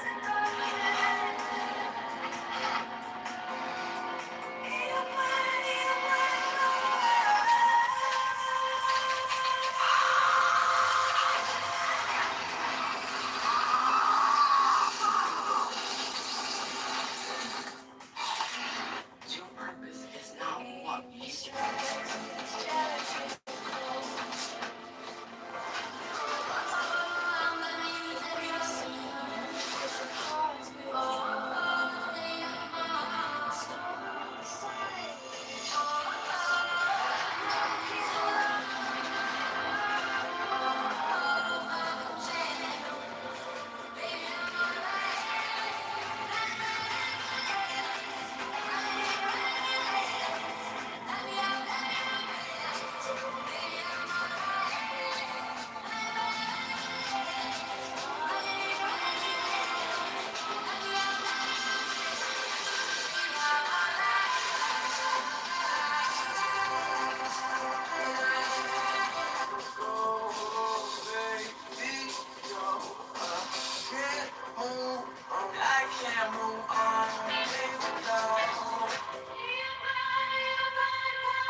One guy. You're gonna need to find more voters.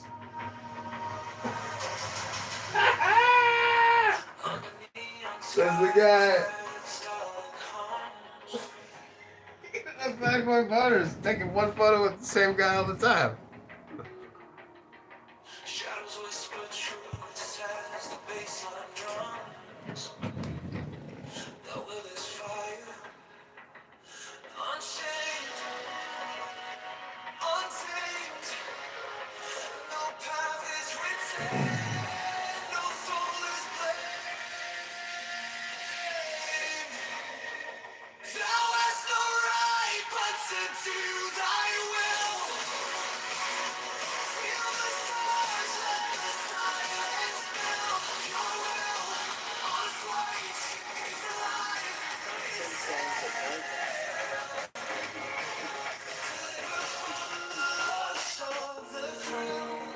Pull out the phone, Trevor. If you don't, I'll shoot the Dave. All right. What you said, don't mind her.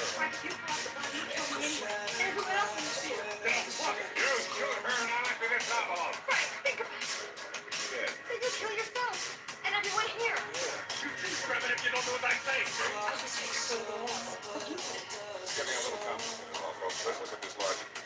Riverside County, you should have the envelope. I should have the gun. Well done, Dory.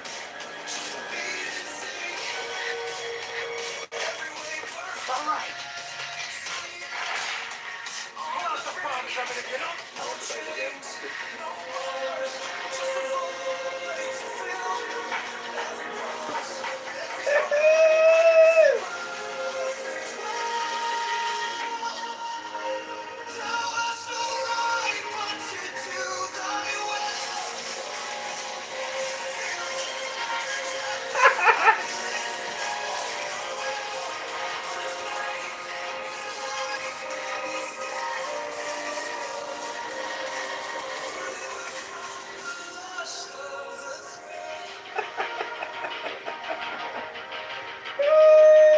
I'm gonna do the same.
I wear pop-on ears because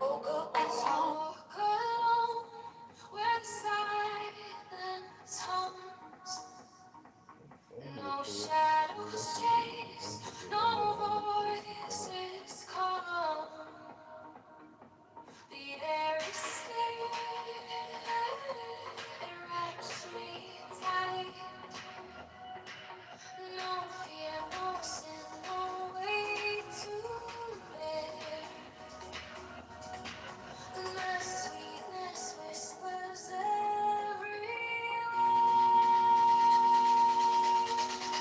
Sweetness of sunshine fills my veins.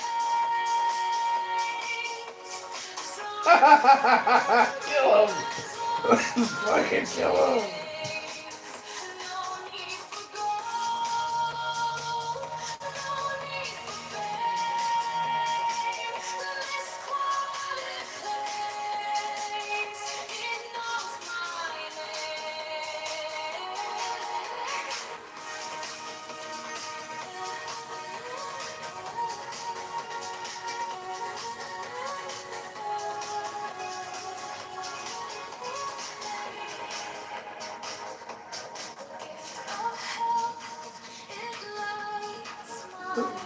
Chicago.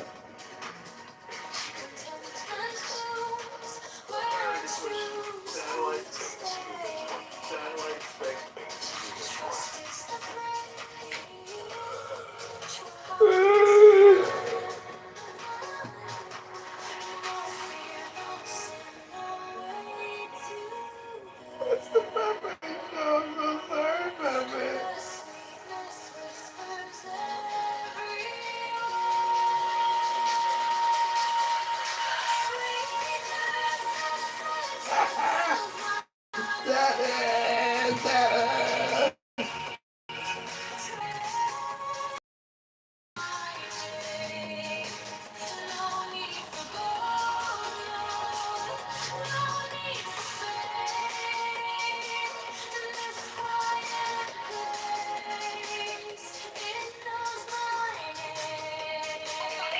It was a joke.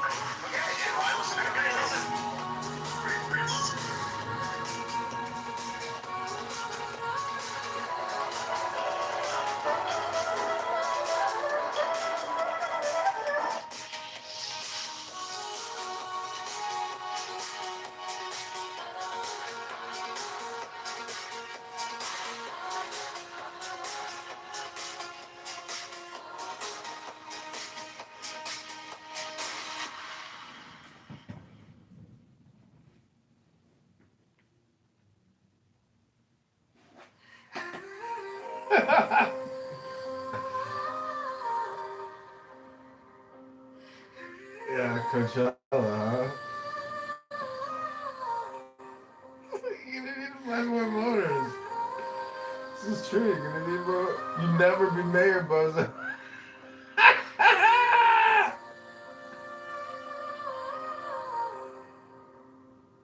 No fire burns like passion world.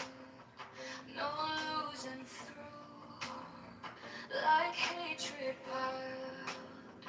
This body aches, a cage of stone. Rest whispers soft, the only throne. Hunger's the beast, the sharpest sting. Body cries, its constant cling. But out aloud, it truly seen. Runaways, it sets us free. Bacteria water silver cups. Looks close, a shadowed friend that we take, it will attend, but joy lies quiet, just out of here, a higher peak, a sky so blue.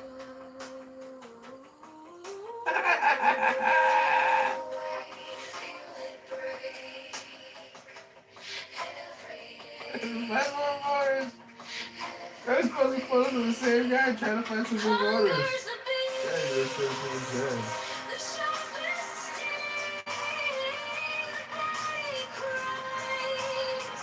he's never been mayor, Bozo.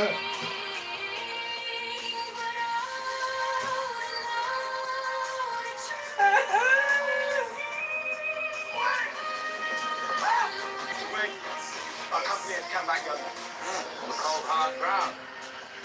Which is why we make for the bull. It's happened with an excellent reputation on the road to Rome, not 2 miles away, memory serves. We march to make the first strike in the name of His Grace. I assure you, my nephew will not begrudge me a night of comfort. As soon as you're brown, Club, we will rendezvous with your army at first light. Or if their wine is good, perhaps a little after first light. We're exposed. All right? Call. Get to the tree!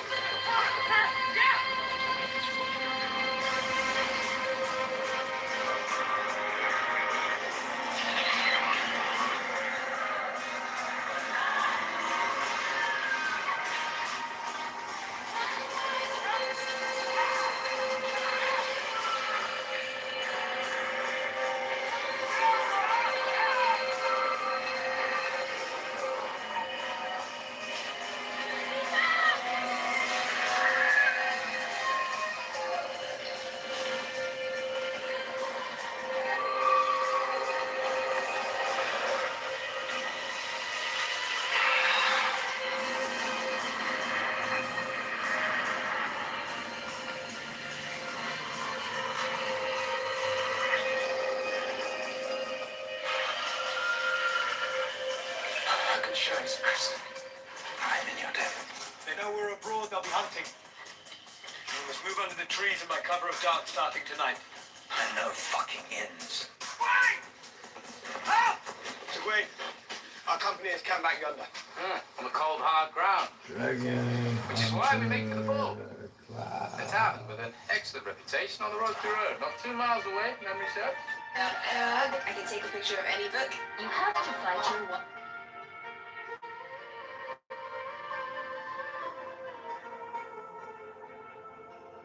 Let us live. Let us breathe. Free as air. No hate, no chains, no despair. Among the shadows, we shine so bright. We carry peace into the night. Happily there, we'll rise again. No hatred, no pain, no regret. Happily there, let the light among the broken.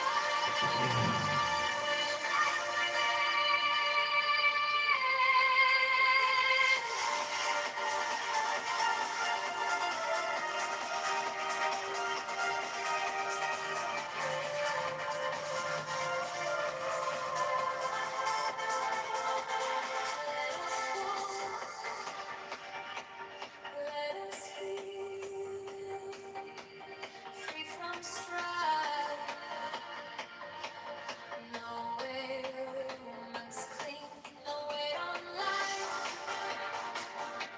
Among the weary, we'll stand tall. A gentle voice for one and all. Happily then, we'll rise again. No hatred, no pain, no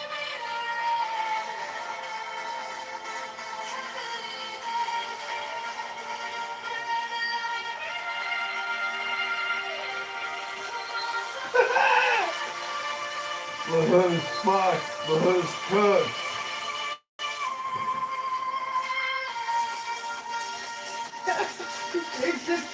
You can't get 10 supporters.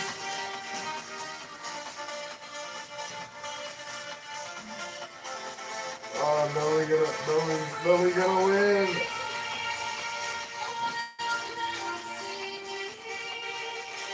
Fucking 1,600 petition signers? Who were they? Who were they, Darren?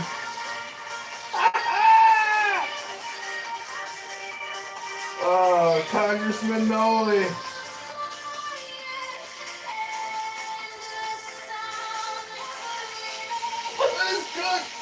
You can't get 10 supporters to attend the town hall. Nobody gonna win. 1,600 petition signers?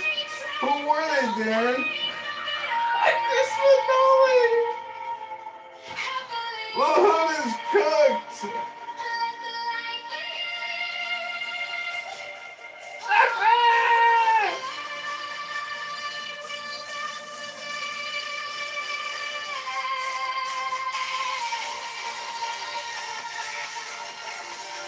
The hood is cooked. The hood gonna lose. The hood gonna lose.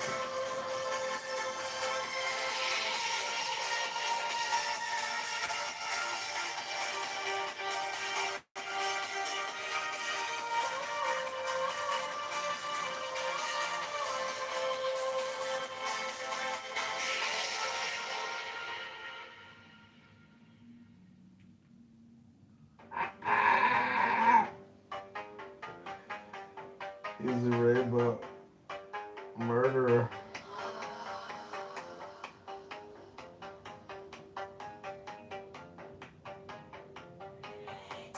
Give me the sign of the open night.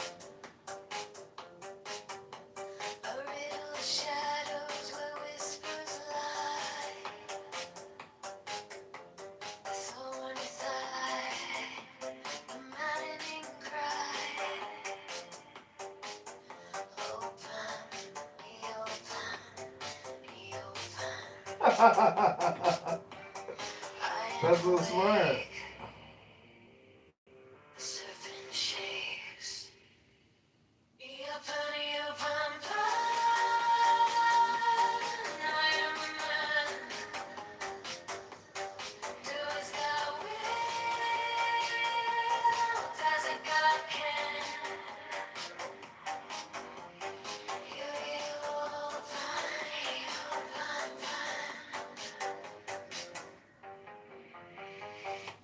The eagle strikes with its jagged claw. I can't get that support. 1,600 petitions. Who were they, Darren? A storm of silence, a broken law. So much for business. So much for business.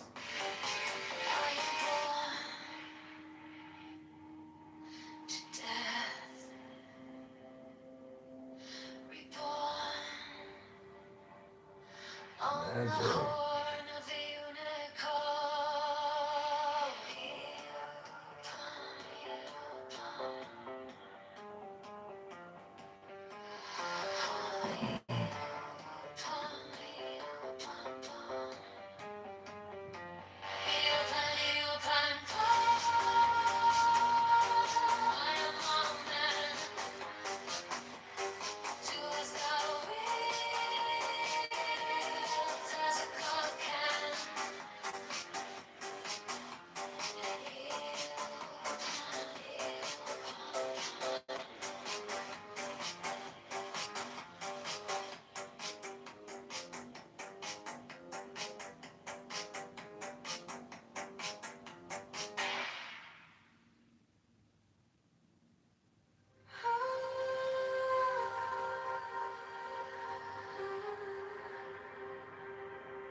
By the mystical union of fairy and fawn,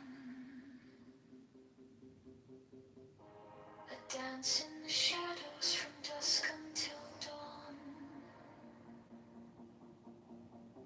Unspoken the whispers that drift through the trees. Unbroken the vow carried soft on the breeze. Oh, fiery Valkyrie, I invoke, through the flames and the embers, the spell is bespoke. Your arrows and slinging, the spring's tender glow. A force wild and brilliant, a power I know.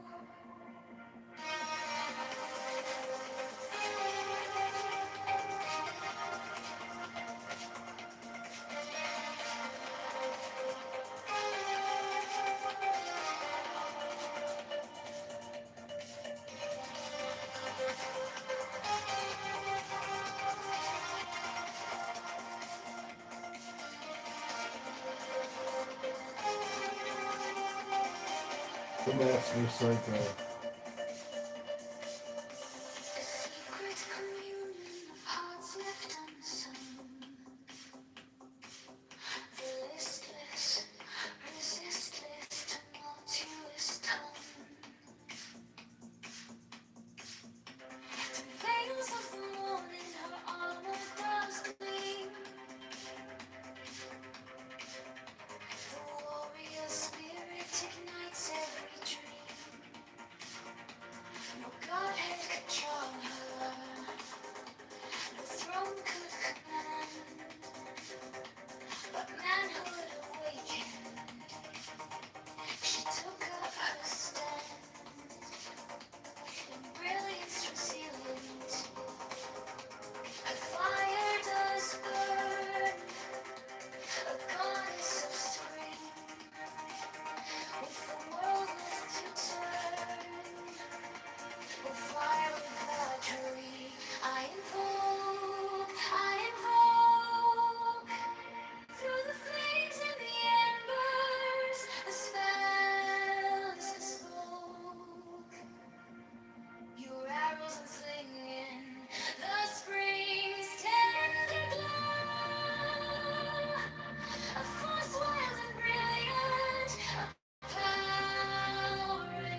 You're gonna need more voters.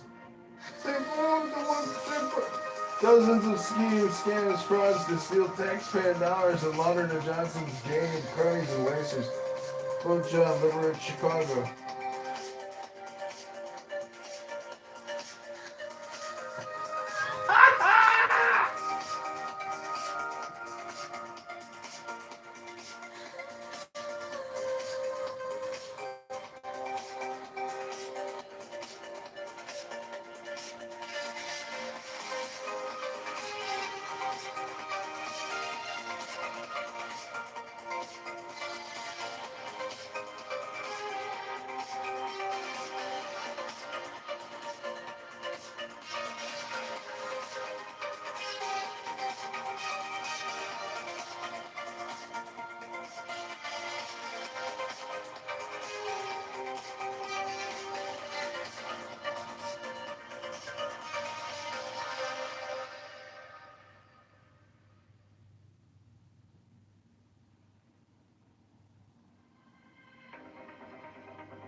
Daddy did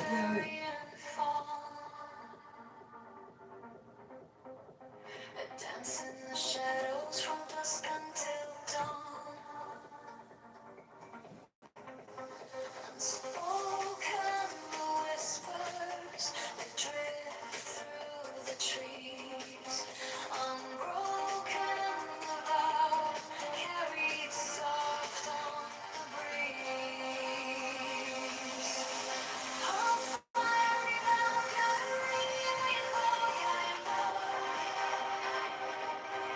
through the flames of the embers, stars and stars. Your arrows unsling in spring's tender glow. Full smiling brilliance, a power I know.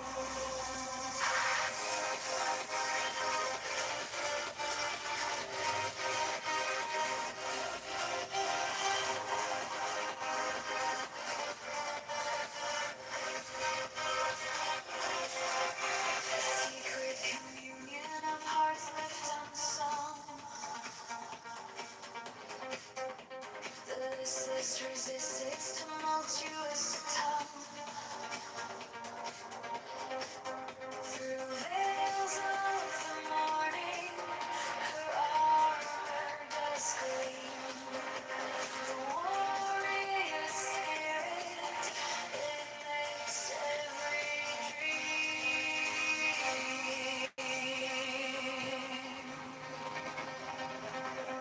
What other fuck was exist? Instead of doing that, figure out how to fuck troubles. No throne could command. You see, they get little pigs to go play with. So cute.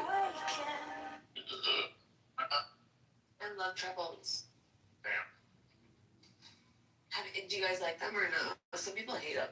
No, I like truffles. Truffles are good. Truffles are very abstract. It depends on what you put them into. I know people put it into Yeah, I was gonna everything. say, what do you eat them with? No, it's bad when, I've had truffles on sushi, which is like the grossest thing ever. Yeah. Truffle, truffle. Like some ridiculous stupid Truffle expensive. Truffles are really good on Italian food. They're shit that Yes, pasta with truffles. I love it on eggs. Have you ever tried making a stir fry, like a Chinese stir fry with truffle? No. I want to try that, honestly. Actually, That could actually work, because they put a lot of abstract flavors in there. It's going to taste a little weird, but it should be interesting. it's like an umami flavor. Depending on what you eat it with. I don't know. I think truffles kind of taste good with miso, like the miso flavor a little bit. I love miso. Oh my god, I love miso. There's this like recipe that was It's like, gonna taste I love to make pasta sauce, and there was this recipe that was like, I don't know the right word, like viral a couple years ago, and it was anchovy pasta sauce, and so it was like tomato paste, onions, and then they put anchovies in it, and I don't hate anchovies, but a lot of people do, and so I started making it where I would substitute miso paste for the anchovies, and oh my god, I love miso paste so much. It's like the best thing to cook with.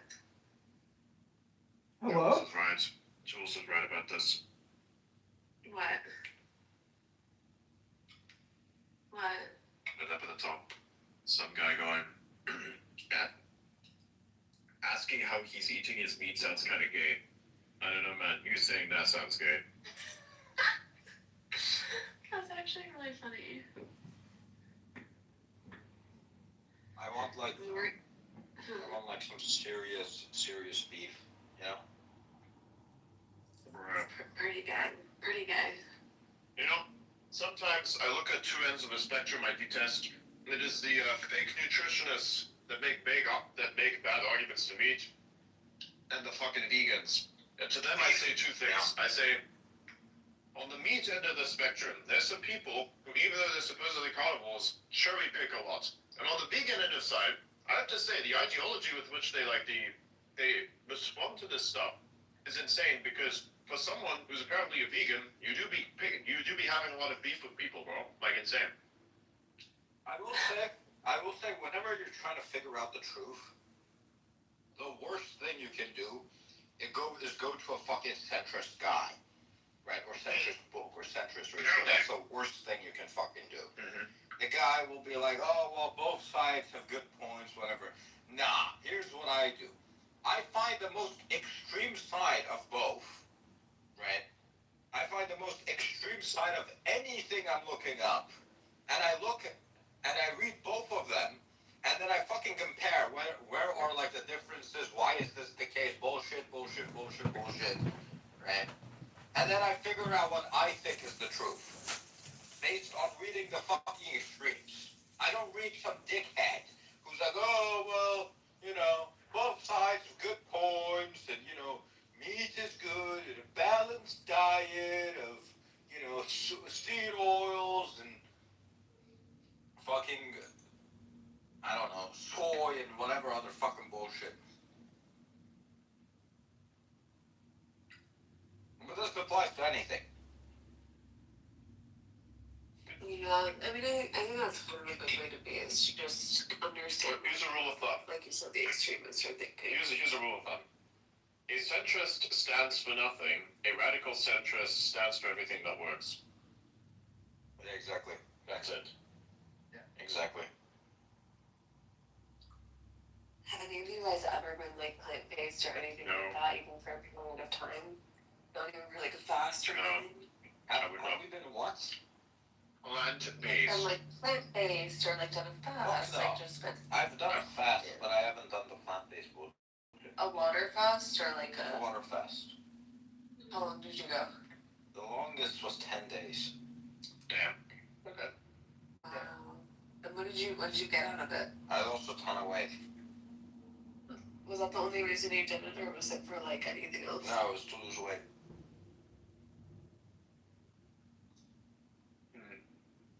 Interesting. I think you don't really have many benefits in fasting after 3 days.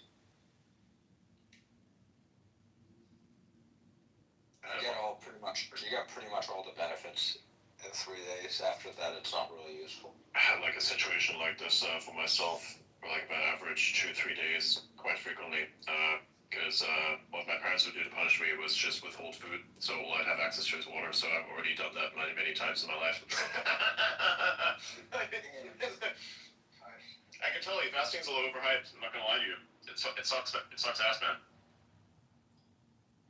Personal experience. I think it's like you kind of get like a high from it. I think as somebody who's gone through that multiple times, absolute bullshit. I mean, it's just kind of like because the body's like a little bit freaking out, and so it's not like a good thing. But I think I wake up in the morning and I feel like I'm gonna die in 10 minutes. It's not what I'm looking forward to. Yeah. It's over. Well, I think you eat very well though. Yeah, I eat very well now. Here's the difference, right? Well, for people who eat badly, it's like a break from like, you know, chemicals and processed food, and so then they like feel better because of that. But for somebody that eats well, it's like, you know, you're just depriving yourself of nutrients, and I think though that most people don't eat well, so you know, they feel just like a break from like their body like having to like combat inflammation and that sort of thing. I guess.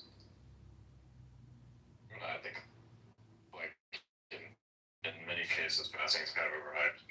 I'm not like, In yoga, like the like philosophy and ideals behind it, there's the idea that every month for one day you're not supposed to like plan it, but your body will kind of tell you that there's one day that you're not supposed to eat, and like it gives your digestive system and your nervous system kind of a reset.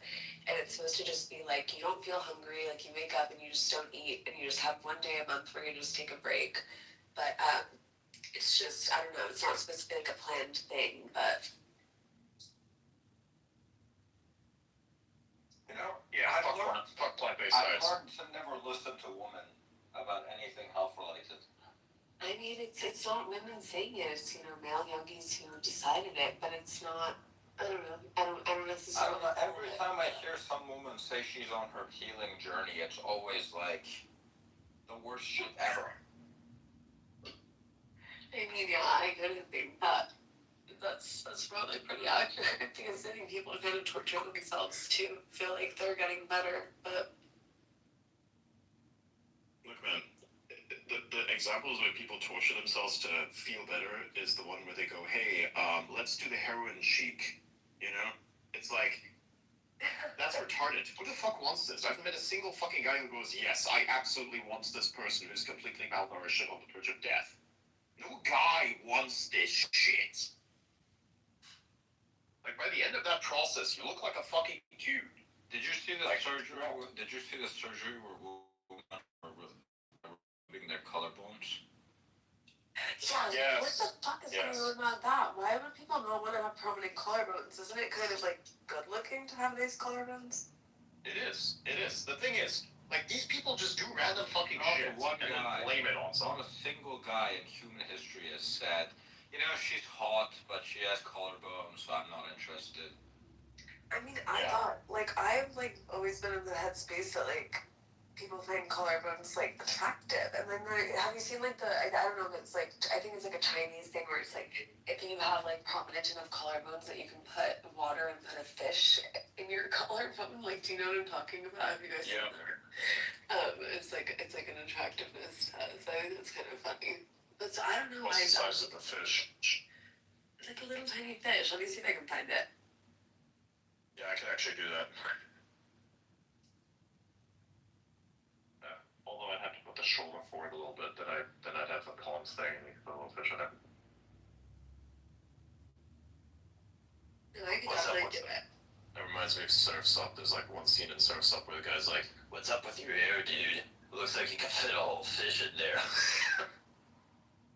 Okay, wait, look, I just heard it. Do you see that?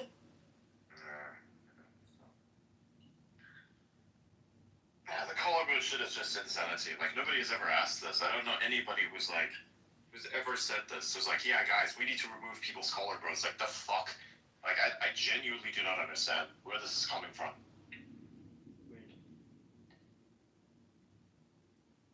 Somebody has to explain that to me. Because I don't know.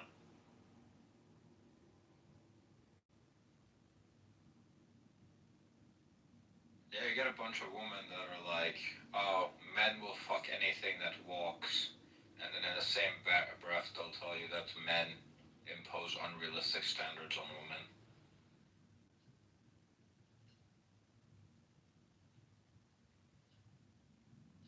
Yeah, I can do this thing. I can do this. Yep. Do what? Huh? The fish thing, I can do that. What fish thing? One, maybe. Oh, I see. Yeah.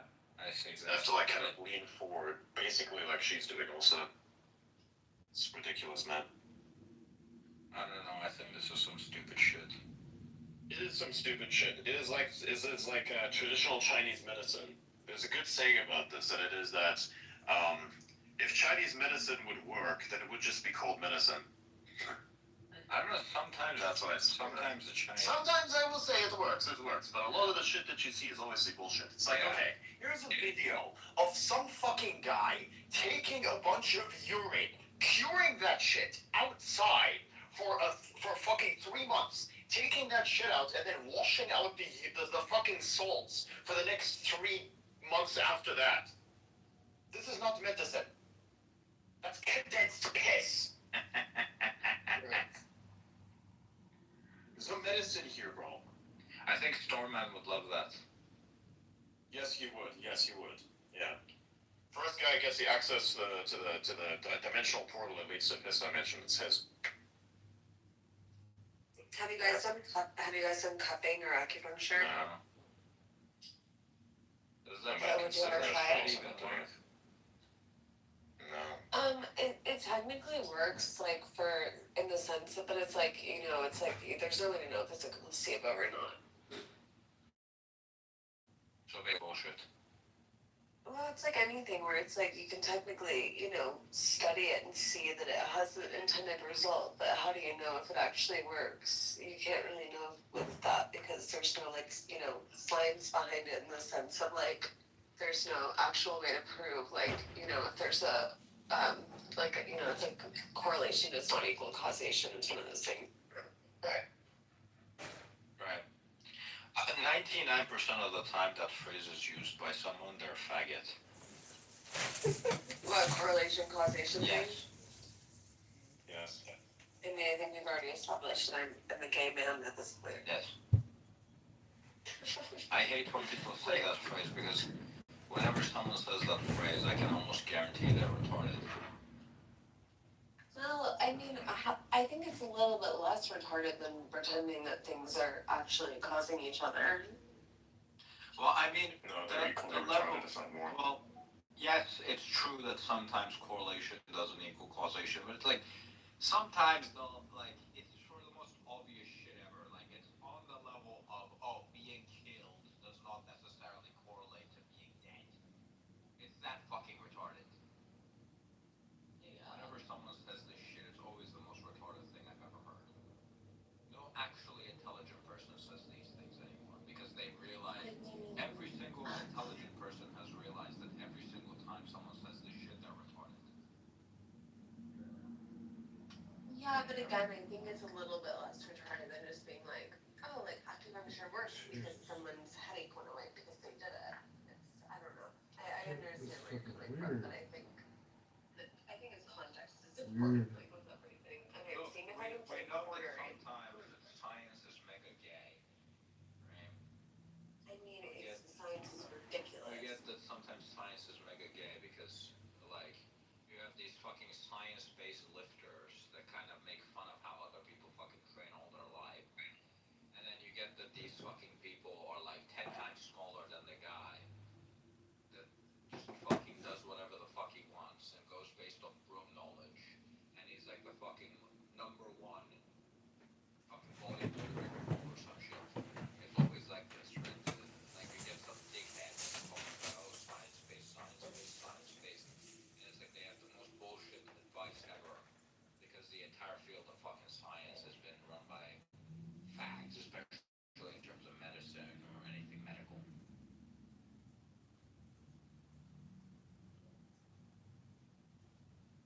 I mean, in psychology, it's like Psychology is complete bullshit. Yeah, I mean, it's The only field of psychology that is actually legitimate is the field of psychology where they manipulate you to spending more money. Everything else is bullshit. Yeah. Everything else in psychology is bullshit. The only part of psychology that is actually legitimate is when they get you to spend money. Yes, I mean, I think though it's like using that just. Psychohistory. All right, everybody, let's we're gonna continue to go to Discord. Thank you for coming. See you all again next week. Make sure to join the Discord server. Link is up at the top. Subscribe to the advancement notice thing so you can basically get one of these spaces every single day on Discord. Yeah, see you all there. Bye. Happy weekend.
say. What are you doing here in Scottsdale?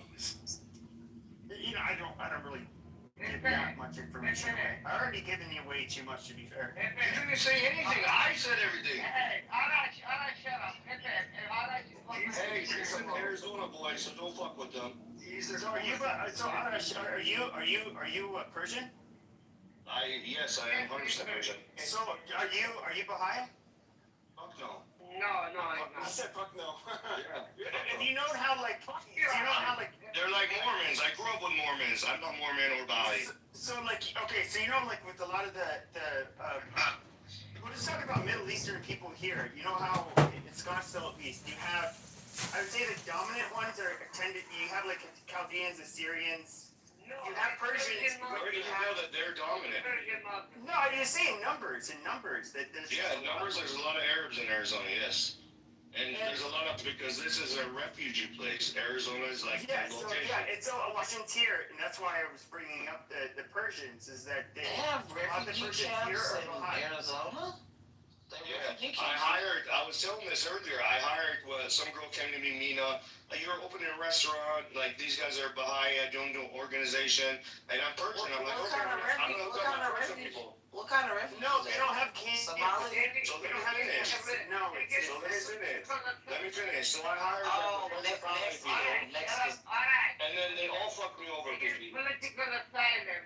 Most Baha'is get political asylum because My restaurant was in DC Ranch. You know DC Ranch? Iran. Yeah. Well, there are Africans seeking asylum from Uganda because they can't be gay over there, so. I'm not talking about other people. Hold on. We're not talking about the niggas. We're talking about Iran. We're talking about. I thought you were talking about Africa. And some of those African. No. We're talking about Iran. They're only coming over here because they can't be gay over there. No, that's bullshit. That's bullshit. So you don't talk bullshit when you don't know. Let's relax. Because uneducated people like you thinking about that the country. You just make yourself look stupid, sweetie. And we're talking about. But you know, it's a religion. It's not just about being gay or anything. The Baha'i are being killed by all the Muslims, so they don't believe in Baha'i religion existed. So they were killed. Yeah, they can't be gay over there either.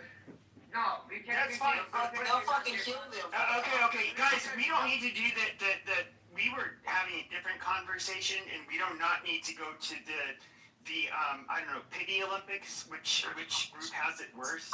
This is fucking retarded. Kind of retarded, but it's not pity Olympics. It's the truth. Because a lot of people.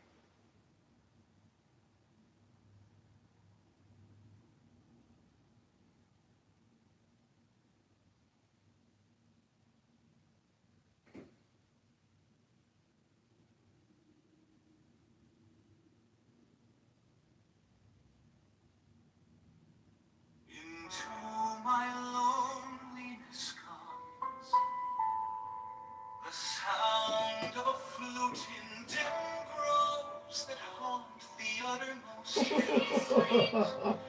Even from the brave river they reach to the edge of the wind. And I behold her.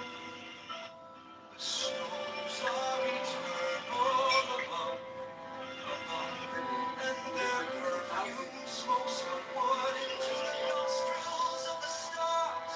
But what am I to do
vast hills.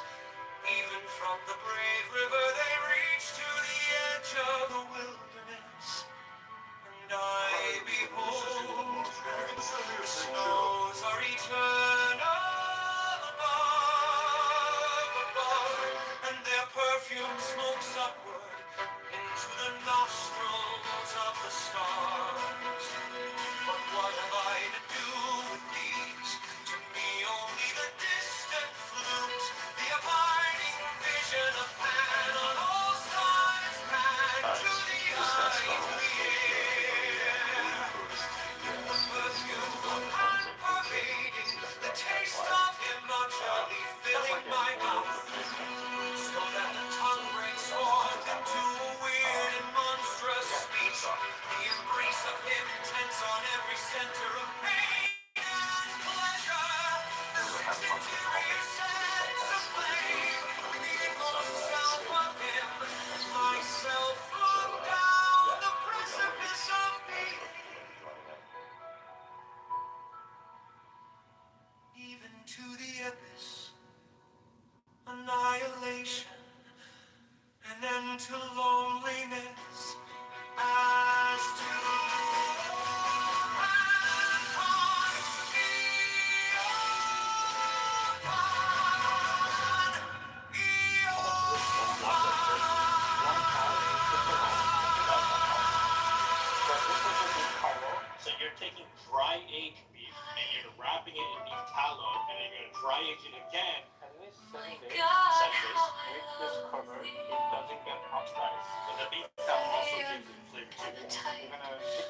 is no diamond beside me. Did I not yield this body and soul? I would be with a dagger drawn across my throat.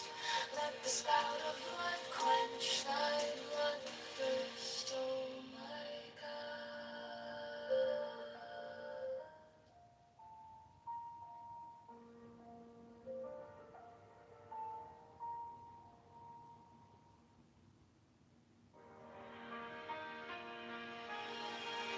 Let the spout of blood quench thy bloodthirst, oh my God.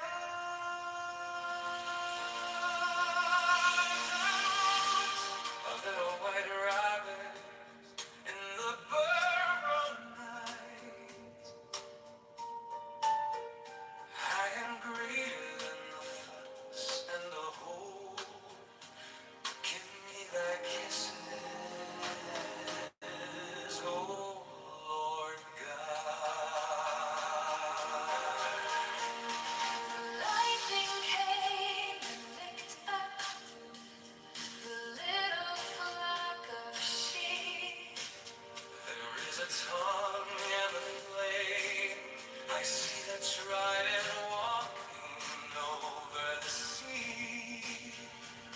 A phoenix hath it for its head. Below are two prongs. They spear the wicked.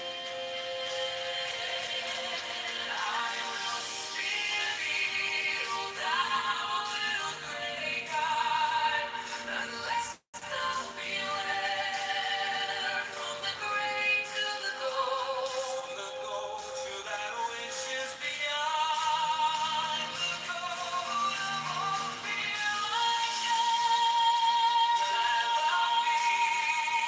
But haste thou, whisper so ambiguous things. Waste thou afraid, O gold-hoofed one, O horned one, O pillar of lightning, from a lightning Falker, from These dog boys are pointless. Give them guns. These dog boys are pointless. Give them guns. thy bloodthirst, oh my God,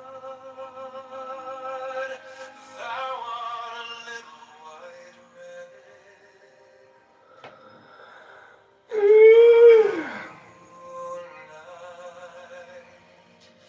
I am greater than the fox and the hole. Kiss me thy kisses, oh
alleys are quiet now in Chicago's Union stockyards. At least you don't hear the sounds of cattle and hogs, but you do hear the sounds of the wrecking crews already at work tearing down this 106-year-old landmark.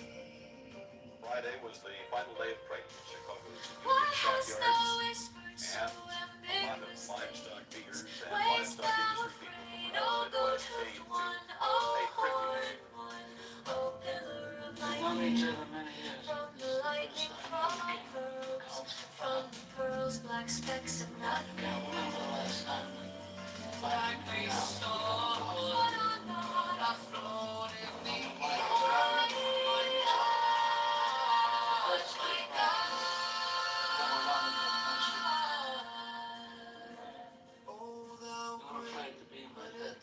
I didn't want to get into trouble. Nature shall die. She hideth me, closing mine eyelids with fear. She hideth me from my destruction. Oh, thou open eye, don't ever leave me. Now you come to me and say, Uncle, not Isis, my mother, nor Osiris, myself. But the incestuous horrors given. You don't need to call me God for. So may I be. We've known each other, man. Oh, you left out a bunch of stuff. And thought is evil. First of all, you're gonna have to grease local politicians with some zoning problems always come up. Then is the kid back to the cop? And if you plan on using any cement in this building, I'm sure the teams might have a little chat with you. And I'll pause. Oh, and I'll give them something for the building inspector. I don't know if you are familiar with the role that means, but I assure you it's not the Boy Scouts. That'll be quite enough, Mr. Mellon.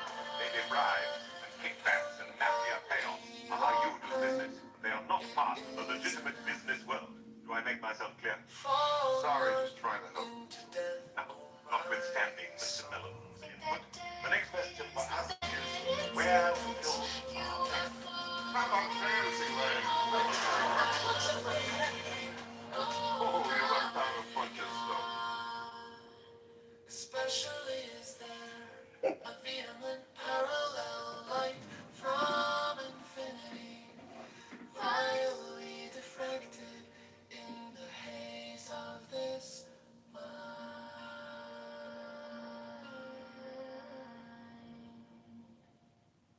A phoenix laughing for its head, below are two prongs. They scare the wicked.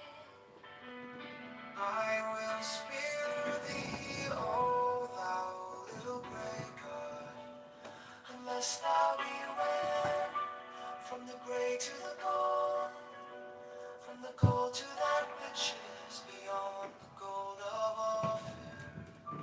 Ophir.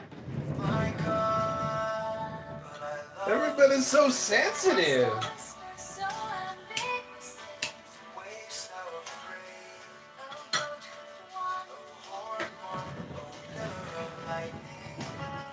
From the lightning fall pearls, from the pearls black specks of nothing. I based all on one, one on naught afloat in ether. Oh my God, oh thou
They lose the hook.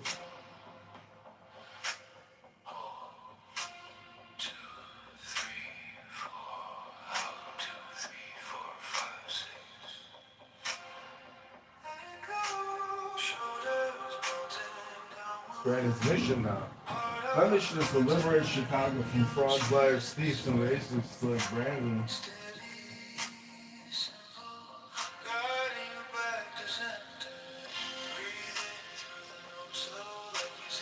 Oh, have one coming.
Using sex workers.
The video of you grabbing the female sex workers and forcing your tongue down her throat. You are calm, no one will vote for you.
What's the noise, baby? What's the mayonnaise, baby?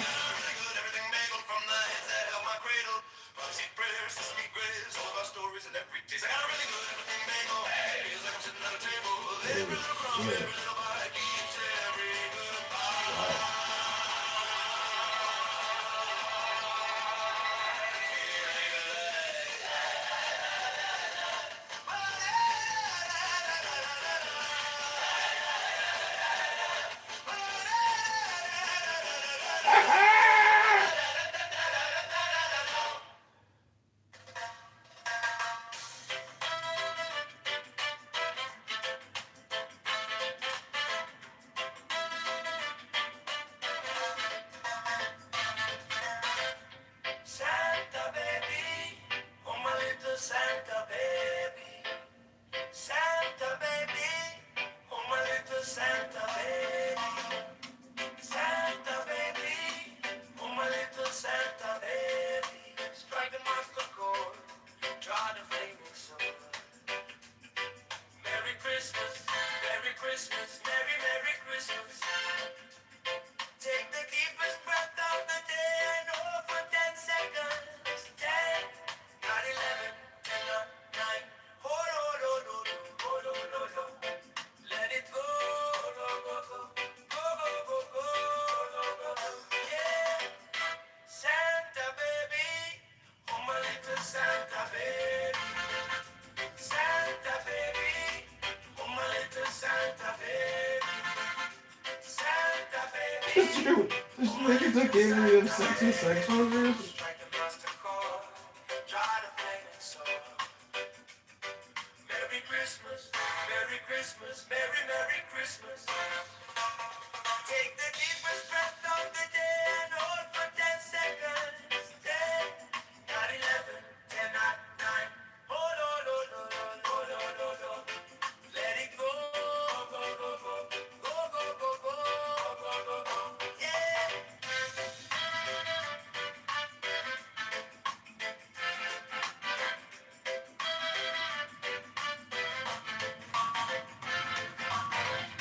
Santa baby, oh my little Santa baby. Santa baby, oh my little Santa baby. Santa baby, oh my little Santa baby.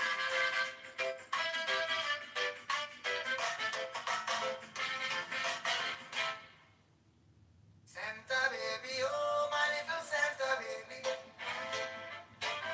Santa baby, oh my little Santa baby. There's a combination of things. That's why I believe. Strike the master chord, draw the flaming sword. Merry Christmas, Merry Christmas, Merry Merry Christmas. Take the deepest breath of the day and hold for 10 seconds. 10, not 11, 10, not 9. Hold, hold, hold, hold, hold, hold, hold. Let it go. It's Brandon's mission now. My mission is to liberate Chicago from frauds, liars, thieves, and racists like Brandon. Jimmy Twister is a fraud.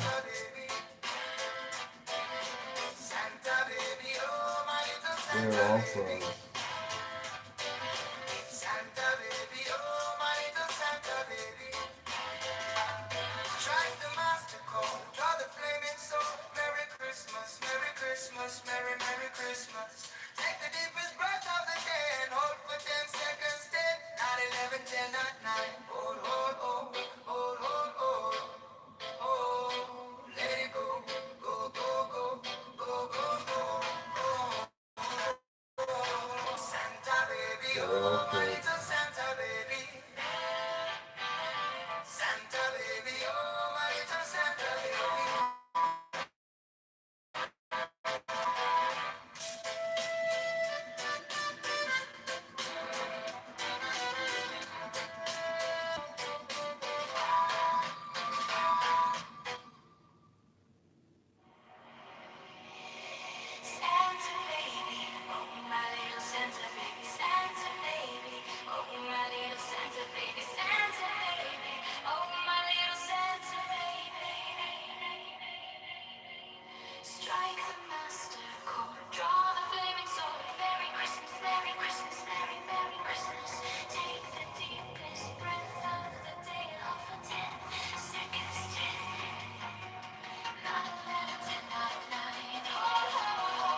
He still hasn't cut the property tax. 24% to stop.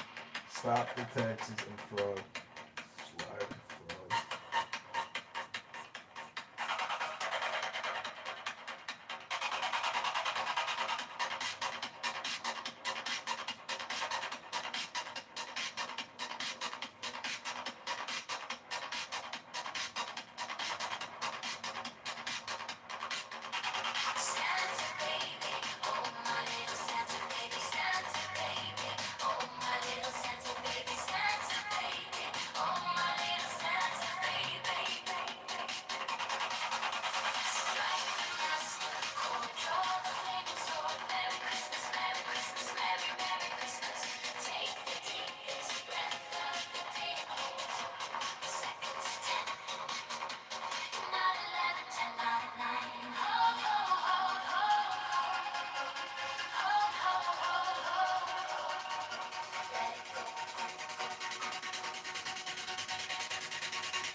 Woman, man, you want me to pull that fucking plate on that loud shit? Oh.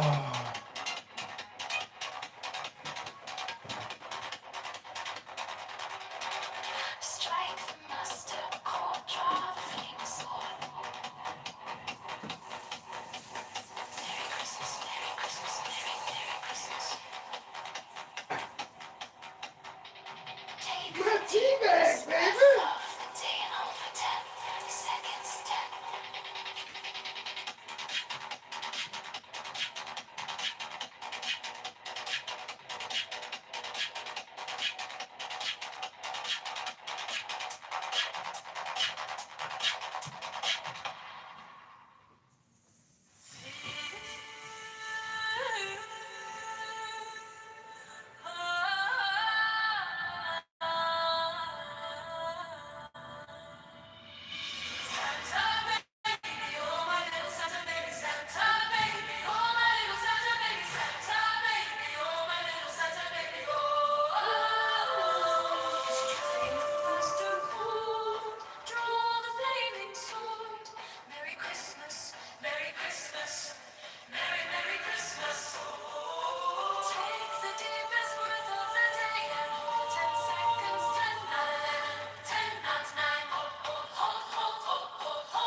magician, his breast bare, stands before an altar on which are his burning bells. And two of the cakes are light. In the sign of the emperor, he reaches west across the altar and cries, Hail, rod that goest in thy bark into the caverns of the dark. He gives a sign of silence and takes the bell and fire in his hands. East of the altar, see me stand with a light and music in my hand. He strikes 11 times upon the bell,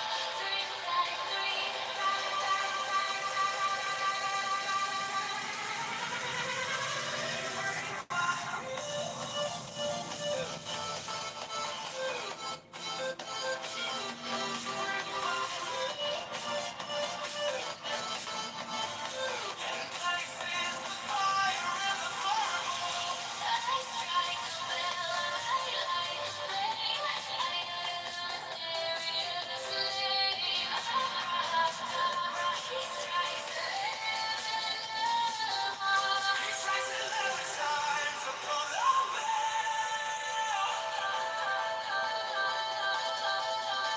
Now I begin to pray, thou child, holy thy name and undefiled. Thy reign has come, thy will is done. Here is the bread, here is the blood. Bring me through midnight to the sun. Save me from evil and from good. That thou will crown of all the dead. Even now and here be mine, amen.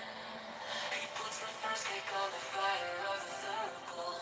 I burn the incense cake. Proclaim these adorations of thy name. He makes the mountain live a legend. Jesus strikes again 11 times upon the bell. With a burn he makes upon his breast the proper sign. Behold this bleeding breast of mine, gashed with the sacramental sign. He puts the second cake to the wound. I snatch the blood. The wafer soaks it up, and the high priest invokes. He eats the second cake, this bread I eat, this oath I swear. As I inflame myself with prayer. There is no grave, there is no guilt. This is the law, do what the will. He strikes 11 times upon the bell and cries, Abracadabra. I enter in with woe, with mirth I now go forth and with thanksgiving. To do my pleasure on the earth among the legions of the living. He goeth forth.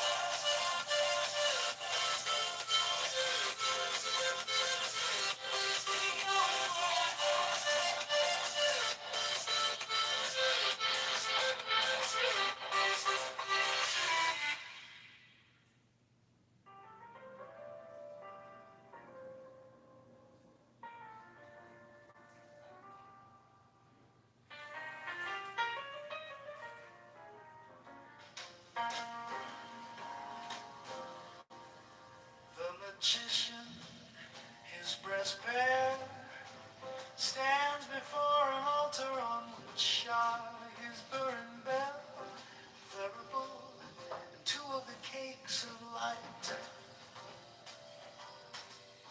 In the sign of the enterer, he reaches west across the altar and cries,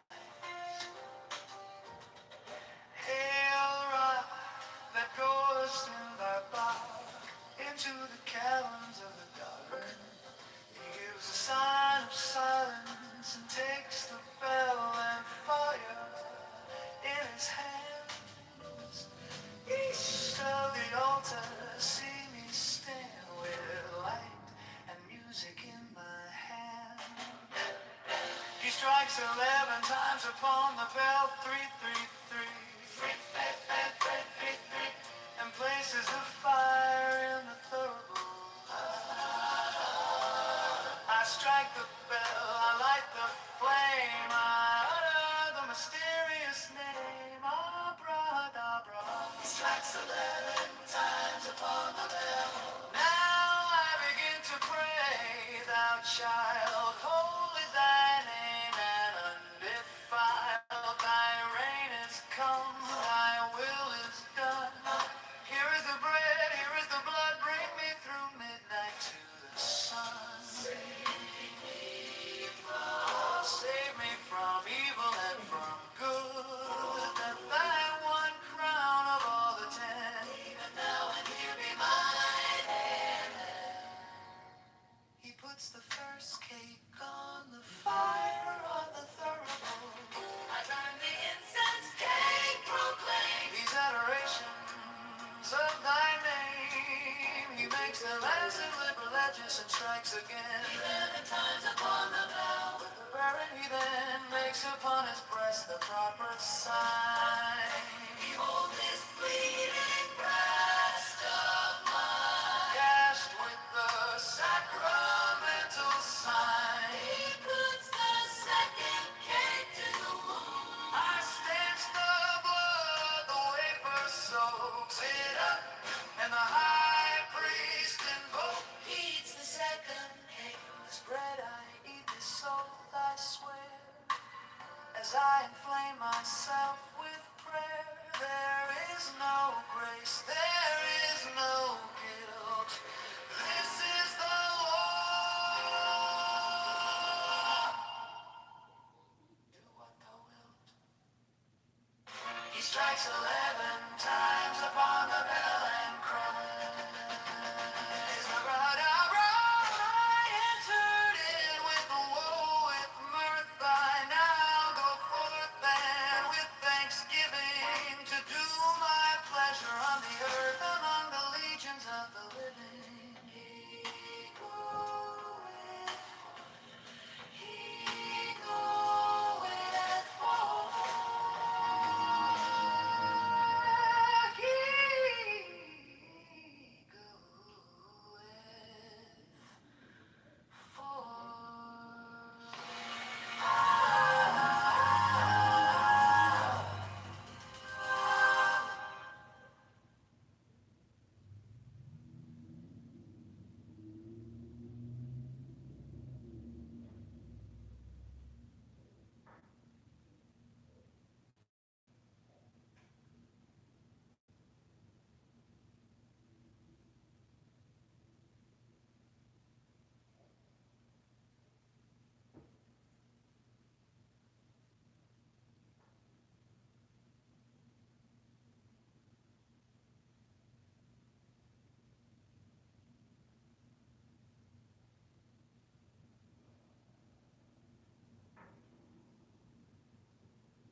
Into my loneliness comes the sound of a flute in dim groves that haunt the uttermost hills.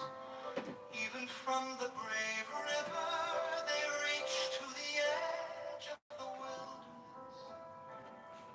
And I behold Pan. The snows are eternal above, and their perfume smokes upward into the nostrils of the stars.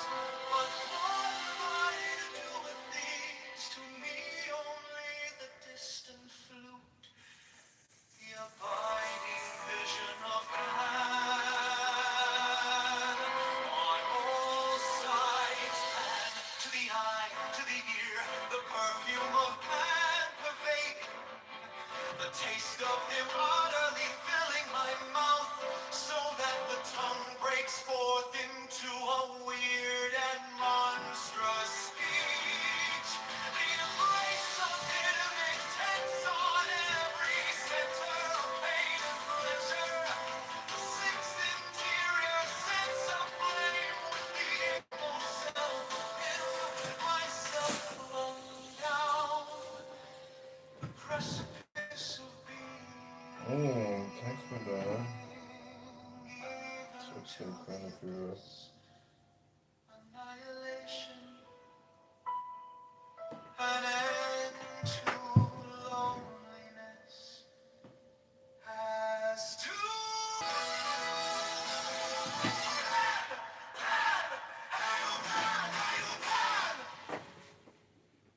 into my loneliness comes the sound of a flute in dim groves that haunt the uttermost hills. Even from the brave river they reach to the edge of the wilderness.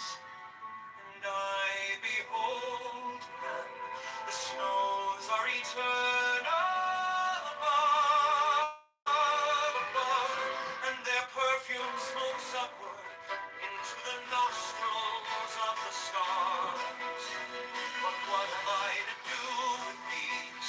To me only the distant flute, the abiding vision of Pan. On all sides, Pan, to the eye, to the ear. The perfume of Pan pervading, the taste of him utterly filling my mouth, so that the tongue breaks forth into a weird and monstrous speech. The embrace of him intense on every center of pain and pleasure.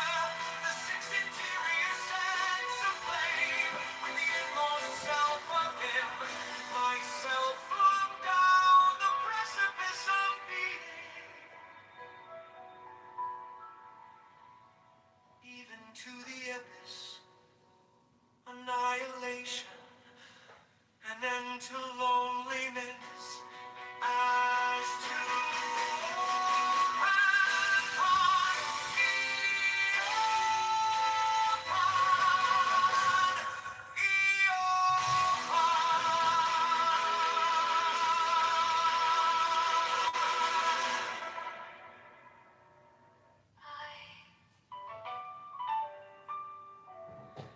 my God, how I love thee, with a vehement appetite of a beast I hunt thee through the universe. Thou art standing, as it were, upon a pinnacle at the edge of some fortified city. I am a white bird, and perch upon thee. Thou art my lover, I see thee as a nymph with her white limbs stretched by the spring. She lies upon the moss, there is none other.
edge of some fortified city, I am a white bird and perch upon thee. Thou art my lover, I see thee as a nymph with her white limbs stretched by the spring. She lies upon the moss, there is none other but she.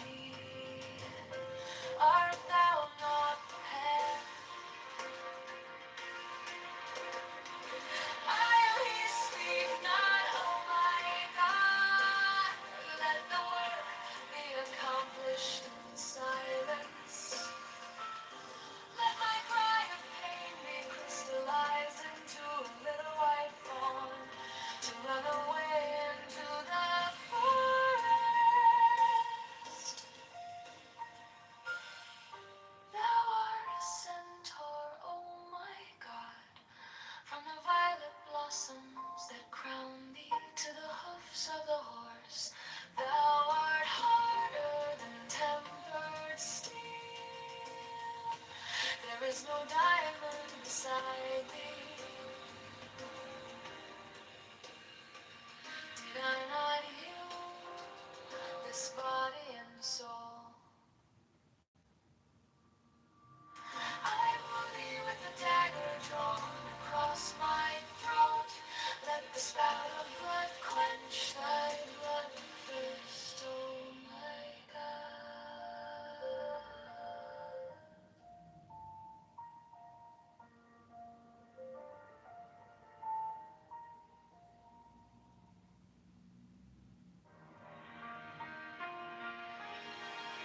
Let the spout of blood quench thy blood thirst, oh my God.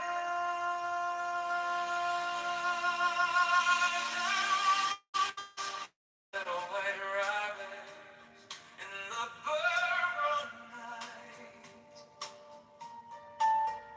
I am greater than the fox and the hole.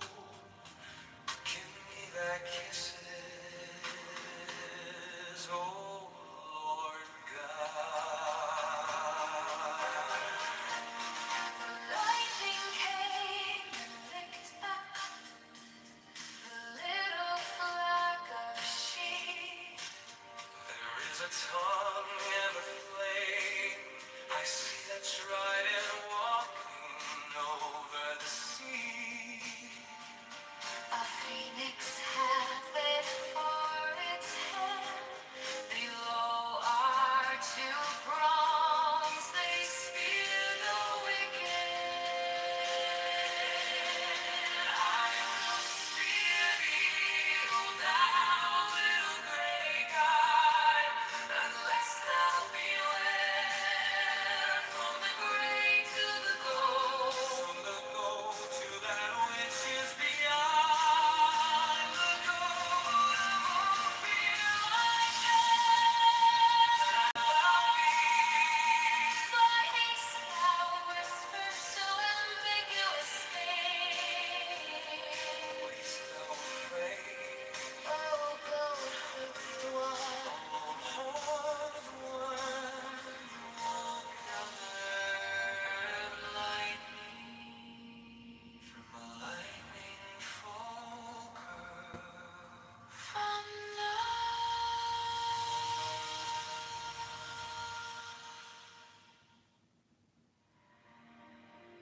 with a spell of blood quench thy blood thirst, oh my God. Thou art a little white rabbit in the burrow night. I am greater than the fox and the hole. Kiss me thy kisses, oh my God. The lightning came and licked up the little flock of sheep. There is a tongue and a flame. I see the trident walking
my mother nor Osiris myself. But the incestuous Horus given over to Typhon. So may I be their thought, and thought is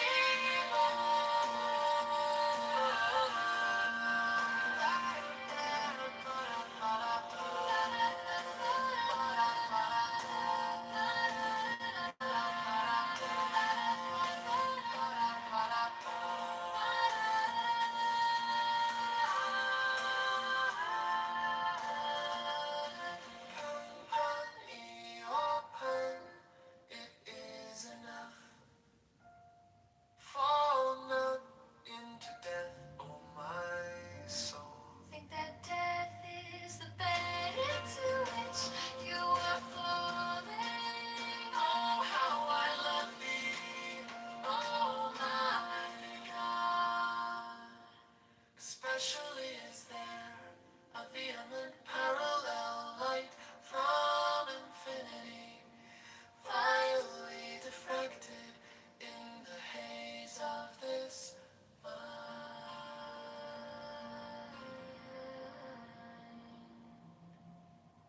A phoenix hath it for its hand, below are two prongs. They spear the wicked. I will spear thee, O thou little grey god, unless thou beware.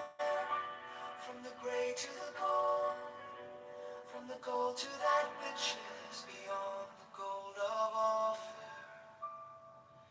My God, but I love thee. Why hast thou whispered so ambiguously? Wayest thou afraid? O goat hoofed one, O horned one, O pillar of lightning. From the lightning fall pearls, from the pearls black specks of nothing. I based all on one, one on naught afloat in the ether. Oh my God, my God, oh thou great hooded son of glory, cut off these eyelids. Nature shall die out, she hideth me, closing mine eyelids with fear. She hideth me from my destruction.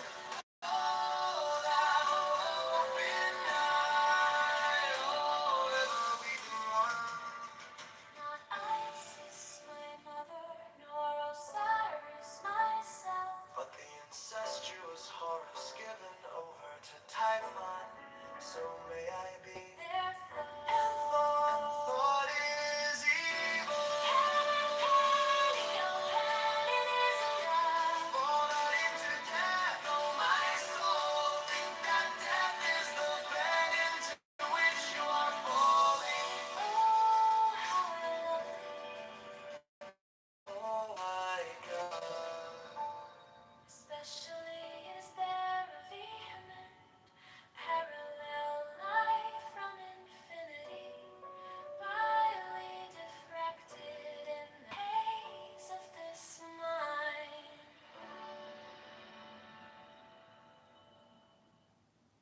Christmas, Merry, Merry Christmas.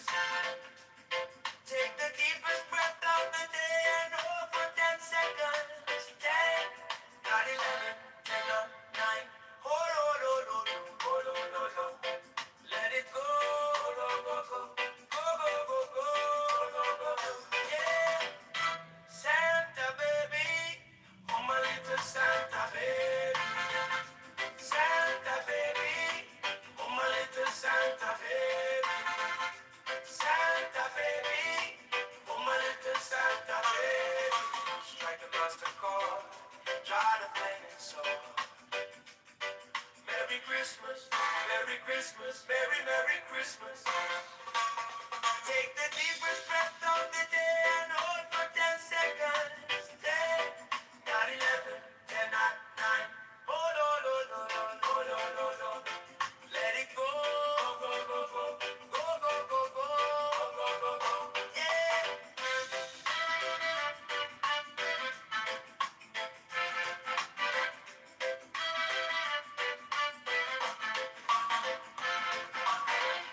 Santa baby, oh my little Santa baby. Santa baby, oh my little Santa baby. Santa baby, oh my little Santa baby.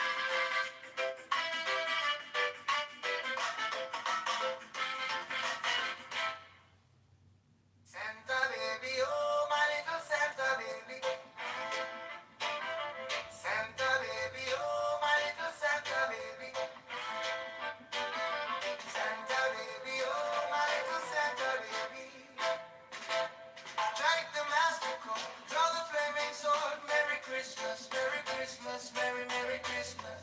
Take the deepest breath of the day and hold for 10 seconds. 10, 9, 11, 10, 9. Hold, hold, hold, hold, hold. Oh, let it go, go, go, go, go, go, go. Oh, Santa baby, oh my little Santa baby. Santa baby, oh my little Santa baby.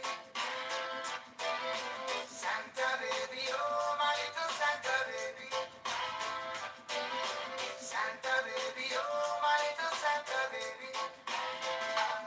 Strike the master chord, draw the flaming sword. Merry Christmas, Merry Christmas, Merry Merry Christmas. Take the deepest breath of the day and hold for 10 seconds. 10, 9, 11, 10, 9. Hold, hold, hold, hold, hold, hold.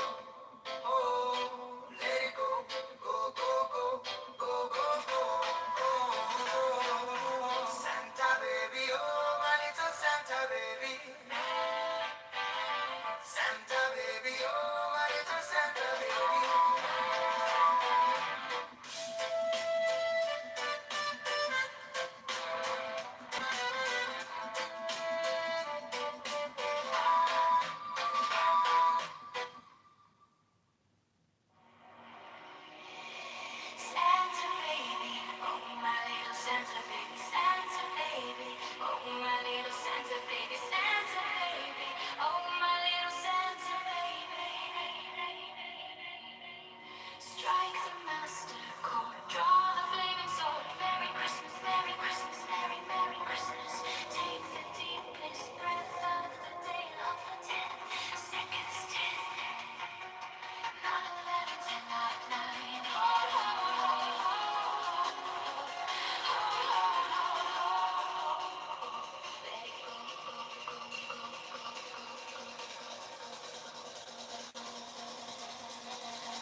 Santa baby, Santa baby, oh my little Santa baby, Santa baby, oh my little Santa baby. Strike the master chord, draw the flaming sword. Merry Christmas, Merry Christmas, Merry Merry Christmas.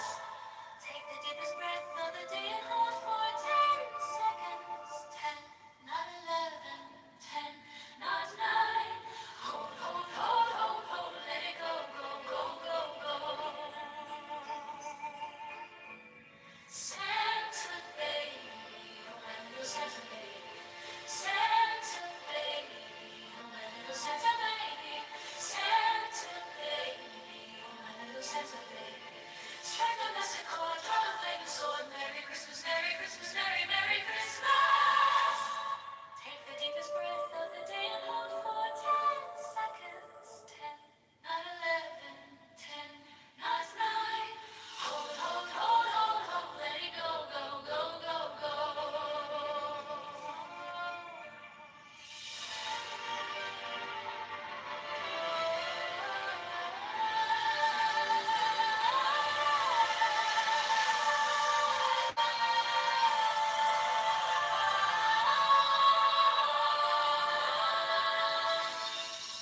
Santa baby, oh my little Santa baby. Santa baby, oh my little Santa baby. Santa baby, oh my little Santa baby.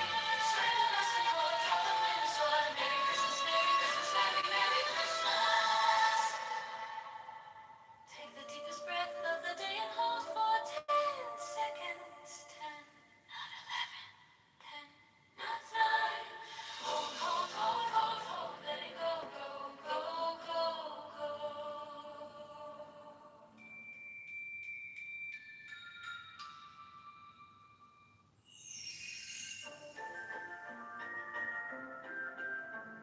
Santa baby, oh my little Santa baby. Santa baby, oh my little Santa baby. Santa baby, oh my little Santa baby. Strike the master chord, draw the flaming sword. Merry Christmas, Merry Christmas, Merry Merry Christmas. Take the deepest breath of the day and hold for 10 seconds. 10, not 11, 10, not 9. Hold, hold, hold, hold, hold, hold, hold, hold. Let it go, go, go, go, go, go, go.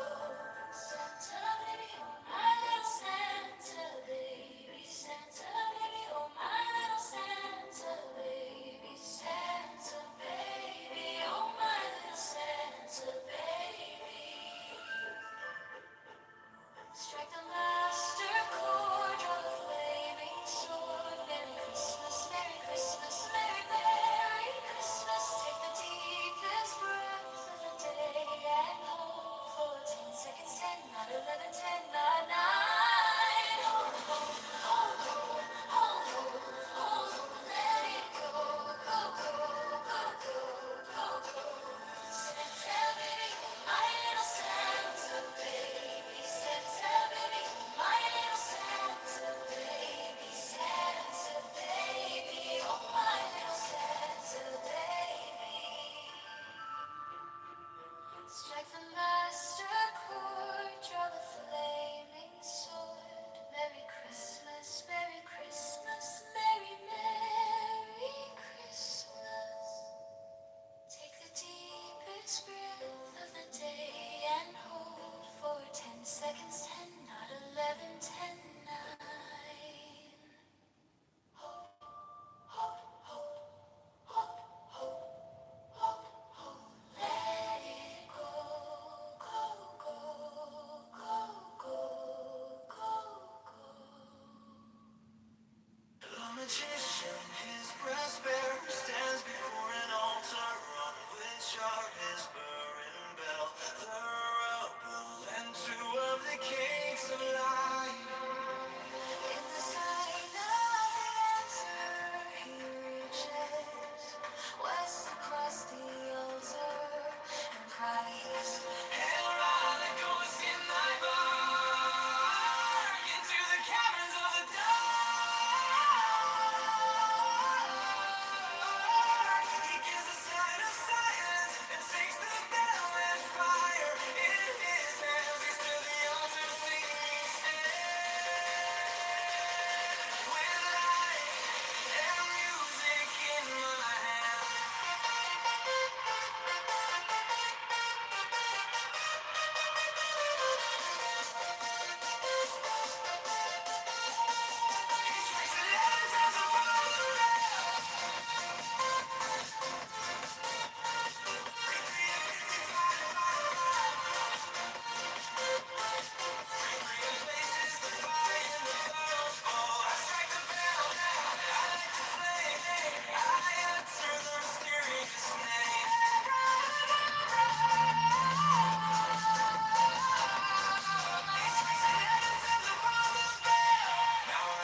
magician, his breast bare, stands before an altar on which are his burning bells. And two of the cakes are light. In the sign of the Emperor, he reaches west across the altar and cries, "Hail, Ra, that goes in my bark into the caverns of the dark." He gives a sign of silence and takes the bell and fire in his hands. East of the altar, see me stand with light and music in my hand. He strikes 11 times upon the bell. 333.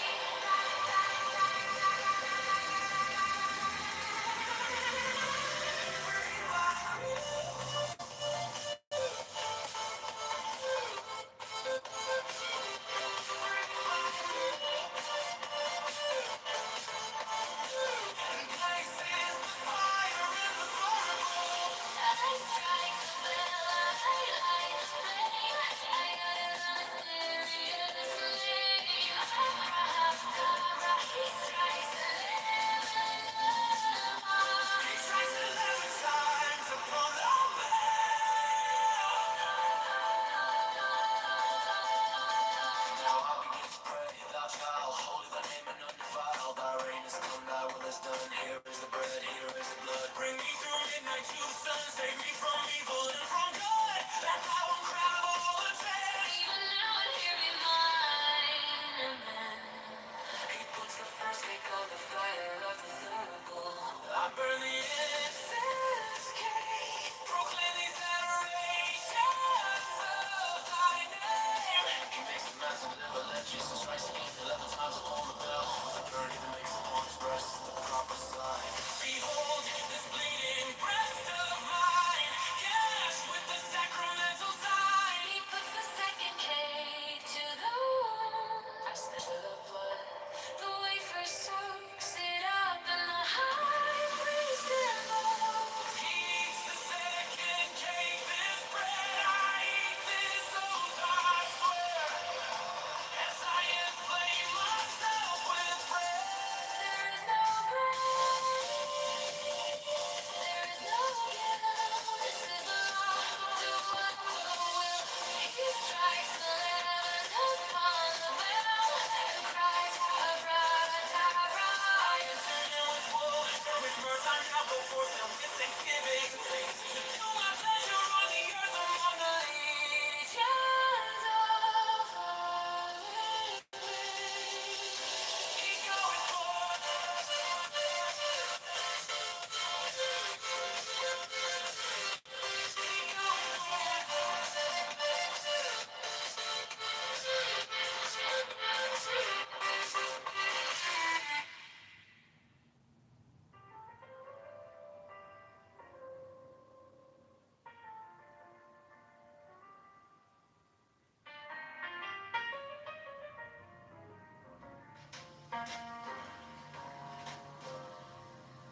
The magician, his breast bare, stands before an altar on which are his burning bells.